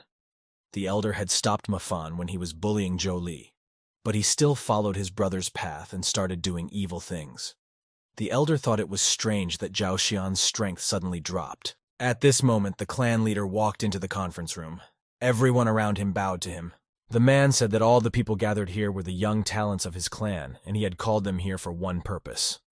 In half a month, a secret realm would appear, and the entire young generation would go to explore it. Also, the new immortal emperor would be there, and everyone knows he loves to host geniuses. This would be a unique opportunity for their clan to elevate themselves before the rest. Everyone gathered began to discuss this situation. Someone had heard that the immortal emperor had taken a genius from the mortal world with him and trained him wholeheartedly. Everyone wanted to. The clan head decided to stop this buffoonery. He clapped his hands. The clan head's name was Zhao Banku. He said that the next task for everyone was to make a breakthrough within this month. The man didn't have time to finish before his speech was interrupted by Zhao Mafang running into the room. Zhao Buju ran to his brother in surprise. He asked what happened and who attacked him. Zhao Mafang was all beaten up. He asked his big brother and leader to help him. Zhao Mafang took a breath. There was a huge bruise on his face from the senior's punch. The guy claimed that Zhao Xian was the one who beat them up. All the surrounding people looked at the elder. They were surprised that Xian had defeated the three at the immortal Yin stage. After all, he was at the Feng Shen level. The people around him wondered if it could be that the guy's abilities had returned. Zhao Buju stared intently at the elder. He felt like he was dreaming, and he didn't believe all of this. Zhao Buju asked his brother if he was confused in such a situation. Zhao Mafang stated that he was not lying, and Chen Pinggang said that he had a treasure and told them to come closer and then beat them all up. Zhao Buju didn't understand how he could beat up Zhao Mafang. After all, he is at Feng Shen's level. Is it possible that someone helped him? The guy demanded Chen Pinggang not to dare pretend to be innocent. The elder asked, "So what if he stuffed Zhao Mafang's face? After all, he deserved it." Zhao Buju asked how dare Chen Pinggang say such a thing, although he didn't know what made him beat up Zhao Mafang like that. But he didn't deserve it in any way. Zhao Buju approached the elder and demanded that he give a valid reason or else the guy would be in big trouble. Chen Pinggang thought that Zhao Buju directly couldn't wait to fight him. Somehow he wasn't really sincere in sticking up for his brother. Chen Pinggang replied that Zhao Mafang had bullied the men and women in the clan so many times, the elder was going to provoke him. However, their conversation was interrupted by Zhao Banku. The head didn't think that Zhao Mafang's injuries were so serious. He told them to go to the pharmacy and buy pills. The secret realm was about to appear. They needed to focus on their cultivation. The head also didn't want to let Zhao Xian's forces develop further if they suddenly returned. Senior and Zhao Buju worshipped. Zhao Bankan agreed with him. Chen Ping'an thought that the mission would be a long one, so he shouldn't confront the chapter now, and he would find an opportunity next time. Zhao Banku told Zhao Buju to stay, and he let the others go. The men bowed and left. At this moment, Zhao Li ran up to Senior. She was overjoyed. The girl's eyes sparkled, and she said that Chen Pinggang was excellent. Zhao Buju was surprised that Chen Pinggang wasn't afraid to face with him. Zhao Buju thought that perhaps the effects of the curse had expired, but there was no such thing. There must have been something else. He was going to see what would happen next time. At this time, Chen Pinggang, together with Zhao Li, left this place. Chen Pinghan came to some unusual place. He looked up in surprise. It was the same treasury Zhao Li was talking about. It had a signboard on it. The treasury was different from any other treasury Chen Pinghan had seen. There were many people around, walking around freely. Chen Pinghan rejoiced. He hoped that it would contain treasures that would help raise his spiritual level and help with controlling the power of heaven and earth. He, along with Smolka, went inside. However, Senior was stopped by the guard at the entrance. The boy didn't understand why. The guard said that no animals were allowed in the treasury. Smolka was very upset. Senior tied the dog to the pole. She was very upset and hoped Chen Pinggang wouldn't forget her like last time. At that moment, some guy approached the treasure room. He thought it was strange that there was a dog in the immortal realm. He looked at Smolka, who was lying quietly in front of the treasury. The lad wondered who brought in the dog from the mortal realm. Smolka thought the lad was a foolish child, for she was actually a powerful dragon. The guy wanted to pet the dog. He thought it was very smart, and now he understood why it was taken with him. Smolka was not happy that the boy wanted to pet her. The guy was very surprised to see the dog's unfriendly attitude. Smolka showed the guy her true form, and advised him to think before stroking her. If he didn't want to die, then he should get behind her. The boy was very frightened. He jumped away from the dog in a flash, for he saw the aura of the dragon. He was very surprised. Only the immortal emperor managed to tame a real dragon, and the guy thought that there must be an emperor inside the treasury. At this moment, a senior came out of the treasure room. He asked how the guy was feeling. The guy was shocked. The older man gave the guy a hand up and noticed that apparently his dog had pounced on him. The guy asked in surprise if the dog belonged to Chen Pinggang. He replied that it did. Even though he was a demonic beast, he was smart and didn't bite. The guy thought that if he could manage to keep a real dragon on a leash, then Chen Pinggang was highly regarded by the immortal emperor. The guy thought that Chen Pinggang was the genius that the immortal emperor had recently taken the immortal emperor to train. Chen Ping'an didn't understand why the guy was looking at him so intently. It was time for the older man to leave. He took his pet by the leash and decided to leave. The elder had found items that would help boost his spiritual level, but he couldn't afford to buy them, requiring 100,000 immortal crystals per unit. The people in the treasury told Senior that the fastest way to make money was to go to the battle arena. At this moment, Senior was called out by that guy. Chen Pinghan turned around. The boy asked to know the name of the elder. He was just about to enter the battle arena and suggested they go to a place. Chen Pinghan introduced himself with Xian's name and agreed to the guy's proposal. The guy felt that helping his family buy supplies wasn't that important, and it was better for him to establish ties with someone who was valued by the immortal emperor. The guys arrived at the fight arena at the registration place. There the man said that his family's main business is selling animals, and then they specially organize different fights to invite people to place bets. The monsters in the arena are usually very strong, so the challenger must sign all the necessary paperwork before entering. The man asked which monster's strength Chen Pinggang wanted to face. The guy told Chen Pinggang that since this was his first battle, it was better to be safe and choose a simpler realm. Chen Pinggang thanked the guy for warning him. Chen Pinggang smiled and asked the man at the front desk to give him some lungs. I think they were called 3 jumps. The next person to enter the competition arena had the first step of the Feng Shen realm. He crossed 3 kingdoms to challenge for a game of spine balls. The host asked the audience to cheer the guy for his deadly courage. He talked about the older man. The guy wondered if Chen Pinghan could really win since their opponent had a difference of 3 steps. Smolka was sure that her master wouldn't play. The guy was surprised that the dog called Chen Pinggang master. At that moment, the cage with the animal began to slowly rise. A demonic beast came out of the cage. It was very excited. A large tiger shrouded in chi energy appeared in the arena. He grinned viciously and showed his huge maw. The audience screamed. They all wanted the animal to tear the older man apart. Tigre ran towards Chen Pinghan. He couldn't wait to straighten out his opponent. The audience kept cheering. They were in for an attempt at bloody action in the arena. The guy asked the dog if the immortal emperor had sent the elder, and why the dog was calling him master. Smolka replied that the immortal emperor was not even worthy to feed her. The guy was very surprised at these words. He realized that Chen Pinghan was not just a genius raised in the immortal realm. The guy asked if it was true that Chen Pinggang was stronger than the immortal emperor and who he was. The dog replied that the guy must be able to think. Smolka thought this guy looked rich, and his master was short on money right now, so it was worth helping him out. The guy sat in shock. He didn't understand how someone could be stronger than an immortal emperor. The dog said that the real body of his master is hidden in the divine realm, and he needs to temporarily stay among ordinary people to solve certain issues. Smolka added that since the guy was an honest man, she would give him a chance, and right now the master was just short of immortal crystals. The guy was excited. He was thankful for the opportunity. He would try to find a way to get more crystals for Chen Pinggang. At this moment, their dialogue was interrupted by the presenter. He shouted loudly, "Excellent!" The boy looked at the arena in amazement. He couldn't believe what he saw. The demonic tiger lay defeated on the ground. He was unconscious. The spectators thought that the demonic beast in the arena was just trash.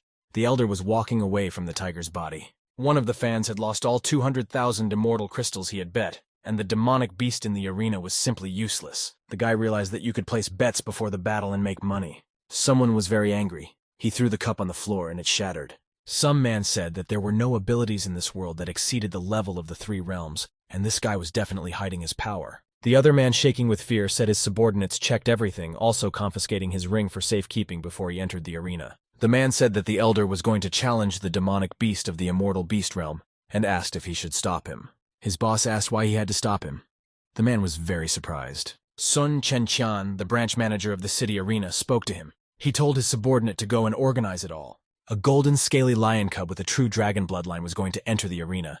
The man remarked that if they released such a strong opponent, people would think they were acting in the dark. Chen Qian took a cup of tea. He replied that rumors were not important. Chen Qian said that Chen Pinggang would not die. Otherwise, they would not sell their arena beasts in the future. Moreover, his comrade had bet 100,000 crystals on Chen Pinggang, and until he died, and everything should stay in the arena. The host announced that they had a Feng Shen level participant, and he had challenged the golden-winged lion that was at the Immortal Yin stage. The spectators were surprised, after all. This thing was capable of tearing apart cultivators at the Immortal Soul stage. They thought this guy was a problem for the tournament heads, and that's why they got this far. The spectators were eagerly awaiting this bloody spectacle, the battle of an elder against an immortal creature. At that moment, Smolka was called by someone. The dog turned around in surprise.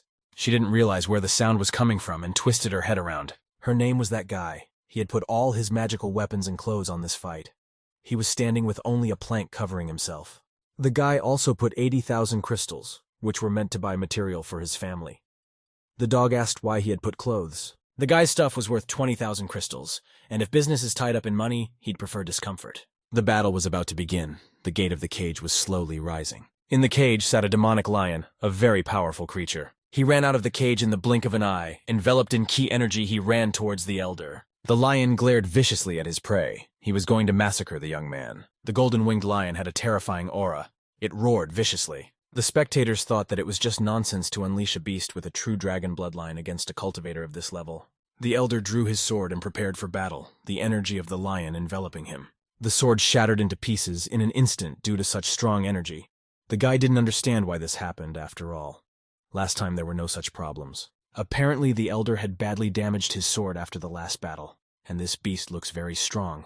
He should have called the black dragon for help. Lion said that it looks like someone wants Chen Pinggang dead. The lion pushed off from the earth with his foot and was about to attack. The golden-winged lion asked the older man not to take offense at him. However, Lion was stopped by something.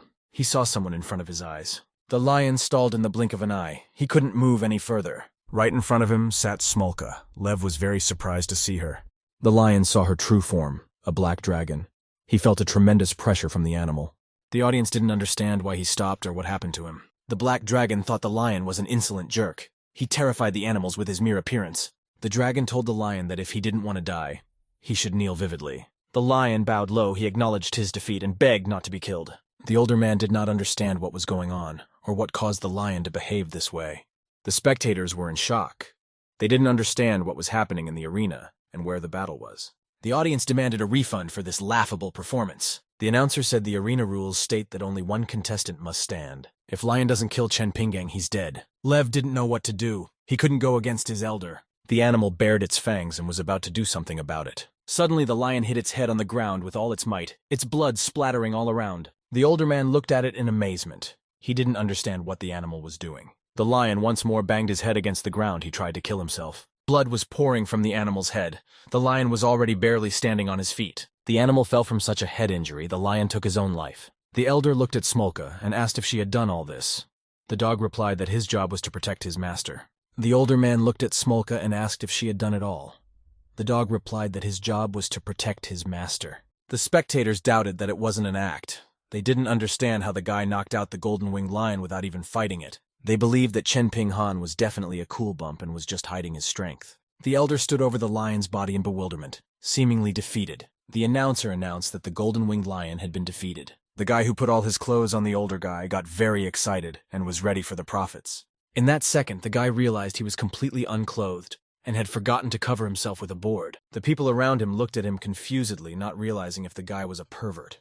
He tried to explain himself. Chen Pinggang was in a depressed state. He was walking with his dog in an alley. Unexpectedly, Chen Pinggang bumped into Chen Qian, the latter asking if the guy was fit to be himself. Chen Pinghan realized that it was apparently him who had taken care of his sword before the fight. Chen Qian replied that if the guy didn't want to die by the paws of the beast, then he would have to die by its hand. Chen Qian started to use his strength. He started to attack the elder. Chen Pinghan was as calm as ever. He called out to Smolka for help. The dog turned into its true black dragon form and attacked Chen Qian. The black dragon shouted loudly and its chi energy flung Chen Qian away. That one flew right into a brick wall. He was injured. Blood gushed out from Chen Qian's mouth. He was very surprised at such an opponent. Chen Qian did not understand where the elder got the real dragon from, who he was. At this moment, the Firebird also appeared. She asked who the guy thought he was. Did he really think he was worthy of questioning their master's identity? Chen Qian was even more surprised that the guy had dragon and Firebird guards. He said behind the elder is a great immortal behind the elder. If he left now, the guy would close his eyes on everything. Chen Qian was going to report everything to his master. At that moment, the elder pulled out a ring from her pouch. He transformed into his true sword form and asked if he wasn't the same great one. Chen Qian was shocked that Chen Pinggang had a golden immortal weapon as well. Sword asked why didn't Chen Qian tell him everything, as if they had known each other for a long time. Chen Qian could barely stay on his feet, however. He refused to kneel down. The guy quickly changed his mind. He bowed down and asked them to be merciful. Chen Pinggang's friend had earned 300,000 crystals. After the 50,000 betting tax, they could take the entire prize completely. Chen Qian begged them to spare his worthless life. The guys thought that it was somehow too straightforward. They wondered if this guy wouldn't do anything, and even if he did, they weren't afraid of anyone in this realm. Chen Pinghan, along with his new acquaintance, teleported away from the battle arena. The guy was very embarrassed that the whole town saw him running around naked and he wouldn't be able to socialize with people now. The older man put a hand on his shoulder and told him it would be okay. Chen Pinggang laughed and said that everything would fall into place soon. The boy replied that his friend was right, and he was immortal, so he had 1,000 years of life ahead of him. The older man said it was too noisy and we should move on. The guys were happy that they had 250,000 crystals. They were being watched on the screen by Chen Qian. He was very angry that the elder had won unfairly. He was waiting for the great immortal to return and Chen Pinghan to meet his death. It was a clear day in the immortal world. Birds were flying in the sky, and the sun was shining. The senior asked the guy in surprise if he wanted a bonus, since he had bet so much money. The guy replied that the senior had fought hard. He just took his invested amount, and that was it. The boy looked at Smolka and hoped he had said it right. The dog replied that the older man would definitely remember the boy. The older man was happy that he had earned 250,000 crystals. The guy thought that spending a little money for someone so powerful to notice him was definitely worth it. The older man told Smolka it was time to go back and get something to eat. The dog thanked him. At this moment, Chen Pinggang was called out by someone. The guy turned around. It was Zhao Banku. He asked why Chen Pinggang went to the immortal treasury. If he needed anything, he could just tell the head. After all, they would fully support him. Chen Pinghan smiled and thanked the elder. He didn't seem sincere to the guy. Senior said that he wanted to buy Immortal Bai Ying's spirit immortal in the treasury, but he was 20,000 crystals short. Zhao Banku said that 20,000 was not a problem for them. The head replied that the spirit of Immortal Bai Ying would be an appropriate purchase for Zhao Buju. Zhao Buju apologized and said that the immortal spirit was more suitable for his cultivation level. The older man tensed. He had missed his chance. Zhao Buju said that Chen Pinggang would now have to wait for the treasury to be replenished. The treasury guardian told the guy that the immortal spirit was very rare, and if he missed the chance to buy it, he would never have that opportunity again. Chen Pinggang questioned Zhao Buju to voluntarily give up this treasure. He was even willing to increase the price for it. Buju got angry and asked if the guy thought he was a genius. At that moment, his new acquaintance came up to the guy. He said that in any case, even if the older man didn't have enough money, he had it. The guy was willing to pay for everything. Buju recognized young Master Meng. He asked what he was doing with Chen Pinggang. He frightenedly thought that Chen Pinggang's talent might have returned, and this news had managed to spread. The guy introduced himself as Meng Fengyun and greeted the head of the Zhao family. Master Meng asked Buju to name his amount for the treasure. If he decided to refuse, he would pay that amount. Zhao Banku knew that the Meng family was very careful about finances and always capitalized on any transaction. Perhaps they were trying to recruit Chen Pinggang. The guys looked at Zhao Buju with hope in their eyes.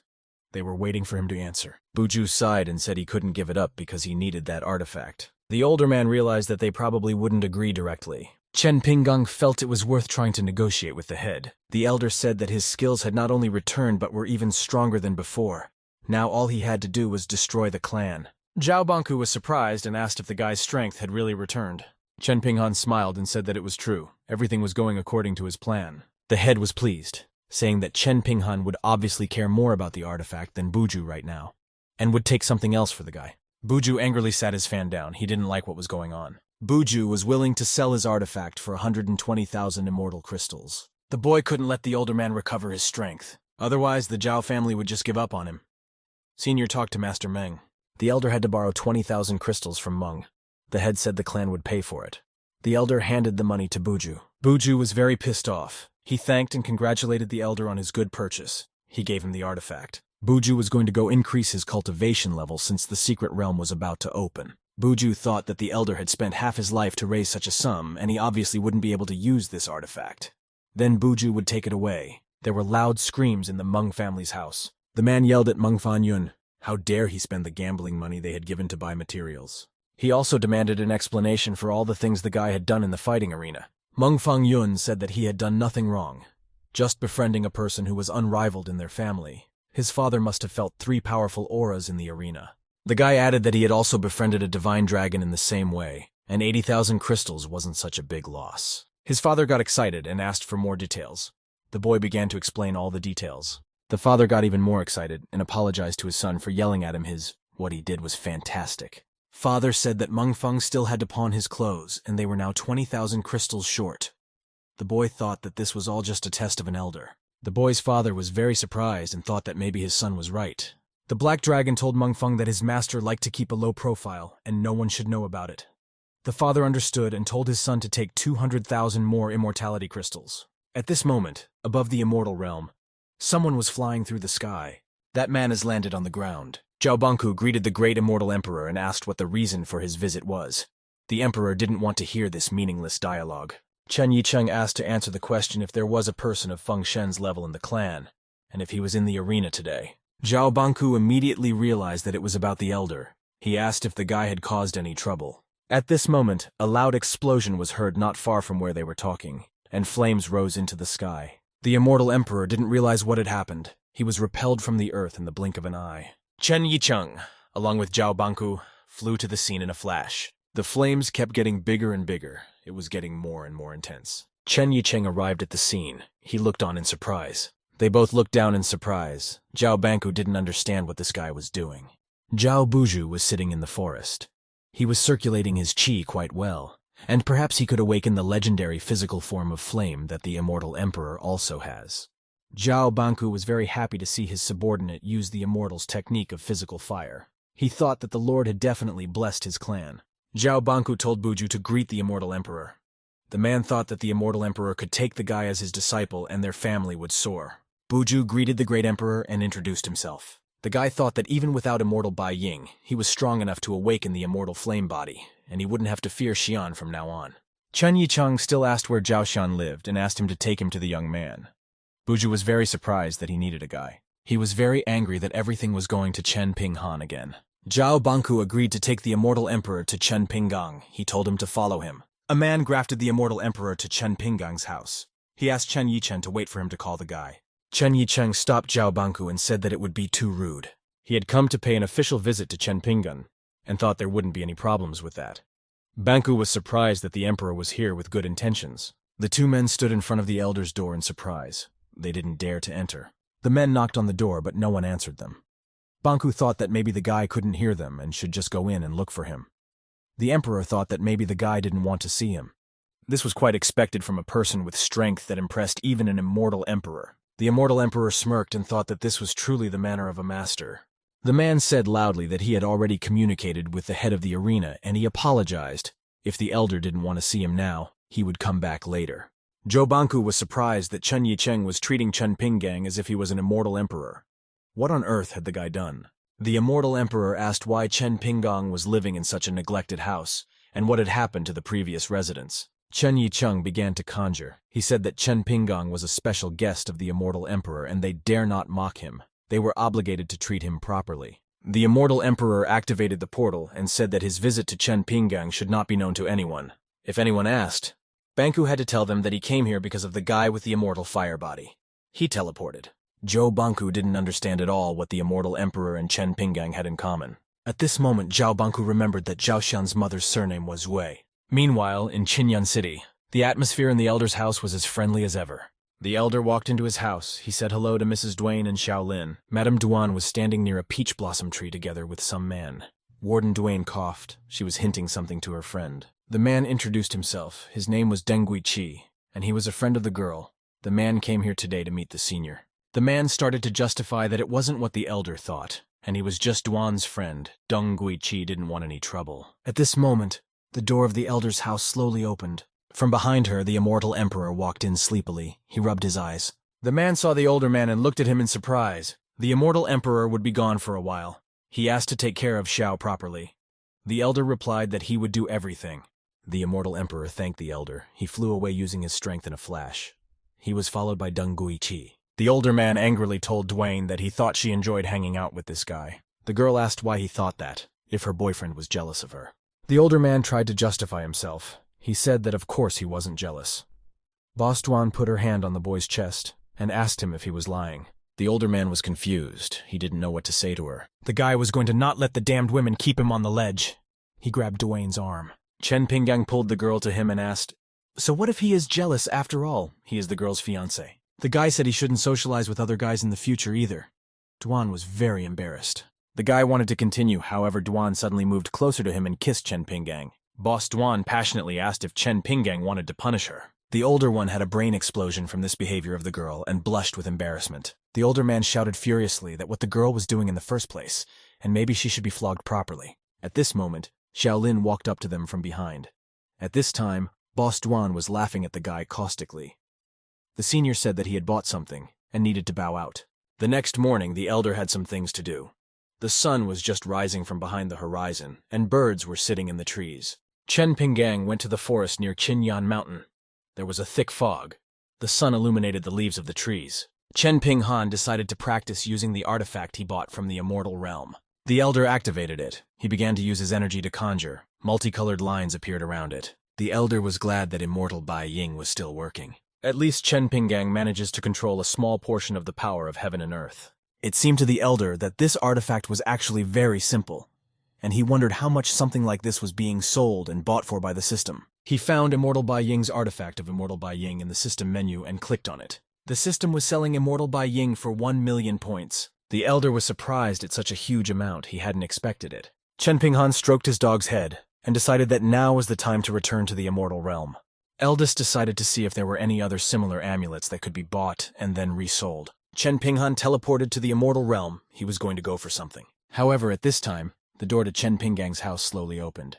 No one was supposed to be there. A man jumped out from behind the door. He was armed with a sword. The man attacked Chen Pinggang. He swung his weapon, but the guy managed to dodge. At this moment, the black dragon and the firebird appeared in their true guises. They asked if the man wanted to die. The man was shocked. He was very afraid of the power of immortal beasts and let go of his sword. His assignment said that the target was at the level of the newborn immortal stage. The man asked if the senior was Zhao Xian. The black dragon looked angrily at the man and told him to be quiet. The dragon called him a lowlife. The man looked fearfully at the divine beast. The dragon's power stomped the man into the ground. He began coughing up blood. Chen Pinggang asked who sent the men to kill him. The man refused to talk and asked them to just kill him. Firebird asked the master to give the man to them, and they would easily resolve the situation. The elder asked what his animals were up to. Smoka said that since immortals are hard to kill, you can cut off organs that will never grow back, such as his male treasure. Firebird added that they could also break his spirit, deprive him of his cultivation base, and why turn him into a girl and send him to the red light district. The older man was of course surprised, but decided to play along with the animals. He asked them not to dirty his yard. The man changed his mind in a flash. He was ready to tell the elder everything if he let him die a quick death. Chen Pinggan angrily looked at the man and told him to speak. The man confessed that it was Zhao Buju who ordered Chen Pinggang's assassination. The older man wasn't surprised. He had expected this from his opponent. The guy thought that Zhao was really losing to him in cultivation strength. Chen Pinghan, as promised, was ready to provide the man with a quick and easy death. He extended his hand towards him. Chen Pinggang decided to try out his destructive skills on a man. He blew his abuser's head off in the blink of an eye. The firebird opened its beak. It was going to burn the man's body. The older man was upset that he had spent almost all of his points to kill an immortal, and all he got out of it was a camera. The elder was very angry at the system. He didn't understand why he needed a regular rock. The older man thought frustratedly that at least the system could be sold to him. He was going to see how many points he could get if he sold this stone. The elder confirmed his choice. The system teleported the stone and began assessing its value. The elder had a feeling as if the immortal Bai Ying in the system wasn't that strong. At this moment, the elder was called out by someone. Chen Pinghan turned around. It was Zhao Li. She said that Immortal Emperor Dugu had come to visit the Zhao family, and the head of the family wanted to see the guy. The elder didn't understand why the Immortal Emperor would even want to see him. The girl said that Buju had managed to awaken the immortal fire body, and so the Immortal Emperor had come to select disciples. Chen Pinggang asked if it would be his turn to see such an important person. Zhao Li said that usually no one asks a guy to come to a meeting.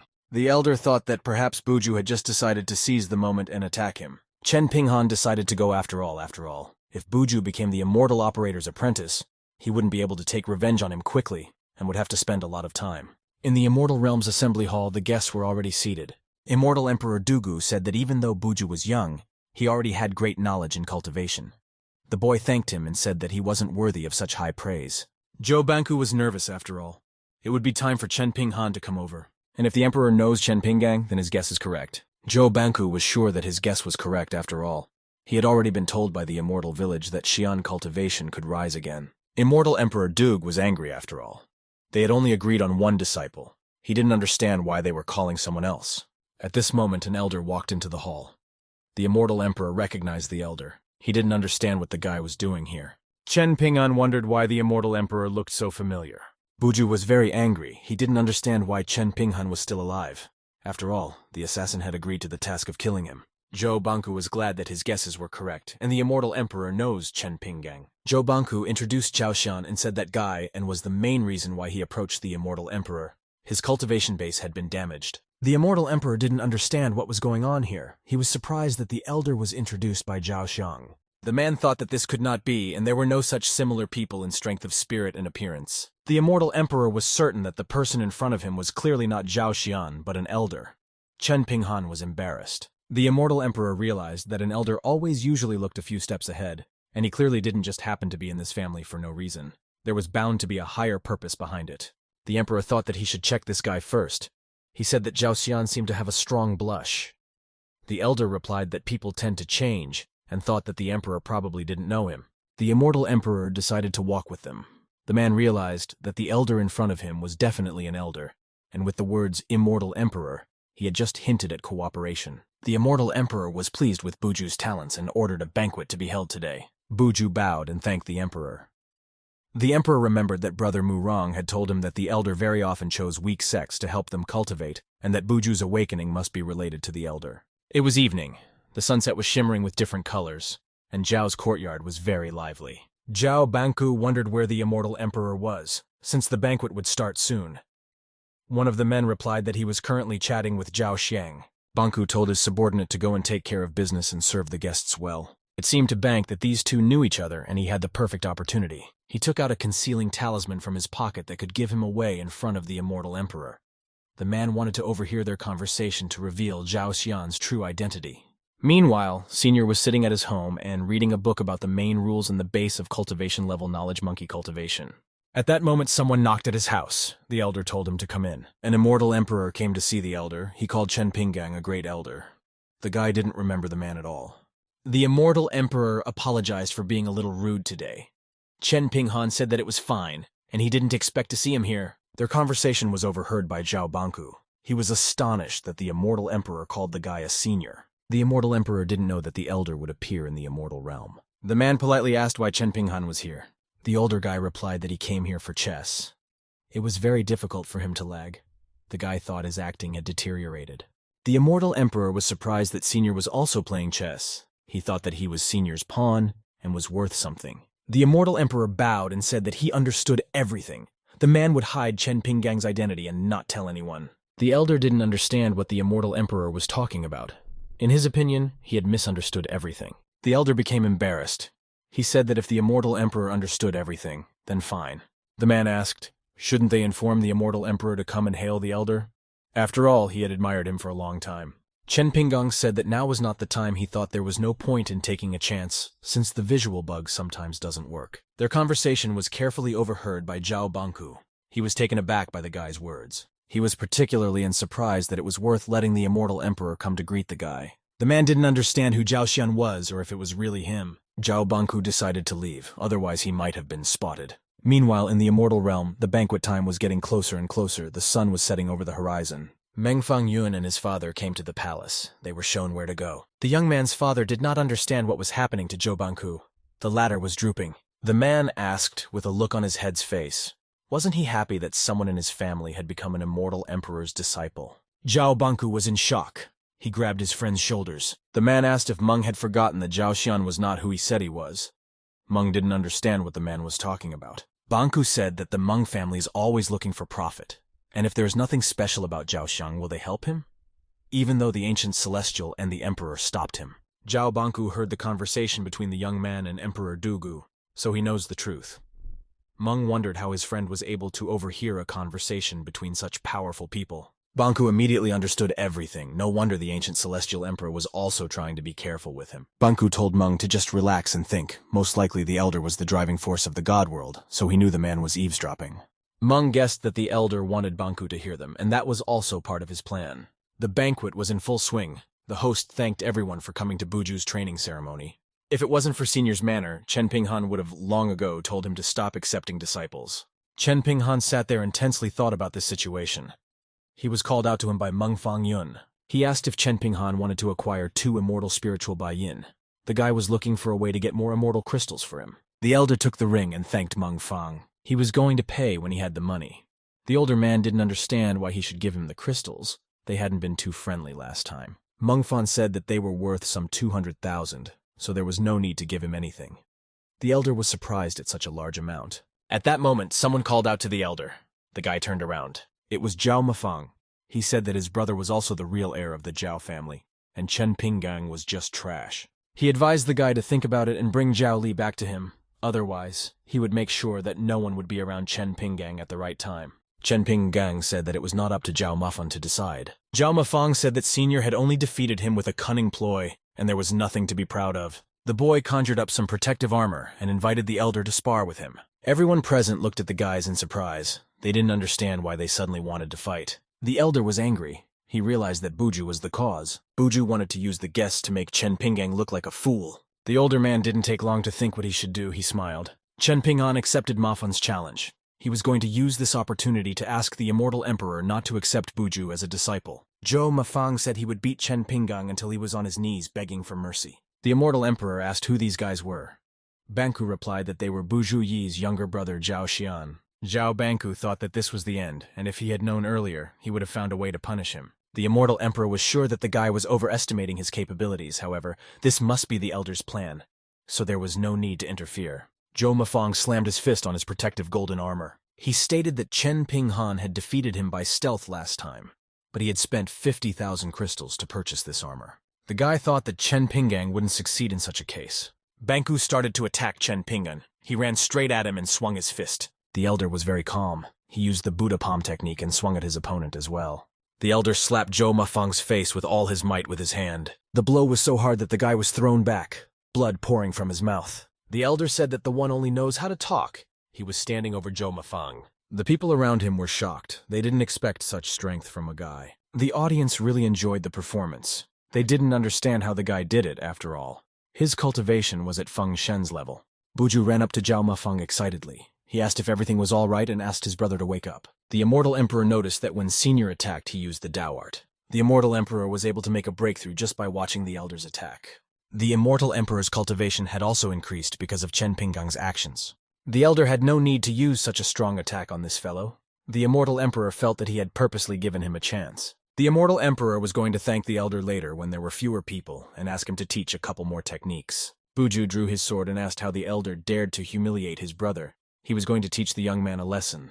Buju challenged Chen Pinggang to a duel and put his sword to his head. The immortal emperor was not pleased with this turn of events and Buju's insolence. Everything was going according to Elder's plan. He had succeeded in achieving his goals. The older man agreed, but told Buju that he'd better consult with the master. Buju felt that his master would definitely be okay with that. At this moment, he was interrupted by the immortal emperor. He ordered silence. The immortal emperor was very angry. He turned away and said that from now on they were strangers. Buju was no longer a disciple of the immortal emperor. The boy was very offended. He grabbed the immortal emperor by the sleeve and asked if he was joking. The emperor said that with such arrogance and recklessness, he wouldn't be able to go far, and he didn't need such a disciple. The immortal emperor apologized to Chen Pinggang for not being a good enough judge of character and hoped that the guy wasn't mad at him. The elder said that he really didn't deserve to be his disciple. The immortal emperor smiled and said that he would choose his disciples more carefully next time. Buju was furious. At that moment, a huge portal appeared right in the banquet hall. A man stepped out of it. He stepped onto the floor of the banquet hall. It was the ancient heavenly emperor. He asked if he had come to the opening ceremonies of Brother Huan's discipleship. Everyone present was surprised. They had heard that he had come yesterday and said he wanted Buju as his apprentice. There were some unusual entertaining events taking place in the banquet hall. The ancient heavenly emperor asked if the ceremony had already started. The heavenly emperor said that he refused to take that guy as a disciple and asked what brought Brother Chen here. He was looking for someone. Ancient celestial emperor Chen asked if he could talk to Zhao Xiang. Senior thought it was strange because it didn't seem like the visual bug had been activated. The elder said that he wanted to talk to immortal emperor Dugu. Heavenly Emperor Chen said as he made reservations at the restaurant and activated the portal. He asked Chen Pinggang and Emperor Dugu to stand in the center of the circle so he could teleport them. Buju was very angry. He thought that the root of all his problems lay in Zhao Xiang. The guy didn't understand how a trash like Chen Pinggang could gain the recognition of an immortal emperor. He was going to show Chen Pinghan the pain of losing his talent. The guy clenched his fists. Meanwhile, it was already evening, the moon illuminating the restaurant building. Emperor Chen teleported the guys into the restaurant and asked them to pass. Chen Pinggang asked why Emperor Chen was looking for him. Chen introduced himself. He came to apologize for what happened, because he was not strict enough, and so that Time, his disciple in charge of the battle arena, tried to kill Chen Pinggang. The emperor bowed low, and was willing to do whatever Chen Pinghan wished. Senior was surprised that the majestic immortal emperor had come to apologize in person. Did he really think the guy was that strong? The older man was about to test his hunch. He sat down valiantly at the table. The elder asked if the emperor knew that he was actually another person. Chen had heard about it from the immortal Emperor Batian. The guy didn't understand why he was once again bound to immortal Emperor Batian. The elder noticed that he didn't know much, and told Xiao Huan to tell him everything in detail. The elder himself was curious to hear who they thought he was, and what the dealings with immortal Emperor Batiatus were. Xiao Huang started to tell everything to his friend. All of this started not too long ago. Immortal Emperor Dugu kept happily continuing the story about the elder. He showered him with compliments. The man said that Senior's mind was as deep as the sea, and his personality radiated positivity.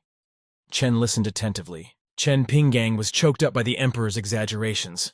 Besides, he had never gotten to the point. Chen Pinggang coughed and said that he had a very interesting story about immortal Emperor Batayan. The men's eyes shone. They were eager to hear her, and asked the elder to tell them everything. The guy asked if they knew the name of the former immortal emperor.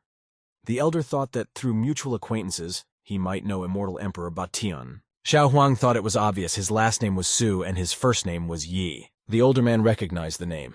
He realized he knew the man. Su Yi was Shaolin's father. He was the immortal Emperor Batian. The older man said that he had actually been called something else when he was a kid. The boy thought he should learn more about the people around him. Chen Pinggang added that he used to be called Su Gudan. The men were very surprised that Senior's knowledge was so vast. Chen was angry at how much trouble Song Chen had caused him. The senior said that since they didn't know that, they should learn from their mistakes, and he would give them a couple chances. The guy said that Zhao Li and Meng Fan had been blessed, and if they took them as their disciples, they would benefit greatly. Xiao Huang asked what would happen to Zhao Buzhu now. The elder asked in response to what the immortal emperor thought to himself. Xiao Huang got excited, and said that since the elder didn't kill him, he must have a plan. Chen Pinggang was upset that he couldn't directly tell him to kill Buzhu. Night had fallen in the immortal realm, with the month shining brightly in the sky. The banquet was still going on. The guests were discussing something animatedly. At this moment, an immortal emperor portal appeared in the air. The guests noticed that the two immortal emperors had returned. They were curious about what they were discussing and who Zhao Xian was. Xiao Huang felt that Buzhu didn't deserve to be his disciple because of his arrogance. He was going to choose another Zhao family member as his disciple. This new immortal emperor disciple will be Zhao Li. The man pointed his finger at her. The girl didn't understand what was going on. She was very surprised by such an unexpected choice of the emperor. Zhao Li was overjoyed by this event. She bent down and thanked the heavenly emperor. Xiao Huang said that the girl shouldn't thank him since he didn't do anything wrong. She should be grateful to Chen Pinggang, who recommended her as a disciple. Zhou Li was very surprised. There was no way she expected such a gift from Chen Pinggang. Chen Pinggang did this for the kindness of a girl in the past to Zhao Xiang. At this time, Cheng Yi Cheng was looking for Meng Fan Yun. He asked him to come forward because he was his disciple from now on. Meng Fan Yun was very surprised. He hadn't expected to become the disciple of such an esteemed lord. The boy ran up to the older man and wanted to kiss him. He didn't know how to thank him for his kindness. He was going to pay with his body. The older man said that no one wanted his body. The elder returned to his home. He had finally gotten rid of Meng Fan Yun. The older man opened the door to his yard and said he was back. Chen Pinghan saw Shaolin, who was sitting near the pond. He asked where Boss Duan was now. The girl smiled and said that Boss Duan ran away from home. The older man was dumbfounded. He didn't understand how this could have happened. Chen Pinggang thought it was a joke, and why would she run away if they were getting married soon? The elder started looking everywhere for Boss Duane. He opened the door to all the rooms. The guy even checked in the pots. He said he didn't have to negotiate with the girl to scare him. The elder kept shouting and asking Boss Duane to come out. Shaolin said that Duan went back to the bookstore and said that she wouldn't come back until the wedding. Senior was very surprised and upset by this news. He thought that Xiaoling had angered Duan, and she had decided to leave the house. But that wasn't it. The girl said she wanted to spend the remaining half-month alone. The older man was very surprised. The boy was going to go and find out. He went to the bookstore and knocked on the door. The elder said he knows Duan is there, and since she can escape from the house, she can open that door too. The girl said she was on her way to the door. The door of the bookstore opened. Warden Duane saw Senior, and said that he was being very noisy. The girl asked if Xiaolin had told him why she ran away. Mrs. Duan wanted to be away from Chen Pinggang for the remaining time. Chen Pinghan didn't come here to change the girl's mind. He just wanted an explanation. Duan thought that everything was happening too fast, and she wasn't sure how she felt about Chen Pinggang. The girl was going to find out if she would miss him. The elder didn't expect to hear such a thing after all of Duan's pressure. Since the girl explained everything to him, Chen Pinggang was going to leave. Since she lives alone, he advised her to lock the doors and was going to give her a weapon for self-defense. Warden Duan took the boy's hand as he was about to leave. The girl kissed Chen Pinggang on the cheek. The guy didn't expect this. Duan already missed Chen Pinggang a bit, but if she spoke directly, it would be difficult to continue. The girl shoved Chen Pinggang out the door and told him to leave. The elder was out of his mind with joy. He was smiling and was head over heels in love with Dwayne. Warden Dwan closed the door. She called the senior stupid and said that things were getting even more confusing. The girl really didn't want to be away from Chen Pinggang, but it was necessary. However, if she doesn't leave, things won't go according to her plan. Warden Dwan received a notification from the system. She looked at it with surprise. It seemed strange to her why the man had suddenly appeared here. With her ability, she saw a white-haired man. The girl kept pondering on what the man was doing here right now. Boss Dwan thought that Ping An also had plans, however. Her ability to foresee fate was better than his. Ping An was in the market. He approached a counter where a man was selling any kind of food. The seller asked what the guy wanted. Ping An asked if the seller had heard Zhou Haoxuan's name as well. The salesman was very surprised. He suddenly realized something upon hearing that name. It seems as if the salesman has been transported to another world. His memories unlocked. Ping An said they haven't seen the salesman in a long time. The vendor's name was Elder Ying. The man greeted him with a smile. Elder Ying invited Ping An to come through, for it was time to meet him. The man came to the older man's house. They knocked on his yard gate. Chen Ping An opened the door and asked who came to see him. One man Lan brought those two to the elder since they didn't know the way. Ping An bowed to Chen Ping An. Lan also introduced Chen Pinggang, and since his work was already done, he decided to go back. Elder Ying asked if they would let him go. Ping An said that Shen Bao's memories hadn't returned yet. Ping An apologized to the elder that they had appeared at his place unannounced. The elder let them in, for Lan had instilled the men here. Ping An walked into the courtyard. He missed his elder's immortal weapon. He said hello to the spiritual wooden ball and considered that it looked like it was time. The phoenix chicken didn't realize if the master would continue to take care of them when she remembered everything. The fish hoped that the master would protect them. The elder let them into the house. He poured tea for the guests and told them to help themselves. Ping An treated himself to tea, the broom thought. The cleaver was out of luck today. At that moment, some little girl appeared in the room. The phoenix chicken thought that now the most interesting thing was about to happen. The girl said hello to the cleaver. She really missed him. The knife lay lifelessly on the stump. There was no answer from him. The girl was angry because he never spoke to her. She thought someone was trying to get between them because the cleaver was so cold to her. At that moment, the girl's attention shifted to something in the room. She turned her attention to the sword that stood nearby. The girl thought it was the same one. The girl picked up her sword and demanded answers from him, but he remained silent. Knife didn't like that. He sighed and sprang into action. The knife began to transform into its human form. It glowed with chi energy. The girl was the sword mistress. The knife greeted her. The girl threw back her sword and was glad that the knife finally spoke to her. She said they hadn't seen each other in a while and offered to take this chance to fight.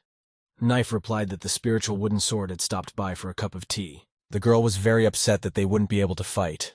They heard the guests thanking the elder for such good tea and were about to leave. The girl heard this. It was time for her to leave with them too. The girl ran out and told the knife that he should definitely fight her next time. The sword transformed into human form and asked the knife who the lady was and why he was afraid of her. The reason the knife didn't want to fight her was because she was clearly weaker than him and always cries when she loses. Knife had completely forgotten that weaklings like Sword have no such problems. Knife smiled wryly. He thought so. No one realizes how hard it is to be strong. At that moment, the door to the kitchen opened, the older man calling out to Goldie. The knife noticed this and reacted quickly. The knife transformed into its material form in an instant. The sword was depressed and sitting on the floor. The elder asked what was wrong with Goldie. They needed to go to the immortal realm.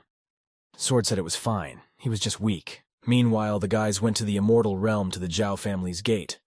The eldest felt that they needed to get to the treasury faster. At this moment, someone called out to Chen Pinggang and told him to wait. The boy turned around. Buju called out to him. The older man asked what was the matter. The guy said that after thinking about yesterday, he had finally come to his senses, and he shouldn't have gotten angry and had a duel. The older man said that since the boy had admitted his guilt, he would forgive him. Chen Pinggang thought it was not surprising that Buju was afraid of being accused of killing his family. Buju clutched the fan in his hands and said that the elder was so kind he was clearly not sincere. Buju offered to shake hands and measure up. Chen Pinghan looked at the guy's hand in surprise and thought that he might have spooned them side by side, but the system was responsible for protecting the host. The older man decided to shake Buju's hand and forget all their grudges. Buju rejoiced that the older man was doomed. Everything was going according to his plan. Senior was calmly walking around the market. He was in a good mood. In an instant, the elder felt strange. A danger notification came from the system. An unknown curse had been placed on the host's body, and his cultivation had begun to be absorbed in large quantities. The system was about to replenish the elder's cultivation base. However, the guy stopped her. He told the system not to replenish everything at once, just create the illusion that the guy's cultivation base was decreasing, and let Buju slowly absorb it. The elder believed that it was this curse that caused Zhao Xian's cultivation base to decline. The older man was going to let Buju pay for all his evil actions and hatred for those around him. At this time, Buju was sitting in the magic circle and sucking out the elder's energy. At this point, something strange started happening to the guy. He started coughing up blood. The guy's hair started to turn white. He didn't realize what was wrong. Buju had already sacrificed 1,000 years of his life and didn't understand why Chen Pinggang still had cultivation. Previously, he only needed 500 years of life to bring his level back from the immortal realm to the swamp realm. He threw the magic book down and was very angry. He didn't understand why this was happening. The book opened and said that Buju had been bred, and Chen Pinggang must be carrying a treasure. Buju didn't realize who was talking to him. It was the most precious mystic book of the mysterious divine realm pavilion. Buju wasn't going to learn everything in the book. He was scared. The book told him not to be afraid, and since he was able to learn all its secrets, that was his way. The book was awakened by the years of life Buju had just given her. She was very pleased and offered to let him be the master of the mysterious pavilion. Buju was very surprised that he was offered such a high position in the divine realm pavilion. At this time, the elder came into the tea room, the kettle already warming at his table. Senior noticed that the cultivation base had stopped shrinking, and it looked like Buju couldn't absorb it anymore. The system had completely recovered Chen Pinggang's cultivation base. The older man thought that these were the consequences of such foul play with him. When the guy was about to leave, he saw a familiar person in the crowd. The older man wondered why the man looked so familiar. The guy looked exactly like Liu Shua, whom Senior had met on his first mission. But Chen Pinghan wasn't sure if it was him. He quickly paid for the tea.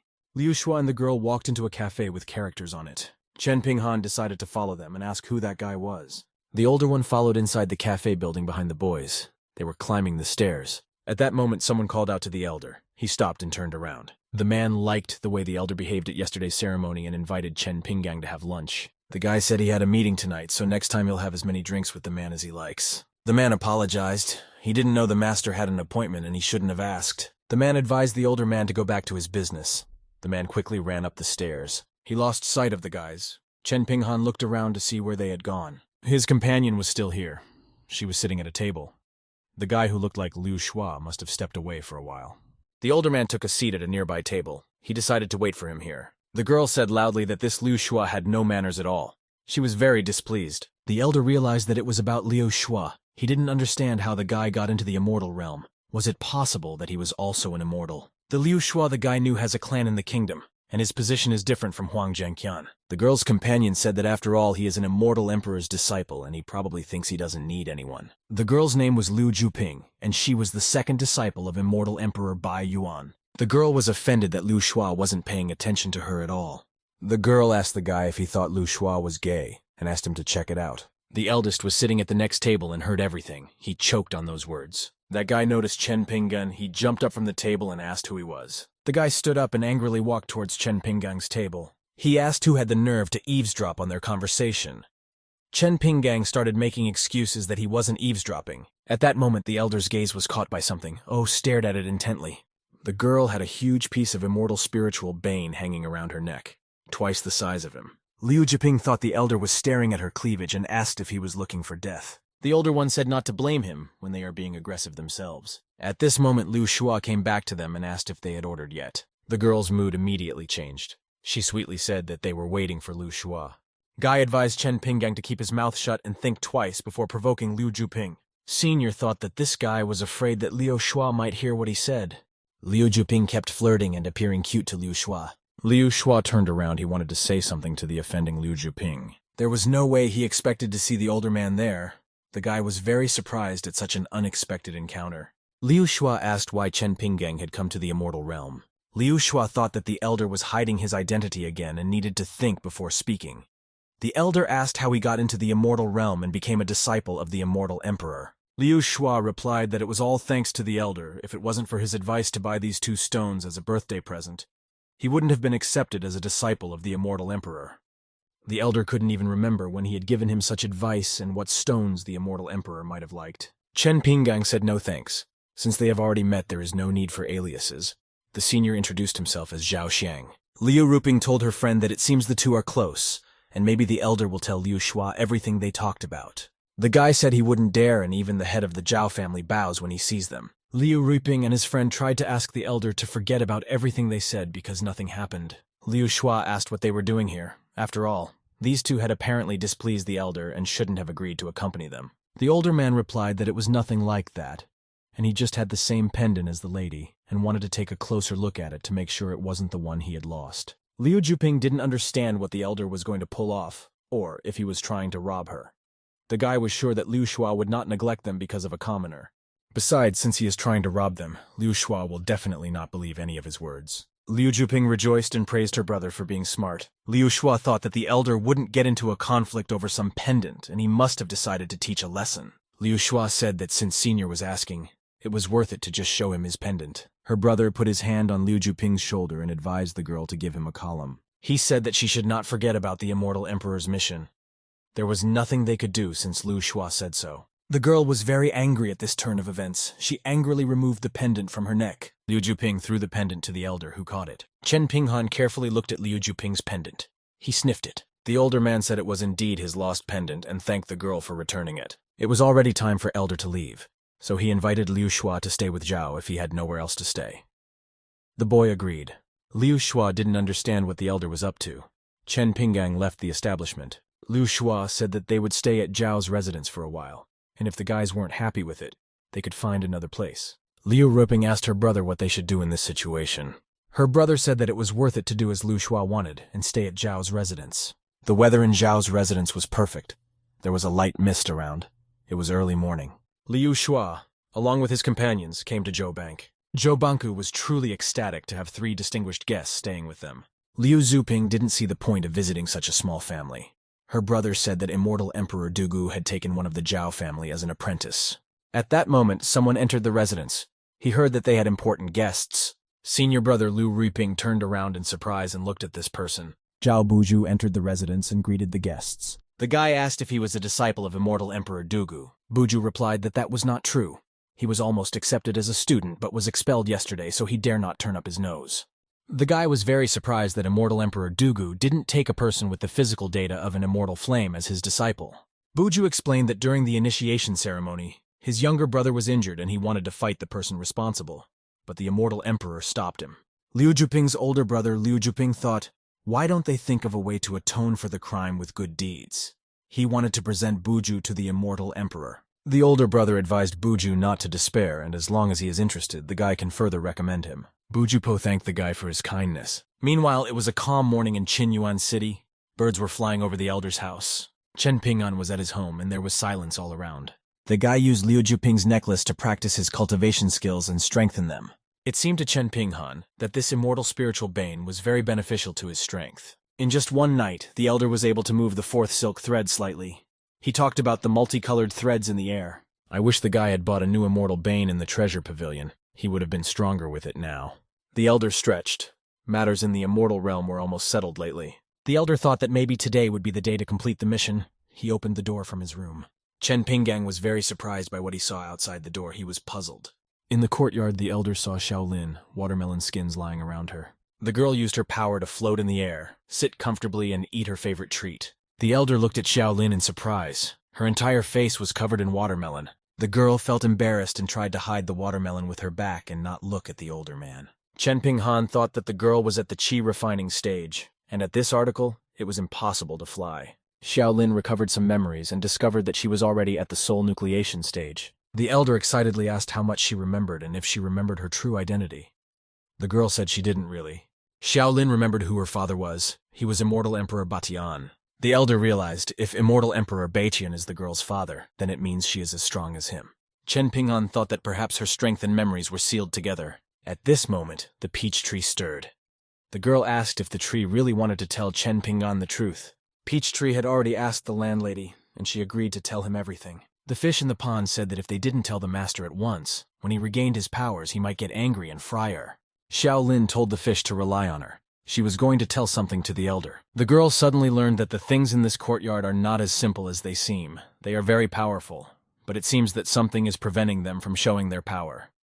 The older man was surprised and asked if the girl could talk to them, and told them why they couldn't show their power. Xiaolin didn't know what to reply. She couldn't say more to the elder. The girl said she gets a headache every time she remembers something, and she's had enough questions. Xiaolin grabbed her head. She was in pain. The elder agreed not to ask anything more. Chen Pinggang advised the girl to forget everything and just go back to her room and rest. Xiaolin had done all she could, and next it was up to the peach tree. She said that she would take care of everything. The elder thought that Xiaolin wouldn't say anything just like that. Xiaolin said that she had a headache, so the guy decided to make her some soup. Chen Pinghan pondered for a moment. He suddenly saw something in the courtyard. Suddenly, the older man grabbed a chicken, a phoenix. The bird didn't understand why the boy had chosen it. The chicken didn't understand why the guy was going into the kitchen and what he wanted to do to her. The older man pinned the bird to the meat-cutting table. Apparently, he was going to carve the chicken. Chen Pinggang took a knife and said that he needed to make chicken soup to ease Xiaolin's headache a little. The bird realized that the elder was going to let it go for soup. Chen Pinghan swung his magic knife. Knife didn't want to give himself away. The bird was asking him to do something. After all, they are named brothers. The older man swung his knife and was ready to chop off the chicken's head. The bird thought that this was the end of her, and I shouldn't have agreed with the peach tree's silly ideas. The older man stopped the knife a millimeter from the bird's throat. He thought it was odd that she wasn't even begging to keep her alive. Chen Pinghan thought that it was probably an ordinary chicken. It was already unconscious from fear. The older man let the chicken go into the yard. He didn't realize which of the things was not common. Chen Pinghan thought that since he couldn't ask Xiaoling, he should ask the black dragon. The older man called his dog over to him. The dog was surprised. All the creatures of the yard were looking at the dog. They were intimidating and morally pressuring the dog to keep his mouth shut. The dog was very frightened. He lay down on the ground and closed his eyes.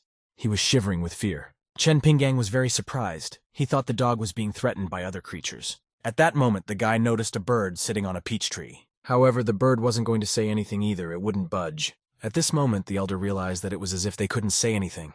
And if he asked the golden sword, it probably wouldn't tell him anything either. At this point, an idea came to the older man. If the system is directly giving him all this stuff, why not just ask the system? Chen Pinghan activated the system. He clicked on it many times, but it didn't respond. The guy got a notice to keep his cool. The older man asked why the system didn't tell him anything. If the guy knew there was so much treasure there, he wouldn't have been so scared. The system said it had given him tons of stuff anyway. The system said the senior couldn't rely on the treasure always, and the guy wouldn't be able to do the missions if the system told the whole truth from the beginning. The older man agreed with the system, and thought he could rely on his own strength. Now it wasn't too late. The guy thought that this mission should have been Zhao Xian, however. He can't overstep himself. The guy figured he'd go through the missions really fast now that he had all this treasure. The system reminded the guy that if he decided to use all these things, there would be great danger. If a greedy person showed up in the realm of the mind, the guy would be doomed. Chen Ping'an thought that there couldn't be many people in the immortal world's mind realm. The system said that the amount of his treasures would not stop the temptation of the powerful. The elder was in agreement with the system. After all, Su Yi had indeed descended to the mortal realm to see Xiaoling. Starship, because even if he can use these items in places where there aren't many people, they are still useful. The elder thought that since Xiaoling was the princess of the immortal realm, and these things were immortal weapons, a thought came to the elder. He didn't understand what was wrong with his fiancée Duan then. After all, she didn't have any problems either. Warden Duan watched the elder's musings. She didn't understand when he became so smart. The girl thought that she should hurry up and find Chen Pinghan a job. The older one needed to stop thinking. The girl pointed the system at the two passers-by. They were walking down the street of the immortal realm. It was a grown man and a little girl. The girl noticed that there were so many unusual things in this immortal realm, and was glad she had come here. The man replied that it was a good place for a vacation. He told the girl to go play. She didn't have to guard the man. The ancestor told the man that Xiaoyan could help him in the rush. The man thought that this immortal realm was quite far away, and it was unlikely that any talented person could live here. They had 2 more days left before they must leave. At that moment, the man saw a bright light. He looked at it intently. The man thought that it was an immortal weapon, however. Its aura was stronger than the ancestors. The man decided to see what the place was hiding. He used his powers and activated the portal. With it, he saw an elder who had made himself some tea. Qi energy surrounding him. The man was surprised that this terrifying aura was emanating from the teapot. He didn't understand how such a treasure could be in the hands of someone who was at the Feng Shen stage. The elder stared directly at the man through his portal. The man quickly developed his strength with his hand. He thought that it was impossible for a guy to discover him so quickly, after all.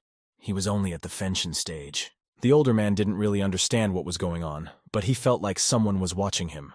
Chen Pinghan thought that he was becoming paranoid. Meanwhile, Meng Fangyun was sitting at his desk. The elder prepared tea for his guest. He said the drink wasn't particularly tasty, but it had a unique flavor. Meng Fan realized that there was a teapot in the elder's hands that could cause the heaven and earth to behave strangely. The boy thought he must be a treasure from the divine realm. Meng Fan thought this was a great opportunity.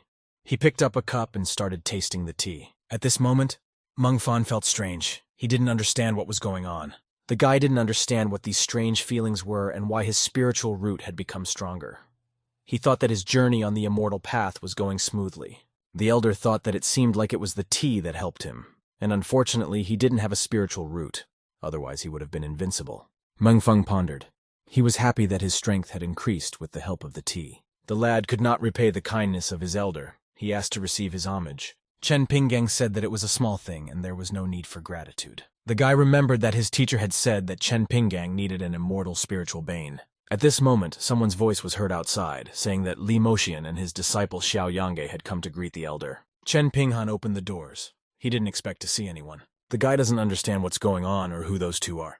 There was that man standing there with a little girl. Meng Feng was stunned when he saw these two. Chen Pinggang thought that the guy didn't know them and was scared, so they were looking for him. Meng Feng saw this person's aura, and it was stronger than immortal emperors. These two must have been from the divine realm, the guy thought. The elder is really amazing. The elder asked what business these two came for. He thought it was better to be polite, because even Meng Feng was scared. The man greeted the elder and introduced himself as Li Moxian. Xiao Yange wondered why Master had brought her to meet this elder. She noticed that the guy was only at the Fenshin stage. At this moment, something caught the girl's gaze. The girl turned her attention to the elder's teapot. The energy of this item was stronger than the immortals' weapons. Because of their pride, these weapons would never allow a mere man to wield themselves. They only recognize incomparable power. Li Moxian sensed the kettle's energy from afar. The senior was surprised by it. The guy realized that he wasn't careful enough, and people might think that he was senior because he had a first-class immortal weapon. The elder thought that he was lucky that he hadn't attracted anyone from the divine realm. Chen Pinghan decided to hide the teapot so as not to add to his own problems. The guy asked where his guests came from. They replied that they came from the realm of heaven and earth. The elder had never heard of the heaven and earth realm. He wondered if it was in the immortal realm. The older man asked if they were talking about this insignificant place. The guests were petrified. The guy realized he'd said too much and needed to change the subject. Chen Pinghan noticed that they were quite strong. Their cultivation was correct, and their future path was also worthy. Li Moxian thanked the elder and said that he would continue to work hard. Li Moxian told the elder that he had some cultivation problems and asked the young man to advise him on something. Chen Pinghan was very surprised at such a question. After all, he had never cultivated. The elder was just going to pretend and compose a line or two, for in such cases one usually speaks in riddles. Chen Pinggang decided to say that the problems hindering progress are like a vicious circle, and as soon as one problem is solved, another one appears. The man asked what the solution was. Chen Pinghan, still undecided on what to come up with next. He coughed. The guy put the kettle on the table and said it was simple. Chen Pinggang gave out a cryptic phrase: how to untie a rope if there is no knot. The man thought for a moment. Li Moxian finally realized everything. The solution was to cut her with a sharp knife. The man bowed and thanked the older man for his help. The boy replied that he didn't need to worry about it. Since their matter was settled, Chen Pinghan was about to leave. As soon as he stepped into the courtyard, the guy saw a huge red mark in the air. He didn't realize what was happening. Li Moxian also ran out into the courtyard. He looked at that red energy. A voice was heard saying that it was an absolute deity encased in an oppressive array. It laughed and said that Li Moxian had been hiding in the outer sect for a long time, and he couldn't do anything. Today, death awaited him. The man realized it was a blood Buddha, but did nothing to him. The man didn't understand why he wanted to attack him. The blood Buddha was from the demon realm, and that was a good reason to kill Moxian. Blood Buddha said that if a man doesn't fight back, he'll die quickly. Blood Buddha was going to kill Li Moxian and take his key. This way he would refine his demonic arts. Li Moxian didn't realize when he had managed to anger this madman. With his cultivation, the man wouldn't be able to kill him, and he wouldn't be able to escape either. Li Moxian was not afraid of death, but Xiao Yan was too young. He was worried about her. Li Moxian was uncomfortable asking the elder for help, but he asked the young man to protect his female disciple in the event of the man's death. Li Moxian said that in the next life from pay for the kindness of the elder, the girl was very scared. Chen Pinghan thought that the person in front of him was a very great master and a noble one at that. Unfortunately, he's not strong, and doesn't know if the system teleports those around him. At this moment, the elder heard a voice that told him not to worry. After all, this was only a petty brat. Chen Pinghan didn't realize who was talking to him. It told the master to leave the opponent to him. It was his knife, which was in the older man's pocket, that spoke to the older man. Chen Pinghan told him to just wait for the command, and then the weapon could go into battle. The elder asked Li Moxian why he was so nervous. The whole man should care for his only student. Chen Pinggang said that even 1,000 of these bipods were not a problem for him. Blood Buddha took a swing at the older man. He was surprised at the guy's steadfastness, and was going to play with him for a while. The Blood Buddha activated its energy. It was very destructive. Buddha swung his bloody energy at Chen Pinggang and told him to die. The fireball flew straight at Chen Pinggang, but he didn't even blink an eye. The guy commanded his knife to act and defeat his opponent. The knife transformed into its human form in the blink of an eye and was about to show who was in charge. Nash activated his magic power and obeyed the elder. The knife shattered all of the opponent's strength and magical energy with one of its fingers. Blood Buddha was shocked by such a kitchen knife's strength. The knife easily blew off the Blood Buddha's head with one hand. The opponent was defeated. The knife said it couldn't stay in its sheath for long now. And the second knife can only follow orders. Chen Pinghan praised him. Now they had to go back. NJ understood and agreed with him. Chen Pinghan thought that the knife was great and he was his soulmate. The guy told Li Moxian and Xiao Yanghe not to be scared after all. It was nothing to the elder, and he was able to defeat the opponent. The man was extremely amazed by the elder's abilities and his magical items. At this time, it was a clear day in the divine realm. Trees were growing everywhere, and tall temples were standing. One of the men in the temple asked loudly what was going on. He didn't understand who the divine emperor had lost to. The other man said that the divine emperor had recently come out of reclusiveness. The man thought that a divine emperor really wasn't easy to attack. The man looked at his amulet. It had shattered into small pieces. It was a bill of fates. The man was very surprised that he crashed. This meant that his disciple Cheng Wu had died. The man was very angry. He began to stretch his arms and prepare himself in battle. The man realized that his disciple had died from the sword Dao. He was very unhappy with this news. The man was surprised that the power of this sword was so strong that if he decided to take revenge, just one blow would kill the man. The man decided to let it go for now. He can't just take more students and send them to certain doom every time. Meanwhile, the Divine Realm Eternal City sect was quiet and peaceful. The city was bustling with life. There was a tall temple on the mountain. Apparently it belonged to someone very honorable. Li Moxian came to his elder. He wanted to report on the recent events. The elder opened the door for him and invited the man in. Li Moxian did so. He bowed to the elder. The elder floated in the air. He saw that the man had solved his problem. The master asked what made Muxian come to his teacher instead of improving himself. Muxian's teacher's name was Wang Senlin. Muxian joyfully announced that something important had happened. In the immortal world, a great opportunity had presented itself to him. It seemed to Wang Senling that this was just an immortal world, and it was unlikely that a divine emperor could hide there. Muxian asked if his teacher remembered the sword energy that shook the divine realm. Wang Senlin certainly remembered her. Everyone in the divine realm is wondering who could unleash such power. Moxian said that it wasn't the divine emperor, but someone stronger. The man stated that it was someone from the realm above the divine. Wang Senlin didn't believe it. It seemed impossible to him. It was so easy to meet someone from the higher realm. Before going to his teacher, Moxian specifically went to the immortal emperor and persuaded Zhaoyan to go to the secret realm where the elder would also go. Wang Senling agreed to go with his disciple to see for himself. Meanwhile, Senior was in the immortal world. The sun was shining brightly outside. The elder was exploring the system's capabilities. He saw some kind of chest in it. The guy clicked on it. He wondered what he would get from the system. The elder pressed the button to open this chest and get all its contents. In the chest was a bag of fertilizer to help grow fruits and vegetables, an offering mask that changes appearance, and a scepter, the weapon of a Blood Buddha. The elder was glad. He was very lucky, because Xiaolin had been complaining lately that there wasn't enough fertilizer. And this mask will help the guy prepare for the mission. After all, a dead guy doesn't always look like an older guy, and the guy can't always pretend to be one. And the scepter must have spiritual intelligence. The monk could take revenge through it. Chen Pinggang decided to just trade him for something. Scepter asked the guy to wait. He gives up. Chen Pinghan didn't listen to this weapon. He pressed the button to exchange the scepter. The system started assessing its value and charging the senior. The scepter cost a decent amount. Chen Pinghan was very happy. He would now be able to buy 2 immortal spiritual bane. It's almost time for the secret realm to open. The guy will cultivate these few days. He has to finish the mission before the wedding. Meanwhile, the immortal secret realm looked like a large ship floating in the air. In the secret realm, the doors opened. The place smelled of tranquility, and lights burned inside. The immortal secret realm was already ready to open, a fog enveloping it. People started to gradually come out of this airship. They were smiling and chatting with each other. The elder was surprised that so many people had come, and it seems this realm is not the last place. Buju was there as well. He looked angrily at the elder. His book was teasing him that he would become the young master of the gods' pavilion, which meant that this man was no longer worthy to be compared to him. Buju smiled and agreed. The book told the gods that someone would come when the expedition was over, and at that time, even an immortal emperor could easily be killed. Buju felt that the book didn't understand him. He needed to beat up Chen Pinggang once to get rid of the resentment. Buju angrily clenched after he defeats Chen Pinggang.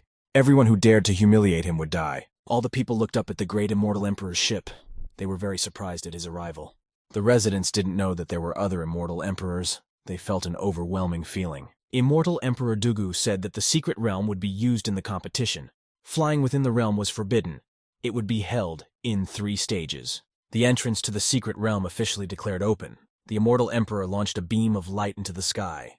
The men on the ground flew upward. Immortal Emperor Dugu asked everyone to pass in order of turn. A stream of men flew into the sky. A portal was activated in the secret realm. It was located right in the sky. All the men competing fell out of that portal and flew straight to the ground. Senior activated his cultivation power to help himself. The older man was the only one who was able to land smoothly. All the other men hit the ground. Chen Pinghan was pensively looking at the scenery. He was thinking about the trial. The first stage of the competition was the gravity hill, where the higher you climb, the stronger the gravity. Chen Pinghan could use the power of heaven and earth to strengthen his legs. The older man had a hard time walking. He decided to get used to this gravity slowly. All the other men ran quickly upward. At this moment, Chen Pinghan was called out by someone. He turned around in surprise. Behind his back was Xiao Yan. She was happy about this unexpected encounter and asked why the elder wasn't running. The older man said he wanted to enjoy the view. The girl decided to keep him company. After all, winning is not the most important thing. Outside of the secret realm, the audience watched the entire event through a portal. They wondered who the stragglers were. The men recognized the boy. However, they did not know the girl. Buju was the first to run. The immortal emperors were also watching the competition. Bai Yuan thought that Buju was talented and worthy of his attention. The other 2 disciples couldn't even catch up with him. Immortal emperors Dugu and Chen thought that their friend thought that he had found a good disciple, however. This was not the case. Dugu wasn't surprised that the Zhao family allowed Buju to prove himself and show these abilities to Bai Yuan. Immortal Emperor Chen was infuriated by this old man. He wanted to beat him, however. He did not think of a reason at that time. Bai Yuan was surprised that it was a little girl from the divine realm walking beside an elder. This meant that there must be someone great from the divine realm somewhere around here.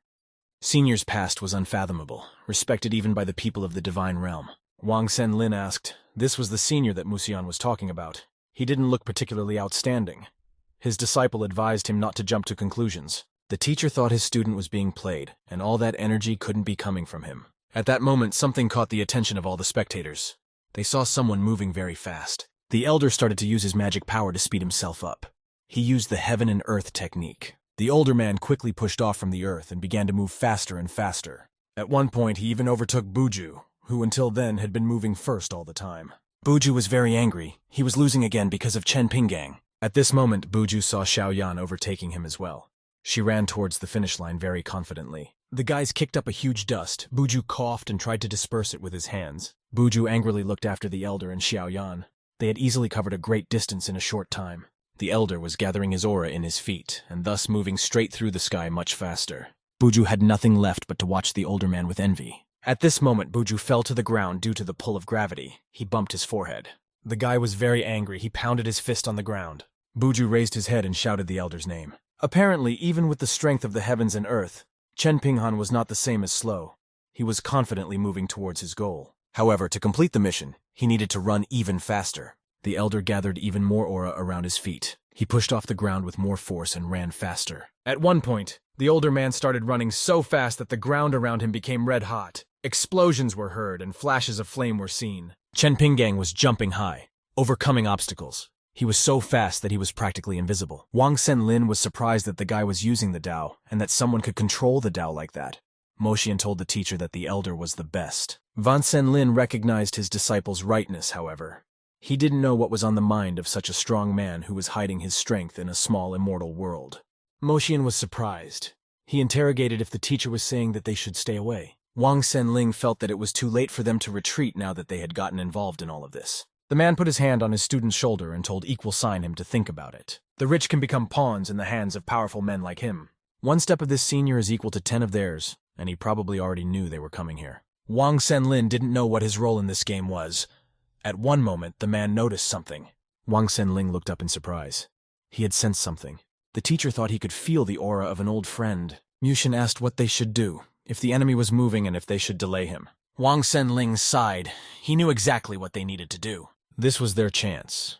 If they could handle the problem, maybe the older one would treat them better. The man was going to wait and see what would happen. Musian agreed with him. The men watched the older man who was diligently going through the tests. Chen Pinghan turned around. He looked down the mountain in surprise. He ran first, followed by Xiao Yan. Behind her ran Zhao Buju diligently. Chen Pinghan thought that it looked like he was quite fast after all. He was the first. The second stage of the competition was catching the distraught beast. These beasts were a bear, a gorilla, and a rhinoceros. They all had fiercely burning eyes of red. They were very vicious. The elder hoped that these maddened beasts weren't really scary. At this moment, a distraught lion with wings ran out of the fog. The animal pounced on the older man. It opened its mouthpiece wide and prepared to swallow its victim. The older man didn't panic. He knew exactly how to defend himself. The boy began to use his energy. He activated the Buddha palm. It flew straight at the maddened lion. The elder's palm swept the lion off its feet. It threw it farther away. The lion was still flying for a long time from such a hard blow. Blood rushed around and an explosion was heard. All the spectators were watching Chen Pinggang's actions. They noticed that he had killed the demon-devouring lion. The guy was surprised that using the power of the heavenly earth could make the Buddha's palm so powerful. Chen Pinghan looked at his palm in surprise. He realized what had just happened. It seemed like a good idea for the guy to disperse the beasts with that same palm. Chen Pinggang began to use his chi energy to carry out his plan. The maddened beasts were burning in flames. The elder overpowered them all. Other participants climbed the mountain. They looked around and didn't understand what was going on. To them, it sounded like someone was fighting beasts. However, the sound was more like someone destroying a kingdom. Xiao Yan admired the elder. He was clearly not above Feng Shen's level, but he could produce an attack on par with an immortal emperor. Buju was once again extremely angry because of the elder's actions. He didn't understand how the guy had become so strong. The book told him that there was a secret treasure hidden in this man's body, but there was no need to be angry, for the people of the Pavilion of Gods would soon arrive. At that moment, a portal opened in the sky. Someone should be flying out of it soon. The entire audience watched the portal from the ground. The winner was to fly out of it. That's what happened. All the spectators were extremely surprised at who they saw. An elder flew out of the portal. He had soloed the last 2 stages. It was amazing. People didn't understand why Chen Pinggang's cultivation was so low. Chen Pinghan remembered that Huang Zhengqian had said that the immortal emperor admired him. If he called him senior, Chen Pinggang's identity would be revealed, and he should have prevented any incidents. Chen Pinggang came to Yue Donglai, bowed to him, and saluted the immortal operator. Yue Donglai immediately realized that Chen Pinghan was hiding his identity. The immortal emperor decided to play along. He asked if the young man came from the Zhao family. Zhao Banku shouted loudly that the winner was Zhao Xian, the heir of the Zhao family. Yue Donglai was very pleased with the guy's strength. He invited the senior to talk if he was free later. The immortal emperor decided to follow the elder's plan. He thought that most of the Zhao family members recognized him. And now that the decision has been made to name his heirs, senior's mission is complete. The system notified the guy that the mission was complete and asked him to head off to collect his reward. At that moment, the spectators saw something unusual in the sky. They looked at it in surprise. Purple lightning flashed in the sky, something brightly sparkling and shining. A portal appeared there and someone stepped out of it confidently. Violet energy enveloped everyone present. They felt unwell. It was a man from the realm of the gods who arrived. He had long white hair that held a burning book. The participants didn't understand what someone from the divine realm had forgotten here. Buju smiled slyly. Buju laughed loudly in anticipation of his triumph. He had been waiting for this man, and said he was the young gentleman the man was looking for. The man thought, it looks like the scripture has chosen a master, and it was Buju. The man's name was Diao Jatan, and he greeted the young master and asked him to return to the realm of gods as soon as possible. Buju said he has an enemy here, and until he defeats him, he can't go back. Diao Jatan was surprised that his master had an enemy. He asked the young gentleman to show this insolent man who dared to become his enemy, and the immortal emperor could kill him. Yue Donglai felt awkward from this situation.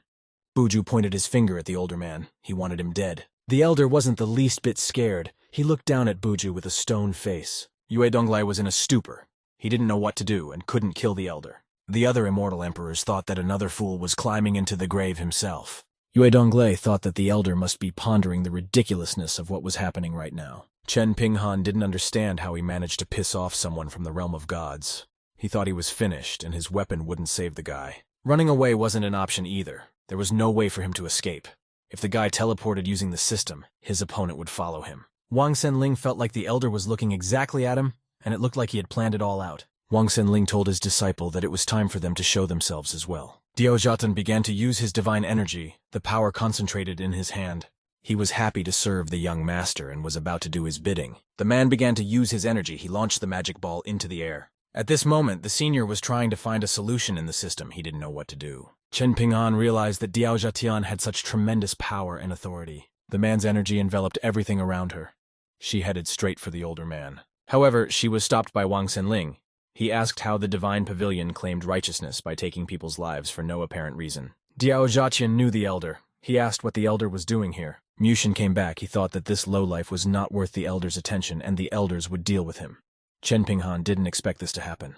The elder realized that since the elder had appeared here under Zhao Xian's name, he probably didn't want to reveal his identity in front of these people. Wang Senlin replied that it was none of Diao Jatana's business why the man was here. Streshina stated that the arrogance of the Pavilion of the Gods was despicable. Diao Jatan first wanted to just kill the person from the lower realm, but since there was an elder involved, it wouldn't end well. The man told Buju that the elder was one of the strongest people of the divine realm, and it would be best for them to surrender and return to the realm of the gods. The elder can't stay here forever. He figured he could be killed another time.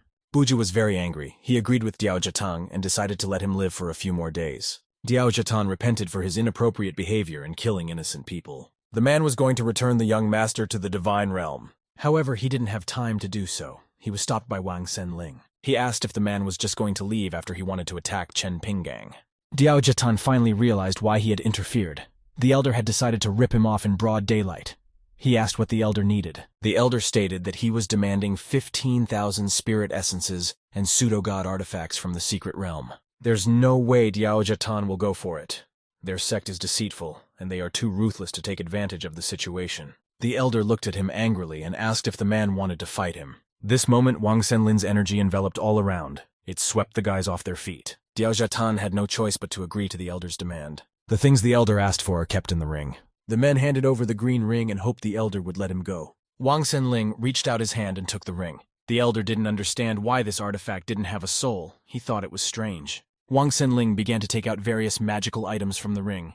Diao Jatan shouted that he didn't have anything else. The man took out a blade from the ring. Perhaps the ring had been in the secret realm too long and his soul had dissipated. Be that as it may, Diao Jatan decided that it was time for him to leave. The elder did not hinder him. The man along with Buju jumped into the portal. Wang Senlin gave the acquired artifacts to Chen Ping'an.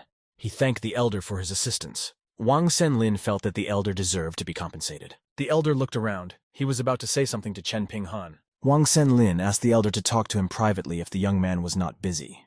Chen Pinggang was free and willing to talk. Buju, along with Diao Jiaqin, moved to a quiet place and stepped out of the portal. Buju was very angry that Chen Pinggang had the advantage again. The man asked the young master not to be angry. This artifact was useless anyway. Buju asked what Diao Jatan means. The pseudo-god artifact is a treasure in a way, and the pavilion master has banned divine artifacts.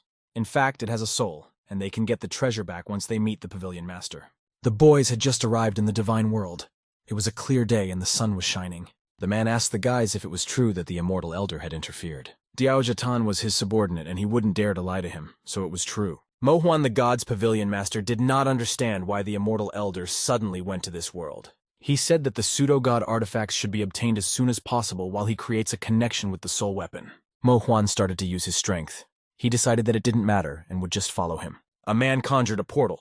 A guy screamed out of it and asked to be saved.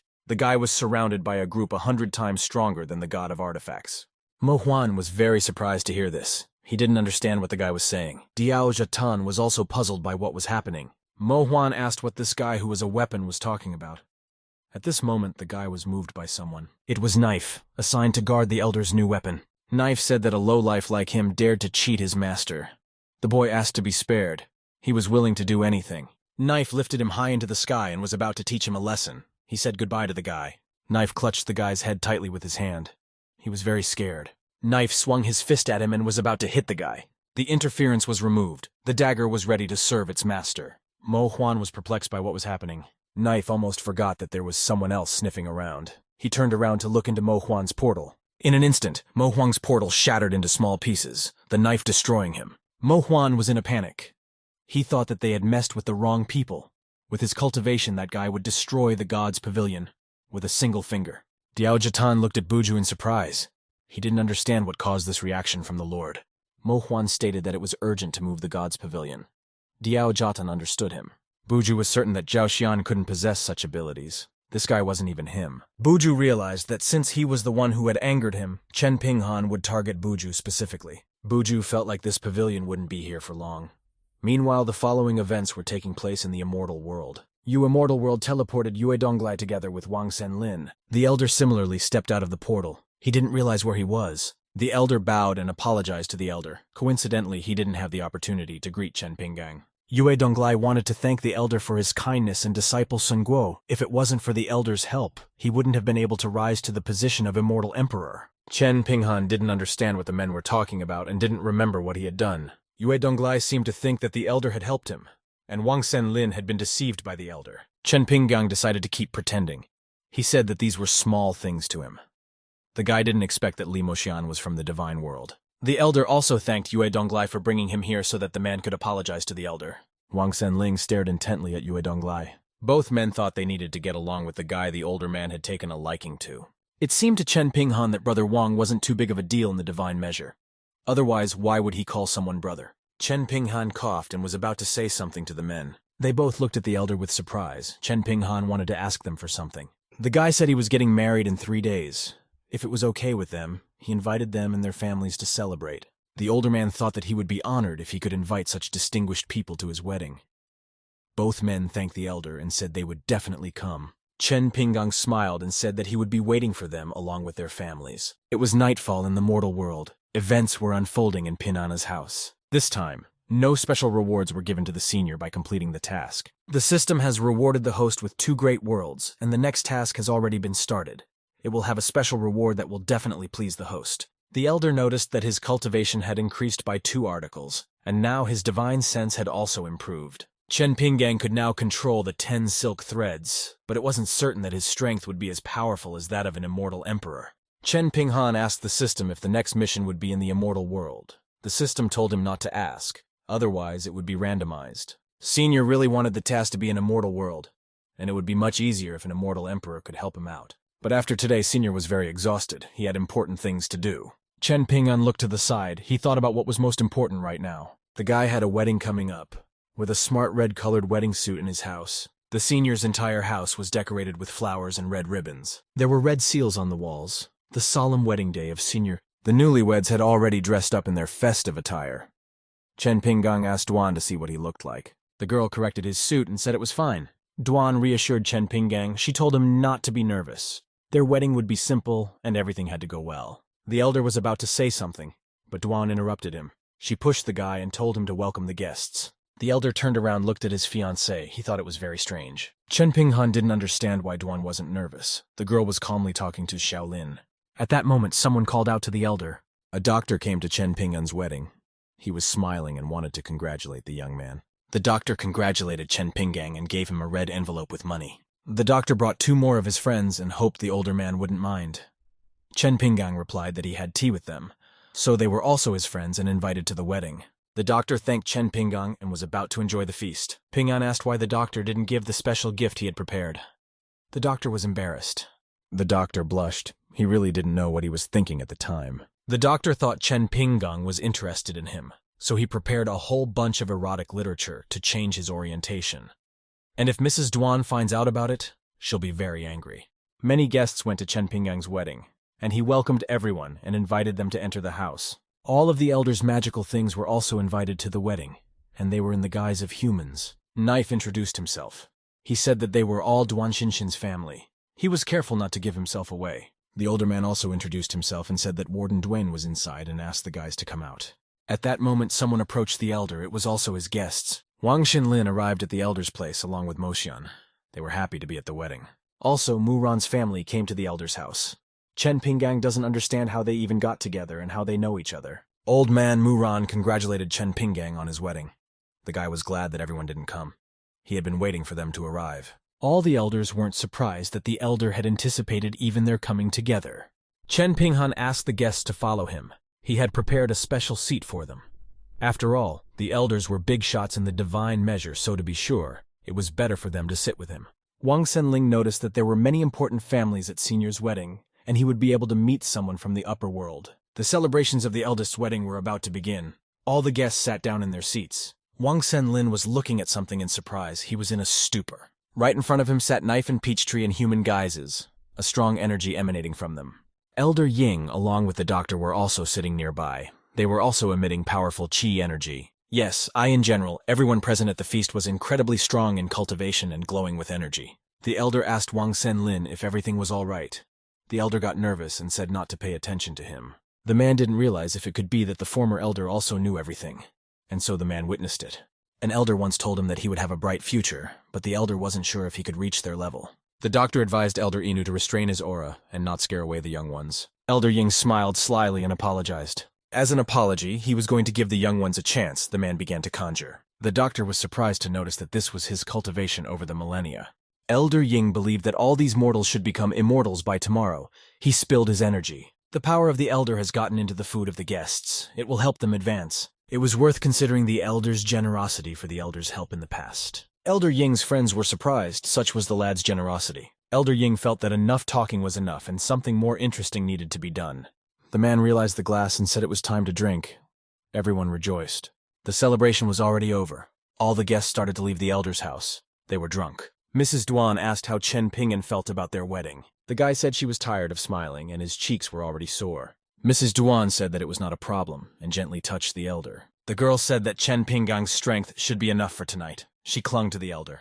And this is the moment in the sky above the senior's house. Something lit up brightly. She said the master was afraid it would disrupt the Lord's great wedding and wouldn't even let him out. It was a wooden sword in human form. The girl descended to the ground. She stated that now that the wedding was over, the knife should fight her. Knife tried to avoid it. Today was the host's lucky day, so not the time for fighting. Sword Mistress said that the knife is always dodging this time. She won't just let go. Knife got uncomfortable and said that the host was in a peculiar situation right now. At that moment, a rooster who was standing awkwardly off to the side caught his attention. The rooster gently took the peach tree by the hand. The rooster suggested that the peach tree should look at the stars with him and they should not distract their host today. The rooster just wanted to get away from those two. He asked the peach tree to help him, and in return, she would get fancy wine. Peach tree stated that she and the rooster are going to look at the stars. The guys need to chat. Sword looked at the other human-shaped objects in surprise. The broom was already drunk. His head was spinning. The kettle was going to take him to the doctor. Knife tried to stop the guys. He didn't want to be alone with the sword. The teapot girl quickly carried the broom away on her shoulder. She also didn't want to deal with this situation. The wooden sword girl took the knife by the shoulder. It seemed to her that the others also agreed that the knife should fight her. The knife has deemed them all traitors, and it looks like he's going to have to do it. Knife decided to tell the girl the whole truth. He recently got a loved one and doesn't want him to think he's bloodthirsty. The girl did not realize who it could be, for Peachtree and the kettle were busy, and there were no women in the neighborhood besides them. Knife stated that it was because he changed his orientation and his little brother. The golden sword is very beautiful. Knife said that although he was weak, his attitude toward life and death was so sweet. The girl was embarrassed. She didn't fully understand what was going on. The girl backed up. The girl exclaimed in horror that her brother was gay. The girl blushed. Knife didn't understand what had caused the girl to react this way. The girl cried and ran away. She would never be able to accept this. Apparently, the knife meant something else, not romantic feelings. He didn't understand what the girl was talking about. Either way, she wouldn't bother him again. And in the meantime, the knife couldn't go home, so he was going to go drinking. At this time, the light in the elder's room was on despite the dark night. Mrs. Duan was in it. She had noticed that the spring nights were terribly short. She asked if Chen Pinggang was going to sit on the chair all night. The guy was very embarrassed. Dwayne got out of bed. She was all aware of the guy's discomfort. Chen Pinghan still didn't dare to take the initiative, so the girl decided to do it. Dwayne walked over to the guy and put a hand on his shoulder. She said it was okay. The girl decided to act first. She approached Chen Pinggang's face. The latter was very embarrassed. Dwayne kissed Chen Pinggang tenderly. The newlyweds were overwhelmed with love. The kisses became more and more intense. The guys couldn't tear themselves away from each other. Their eats merged in a passionate embrace, and they all continued to kiss sitting on the chair. Finally, the guys interrupted. They couldn't breathe from such turbulent emotions. Duan took Chen Pinggang's hand and led the young man behind her. The guy was very confused. He was well aware of what was coming next. Warden Duan said she preferred the bed. The girl smiled. She thought that it would still be more comfortable on the bed. Chen Pinggang became very embarrassed and blushed. It was the next morning after the wedding. Dwayne, Chen Pinggang, and Xiaolin were having breakfast under the peach tree. There was silence at the table. Chen Pinghan was drinking tea. Xiaolin joyfully asked when she could hold her little sister or brother. Boss Duan said that it all depended on Chen Pinggang. The boy choked on his tea and became very embarrassed. Chen Pinggang replied that children shouldn't ask such things and it's adult talk. Chen Pinggang told Duan to also stop talking about such things with Xiaolin. The girl apologized and asked how she could make it up to her. Xiaolin thought it was strange that the food tasted like dog food. Some time passed. The elder's house was quiet and peaceful. The golden sword sat in a spot with the dog. He hadn't slept a wink since yesterday and felt something on the move. The dog yawned and wondered what it could be and who could let the knife boss bully himself. Some time passed. There was no change in Chen Pinggang's house. There was a calm atmosphere. The eldest stayed home for half a month after the wedding, and he decided he'd had enough of hanging around doing nothing. It was time to start a new mission. He selected that option in the system. In an instant, Chen Pinghan teleported over the system to provide him with a new mission. At this time, someone flew across the sky. He wanted to fly into the elder's house. It was a wooden sword girl in her human form. She was happy that finally Duan and Chen Pinggang are finally out of the house. Now the brother knife will follow Chen Pinggang. The girl was looking for the golden sword. She wanted to deal with the situation with it and the knife. The golden sword stood near the peach tree. He was surprised to have such a guest. The golden sword began to transform into its human form. It glowed with energy. The sword became a young boy and said it was him. He wondered what the girl wanted from him. The girl looked at him angrily and asked how dare this trash start a relationship with her brother with a knife. Sword said that the girl is absolutely right, and brother knife is such a strong badass that he's not worth being his little brother. Sword decided not to make the girl jealous. The guy called him his brother with a knife. She got very angry. She screamed, how dare the sword keep praising him. The boy was very frightened. Peachtree sat in her human form. She said he'd better stop or he'd get it from his little sister. She was sitting in a place with a rooster. He said that they couldn't blame him because they hadn't seen what had happened yesterday, and who would have thought that his brother could do such a thing. Peachtree thought that maybe he needed help. Rooster asked if she wanted to make her sister Wooden Sword angry. Peachtree really didn't want this. She was shaking with fear. The rooster reassured her, though the girl is spunky. She can't do anything without her master, and she's unlikely to kill or hurt anyone, so it should be fine. The boys really hoped that the sword would be protected by its owner. They folded their hands and began to pray. Meanwhile, Senior's new assignment was in the Divine World in the Battle Tank Sect. The sect was very beautiful, with tall buildings everywhere. Yet there were not many people. At this moment, a magic power appeared all around. Everything lit up. Chen Ping'an was teleported directly into this force. He looked around in surprise. The guy noticed that there was a high flow of heaven and earth power in this place. It seemed to him that this might be an immortal world. The guy was supposed to pretend to be Hao Wuqi, the master of the Battle Tank Sect. Due to his talent being stuck in the crossing period, he can only travel, but unfortunately recently died. Chen Ping'an thought it looked like the man had been poisoned and wondered if he would have to pretend to be him. Chen Ping'an's mission was to help the Battle Tank Sect rise to the 4th rank. At that moment, someone entered the house of the sect master and wanted to tell the master something. Chen Ping'an stood in the middle of the room. He was in an awkward position and didn't know what to do. The man who entered looked at Chen Ping'an in surprise. He didn't know him. The man yelled that there was an intruder in the house, and he asked what the guy was doing to the owner. Chen Ping'an asked if he said that he just came here, would the man believe him? The one asked how dare this intruder mock his intelligence. The man swung his sword. The elder used his power to defend himself. Energy concentrated in his palm. The man was very surprised to see the lad's power. The Buddha's palm threw the man back into the wall. It was more powerful than ever. The guy stopped using his power. She was able to burn through even the wall. The guy was surprised that the Buddha's palm became so strong if only 10 streams were added. Screams were heard. The man didn't understand why there was an attack in the sect master's room or what was even going on. The elder thought it was worth returning to the mortal world to understand the mission better. The older man did so, returning to his home in the mortal world. There a girl Wooden Sword was beating up a golden sword. She thought that it seems like it wasn't enough to just teach him a lesson. The boy was asking for help. At that moment something appeared behind the girl's back. It seemed to be a portal. The Gummi girl flew away to avoid being seen by her master. An elder emerged from the portal. He had arrived at his home for a better understanding of the mission. The guy was enveloped in energy, standing right in front of the sword. At this moment, Chen Ping'an was called out by someone. The guy looked up in surprise. It was a sword. He ran up to Chen Ping'an and started crying. He was very happy that the guy had returned. Chen Ping'an asked the golden sword what was wrong. He didn't know what to say. The lad said he was all right and asked to call on Tesak, for he had something to ask him. Chen Ping'an replied that if something was wrong, the guy could always turn to him. After all, he would always help. The golden sword replied that it was nothing special. It was just a personal matter. The elder decided to honor the boy's request. He activated his ring and summoned a knife. The older man decided he'd better not get into it. The knife began to morph into its human form. The older man turned around and decided to go about his business. He wished the boys good luck. Sword looked at the knife in surprise. He wanted to ask him something, but didn't know where to start. The sword yelled that the knife had probably said something to the Wooden Sword, that she was now very angry with the guy. Knife felt very uncomfortable. He didn't know how to tell it. Knife just tried to get rid of her by saying he liked the sword and had beautiful eyes and a good heart. Knife told the guy not to worry, because eventually the Wooden Sword would surrender. The boy was shocked. Golden Sword was horrified. He didn't understand why his boss said that. The knife advised him to humble himself and the knife would help him too. Sword cried and asked Knife to find a way to help the guy or he would die. The knife had an idea. He thought about it and decided that the solution was very simple. The guy just had to hide in his master's rings, and the wooden sword wouldn't be able to reach him. At this time, the elder was talking to Madame Duan. They were having a nice conversation off to the side. The golden sword thought it was a great idea. He was going to do exactly that. Sword ran to the older man. He was going to go ask the master. He thanked the knife for his help.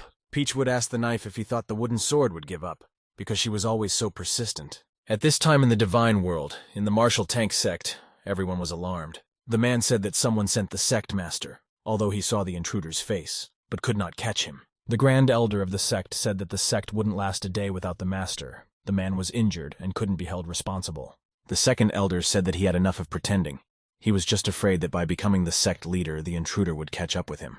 The first elder said pinkly that he wouldn't have sent anyone to their death and the man needs to stop bad-mouthing. The first one jumped up and said that the man would answer for his words.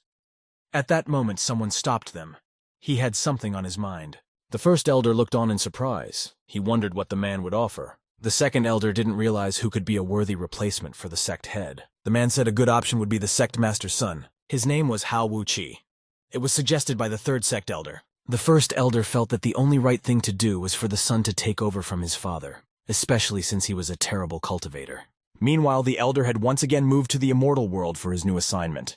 Guy used a disguise mask that allows you to change your appearance. Guy was glad he had this mask. The system customized it to Hao Wu-Chi's appearance. Senior didn't understand why there were so many streams of heaven and earth powers around. He still didn't understand if he was in the divine world. Senior had brought peak immortal weapons with him, or else he would be in trouble. At this moment, Hao Wu-Chi was called out by someone. The elder turned around. It was the second elder. He asked where the guy's communication talisman was and why he didn't answer when the man tried to contact him. Chen Pinghan awkwardly asked if they knew the man. The second elder was surprised that the guy didn't remember him, since he was definitely supposed to know such an important person.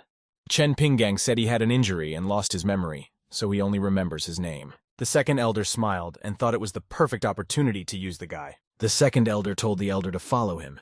He would tell him everything he needed to know. Meanwhile, the Mo family's residence was bustling with activity, for Jatan reported that the masters of the neighboring sects had been replaced by their people, and only the weapon tank sect had not replaced the master because he had died unexpectedly. Mo Huan said that it was fine and worth keeping them. They had suffered a lot of losses due to the relocation, and the guy's job was to surreptitiously increase their influence. Diao Jatan understood everything.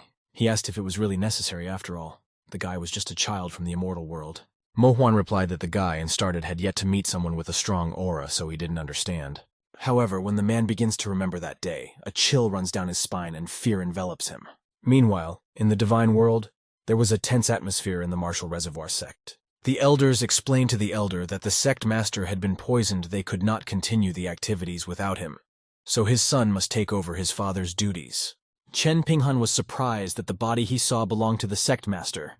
He was just going to use his influence to increase his rank, but now he would have to control the sect.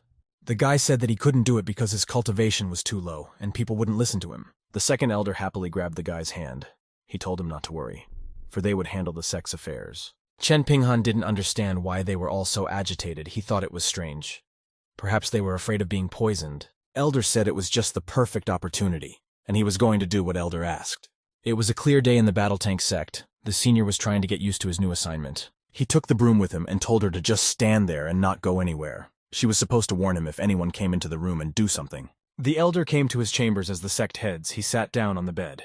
Chen Pinghan thought that it was a good thing that he had pretended to have lost his memory, or else he wouldn't have realized that he was in the divine world. Chen Pinghan didn't expect this spiritual source to be so valuable. He started to use his ring. Even the low-level spiritual sources that Chen Pinggang has are enough to kill for. He didn't understand why this thing inside the spiritual source was like streams of power in heaven and earth.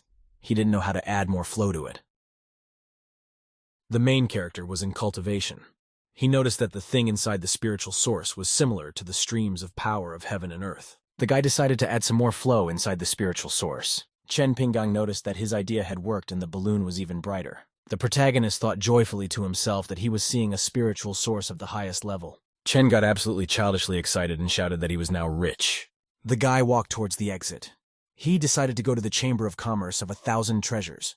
There he needed to buy a treasure to improve his skills. The protagonist found himself in the vast and colorful city of the divine world. Chen thought he felt more comfortable walking down the street with his real face. He realized that no one knew him in this place. The protagonist went to the Chamber of Commerce. He wanted to find something for himself there similar to the immortal spirit tree. At this time, a young warrior was standing nearby. The warrior looked very carefully at the protagonist who passed him. The guy told the pavilion owner that he had just seen someone who looked like an elder. The pavilion master asked in surprise, "Did the guy just now see the master of the mighty spiritual weapon of one strike?" The agitated warrior told his interlocutor that he might have just been mistaken. The guy told the man that as long as they don't get stopped by the host he saw, that means they're off the hook. Chen thought to himself, surprised that he could just see the guy who had previously given him a bunch of treasures. The protagonist stopped and scrutinized around and looked back. Chen didn't see anyone interesting and said to himself that he must have made a mistake. The protagonist decided to go directly to the Chamber of Commerce and buy something for himself before facing his enemies. At this time, there were many people in the trading board of 1,000 treasures. Suddenly, right in the middle of the trading chamber, a young warrior teleported together with the pavilion master. The man glanced to the side and looked unhappily at the teleported guests, after which the man menacingly ran up to the young warrior and shouted at him. The interlocutor asked the young warrior menacingly, "Doesn't he know that you can't teleport into the Chamber of Commerce?" The boy demanded that the elder be brought here, as he had something to offer. The man menacingly and incredulously asked the boy, "Is that guy worth anything?" The young warrior decided to prove his abilities. He activated his skills. A magical glow appeared around the guy. He shouted to the man not to make him repeat himself. At that time there were hurried footsteps. Someone ran down the stairs. A man ran up and knelt down in front of the guy. He apologized for meeting him after a long journey. Yanze was frightened. He told the young warrior that he would fulfill his errand. The guest told Yanze that he has a proposal. They want to discuss it with the Chamber of Commerce. The elder replied to the guest that the Chamber of Commerce was under the leadership of the Eternal God. Suddenly something drew Yangze's attention from the side and he turned around. The elder grudgingly said that for some reason someone was teleporting into the chamber again. Someone's foot appeared out of the teleportation window. The surrounding people looked intently at the new guest. Elder Yanzi of the Chamber of Commerce turned around and saw that someone else had teleported over. The protagonist stepped out of the teleportation window and looked around in surprise. Yanze menacingly reminded the protagonist that you can't teleport into the Chamber of Commerce. After that, the elder menacingly demanded of the guards that they teach the Chenyu a lesson. The guards showed up. They told their boss they'd follow his orders. The protagonist turned to the side and looked intently at the guards who approached. Yanze then turned to his interlocutors and said they would continue. The elder of the Chamber of Commerce heard something unusual and turned back. Yanze saw a young warrior kneeling and begging for forgiveness from the protagonist. Next to him, Mo Huang knelt and asked for Chen's favor. The elder of the Chamber of Commerce was frightened. He realized he'd messed with the wrong person. After that, Yanze knelt down in front of Chen and asked him not to take his words seriously. The protagonist could not understand what was going on. He realized that Wang Chenling had previously said something to his interlocutors to deceive them. The protagonist realized he had a very good opportunity to get something. Looking at the interlocutors bowing to him, Chen remembered that he had already checked the spiritual source. The guy menacingly told the people in front of him that he had spotted the fake spirit weapons. He added that he had spared them only because they were useful to him. Mo Huan joyfully rose from his knees and shouted to the protagonist that he would do anything for him.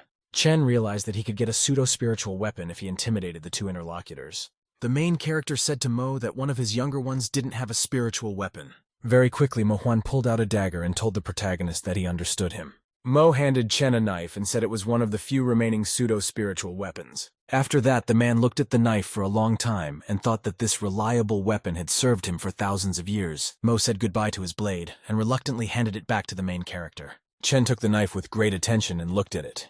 He couldn't understand why the weapon was trembling. At this time, a magical red-haired guy appeared, a spirit from a knife. The spirit from the knife looked at the weapon the protagonist was holding, and it stopped shaking. Chen looked at the knife with surprise and noticed that the weapon was indeed sensitive. The young warrior Diao paid attention to the aura of the protagonist.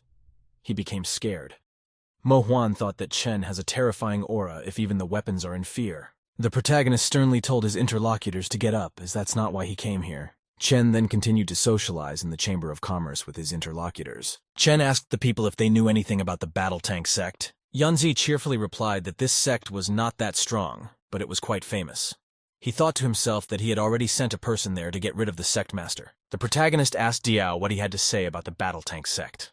The warrior fearfully replied that this sect was weak. Chen thought to himself that the power of the divine appearance was very large. The protagonist then replied to the interlocutor that he would forget his grievances if the Battle Tank sect rose to the 4th rank. Diao and Mo were very happy. They realized that the protagonist would not pursue them. After that, the warriors bowed to the Chen in a friendly manner and promised that they would do their best. The protagonist commanded his interlocutors to disperse, as he still had business to attend to. The warriors bowed in unison and thanked Chen.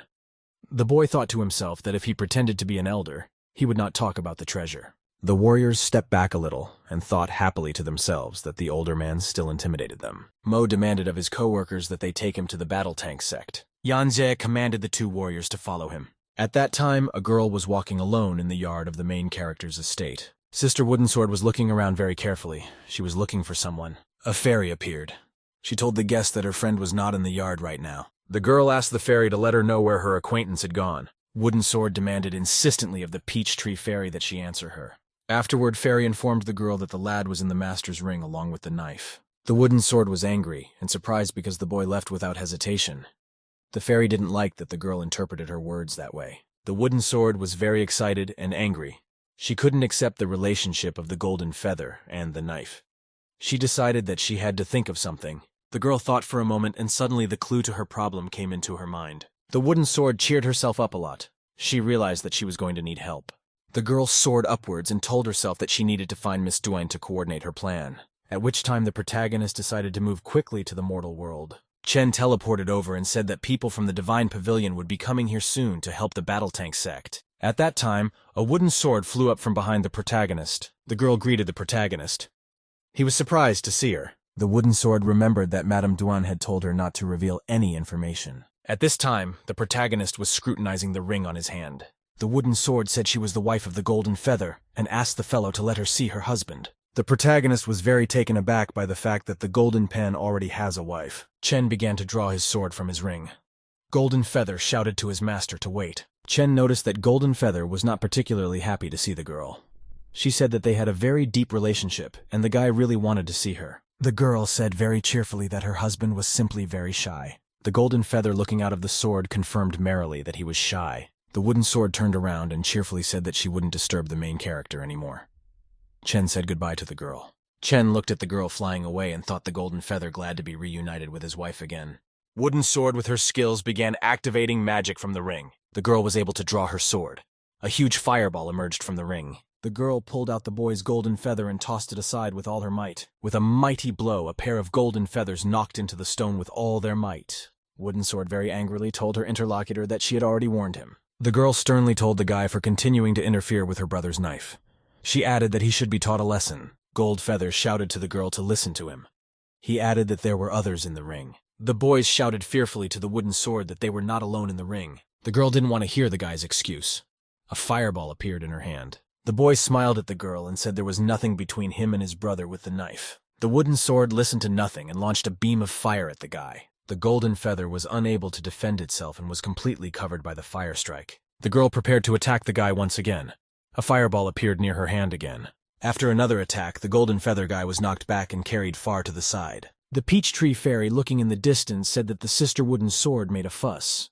She asked the knife if it felt guilty. The knife guy cheerfully said that Golden Peru would benefit from it all, at which time the Golden Feather lay deep at the bottom of a hole he had dug himself. The guy was beaten and exhausted. He couldn't even get up. The girl told the boy menacingly that she was teaching him a simple lesson today. Wooden Sword threatened Golden Peru that if he didn't change, she would find him again. After that, the girl dissolved into a very fiery swirl in the sky. The beaten guy Golden Feather shouted at the knife that he almost died because of it. The beaten guy was walking back to the main character's estate. He was having a hard time walking. The Golden Feather even took a stick so he'd have the strength to keep going. The main character, looking at the guy who passed, thought he didn't even know how immortal weapons could get close. Chen took a closer look and noticed that the guy looked very devastated. Golden Feather said with a pleading tone in his voice that if his wife came next time, that he should keep him out. The main character cheerfully told the guy that they sucked all the energy out of him. The Golden Feather got angry. He shouted to the master that he was pure and innocent. A group of warriors led by Yan Jie arrived in the Divine World in the Battle Tank sect. The arriving guests went around the sect's territory looking for people there. The chief elder appeared.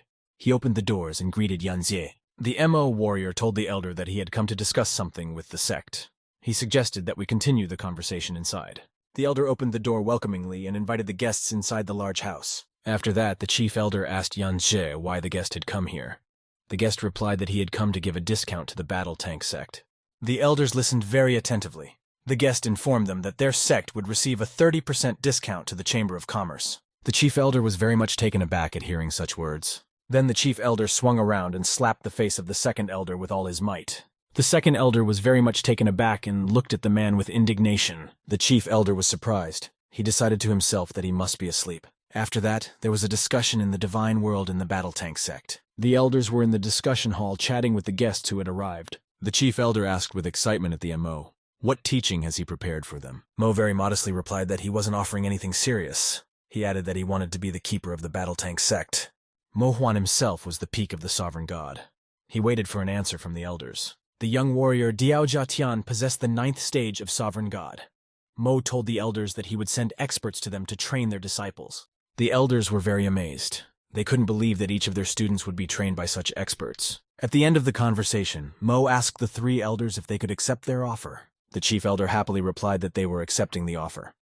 He added that they could not repay as their sect master had recently died. And Mo suggested to his interlocutors that they accept their gifts with an open heart. After that, Mo replied calmly that he absolutely didn't care who the new sect master would be. The chief elder was surprised to hear such words from a guest. He realized that he had an opportunity. The chief elder felt that if he became the sect master, he would have a huge advantage. After that, the man looked closely at the second elder. The chief elder looked at another of his opponents and realized that they would have to fight. With that, the chief elder jumped to his feet from his seat. The man said that Chi's Hao cultivation was very low. For that reason, he couldn't be the sect leader.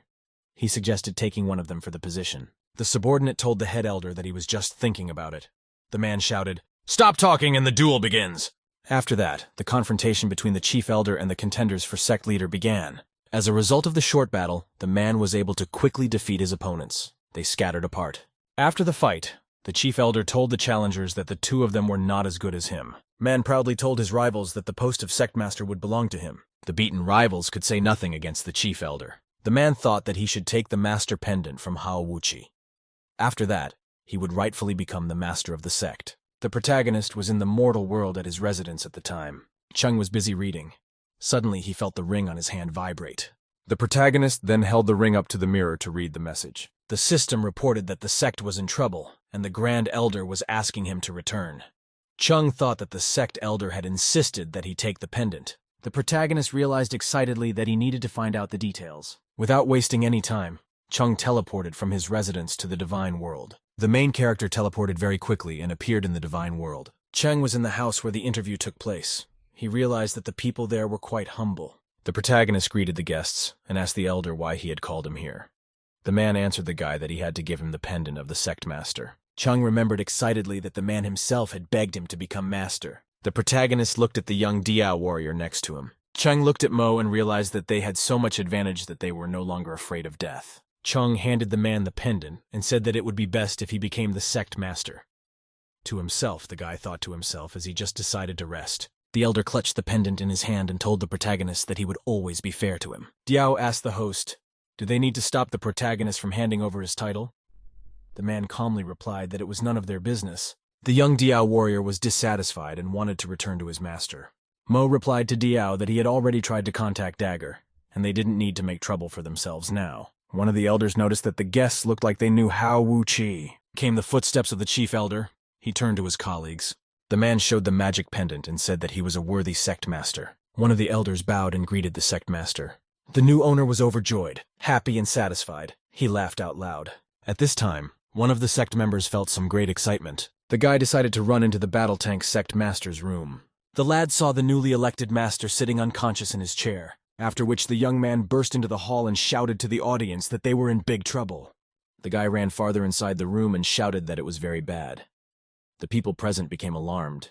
The young man shouted fearfully that something had happened to the sect master. The third elder asked excitedly to the boy to repeat himself. The young man said fearfully that he entered the room and saw the sect master sitting on a chair and his mouth was bleeding. The third elder turned around irritably to the side. He decided to go check it out himself. The man headed to the sect master's room to see what happened. The third elder walked in and saw the new sect master sitting on a chair unconscious. The frightened man extended his hand slowly toward the dead man. The third elder touched the dead man apprehensively to see if he was breathing. The man was amazed and frightened that their new sect leader was already dead. The former chief elder sat motionless in his chair. He was dead. In the battle tank sect, its members were discussing what to do after the demise of their leader. There was an important meeting between the elders in the main building. The third elder, sitting across from the second elder, said that the sect head could have been killed just like their past master. The second elder shouted that the intruder was to blame. He asked angrily, what would they do if it continued like this? The third elder reported that he had already told their guests everything. Afterward, the man excitedly said that there was something he feared more. The third elder was very much taken aback by the reaction of their guests. The man said thoughtfully, Mo and Diao accepted the death of the new sect master very easily. The second elder asked his interlocutor very fearfully what he meant. The third elder reported that Hao Wuqi had given the pendant very easily and the guests knew him. After that, the man said menacingly that it was likely that the elder's death had something to do with Hao Wuqi. In the divine pavilion in the master's lounge, Mo Huang chatted with Diao. Mo was very stunned by the death of the new master of the battle tank sect. He didn't believe that any of their people had done it. Diao reported that the assassin couldn't find the right time to attack until the sect master became the elder. Mo reminded the boy that they had already formed an alliance. He asked why the assassin had not retreated. Diao said that he hired the assassin in secret, and the assassin didn't know he was working for them. Mo asked the guy why he didn't revoke the order. The young warrior replied confused that he had simply forgotten. Mo was very surprised by this answer. The man very angrily told the guy that he was very stupid and was a clown. Diao shouted that they should present the gifts to the elder and beg for forgiveness. Mo Huan hesitated and said judiciously that it should not be done. Mo, sitting at the table, told the guy that it had nothing to do with them. Diao asked fearfully, what would they do if they were accused? Mo said judiciously that the senior examiner must have expected something like this. Diao heard the third elder say that it was all the elder's wish. The man glanced up after pondering and said thoughtfully, Elder truly inscrutable. The protagonist was at home in his residence at the time. Suddenly, the guy heard the girl's wooden sword coming from the side. Chung asked the guest if she had come to see the golden feather. The protagonist held out his sword to the girl joyfully and with a smile. The guest took the sword in her hands with a big smile, pleasure, and joy. The girl thanked the guy and said they'd have a good time with the golden feather. The protagonist saw the girl fly away and disappear into the sky.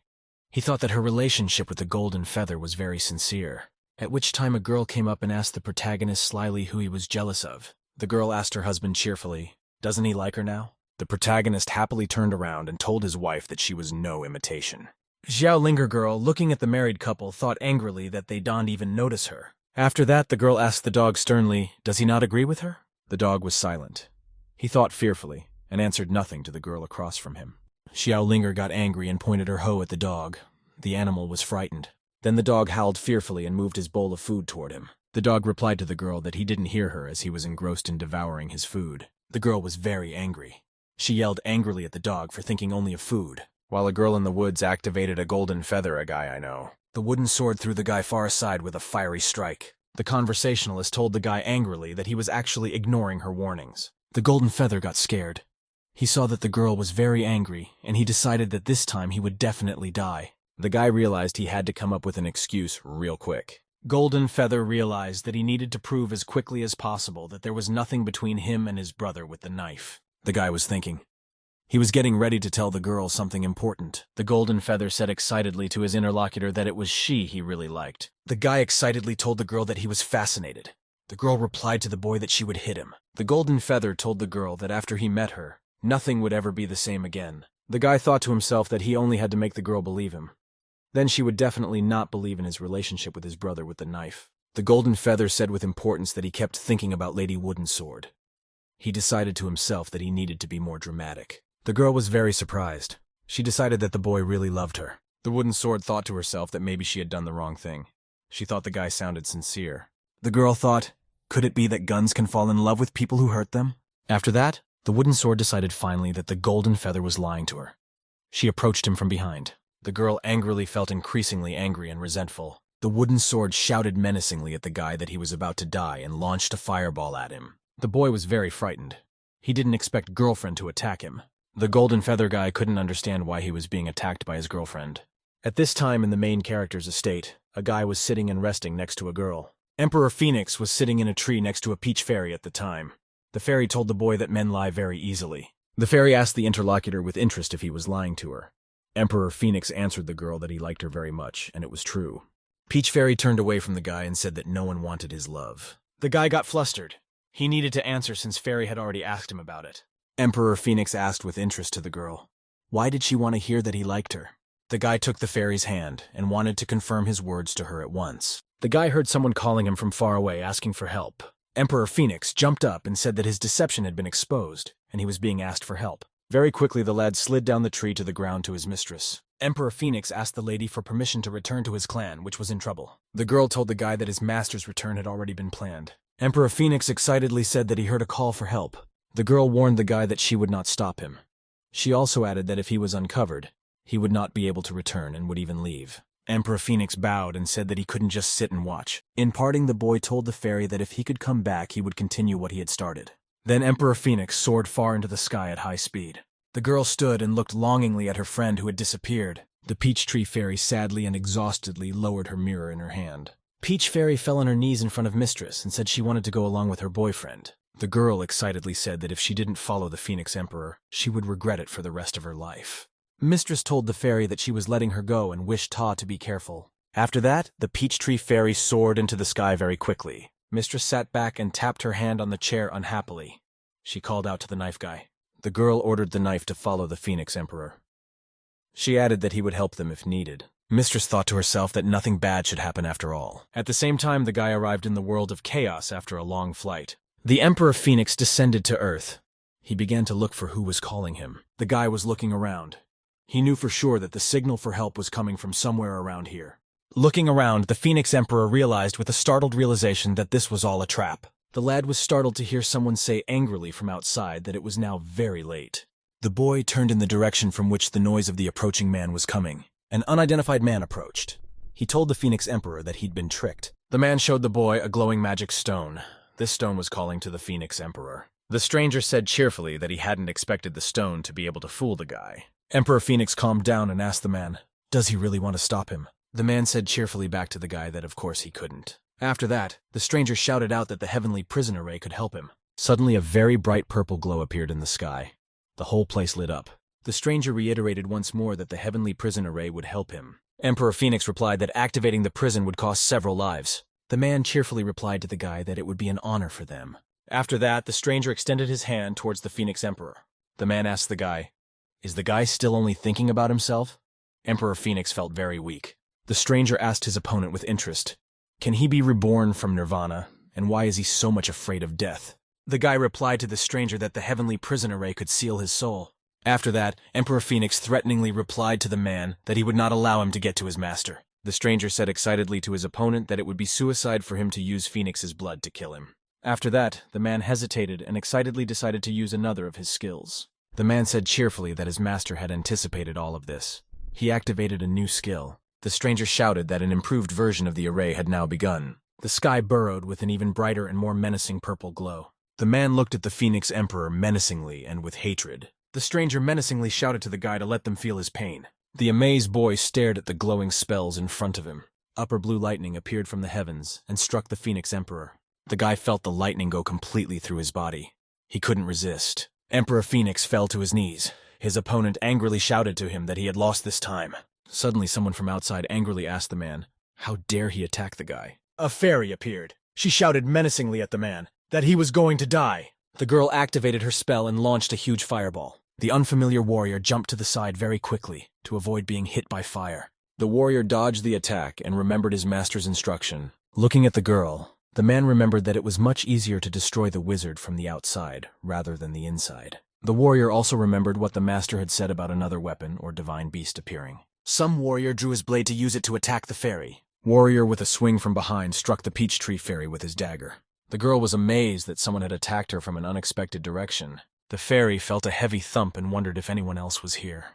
The stabbing was fatal for the girl. Her mouth was bleeding. The exhausted fairy fell to the ground. A guy saw her from the side. He was very frightened. A flustered Emperor Phoenix watched as his girlfriend fell down. The girl was lying on the ground absolutely without any breath or movement. The boy called out in a frightened voice to the peach tree fairy who was lying on the ground. The girl smiled at her friend and said she didn't regret anything. The boy looked at his dying girlfriend with tragic eyes. The girl reached out to her friend and said she couldn't save him. The guy and his girlfriend clasped hands tightly together, lying on the earth. Emperor Phoenix was already lying unconscious. Life had completely left him. Before she died, the fairy whispered that they would still be together in the end. The beautiful face of the dead girl had a deathly smile on it. Magical green branches appeared next to the dead couple's bodies. Suddenly, a pillar of a huge green plant appeared from the sky. The man was very frightened. He realized things hadn't gone according to plan. The man snapped out of his seat and ran. He shouted that the array of the heavenly prison would not hold. After that, the warrior sat down on the ground and started to activate some spells. The knife guy was watching him from above. Knife thought happily to himself that he was finally getting a good chance. The man saw a huge fire jet flying around him in the sky. The jet enveloped the warrior from all sides and he couldn't fight it off. The knife was watching carefully. He decided to approach his dead friends. There were still bright lightning bolts flying around the tree. The fairy began to gradually pass into herself and stood up. The knife gave the girl's hand and asked her cheerfully if she was okay. At the same time, Emperor Phoenix fully awoke. He turned to the knife. The guy looked happily at his girlfriend and said he really loved her. The fairy replied to her friend that she was fine with it. The knife said there was no time to flirt and they needed to get out of here.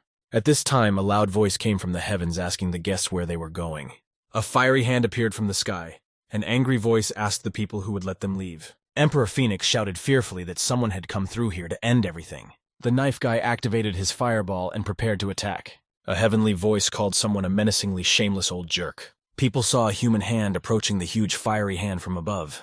At this time in the world of chaos, some man was sitting in his manor. A hand appeared and someone shouted to the seated man that he would be made to pay 100-fold. The man was very much startled and agitated. He could not answer anything. In the mortal world, the mistress continued to attend to her household chores in the house. The girl put the chicken in the nest and said that the rooster had turned into a little yellow bird.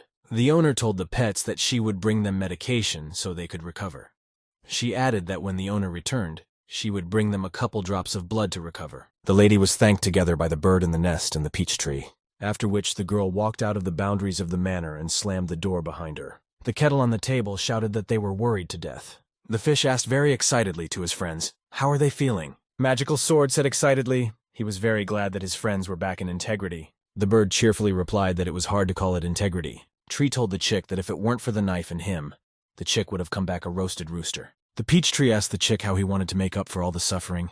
The guy suggested good wine. The peach tree fairy replied angrily that such compensation would not be enough for her. The chick told his girlfriend that he would tell her interesting stories about the goldfish. The fairy angrily rattled the branches of the tree and shouted to her friend that he was crazy. The fairy asked if her friend would tell her that he wanted to marry her. The chick was very much taken aback and excited by such a question from his girlfriend. Thereupon, the chick rushed with all his might to the tree and clutched at it with his wings. The friend said cheerfully to the fairy that he was certainly going. He added that after they had recovered and transformed, they would ask the master's permission. The peach tree fairy was silent and answered nothing to her friend. The goldfish said angrily, looking at the bird in the tree, that they are bloody lovebirds. The teapot also looked unhappily at the fairy and her friend, but remained silent. Chen Pegan, after his long wanderings, decided to return to his home. The guy teleported from another world and showed up at his estate. Chen thought to himself in surprise that he could have been in the shoes of the deceased leader of the battle tank sect. The main character said to himself that he had been able to find many spirit trees in the immortal world in the past few days. The boy took the crystal out of his pocket. He realized that he now controlled the power and flows of heaven and earth. The protagonist sat down on his bed and decided to get some exercise. Chen Pinggang closed his eyes and went into a very deep meditation. The main character in a cultivation state started counting the number of streams. Chen accurately counted that he could control 14 streams already. The protagonist decided to return to the divine world and test his strength near the mountain. The protagonist opened the door and prepared to leave the room. In the next room, the guy saw his wife turning to him. Chen saw his beloved sitting at the table reading something. The girl showed the guy a bag and a needle and asked that he drop a drop of his blood in there as her family tradition. The wife handed her husband a sackcloth and said she wanted to be with him for a very long time. The protagonist agreed to his lover's request and pricked his finger with a needle. Chen then dripped a few drops of his blood onto the pouch his wife was holding. The first drop of blood fell from the top of the pouch and a golden glow appeared around it. Then the blood droplets were absorbed completely and without trace into the bag. The girl was overjoyed because her plan had come to fruition. The wife thanked her husband fervently and told him cheerfully that she would go and hang up the sackcloth. At this time, a girl wooden sword appeared from the sky and addressed the elder. The girl landed after flying overhead and approached the main character. Chen asked the guest if she had come for the golden feather. The girl smiled and said she had. The boy held out the sword with a smile to the guest. The girl thanked him. The girl wooden sword immediately flew far from the city into the forest. The girlfriend told the scared guy that last time he couldn't shut up, and now they'd sorted out. The golden feather realized that he had a bad act last time, and the girl didn't believe him. The guy realized that this time he needed to act completely realistic as a lover. The golden feather inspiredly told his girlfriend that he had been waiting for her and that she could torture him. The girlfriend was very much taken aback by what her interlocutor told her. The Golden Feather replied inspiredly that he liked the girl so much that he would be happy even if she tortured him. The boy, looking inspirationally at his girlfriend, told her not to feel sorry for him at all. The Wooden Sword calmly replied to her friend that everything he says is very stupid. Fire appeared in her hands. The girl angrily shouted to her frightened friend to repeat everything to her after the beating. Then the girlfriend attacked the boy with all her might with fire. Golden Feather sat among the burnt trees. He was badly hurt. The boy told his girlfriend that he feels good when he thinks she's the one doing it to him. The Golden Feather rose to his feet and headed for his girlfriend. The boy gave his rival an inspired look and said she could go on. The Wooden Sword staggered with such a reaction from the boy to her beating. The girl decided to leave. She turned and ran away. The girl screamed, telling the guy she was letting him go for the day. The Golden Feather excitedly asked the flying girl not to leave. The guy was pleased. He realized that he would clear his relationship with the knife and scare the girl away from him. And then the Golden Feather flew upwards. He decided he needed to go back and celebrate. The boy of the Golden Feather himself was on the large estate of the protagonist. The lad was happily explaining to the Smolka his original and competent act with the girl. At the side, a knife and a fairy watched the conversation between the boy and the dog. Peachwood said with a smile that the Wooden Sword sis would not be so easily fooled. The knife said, "Let the boy Golden Feather rejoice for now. When the girl realizes she's been tricked, it won't be good for the boy." The fairy said that Golden Feather was very lucky to have a brother knife. The next morning, the protagonist was about to leave his estate. Chen told Shinshin that he was leaving and would be back late. For himself, he wanted to find a mountain to test his strength. The girl called out to the boy. She really didn't want to stay by herself. Sis grabbed the protagonist's arm and started yelling that she wanted to go with him too. Chen replied to the girl that he couldn't take her as he also had things to do. The girl pleaded. She yelled to the guy that she wanted to go too and wouldn't bother him. The main character's wife knew that Chen was going to the divine world. If she met a random father there, she would be reluctant to talk to him. Afterward, the girl told Chen to take the girl to play with him. She has nothing to do at home. The main character thought to himself that he had brought back a lot of treasure, so it shouldn't be dangerous. Chen told Sis Xiaolinger strictly that she should behave herself. The girl was very much pleased. The protagonist and the girl teleported to the divine world. A guy and a girl were flying down from the sky. They noticed something unusual in the distance. Chen noticed a bright and purple glow near Mount Bright and Purple. He thought that this time he had spent a few points to go somewhere else. Suddenly, from afar, a bright violet ray headed towards the protagonist. It almost hit Xiaolinger. After the beam hit the ground, there was a huge fire all around. The guy asked Sis Xiao fearfully if she was okay. The girl said she was fine. The protagonist looked carefully into the distance. He noticed something interesting. Chen saw a warrior swinging his sword in the sky in flight to strike his opponent. Two warriors were fighting in the sky. There was a huge bright glow around them. The protagonist saw that the warriors fought mercilessly, and none of them wanted to retreat. Chen said grudgingly that warriors have no public ethics.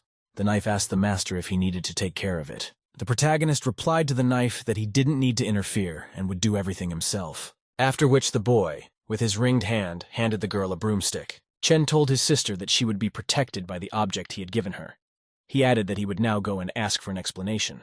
The protagonist headed in flight toward the place where the two warriors were fighting.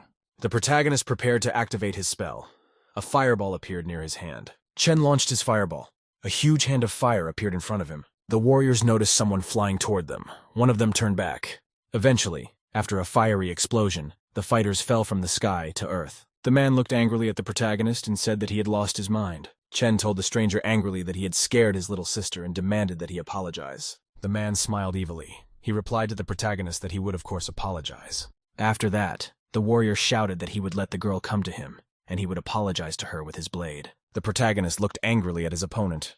The man prepared to attack him. Chen angrily interrogated the unfamiliar warrior. What did he just say to him? Chen was hovering in the air in front of his opponent, and realized he had to attack. The warrior shouted unhappily that the protagonist dared to interfere in his battle. The man then shouted that Chen would have to pay with his own life. The protagonist prepared to attack. A fireball appeared near his hand. Chen launched a fire spell against his opponent. A huge flaming hand appeared. The man saw a burning hand in front of him that was coming straight at him. The stranger couldn't defend himself, and he didn't expect such a spell to be used against him. A huge fire hand grabbed the warrior and pulled him down sharply. The protagonist noticed that the strange man had disappeared, and that he was completely absorbed in the spell. The other stranger was frightened. He looked surprised at what had happened to his opponent. The man saw that the warrior had been thrown out of the sky. He fell to the ground and was completely burned up. The protagonist looked at the other stranger and asked, "What does he want?" He asked the warrior sternly and threateningly if he also wanted to kill him. The man smiled fearfully and said that there was no way he would have dared. The protagonist turned around and told his new acquaintance to follow him. Then Chen flew through the sky. He was on his way to his sister Xiaolinger. His new acquaintance flew after him. After a long flight, the protagonist landed on the ground in the forest. The man was very much surprised when he saw the Xiaolinger girl. The main character was having fun chatting with his little sister. She was standing next to him. The man was surprised to notice that the girl was holding a broom with a special aura. The warrior sensed that there were countless divine weapons hidden within the broomstick. The protagonist turned around and asked the stranger sternly, "Why isn't the one on his knees asking for forgiveness?" The man immediately flipped out. He realized abruptly that he needed to apologize. The stranger bowed and shouted that the lad and lass should be magnanimous enough to ask him. Xiaolinger girl grabbed from the side of the protagonist by his clothes. The sister told Chen to let the stranger go. The guy said he would. The protagonist glared angrily at the man and yelled at him to get lost. The warrior looked happily at the lad and thanked him for his kindness, after which the man bowed and prepared to make his escape as quickly as possible. Faster than lightning, the stranger snapped and ran away. He shouted he was leaving. Warrior very quickly jumped up from the ground and flew high and far across the sky. Flying off to a safe distance, the man thought fearfully to himself that he thought he wouldn't survive. Looking around, the man saw that something had happened to his world. The warrior, looking at the lilac glow, realized that someone had torn up to the peak divine king. Man rejoiced that today his enemy died and also his world broke through. The warrior remembered the main character he thought of as an elder. The man thought to himself that the elder might have given him an opportunity. The protagonist flew to the divine world with his little sister. On the street, a girl and her boyfriend were looking for a helper to catch a blue thunder tiger in the mountains. There were many people walking around. Chen came up behind the guy who was standing with the placard and addressed him. The main character said he wanted to join, and reported that his powers reach into the spiritual divine world. The guy looked at Chen carefully and said, he looked like he was in transition. After that, the young man looked at the cheerful Xiaolinger and said that she was going along with the main character. Chen told his interlocutors that he would not have spoken to them if he had not had enough strength. The protagonist looked at his little sister and added that he would take care of Xiaolinger. The lad replied excitedly that they were going up the mountain for no picnic at all. The girl hugged her friend and said conciliatingly that they were ready to talk things over. The girl and her acquaintance went back to the building to talk. A very persistent girl offered to take their new acquaintances with her. The guy replied that he didn't agree and added that the main character didn't even show his cultivation.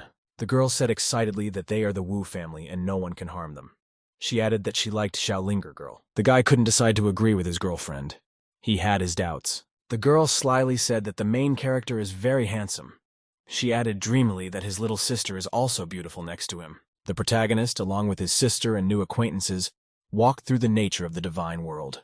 The girl was walking in front next to Xiaolinger, followed by the protagonist and his boyfriend. Chen looked forward and thought to himself happily that he had not taken Xiaolinger with him for nothing. The protagonist told his new friend to tell him more about the local monsters and beasts. The young man was very much frightened and worried after such a request. Chen called his friend Brother Wu and looked at him questioningly. The main character, looking at a guy he knew, decided he was very absent-minded. Chen decided to himself that he would not distract his new acquaintance. The main character decided to go and ask Mistress Wu about everything. The guy called him sharply. Wu's brother shouted at Chen to stay away from his sister. The main character cheerfully asked the guy, what was he just talking about? The brother had already calmed down and answered his companion to forget. The guy reported that their family is one of the strongest in the city.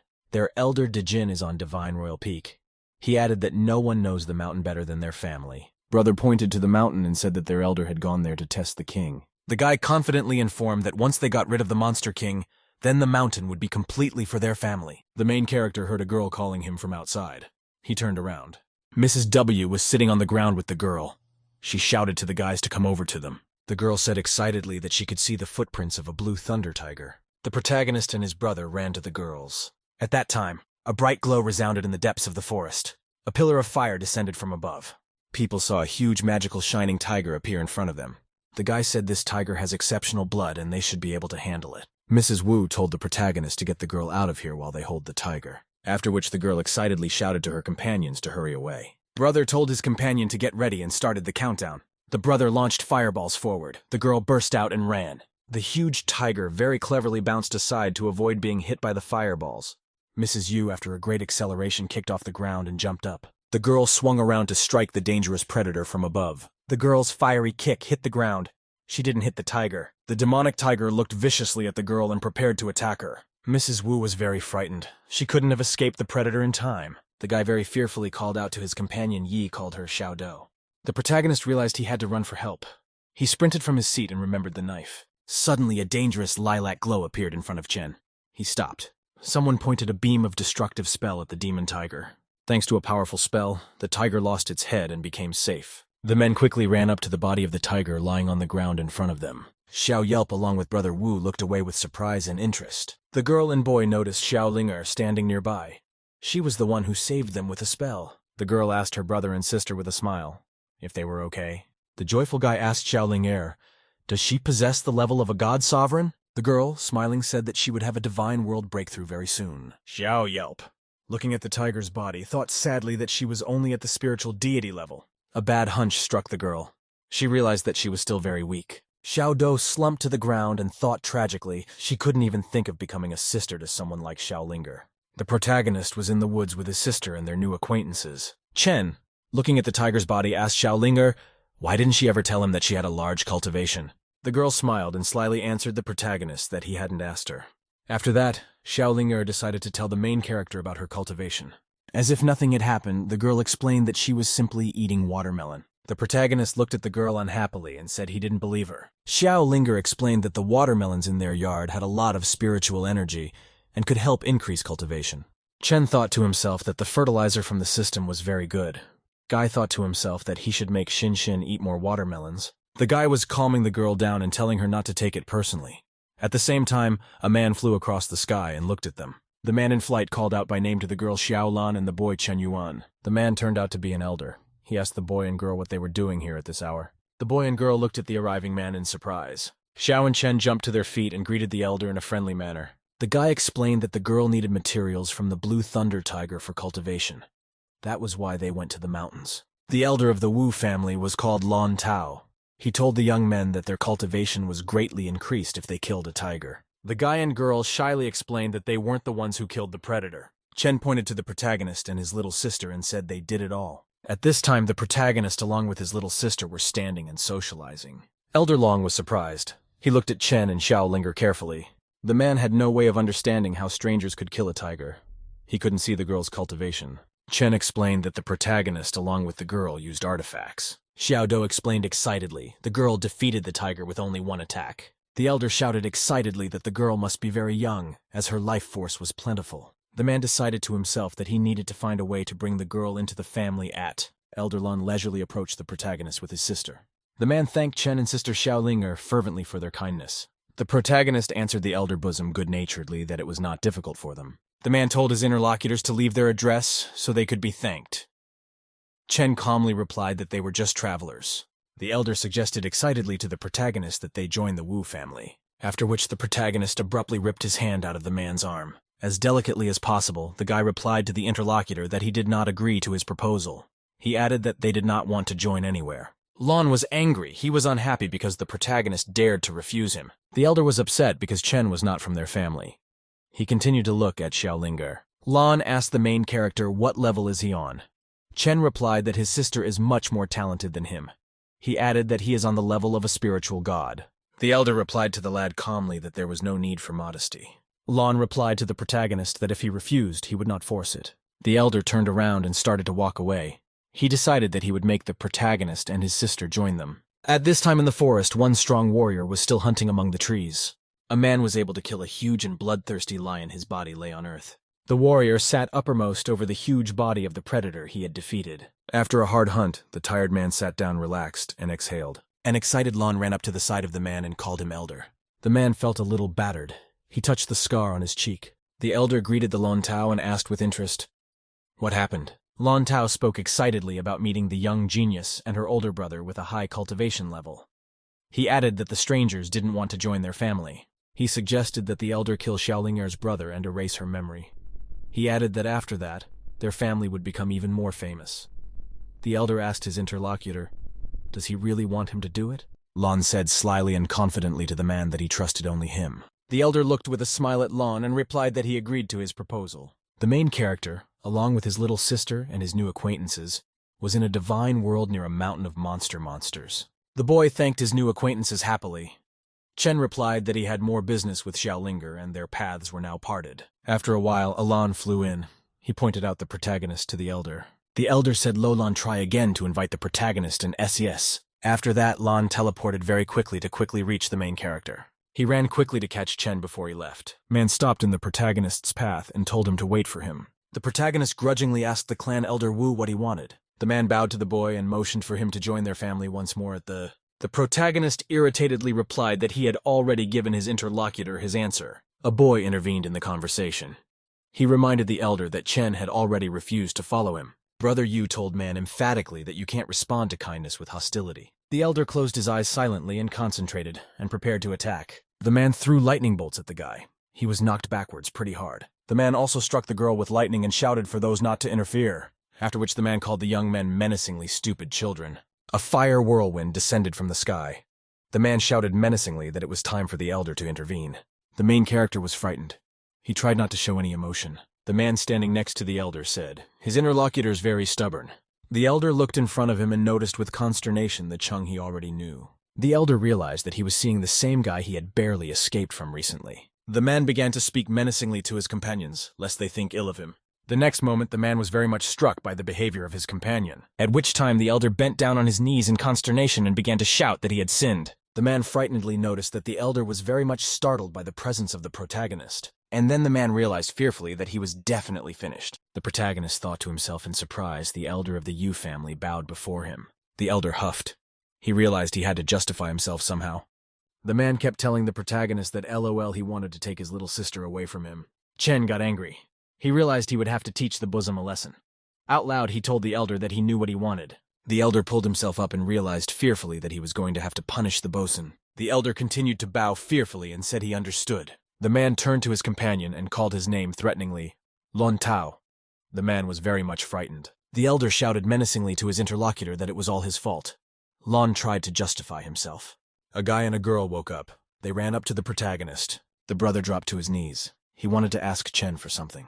The guy scared asked the protagonist to pardon the elder for their sake. Chen was surprised. He asked the boy and girl, why do they want to do this? After a short pause, the protagonist said calmly that he would pardon the man. Lon Tao frightenedly slumped down in a bow and thanked the protagonist for his kindness. The man said menacingly that Lon Tao would no longer be a clan elder. His further punishment would be discussed upon his return. Man, looking at the guy and the girl, thought they intervened to save a life, Lol Tao. And the main character even listened to them. Then the elder told the boy Don Yuan that he would be the new elder of the Wu family from now on. The boy was very much surprised and delighted. It was a pleasant assignment for him. The man asked the protagonist what he thought about it. Chen replied that he allowed it. The protagonist prepared to leave. He told his interlocutors that they had already made up their minds. After that, Chen told his acquaintances to behave themselves and soared into the sky. The elder, together with the boy and the girl, thought to themselves admiringly that the protagonist was very generous. Protagonist. After a long journey, the protagonist has returned to his mortal world. Cheng asks his Xiaolinger to cut and serve him watermelon. The girl was surprised at the request. After that, the girl turned around and told the guy she would honor his request. The protagonist saw his wife Xin Xin nearby and turned to her. Chen told the girl who was leaving to come back soon as they would be eating watermelon. The girl smilingly replied to her husband that she had already had a snack and wasn't hungry at all. The protagonist grabbed his lover's hand excitedly. Chen said excitedly to the girl, Xiaolinger was able to improve her cultivation just by eating watermelon. The main character led his wife by the hand. He said that he would find a way of longevity, so that they could be together longer. The girl was very much taken aback by such words. She thought over the fact that she could be longer together with Chen. The wife slyly thought to herself that her husband was very foolish. Xiaolinger sliced a watermelon. The main character suggested his wife to taste it. Chen told his wife Xin Xin persuasively that she could eat a whole bowl of watermelons. The girl thought disappointedly to herself that this was going to happen. Late at night, darkness descended over the estate. The boy, Golden Feather, and the knife went out into the courtyard. The boy shouted joyfully that his sister's wooden sword didn't come for him, and now he was free. The Golden Feather turned to Brother Knife, who was sitting next to the tree. The boy cheerfully told his interlocutor that he was entirely free from his accusations. Golden Feather cheerfully wanted to tell his friend what it takes to curb a woman. Someone's hand laid a golden feather on the guy's shoulder. The girl asked menacingly, "What is needed?" The girl threateningly told the boy that he was very energetic. The boy begged for help from the peach tree. Then the girl pulled the boy behind her and said menacingly that she had something to say to him. The Golden Feather asked the knife for help. The knife boy bowed and said that the master would protect the Golden Feather boy. The Golden Feather boy found himself in the forest at night with his companion. The guy thought to himself that the girl hadn't attacked him yet. He figured it was a new way of torture. The frightened boy asked his little sister, what did she want to talk about? The girl said that she bullied the guy a lot, and for that reason he could curse her. The guy yelled that there was no way he would have done that. The girlfriend sadly replied that the knife brother told her everything just to get her off his back. The girl told her friend that she had realized her mistakes and shouldn't have taken it out on him. Golden Feather asked fearfully, why was she telling him that? The girl smiled happily at the boy and told him she wouldn't bother him again. Golden Feather was very happy when he heard such words. He couldn't even believe it. In parting, the girl shouted that she would be back in 2 days to apologize and make up for everything. The boy thought to himself that it must be good for him that the girlfriend would not disturb him again. Upon thinking about it, the Golden Feather realized that he felt a very strong emptiness. The guy felt that he would be very bored and lonely without his girlfriend. The boy Golden Feather returned to the protagonist's large estate. Knife noticed that the boy was sitting sad in the corner. He remembered that the boy hadn't been beaten, but he looked even worse than usual. A rooster sitting in a tree told the knife that a loner can't know anything. Then the rooster told the knife that the guy had a crush on the wooden sword sis. The knife got angry when he heard such words. He yelled that Golden Feather was not a masochist like the rooster. The knife guy said proudly that Golden Feather looked like him, and that he would never fall in love with someone for nothing. At which time the boy sat quietly and very sadly under a tree. The Golden Feather said in a sad voice that for him the life of a sword was very boring. The boy told his surprised brother with a knife that the girl would beat him up again if he told her about their relationship. The knife guy was very impressed that his friend could actually fall in love. The Golden Feather told his friend that he couldn't exactly understand the meaning of the word love. Boy said in a romantic voice that when his girlfriend is angry, she's really nice. Knife guy was very annoyed and pissed off by this behavior of his friend. After that, the knife noticed with consternation as the girl's wooden sword began to return. The guy thought very grudgingly that the girl was at it again. The knife shouted to his friend that they would talk about it later, and told him to hide. At that time, a girl flew across the sky. Knife shoved the guy's gold feather hands back with a startled shove to make him disappear. The guy vanished very quickly. The knife decided to wait and meet the girl. The guy started running in circles around the estate and waving his arms to the sides. Suddenly the guy saw something on the side of the yard and got really excited. Knife heard someone in a very calm voice greet the sister wooden sword. The Golden Feather guy yelled to the girl that they hadn't seen each other in a while. The knife was watching. Looking closely, the knife saw the boy take a rose flower and go to meet the girl. The boy was very much amazed at the change in his quiet friend. At that time, a girl came running up with a wooden sword. She brought something. The girl brought the guy a box and told him that she had brought him compensation and he could no longer pretend to be in love. The Golden Feather dropped the flower out of excitement. He asked his girlfriend to listen to him. The girl handed the box to her friend and said that there was a spiritual metal stone inside. It was supposed to help the boy with cultivation. Golden Feather wanted to say something else to his acquaintance. The girlfriend didn't listen to him and said she had something else to say. The girl said dreamily that she would accompany the master to the chaos world. She added that she wanted to say goodbye to everyone. Golden Feather would be very scared. All the creatures living in the courtyard said goodbye to the girl's wooden sword. The knife guy told the girlfriend to contact them if she needed help. The girl thanked for the concern and said she would be careful. The girl prepared to leave. She told her companions to take care of themselves. At which time the Golden Feather guy took off and ran up to his girlfriend. The guy grabbed the girl by her clothes and yelled excitedly for her to wait for him. The boy couldn't hold his familiar girl and merely ripped off the edge of her clothes. The girlfriend turned to the guy in surprise and asked him what was wrong. The boy sincerely told his girlfriend that he wasn't pretending. Golden Feather slipped the box to the girl and said he only wanted to be with her. The guy gave his girlfriend the box back and said he didn't want it. He asked that she give him a chance to get it. The wooden sword girl was very much astonished. She was silent and held the box in her hands. Whereupon the girl angrily began to beat her friend with the box and asked menacingly, "Who gave him the right to choose?" The girlfriend gave the guy the box back and said she wouldn't take it back for anything. The Golden Feather asked excitedly to the girl, would she let him have her? The girl didn't say anything to her friend. She got ready to fly away. After a long pause, the girlfriend told the guy what she would think if he had the strength to overpower her. The Golden Feather cheerfully told the girl that he would have improvement in a month. The girl flew up into the sky and shouted to her friend that she'd look. The guy waved after her. After that, the Golden Feather turned around and ran at full speed towards the knife. At this time, the knife guy was staring in amazement at the girl flying away. The Golden Feather asked his friend in amazement, "What was that face?" Knife asked sternly by a surprised friend if he was afraid of being rejected. Golden Feather said that his girlfriend never would have been so cruel. Knife said with admiration to his friend that he was really amazing. On a bright, bright day, the main character prepared to leave. He decided to say goodbye. Chung said before Shin left that he wanted to leave.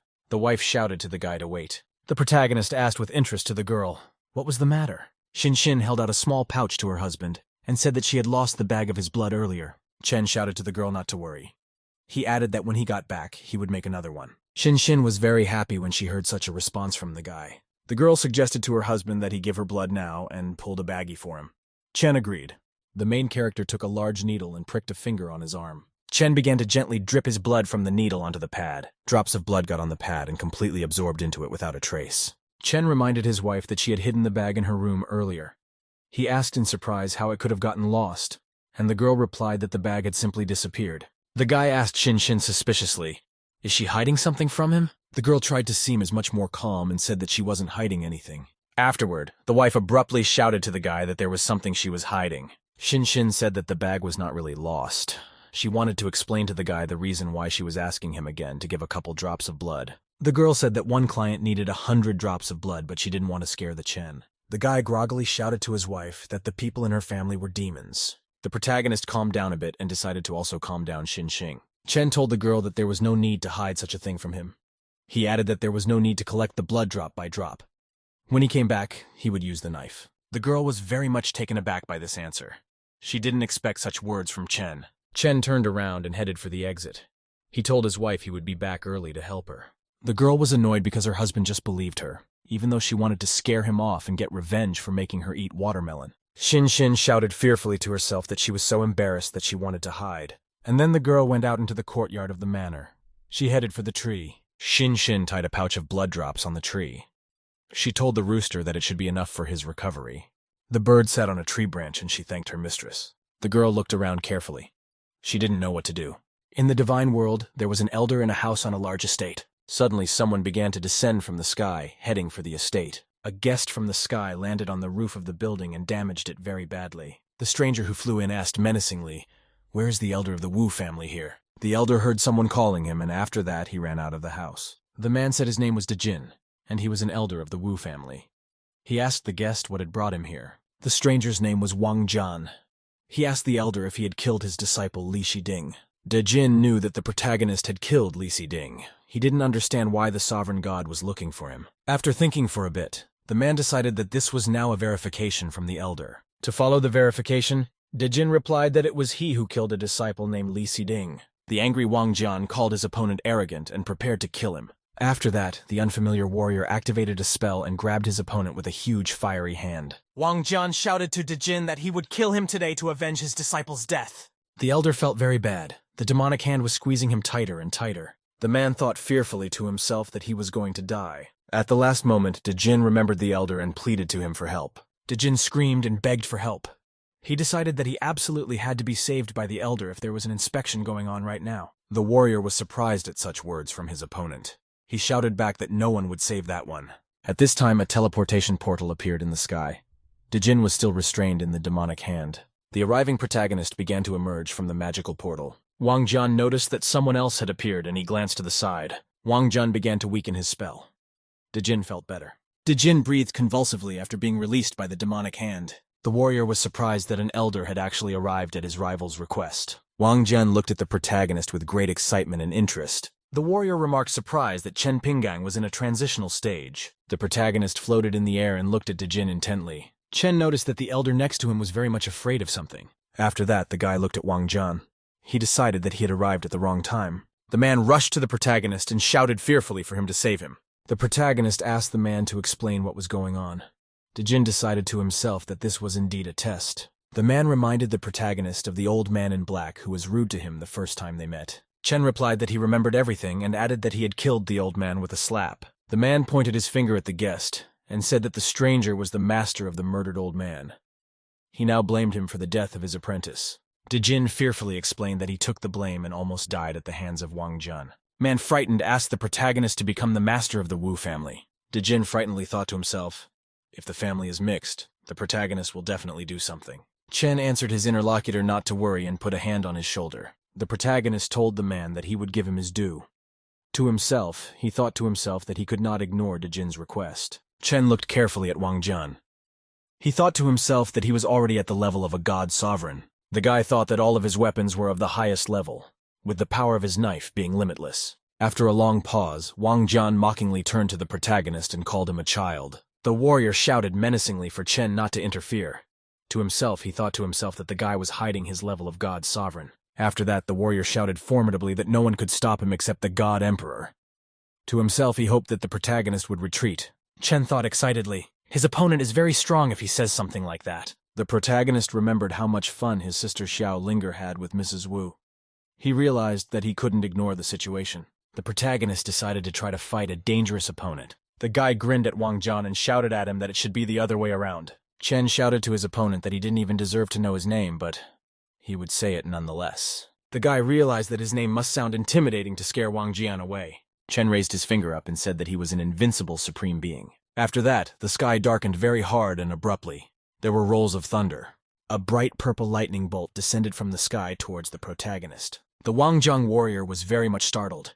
He fell silent and stared at his opponent. Elder Dejin was also very much surprised. He stared at Chen in astonishment. Wang Jiang, looking at the dark sky, thought that the rolling of thunder in that split second was chaotic. The main character said that the divine world is very weak and can't bear his name. Chen told his rival that the problems of the Wu family would now be in his hands.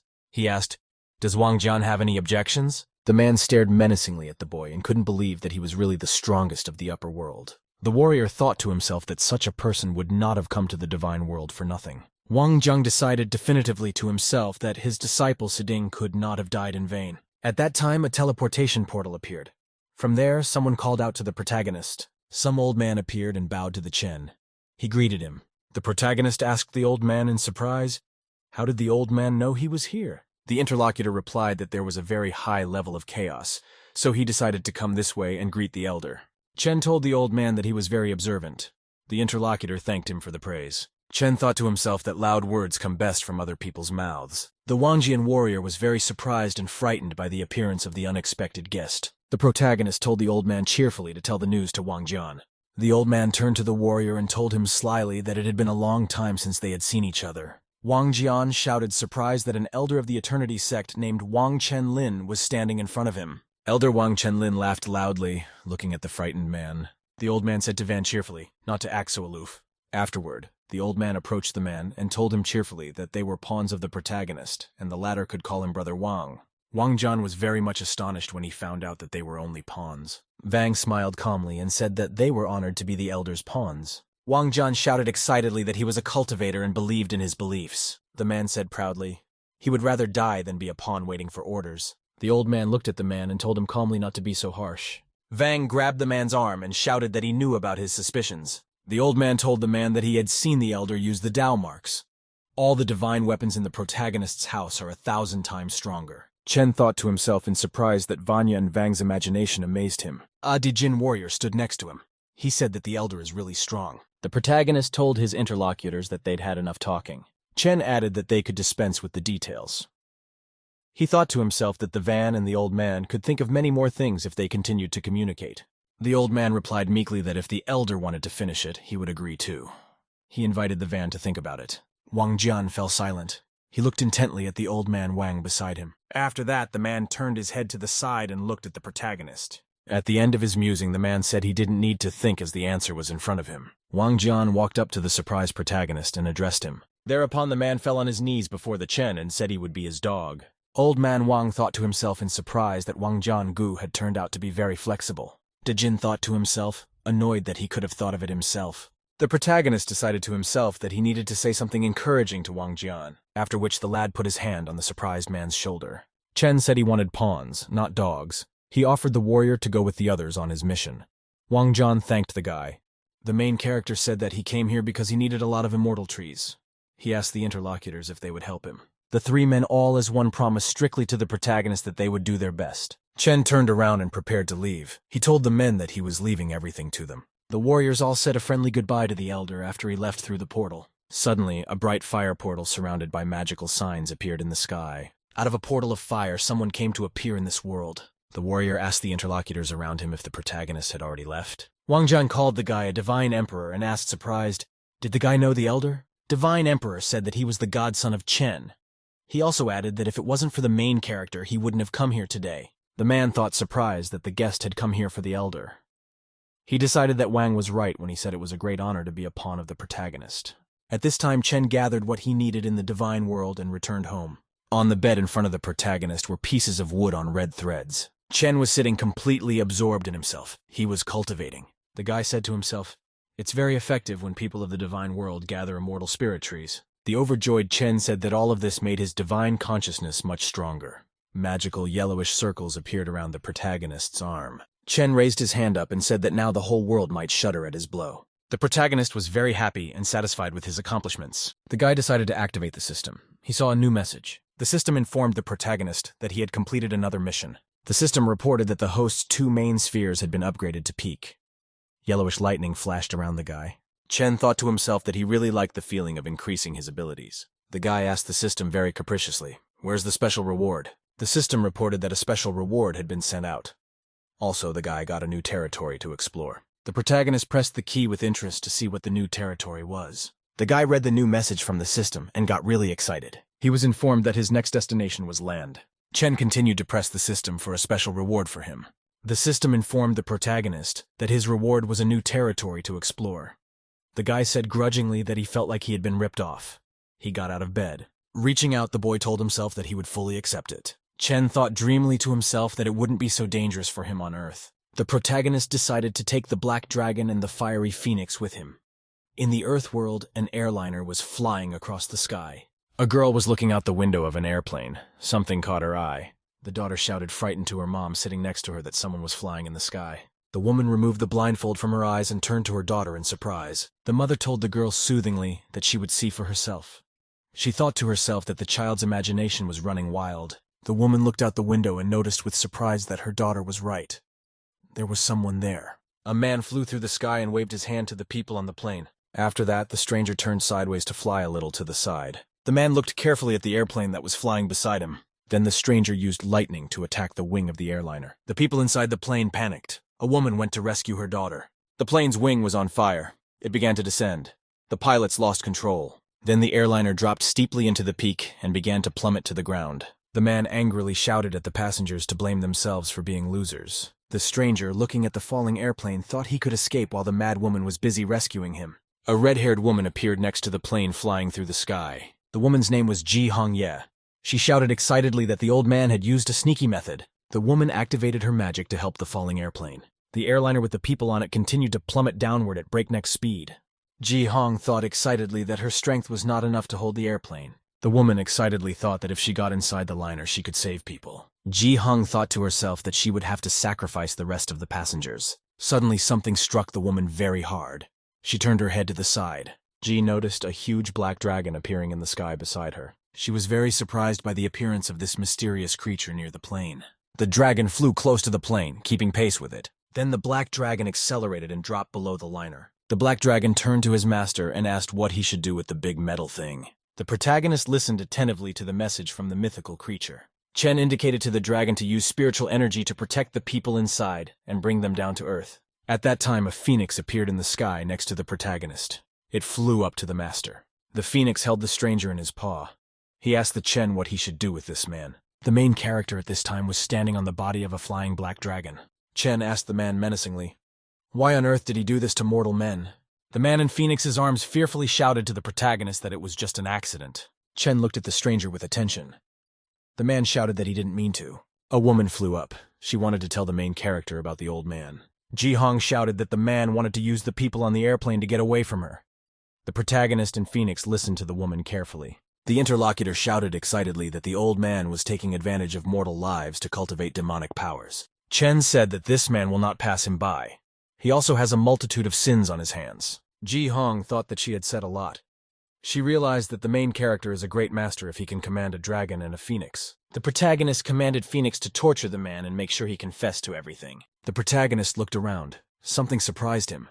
He realized that there were cultivators on Earth too. Chen looked in front of him and felt that something was very much in his way. Chen thought to himself dreamily that he wouldn't have noticed he was on a land without the smell of fog. The guy asked the woman, "What month and year is it? And when did cultivators appear on Earth?"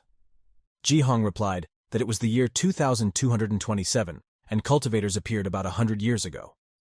She thought to herself that her interlocutor was not angry. The protagonist realized it was time for him to begin his mission. The system reported that the mission had been launched. The guy started reading the details. The system indicated that the host should distribute the new livelihood to the cultivators on Earth. The protagonist waved his hand to the side. He began to contemplate his mission. Chen thought to himself that it wouldn't be difficult for him to recover his spiritual energy. The guy asked the woman how he should address her. The woman said her name. The main character replied cheerfully Jae-hong that she had a very pretty name. Chen asked the woman he was talking to tell him more about cultivation on Earth. Ji asked the boy if he wanted to know something specific. The huge phoenix was still holding the old man at this time. The protagonist asked her interlocutor how many people have demonic powers. The woman replied that there were not many such people, but there were some who looked upon mortals as nothing. Chen asked Ji with interest if cultivation was something new to their world. The woman replied that they lacked spiritual energy. The interlocutor said that although they are feuding among themselves, they are avoiding the emergence of new cultivators. Chen thought that Earth cultivators had an established culture and strength amongst themselves. The protagonist decided to take a break from his assignment and go home to check on things. The guy thanked Mrs. Ji for the answer and said he would be on his way. The woman shouted for Chen to wait. Ji then reached into her pocket. She wanted to give something to her interlocutor. Ji gave the protagonist a communication token so he could contact her. The protagonist picked up the token and said cheerfully to his interlocutor that she was smart. Chen tossed the surprised woman some spirit stones and elixirs in return. The main character told Ji that the items he gave her would help her increase her cultivation. The woman thanked the guy in the trail. Chen was already flying away on the Phoenix at this time. Ji thought excitedly that the situation on Earth would undergo a huge change. In one city, there were many people on the streets and cars driving around. Passers-by were surprised. Very suddenly, for some reason, the sky darkened a lot. A guy passing by shouted loudly that he could see a dragon in front of him. A mythical black dragon circled over the city's underbuildings. A mythical creature was flying over the city and couldn't find a place to land. The dragon looked around carefully. He wanted to find a spacious place for himself. The black monster wanted to put a huge burning airplane somewhere. People on Earth were very surprised to see an airplane burning above them. Passers-by were amazed that a dragon was rescuing people inside an airplane. Passers-by on the streets were terrified to see a huge airplane falling on them. The airliner almost caught the top of the building. It was getting closer and closer. The people of Earth started running scared and scattering in all directions. An airplane with a burning wing landed on a pad outside a building. People were surprised to see a huge airplane on the square outside the building. The dragon thought happily that among the large number of mortals, no one was hurt. The protagonist was walking through the streets of a city he already knew. Dog walked up to the guy and cheerfully informed him that he had accomplished his mission. Mr. Chen thanked his assistants for their very good work. The main character looked up and looked at the building. He said excitedly, he was back after 5 years. The main character opened the door to the apartment. He remembered that he had worked hard together with Shin to buy this house. Chen ran his hand over the surface of the table and noticed that there was a lot of dust. The guy thought wistfully about you. That blue certainly doesn't live here. Chen decided to paint the neighbors. He pulled out his magic disguise. After that, the guy knocked on his roommate's door. She opened it for him. The woman looked out sternly and asked the stranger what he wanted. Chen introduced himself as a stranger in front of his neighbor. He called himself Xiao Chen. The guy knew his neighbor would really like being called mistress, and she would definitely answer him. The woman smiled at the stranger and motioned for him to come in, whereupon the hostess served a cup of drink on the table in front of the guest. The woman told the guest excitedly that his traditional Chinese outfit suited him very well. The landlady said that the owner of the neighboring apartment had drowned 5 years ago while rescuing people. She asked the guy, why did he come now? Chen reported that when his cousin drowned, he could not attend the funeral, and he was thinking of visiting his fiancée. Guy cautiously asked the interlocutor if she knew by any chance where the neighbor's fiancée was. A woman excitedly reported that the girl had disappeared after the funeral. The protagonist was very much surprised and worried after those words. The landlady said they went to the police, but they couldn't find the girl. They thought she'd committed suicide. The protagonist was startled to think to himself that the girl might have committed suicide. The guy was struck by a mystery. He remembered the name Zhan Yuxin. The woman asked the guest with surprise, is he doing well? The protagonist got up from his seat and told the woman he had business to attend to and he would go. The woman said neighborhood guy and the girl loved each other and could have met in another life. The protagonist thanked the hostess for her kind words before leaving. Chen decided to go into the bedroom. He knew there must be a photo from their wedding. The guy opened the door to the bedroom and decided to find the picture inside. The protagonist dreamily thought to himself that he would remember the image of the girl forever. Chen remembered that it had been a long time. He thought always that he had forgotten the image of the girl. The guy looked at the wedding photo. He realized his memory had come back. After that, the protagonist returned to the realm of cultivation in the mortal world. Shin cheerfully greeted her husband after he returned. The girl got up from her seat and said she would make the guy something to eat. The main character called a girl named John Yushin. She was very surprised. The wife angrily shouted at her husband that he was confusing even her name now. She asked, "Who is John Yushin?" Chen replied to the girl that he came back to Earth and saw their wedding photos in the bedroom. The boy told the surprised interlocutor that he now remembered everything. Shin turned around and started to walk away. She told the guy that this time she forgives him. The main character asked the girl, "Does she still want to keep lying?" Shin continued to walk away. He asked, "Doesn't she trust him?" The girl realized to herself that the system would prevent her from completing her very simple mission. After calming down a bit, the girl turned to the guy and asked what he wanted to know. The protagonist grabbed his wife's hands and asked, "Did the system send her here too?" Mr. Chen very excitedly asked her what kind of mission she had received. Shin thought for a long time. She didn't know what to say to the protagonist. The girl revealed that her mission was to hide her identity. After Chen became invincible, then she would also become powerful. The protagonist asked with interest to the girl, what would have happened if she hadn't accomplished her mission? Shin replied sadly in that case she would only be halfway there. The protagonist was astonished at this response from his wife. It sounded like a horror to him. Chen turned to the system. He asked the system not to count the failure for Shin. The guy kept pointing his finger at the system panel. He yelled out that at a quarter failure for a girl would do just as well. The system replied to the guy that he wasn't in a store where he could ask for a discount. The main character shouted that he already knew that the knife and the others were more than just immortal weapons. The guy suggested the system just pretend. He added that if his wife was stronger, it would be easier to fight the boss. The system answered unequivocally to the guy that there would be no negotiation. Chen realized he shouldn't have asked, at which time his wife came up behind the guy and wrapped her arms around him from behind. The girl told the guy it wasn't his fault. She added that she wanted to tell him the truth. Chen said dreamily that even if it's only half, it's fine. Shin asked with great hope to the protagonist, would he protect her? Chen grabbed the girl's hands with his own and answered her that he would protect her, of course. The main character told his wife that as long as he was here, no one could hurt her. He hugged her. The girl thought excitedly to herself that it wasn't time yet. The protagonist traveled to the city of Wu. He wanted to find a dragon there. Chen stood on top of the building and looked surprised at the people walking down the street. The guy thought to himself that the black dragon had created a big fuss yesterday and people were acting as if nothing had happened. Chen thought surprised to himself that cultivators could suppress even news like the appearance of a real dragon. The protagonist picked up the token. He wanted to summon a woman he knew. Chen held the token in his hands. He knew he had to figure it out before deciding. At this time, the girl Ji was sitting in a large building chatting with an acquaintance. The guy asked his girlfriend, what interesting thing did she encounter yesterday? The interlocutor sat on the couch and asked the woman if the dragon owner had helped her. Ji sat on the opposite side of the room on the couch and listened to her interlocutor. The guy's name was Ding Hai. He was from the same generation of cultivators as Ji Hongye. The woman asked the guy, is he really following her? Ding replied that he just pays a lot of attention to the beautiful Ji. The woman exhaled and prepared to tell the guy her interesting story. Ji reported with interest to her friend that the elder had helped her out a lot. Dean drank his wine with irritation. He thought angrily, does the girl really deserve this? The guy was really pissed off about the woman. He squeezed the glass with all his might. Dean replied with a smile that cultivators would never steal someone's luck. Ji smilingly told the guy to stop already. At this time, she held her token in her hands. Suddenly, the woman noticed in her token that the elder was calling for her. With that, Ji jumped to her feet abruptly and prepared to leave to help the protagonist. The woman told the guy that they would call it a day as she had things to do. She said goodbye. Din thought angrily that he would be able to possess the elder very soon and then the woman would pay for her behavior. The boy angrily thought to himself that his girlfriend was rushing to a meeting, and it might be the elder. Dean sharply summoned one of his subordinates to him, who asked what the order would be. The guy turned out to be his subordinate to follow the woman. He said he wanted to know who she was seeing.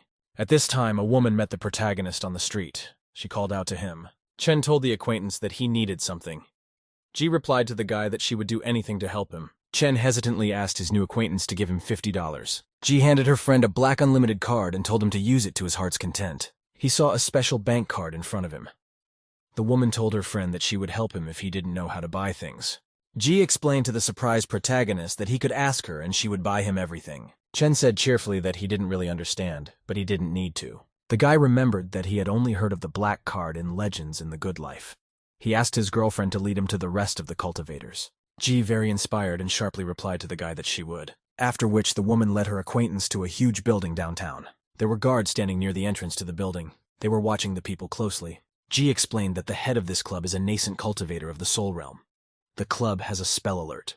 She offered to escort the guy there. The protagonist replied cheerfully to his girlfriend that only cunning would be required. The protagonist left his seat and headed towards the entrance of the club. Chen told the woman cheerfully that they would go and visit her cultivator acquaintance.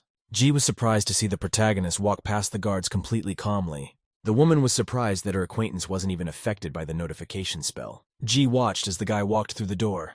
She thought that he had given her the resources to cultivate until ascension. Chen went inside the club. The interior was very colorful and mysterious. The protagonist was looking around the inside of the building and thought about what the owner of this place might be like. The guy heard someone on the side talking about some guy not showing up. One worker happily informed his co-worker that their boss had taken care of a guy named John Feng. The protagonist became very wary.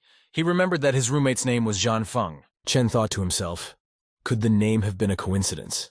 At the same time, a fighter was beating up a guy in the office. The fighter pressed the young man to the floor with his foot and yelled for him to get up so he could get the money for his father. The guy lying on the floor yelled to his abuser that karma would catch up with him. The fighter looked down at his victim viciously and with great hatred. And then the man kicked the guy in the head again with all his might. The warrior looked at the young man lying there and told himself he was fed up. The man took his foot from the guy and said that mortals are useless in general. The warrior drew his sword and prepared to finish the young man with it. The man swung around and shouted menacingly at the boy that he would feed him to his sword. The warrior said cheerfully that his little one must be full. The lad lay unconscious. At the same time, there was a very violent explosion outside the room behind the door. The explosion was so powerful it blew the door off. The man didn't have time to hit the guy with his sword. The warrior felt the hard blow hit him, and he was hurt. The boss asked angrily to the protagonist who had walked into the room. Who was he to raise his hand against him? Chen calmly paced the room and told the warrior that he belonged to the Ding family. After that, the main character extended his hand to the boss standing next to him. Chen threw the man into the wall with all his might. The protagonist headed across the room to the guy lying on the floor. A young man was lying on the carpet with his face to the floor. He was unconscious and unmoving. The main character took out a pill and lifted the guy up. He wanted to help him. Chen put his magic pill in the boy's mouth. He was still unconscious. The pill took effect immediately. A small glow appeared inside the young man. The young man's whole body seemed to light up and glow from within. The protagonist closed his eyes. He was completely immersed in meditation. Ji walked in. The protagonist indicated to her to take the man's body out and take care of it. The woman replied that she would do so. Ji then took the boss's body by the leg and pulled him out of the room. The guy suddenly regained consciousness. The pill helped him. He woke up and coughed. The young man who woke up was very surprised to see Chen Ping beside him. The guy suddenly shouted hysterically that he is definitely dead. The young lad shouted fearfully that he was looking at his son in the underworld. Chen tapped his companion and shouted to the man that his father was alive and he had saved him. A frightened guy asked the protagonist in surprise what was going on. Chen replied that it was all a long story. The main character told the guy his whole story. He was very surprised. The young man sitting on the carpet asked in surprise, was the man who hit him really a cultivator from this world? Chen sat next to him and replied that it was exactly like that. To himself, he thought that he would not tell the guy about the system. The guy fearfully told the protagonist that someone might have heard him. Chen replied that there was no one on Earth that he was afraid of. Chen thought that the female Ji would have removed the man's body for privacy reasons and to get rid of any possible eavesdroppers. The protagonist told his interlocutor strictly that he had an important question for him. The guy calmly replied that Chen could ask him anything. The protagonist said that he saw cultivators oppressing common people on Earth. He added that he wanted to know the guy's opinion. The young man Chan was very worried and hesitated before answering. The boy was silent and thought for a long time. He looked at the table next to him, on which books were lying. The young man said seriously that there was nothing wrong with raising spiritual energy on Earth. Chen asked with interest to the guy, does he really just want to get energy?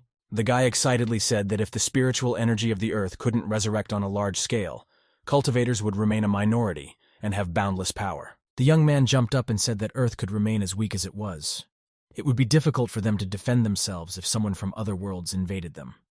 Chen replied to his interlocutor that he was right. The protagonist told an overjoyed fellow Chen that he would open up Taoism to him. After that, Chen, together with a woman and a young man, arrived at the huge house of the same Hong Yi. Ji put her hand on the guy's. He sat on the chair excitedly. The woman ran her hands over the young man's head. The guy told the protagonist that he avenged him and paid for his father's medicine. He added that it wasn't so important whether he could cultivate or not. The protagonist was very indignant at such words. He told Chan that he was his brother, and he should guide him to success. Chen activated the ring on his hand. He shouted to the guy that he would lead him to the path of immortality. The main character was walking around the room and throwing things around. He told the guy that he had a way to cultivate his body. Chen found a notebook of notes. He shouted happily that this was it. The main character was writing something very excitedly and joyfully in his notebook. Chen looked at him with excitement. The young man asked the woman what was going on with Chen. Ji replied confidently that the protagonist was creating a cultivation method that would turn the world upside down. The young man was very much surprised. He realized that his friend was that strong. Ji excitedly told the interlocutor that the main character was immortal. Chan said with interest that the protagonist is friends with someone like him. Ji explained to the interlocutor that immortals have mortal problems too. The protagonist finished his research and shouted happily that everything was ready. Chen handed the young man a notebook and said that this would be the perfect way for him to perfect his body. No divine ingredients would be required, and cultivation would be quick. The guy asked excitedly to his interlocutor if he had decided how he was going to promote his scripture. Chen was standing by the window. There was a phoenix and a dragon flying outside. The protagonist said he would paint everything on brochures and send the pets to spread them around. The guy was very surprised when he found out that the black dragon was the work of Chen. Ji said excitedly that she wasn't sure if it would work. The main character reminded his friends that the black dragon had made some noise in the news. The woman said that the news about the dragon quickly disappeared thanks to the Din family. Chen asked his interlocutor excitedly, "What happened to the Ding family?" The woman said that the guy Ding Hai is the most powerful cultivator on Earth. At this time, the doorbell rang. The woman was very much taken aback. She could not understand who could have come to them now. Ji thought excitedly to herself that she hadn't told anyone about this place. The protagonist told his interlocutor calmly not to panic and to open the door. Ji said very scared that it was really her fault. She headed towards the door. The woman went to the door and opened it. Immediately, her acquaintance appeared. Dean's boyfriend said cheerfully to his interlocutor that they had met again. Ji grudgingly asked the guy, "So how did he know she was here and what does he want?" Din took the woman aside and told her not to worry as he had not come to see her. Cultivator walked up to the main character's room and greeted him. Din bowed to the Chen and said he apologized for the actions of one of his family members. The protagonist grudgingly asked his interlocutor why he wanted to see him. Ding explained that there wasn't enough spiritual energy on Earth, and he asked that Chen be more careful. The protagonist asked what would happen if he wasn't careful. The interlocutor told the worried Chen Yu that he would not be able to stop him. Dean said menacingly that Chen remains a hero from the moment he saved the plane. After that, the cultivator said that he would appear wherever the black dragon would be and kill anyone who interfered with him. The protagonist asked his interlocutor, "Is the man threatening him?" Dean responded to the protagonist, leaving him no choice. He prepared to activate the skill. The young cultivator activated a spell and lightning flashed around in the room. He was so cheerful to his opponent that a normal person in his place would probably be frightened. Din replied threateningly to the protagonist not to exaggerate. Chen then reached into his pocket for his huge cleaver, he said sadly. After that, the protagonist swung his knife to strike his opponent. Chen shouted menacingly to his opponent that only the weak could doubt. After being struck by the magic dagger, Cultivator Din's mouth bled. Chen, looking at his defeated opponent, shouted that he was acting inappropriately. The protagonist put his dagger in his pocket and said it was effective at once. The wounded cultivator was lying on the floor, covered in blood. He couldn't get up. The protagonist told the Din lying calmly on the floor that he wasn't going to kill him. Chen explained calmly to his opponent that he had just taken away his cultivation base. The protagonist menacingly shouted at the young cultivator to get out. Dean picked himself up off the floor, turned around, and ran at high speed toward the exit. The woman said grudgingly that Dean had gotten off very lightly. Chen asked the woman if she knew why he had spared the cultivator. Ji said that if Chen killed Din, his subordinates would go on a rampage. The main character told the woman he was talking to that she was very smart. The woman replied to the guy that he was embarrassing her with compliments. The protagonist told the woman that he had a task for her, and he hoped she would begin to complete it. Ji replied that completing the task was a priority for her. Ji asked the protagonist what she should do. Chen held out his hand and began to explain things to her. There were bundles of magical energy around the protagonist. He explained that he would transfer spiritual roots from another realm to restore spiritual energy on Earth. The woman was amazed. She shouted to the protagonist that he had an incredible idea. Chen indicated that his companion should gather cultivators from the Chaos Group to destroy as many of them as possible, especially the leader of Din Hai. Ji shouted confidently that the Chaos Debt Group was killing innocent mortals. She added that she would do anything to complete the task. The protagonist told his interlocutor that her efforts would not be in vain. Chen told the woman confidently that as a reward, he would invite a strong master to train the cultivators of the Order Group. The main character explained that it would be easier for the woman to gather helpers that way. He thanked her interlocutor warmly. The protagonist is transported to the divine realm in the mansion of the Wu family. Chen demanded of the head of the Wu to train a couple of cultivators from the mortal realm. The man replied that he was good at teaching. Chen promised the head of the Wu that he would reward him with a surprise as a reward. The man said that even if the guy hadn't promised him anything, he would still have completed the task. The interlocutor cheerfully shouted to the protagonist that he was honored to serve him. Chen opened the portal. He told the man that he would be waiting for him on the other side and not to hurt that fragile place. The head of the Wu bowed and said he was doing his best. Then the man walked in and disappeared into a large teleportation portal. Chen thought to himself that he needed to find someone to gather spiritual roots so that the other means would not be affected. He remembered that in God's pavilion everyone was free. In the house of Jehongyi, the boy Chan and the woman were waiting for the arrival of a guest. The head of the Wu teleported right near the entrance to the house. People looked at him in surprise. The man looked around. He realized that things were very different in this world. The woman greeted the guest. The head of the Wu asked the woman if he needed to train her. The man replied to Ji that he would be happy to answer any of her questions, and she could call him Teacher Wu. The woman said in amazement to the Wu teacher that he had an amazing rack. Ji said with surprise that her interlocutor must be an immortal. The man said he wasn't some kind of immortal. Immortals couldn't even serve him. WU's teacher said that mortals must pass certain tests to reach the level of the immortal. Then the immortal can attempt to go as far as the realm of God in which he is personally the elder. Mortal men were very astonished to hear such a thing from a man. The guy thought, surprised to himself, that his neighbor Chen could command God so easily. Teacher Wu asked the woman if the guy just talked about his neighbor, meaning the main character. Ji explained that Guy Chan has been friends with Chen for many years. The senior even created a whole body enhancement method a couple of days ago. The man thought happily that if he could get along with the elder's friend, he could expect to be rewarded handsomely. The young man said his name was Chanfeng. He asked what the teacher wanted. The teacher told Chan that he could call him Brother Wu from now on. Man asked his new acquaintance to show him around the world. Chan enthusiastically replied to the man that he would have a lot of fun. Teacher Wu recalled that the older man had told him that there would be several students. He asked the woman to bring them here. Ji told the teacher that she would. A month later, the woman was walking the streets using the skills she learned from the teacher. Ji found another dangerous cultivator and stabbed it through with her sword. The woman was very happy to have found another suitable victim. Ji, sitting on the victim's body, shouted that the end of all devil cultivators had come. The Wu teacher stood by and watched his student. He patted her. The man told the woman that she had improved well over the past month. Ji replied that it was all due to the instruction of Teacher Wu.